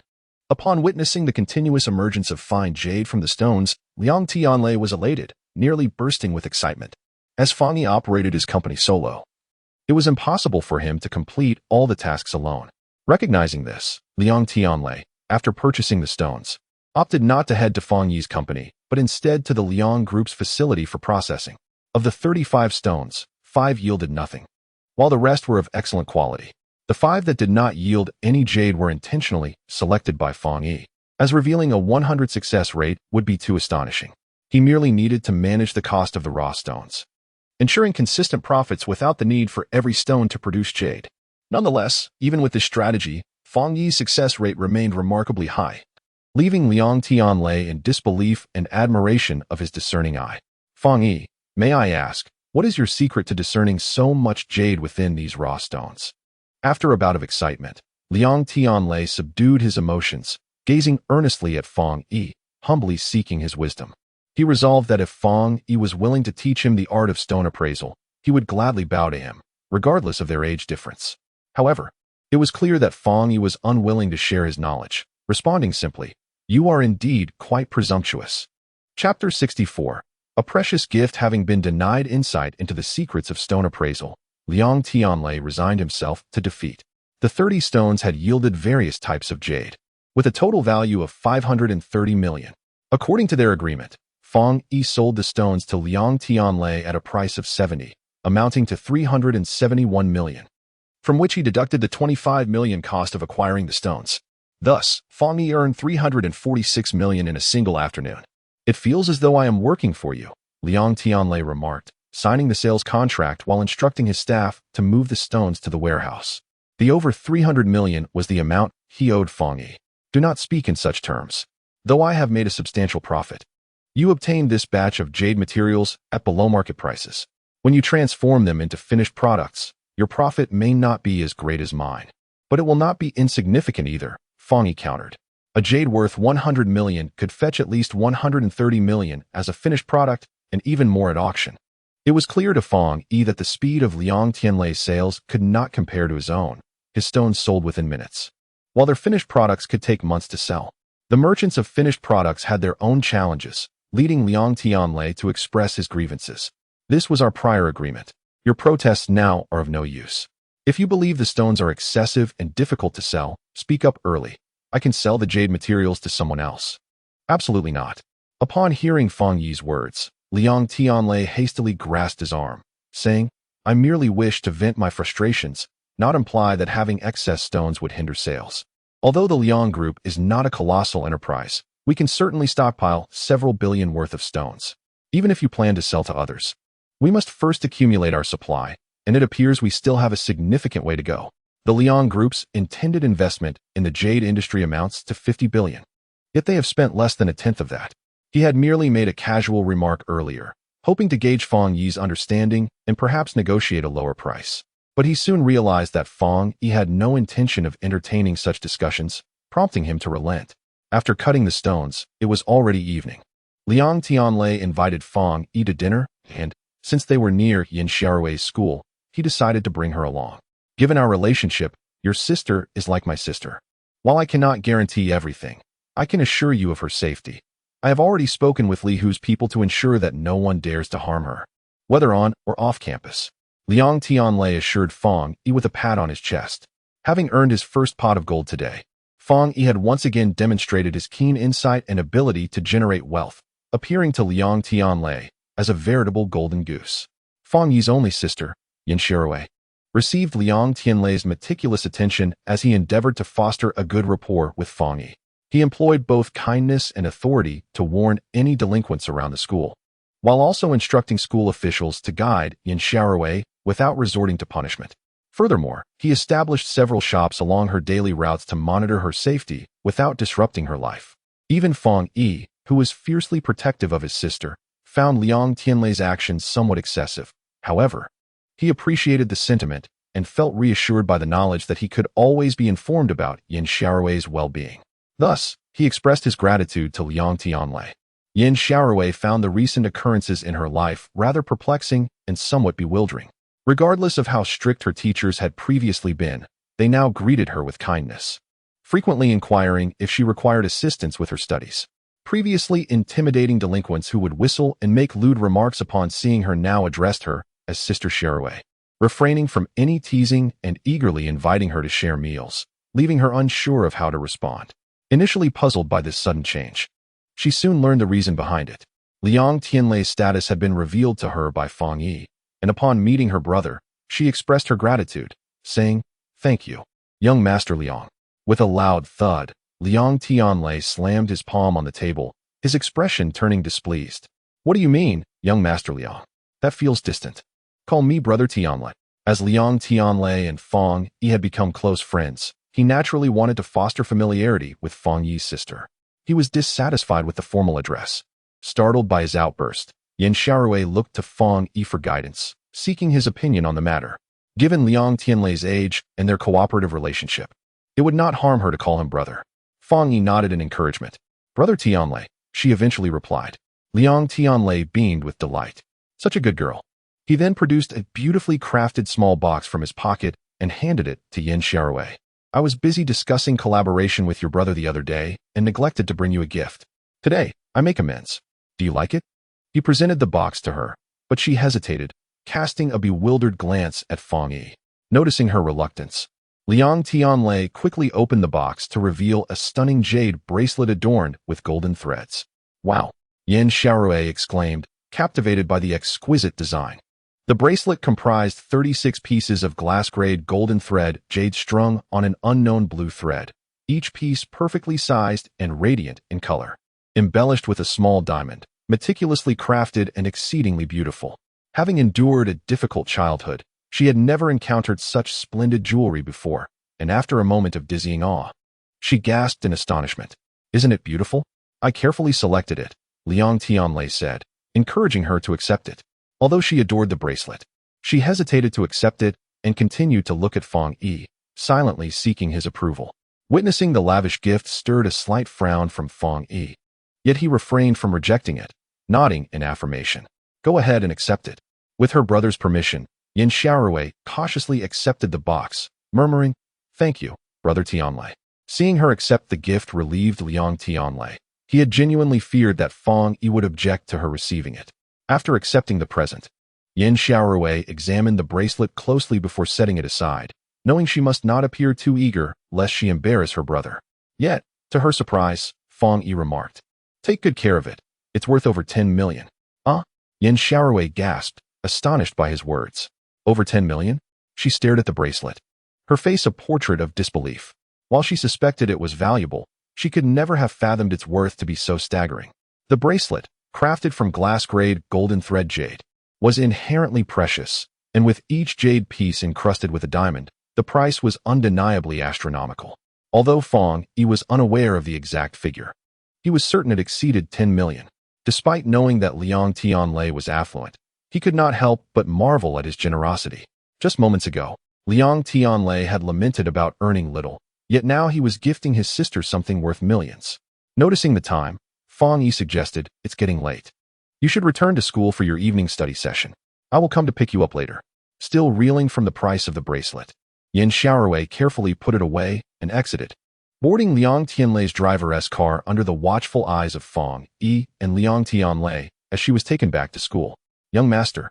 As soon as Yin Xiaorui departed, Fang Yi's expression darkened as he called out to Liang Tianlei. The latter looked at him quizzically. Fang Yi's voice took on a serious tone. Business is business, but if you harbor any intentions towards my sister, I advise you to abandon such thoughts. Chapter 65. Conflict. Upon hearing Fang Yi's warning, Liang Tianlei was momentarily taken aback, then looked at Fang Yi with a mixture of surprise and indignation. Fang Yi, do you think so little of me, Liang Tianlei? He scoffed, clearly disgruntled by the implication. Is that not the case? Fang Yi raised an eyebrow, pressing for clarification. Of course not. I simply wish to gift your sister a bracelet. How could you possibly think of me in such a manner? You are underestimating my character, Liang Tianlei exclaimed, his expression one of feigned heartbreak. That is the best outcome. I do not wish our collaborative relationship to falter over trivial matters. Liang Tianlei, youthful and wealthy, bore a striking resemblance to the charming rogues often depicted in dramas, notorious for playing with the affections of women. Fang Yi had no interest in Liang Tianlei's personal life or romantic views, but he would never condone any advances towards his sister. Hearing Fang Yi's serious tone, Liang Tianlei felt a wave of grievance, for he truly harbored no inappropriate thoughts towards Yin Xiaorui. His gesture of gifting was solely to strengthen his camaraderie with Fang Yi. Upon contemplating these matters, he sighed and remarked, I must concede that our sister is indeed quite beautiful, yet I, Liang Tianlei, am a man of integrity. Regardless of the circumstances, I would never take advantage of a partner's family. Moreover, I am already engaged. Upon hearing Liang Tianlei's earnest words, and noting that his anger appeared genuine rather than feigned, Fang Yi chose to trust him. As for the fiancé Liang Tianlei mentioned, he felt no curiosity. You presented such a valuable gift, it's only natural for me to ponder its significance. If I've misunderstood you, I apologize, Fang Yi said to Liang Tianlei. Liang Tianlei waved his hand dismissively, indicating he bore no ill will regarding the matter, yet he still remarked, you should have faith in your partner's character. Fang Yi nodded in agreement with a smile. As they conversed, a news report on the television in the restaurant's lobby suddenly captured their attention. Kong Yintao, the general manager of Dadi Group, was arrested this afternoon at Nanhai International Airport.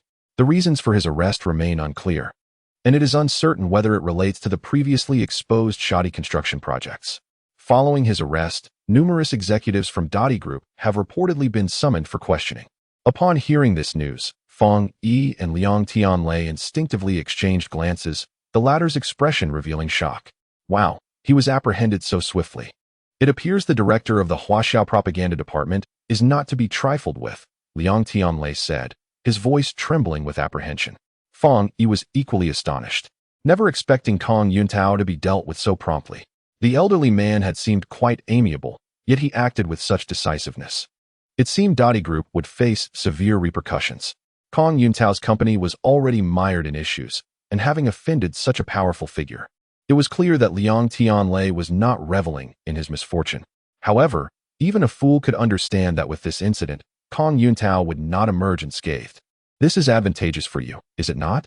After all, he was aligned with Zhao Boxiu, and now that he is under investigation, he can no longer assist Zhao. Fang Yi remarked. While that logic held true, Dadi Group's impact on the economy of the southeastern coastal region was substantial. With this debacle, even their own group would likely feel some effects.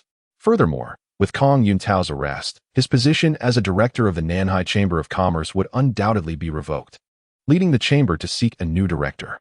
It was uncertain how many would vie for that coveted position. The director of the Nanhai Chamber wielded significant power. There was no business within this organization that did not aspire to this role. Even Liang Tianlei desired it. Yet he understood that with only the meager assets of the Liang Group, he was not qualified to compete. Nonetheless, he hoped no one else would seize it, particularly the Zhao Group or other major enterprises allied with them. Once these concerns were articulated, Fang Yi realized that the situation surrounding Dadi Group was far more intricate than it appeared. Whenever someone exits the scene, another must take their place. And determining who that might be is not a matter that can be resolved with a few simple words. For anyone at this level, their representation extends beyond themselves, encompassing the interests of many. Suddenly, as Fang Yi listened to Liang Tianlei, a loud crash echoed from behind them. Turning to investigate, he discovered a server had shattered a bottle of wine. Oh no! The bottle had shattered on the table, splattering a female patron. She immediately began to shout in outrage. Are you blind or something? The woman, clad in a white t-shirt, had not yet spoken when her male companion erupted in anger at the server. Apologies, madam. It was unintentional. The server, besieged by reprimands, hurriedly apologized while attempting to clean the shards of glass from the table. Unconcerned, Fong Yi was about to turn away when he heard the server's voice, raising an eyebrow as he quickly approached. Apologize? If I douse you with wine, would a mere sorry suffice? Have you no eyes? The woman snapped back, her voice sharp. The server was at a loss for how to respond, continuing to offer apologies. I'm asking you a question. Is a simple apology enough for you? The man, seeing the server focused solely on cleaning, grew furious and seized her wrist. Ah! The server gasped in pain, yet the woman remained unfazed. As her companion held the server, she lifted her glass of water, intending to throw it at her. Stop! Fong Yi shouted, striding forward to push the male patron aside. He bent down to examine the server, who had been facing away from him, and upon recognizing her, his brow furrowed. It was indeed Li Jingwen. Seeing Fong Yi, Li Jingwen was equally surprised. Who the hell are you? The male patron, nearly losing his balance from Fong Yi's shove, steadied himself, glaring at him with fury. Since receiving that injection, Fong Yi had continued to grow, stopping only at a height of 185 meters. While this height was not outrageous, it was striking among ordinary individuals. Coupled with his broad shoulders and muscular build, he appeared quite formidable. The male patron, though robust, was noticeably shorter than Fong Yi and contemplated striking him, but was intimidated by Fong Yi's imposing physique, opting instead to shout questions. What is going on? What happened? The commotion attracted the attention of the lobby manager, who hurried over to inquire about the situation. Your server has shattered a wine bottle, splattering my girlfriend with wine. What do you intend to do about it? The man complained, recognizing he was no match for Fong Yi. The lobby manager, a woman in her 30s with an unremarkable appearance and sharp eyes, immediately darkened upon hearing the man's words, glaring at Li Jingwen. Clumsy fool. As she spoke, she attempted to pinch Li Jingwen's arm. Seeing this, Fong Yi swiftly pulled Li Jingwen in front of him, his expression fierce as he demanded, What are you doing? The lobby manager, taken aback by Fong Yi's unexpected intervention, hesitated momentarily, withdrawing her hand in frustration. I apologize. Ladies and gentlemen, we sincerely regret the inconvenience caused by our employee's mistake. Is a simple apology sufficient? The man retorted. Look at my girlfriend's clothes. She is soaked. Upon hearing the manager's words, the man persisted, We will compensate for your clothing, and the employee will face consequences after this incident. Fong Yi frowned at the manager's intention to punish Li Jingwen. She did not break the bottle on purpose. She has already apologized. You needn't be so unforgiving. How much is your clothing worth? I will reimburse you. Reimburse? Can you afford it? The man sneered. Let me see how expensive your clothing is. Can even Liang Tianlei's brother afford it? Liang Tianlei, startled by Fong Yi's sudden appearance, initially thought he was attempting to play the hero. However, upon reflection, he recognized that Fong Yi was not one to meddle in others' affairs. Moreover, since the server had been facing away from them, how could he have known whether she was beautiful or not? Realizing Fong Yi's urgency to defend the server likely stemmed from their past acquaintance, he followed suit. Upon hearing the man's words, he coldly inquired, Who the hell are you? The male patron, noticing another individual approaching, glared at Liang Tianlei with rage. Just as he was about to reveal his identity, a middle-aged man rushed out from the restaurant, hurriedly approaching Liang Tianlei and respectfully addressing him as young Master Liang. The reason Liang Tianlei had brought Fong Yi to dine at this establishment was that it belonged to the Liang group. Although he seldom visited, the restaurant's manager might not recognize him. However, the supervisor certainly would. This middle-aged man was the supervisor, Mr. Li. Having witnessed the commotion through the surveillance cameras, he initially intended to let the manager handle it, but the unexpected appearance of Liang Tianlei startled him, prompting his swift exit. The manager, though unfamiliar with Liang Tianlei, was aware of the Liang group's influence. Upon hearing the supervisor address him as young master, she quickly deduced his identity and respectfully greeted him. A male customer, unsure of Liang Tianlei's background, noticed the manager's greeting and recalled vague rumors about the restaurant being linked to the Liang group. Within moments, he pieced together Liang Tianlei's identity.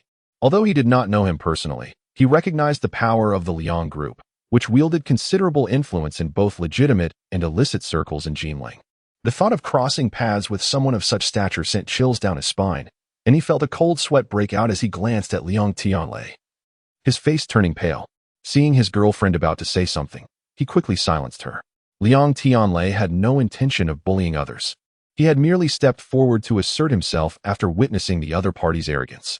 Now that he sensed their fear, he felt no need to maintain an air of superiority. It was merely a Gucci item, after all, worth perhaps 3,000 here. Assessing the woman's attire, he pulled out a check, inscribed a figure, and handed it to her. The man cautiously accepted the check, noting the Liang Group's insignia, confirming his suspicions. He swallowed hard, not daring to utter a word, and hurriedly left with his girlfriend. "Young master, why did you not inform me of your visit beforehand? We have private rooms available," Mr. Li remarked. Though he had not been monitoring the cameras constantly and was unaware of Liang Tianlei's presence until the incident occurred, had they been seated in a private room, they might have missed such an entertaining scene. Liang Tianlei smirked slightly, and upon hearing this, Mr. Li's face flushed with embarrassment, realizing the earlier incident had been rather unsightly. What on earth happened? He demanded, casting a stern glance at the manager to ascertain the cause of the debacle. The manager, unwilling to shoulder the blame, pointed at the nearby Li Jingwen, exclaiming, "It was this girl who caused the trouble by dropping the wine." Mr. Li's sharp gaze turned to Li Jingwen. Although he did not know her well, he recognized that she was a university student working part-time and had only just started. "I apologize, supervisor. I was feeling a bit lightheaded due to low blood sugar and lost my grip on the wine," Li Jingwen explained, feeling guilty about the incident. "Why did you not take proper rest if you were feeling unwell?" Fang Yi asked, noticing her wan demeanor. Li Jingwen looked up at him, wanting to explain, but when her gaze fell upon the manager, she remained silent. Earlier, she had requested a moment to recuperate from the manager, but her plea had been denied. The manager, sensing the scrutiny, hastily defended herself, saying, "We hired her to work, not to rest." Upon hearing this, Fang Yi cast a cold glare at her, recalling her habitual dismissiveness. He swiftly reached out and rolled up Li Jingwen's sleeve. Since she had been leaning against him, it was easy to reveal the bruises on her arm, unmistakably the result of being gripped too tightly. Noticing this, even Liang Tianlei frowned. "Who did this?" Fang Yi demanded of Li Jingwen. Li Jingwen hesitated, avoiding eye contact, not wanting to risk her job. However, Fang Yi's piercing gaze fixed on the manager, who felt increasingly uncomfortable under his scrutiny. "Sometimes I help her stay alert when I see her feeling low," she stammered, desperately attempting to justify her actions. Before she could finish, Fang Yi struck her sharply across the face, startling everyone present, including Liang Tianlei. "I see you lack energy as well. Perhaps I should help you perk up," Fang Yi replied coldly. The manager, taken aback by the sudden slap, felt a mix of anger and fear, knowing Liang Tianlei was observing her. After delivering the blow, Fang Yi prepared for the manager's retaliation, ready to respond decisively. Fortunately for her, she lacked the courage to retaliate. "Is this how your company treats its employees?" Fang Yi asked Liang Tianlei, who shot him a meaningful look as he led Li Jingwen out of the restaurant. Liang Tianlei's expression darkened. Regardless of Li Jingwen's connection to Fang Yi, the treatment of a regular employee by the restaurant's manager was unacceptable.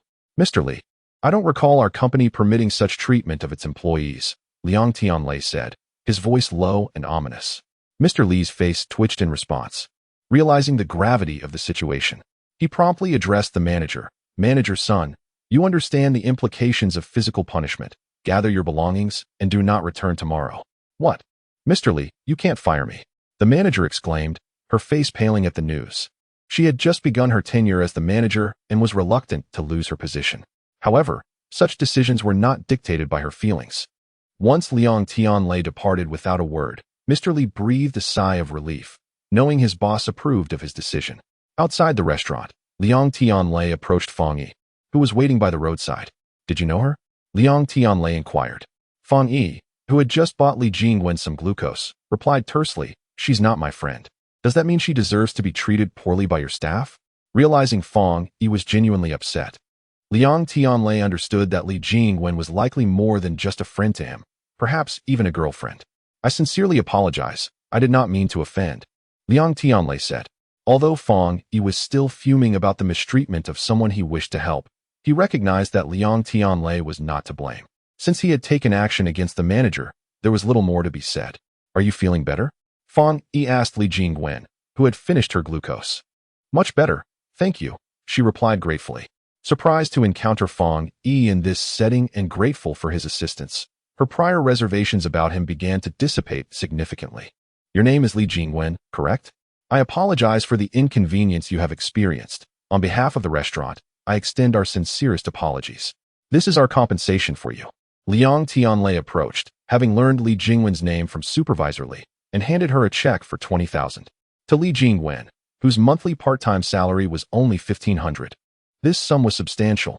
However, she declined, feeling it was excessive. After all, she had merely endured a few pinches, which hardly warranted such a large sum. I do not wish for any compensation. I only hope you will not dismiss me, she implored Liang Tianlei with a beseeching gaze. Surprised by her response, Liang Tianlei chuckled. I would indeed like to retain such a beautiful employee, though I fear some may not agree. He cast a knowing glance at Fong Yi. As Fong Yi's company had just opened, he was in search of talent, and given their acquaintance, Liang Tianlei presumed Fong Yi would likely consider hiring Li Jingwen. Li Jingwen, confused by Liang Tianlei's words, mistakenly believed she was being dismissed for a misstep, which left her feeling disheartened. She had only recently secured this part-time position, and the thought of losing it so soon was disconcerting. Observing Liang Tianlei's enigmatic smile, Fong Yi understood his implication. He indeed contemplated offering Li Jingwen a position, but had yet to make a firm decision. It's getting late, especially after the incident with the Dottie group. I must return and discuss this with my family, Liang Tianlei declared, believing that Fong Yi and Li Jingwen were familiar enough to warrant his departure. Fong Yi nodded, watching Liang Tianlei leave before turning to the somewhat despondent Li Jingwen. You should head home as well. Allow me to drive you. After Liang Tianlei was escorted away by his assistant, Fong Yi addressed Li Jingwen, who was feeling quite low. It was still only a little past 8.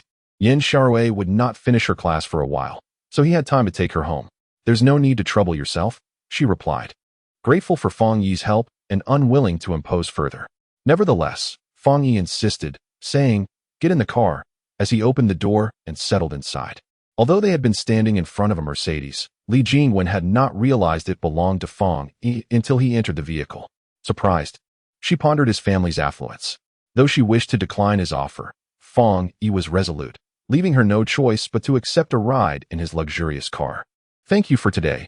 You have helped me once again, she expressed as he started the engine. Has your uncle troubled you again since that day? Fong Yi inquired. No. Li Jingwen shook her head. Relieved by her response, Fong Yi felt reassured. He had been concerned about her uncle's potential harassment. Here is my number. If he bothers you again, call me, and I will handle it, he said, handing her his business card, a personal one crafted by Liang Tianlei, which bore only his name and phone number. Taken aback that Fong Yi would give her his contact information, Li Jingwen found it puzzling. They were not particularly close. Yet he had come to her aid numerous times. I have a question, she began hesitantly as she accepted the card. Why do you help me? Although she felt awkward asking directly, her curiosity was piqued. Is it necessary to have a reason to assist someone? Fong Yi replied with a hint of surprise. Do I not appear to be a good Samaritan? That's not what I meant. It's just that I feel I hardly know you, yet you have aided me several times. Li Jingwen replied, believing there were many kind-hearted individuals in the world, yet she sensed Fong Yi's intentions were perhaps not as straightforward. Fong Yi, surprised that Li Jingwen had noticed his repeated gestures of assistance, began to question his own subtlety. You claim not to know me? That sounds a bit disingenuous, he teased. Li Jingwen paused, taken aback by his words. Fong Yi continued, I overheard your neighbors mention that you are a freshman at Jinling University. Since you started your studies while I was still enrolled, you must know who I am. Despite his low profile as the student council president, the incident from 6 months prior had garnered enough attention that few at the university could claim ignorance of him.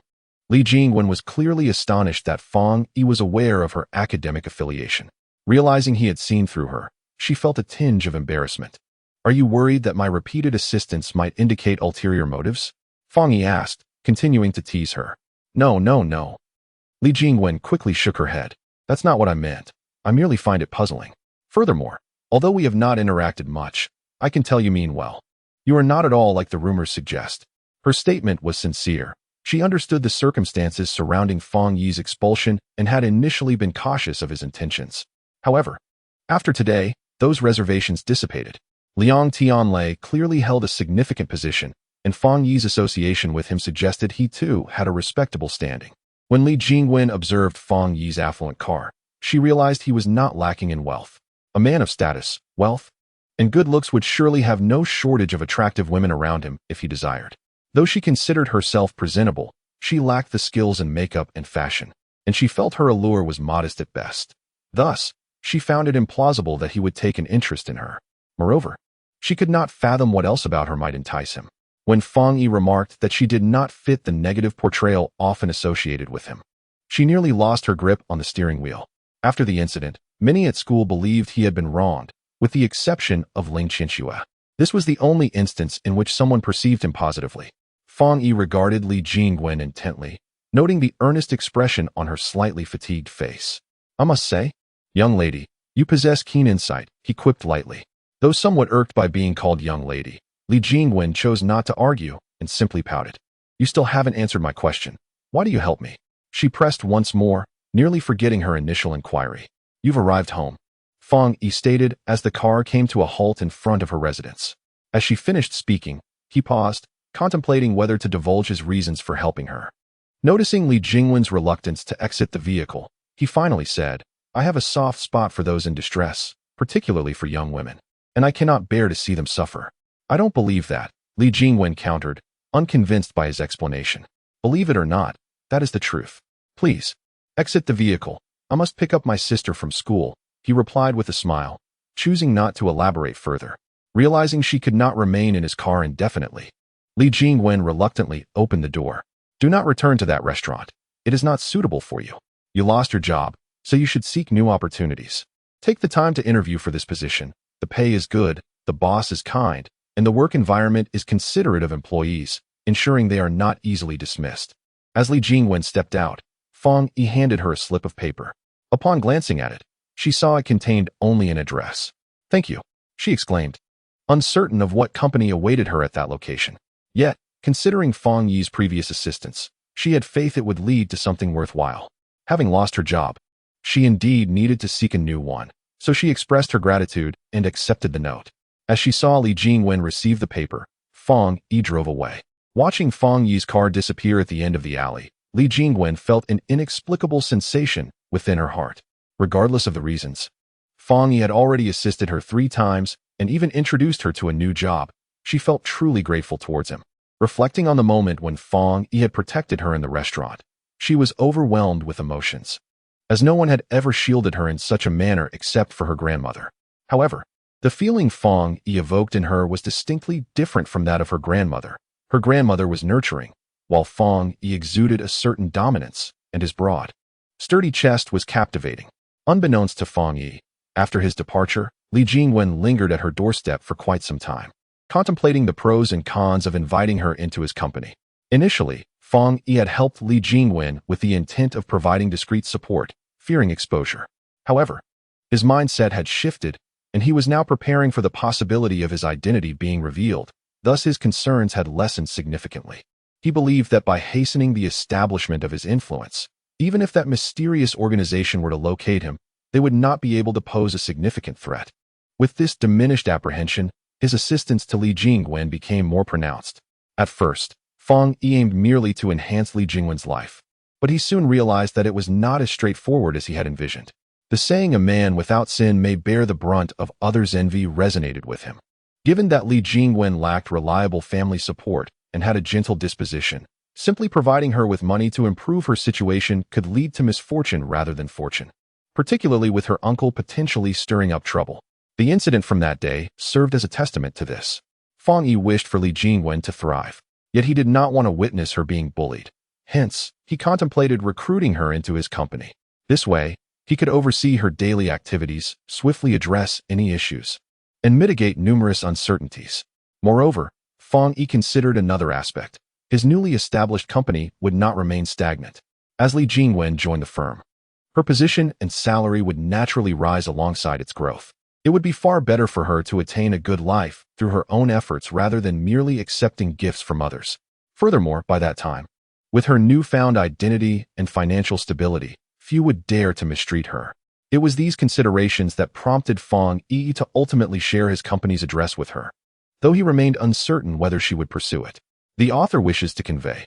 This chapter exceeds 4,000 words and will not be divided. Today, I wish everyone a joyful reunion with family as we approach the end of the year.